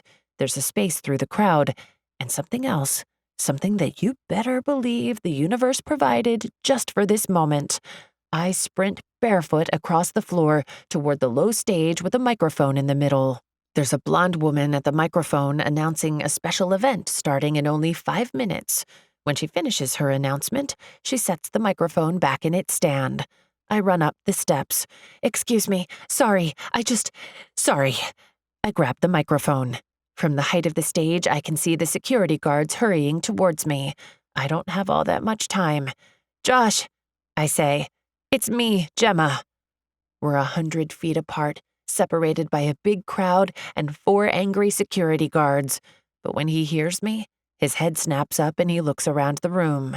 I start inching down the stairs on the opposite side of the stage from the approaching guards, trying to delay my inevitable escorting out. "You once said that love is the best gift we ever have the privilege to give, and for a long while, I didn't believe you. I thought I did, but I didn't." Josh comes out from behind his table and tries to look over the crowd to find me. He doesn't see me. The security guards have made it to the stage. My time's almost up. "I was afraid. I'm sorry I didn't see you for who you were. I'm sorry it took me so long. I was scared to tell you. I was scared to say I love you." The entire conference center has gone quiet. Everyone has turned toward the stage. Josh has finally seen me. He's stuck at the back of the crowd, trying to push his way through. I look over at the guards. They're only a few feet away. Well, this is it. I look back at Josh. "You once said, fate finds you when you least expect it. I didn't expect to find you, or to love you." Even though we're far apart, I focus on him, on the expression on his face. He's giving me that smile, the happy, quiet one that he only ever gives me. But I do. I love you. The big security guard steps in front of me and holds out his hand for the microphone. My time's up. "Josh, if you feel the same, well, I'm about to be banned from the convention, so I'll wait for you outside. I know I took the long way to get here, the really, really long way to figure this out. But now that I'm here, I hope that I'm not wrong, that by following the stars in my heart, I found you." "Ma'am," the guard says. I nod and drop the microphone into his hand. My group of teenager friends start to clap and cheer. A few others join in. 2 of the guards take my arms and then guide me down the stairs. I've lost sight of Josh. The guards escort me through the crowd and out the back exit. I'm banned, prohibited from re-entry, not allowed back inside. I nod in understanding. When they go back in, I sit down on the parking lot curb and curl my toes under. It's really cold in London in late winter when you aren't wearing shoes. I wrap my hands around my knees and shiver. The sky is a washed-out gray with a tiny patch of blue and a little stream of sunshine just breaking through. The pavement is still wet from a late morning shower, and the air smells like wet grass and rain. I pull my legs closer to my chest. It's cold. I drop my chin onto my knees.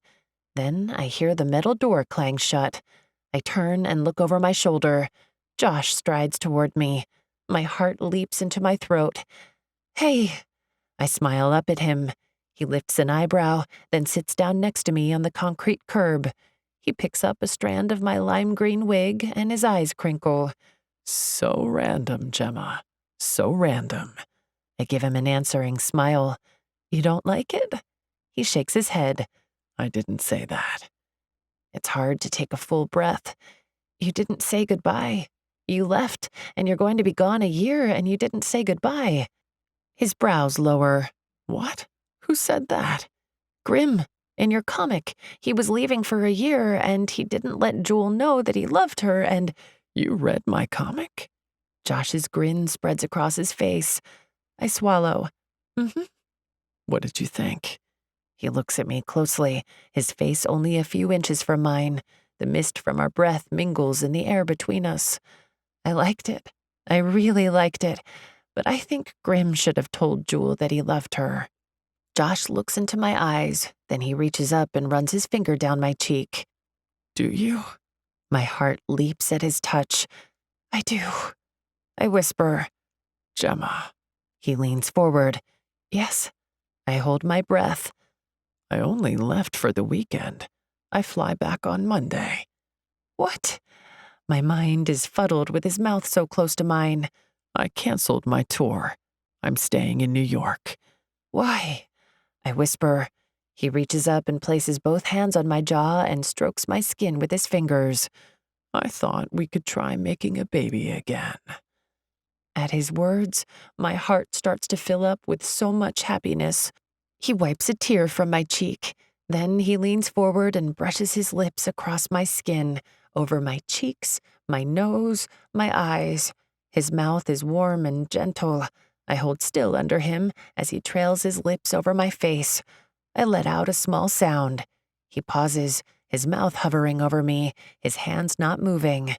Josh, I whisper. Then he presses his mouth to mine. He sucks on my bottom lip, licks me, tastes me. He pulls me close and says, I love you, Gemma. I love you. And even though it's freezing out and my toes are going numb, my whole body feels warm and happy. I'm so happy. I smile against Josh's mouth. He takes my lips in his, kisses me, and in his kiss I can feel how much he wants me, how long he's loved me.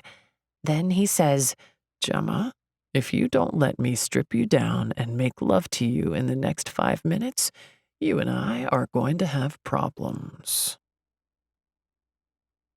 Exactly 30 minutes later, I'm warm and well-loved, curled in Josh's arms in his bed at the Convention Center Hotel. He strokes his fingers up and down the curve of my spine. You figured out I wrote all the quotes? He asks. His voice is intimate and low in the soft confines of the down comforter and the dimly lit hotel room. I turn toward him and run my hand over his bare chest. I don't think I'll ever get tired of touching him.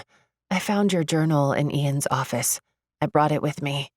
He gives me a half smile, then returns to stroking my back.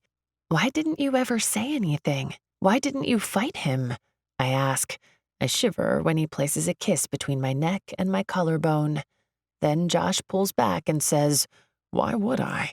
He took something I made and shared it with the world. He made people's lives better. What more could I want?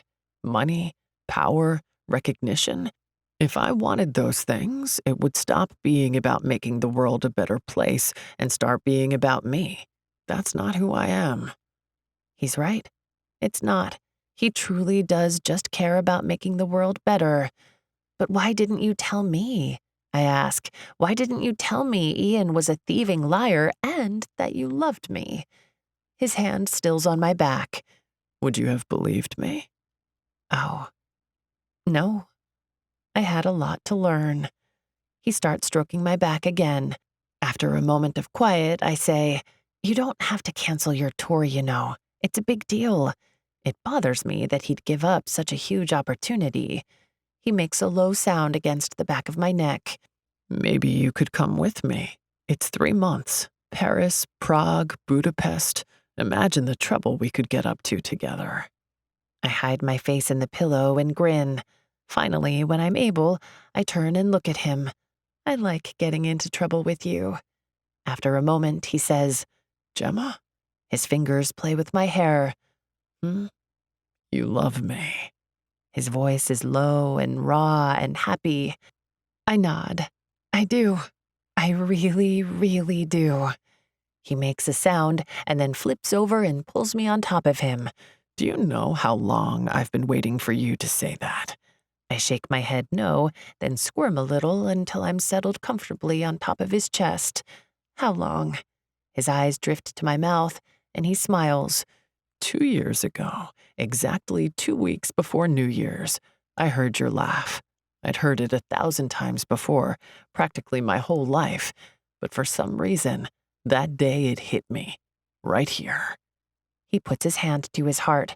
That was it. I was a goner. I knew that I loved you, and it wasn't something that would go away. It was for good.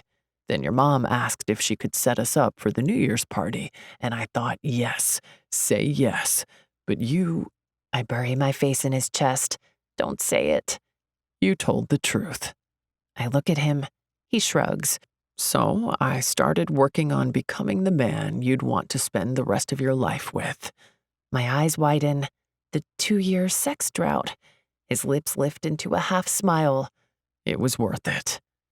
I squirm on top of him, and he runs his hands over my back. So you didn't love me as a teenager? Those drawings in your journal? He shakes his head and looks chagrined. No, I was just a horny teen. Sorry. I grin at him. Don't be sorry. I liked the Jell-O bit. He gives me a considering look. Think we could recreate it? Maybe. But then I search his expression. I need you to know, when all this started, I thought it was just about making a baby, that I didn't need or want you. But that's not what it's about. Even if it doesn't work out, that's okay. I'm just glad. I'm so grateful that I found you, that you're here with me, that we could do this together. I wouldn't want to do it with anyone else. Josh nods. I know. You do? He gives me his life is my playground smile and says, You love me, Gemma. You can't help it. I laugh and shake my head. I'm about to give him one of his quotes about loving and living, but he flips me over to my back and slips inside me, and I forget everything that I was about to say, except, I love you. I love you. Chapter 31. Love is the best gift. My mom's annual 4th of July punch and pies party is this evening. But first, Josh and I have to finish up at Dr. Ingraham's. I look around the waiting room. There are 4 other couples here waiting to be called back by the nurse. Joy is behind the front desk, ignoring everyone. I stare at the new wall decor, an abstract landscape painting. I can't tell whether it's a skyscraper or... No, it's definitely a skyscraper. I just had my egg retrieval. Dr. Ingraham said that my eggs looked to be of superb quality. Apparently, 3 months in Europe with Josh was good for me. Or it's my new job, freelance social media marketing consultant. I have to admit, I love being my own boss. I tap my foot against the low pile carpet. What could be taking Josh so long? My phone buzzes, and I look down at the display. I smile when I read the message. Josh. It's not working. Then he sends through a picture.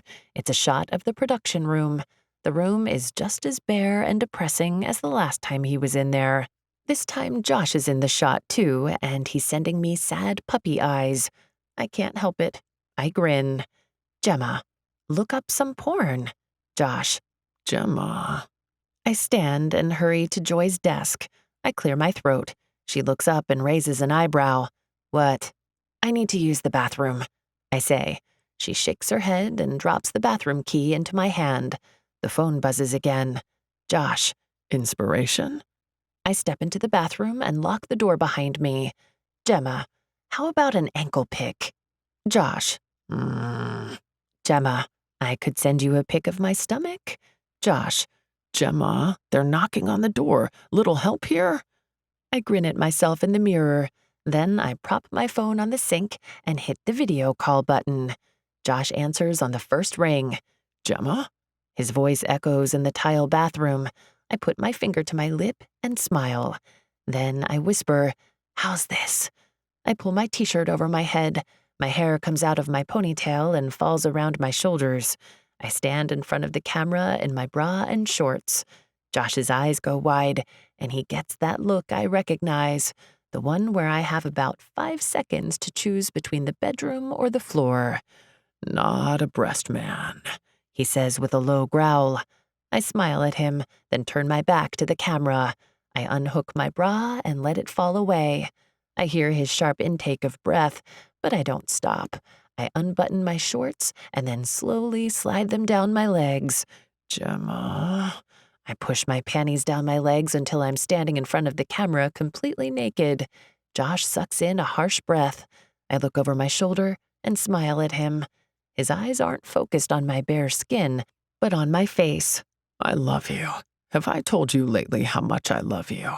I shake my head no. Not since this morning. He gives me a surprised look. Let me remind you then. I love you. I love that you're mine. I love you.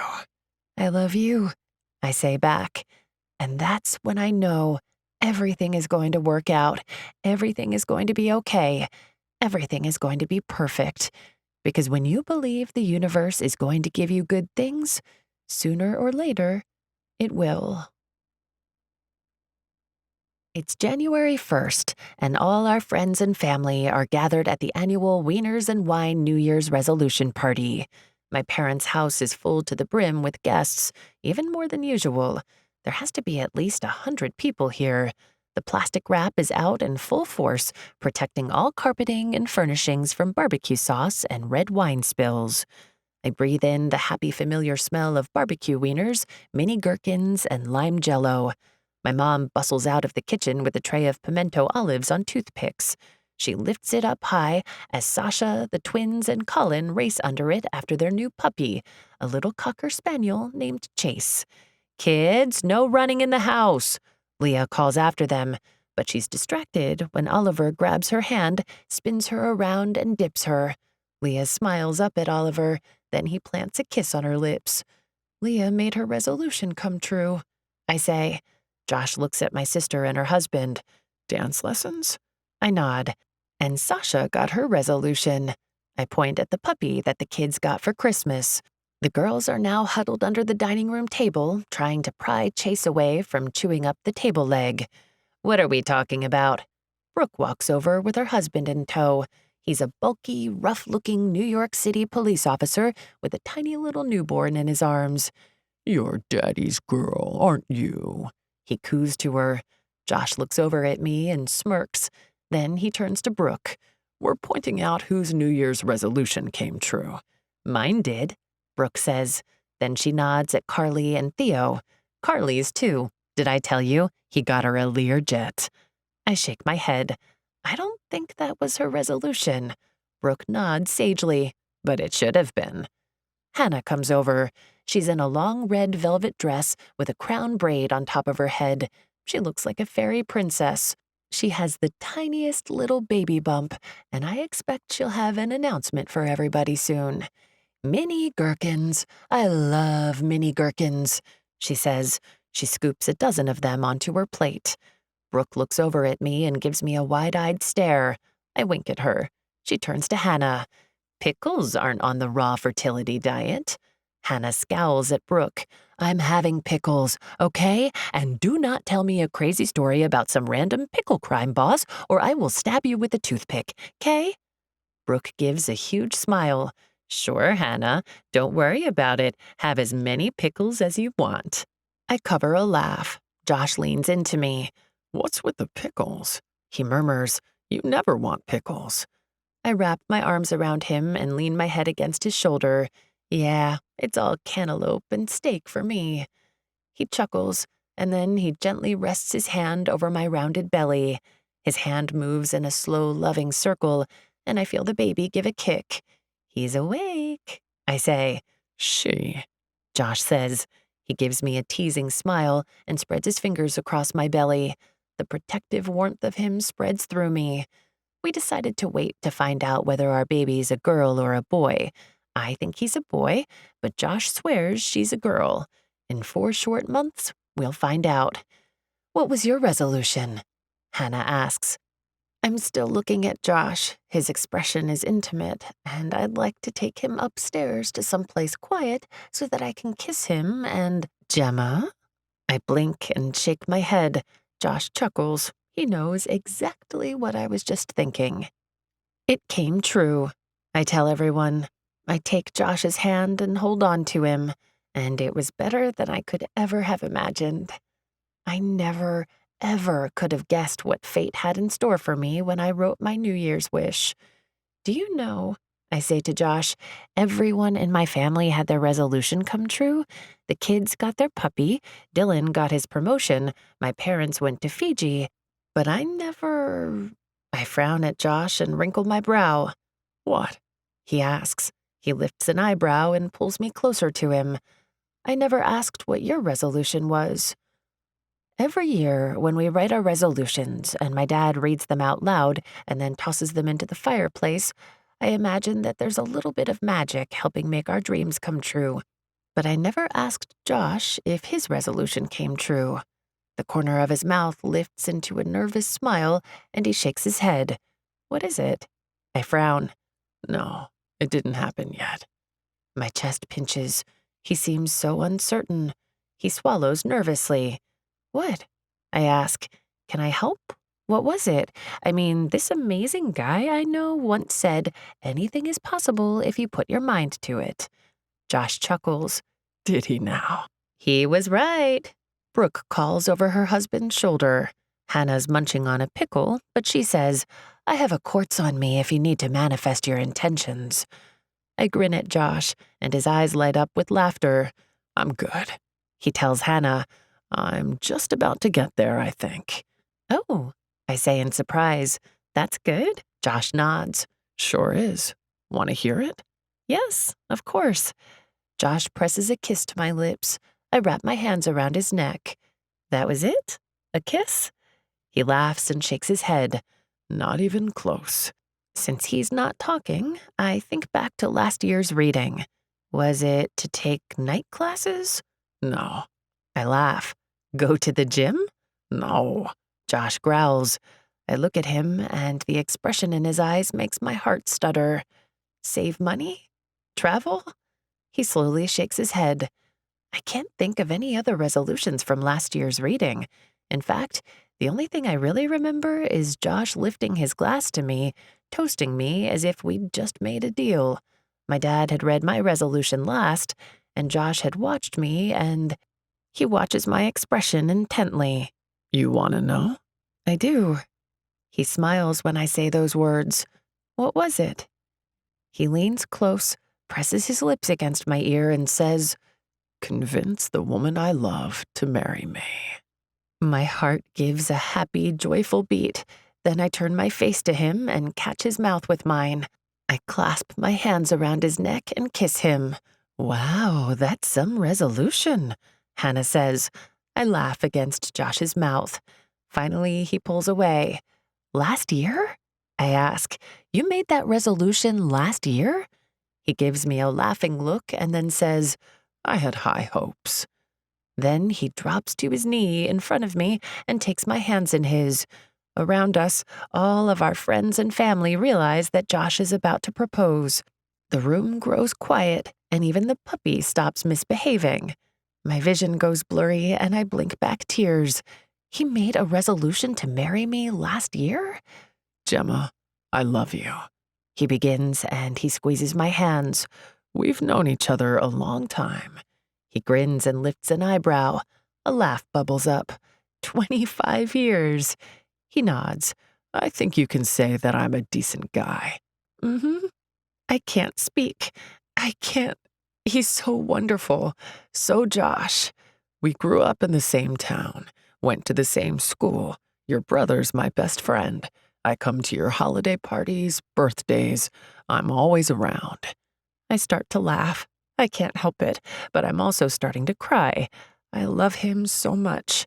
I have straight teeth, a nice chin, healthy genes. I'm smart, athletic. All true. My lips wobble as I try to smile. A happy light fills Josh's eyes as he gazes up at me.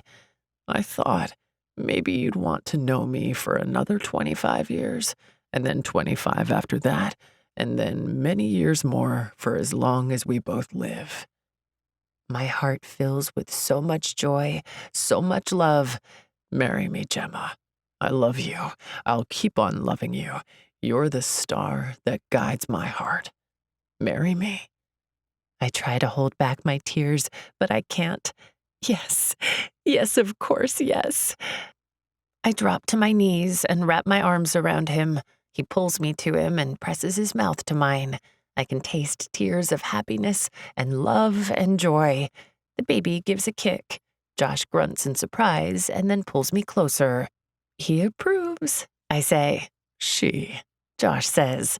I laugh, and then Josh is kissing me again, and my family is cheering, and my friends are laughing, and the puppy is barking, and our baby is kicking, and everything is perfect. Suddenly, I pull away from Josh. I've just thought of something. What's your resolution for this year? He looks at me, then gives me that private smile, the one just for me, and he says, I don't have one. I have everything I want. Everything? He nods and says with complete certainty, Everything. Then he pulls me back in his arms and whispers in my ear, Gemma, if you don't let me take you upstairs and strip you down. I laugh, and then Josh has scooped me up and is hurrying me up the stairs. But what about the resolution writing? My mom calls. And the champagne, says Leah. Carly, can they borrow your island for their honeymoon? Brooke says, Darling, I told you I didn't ask for an island.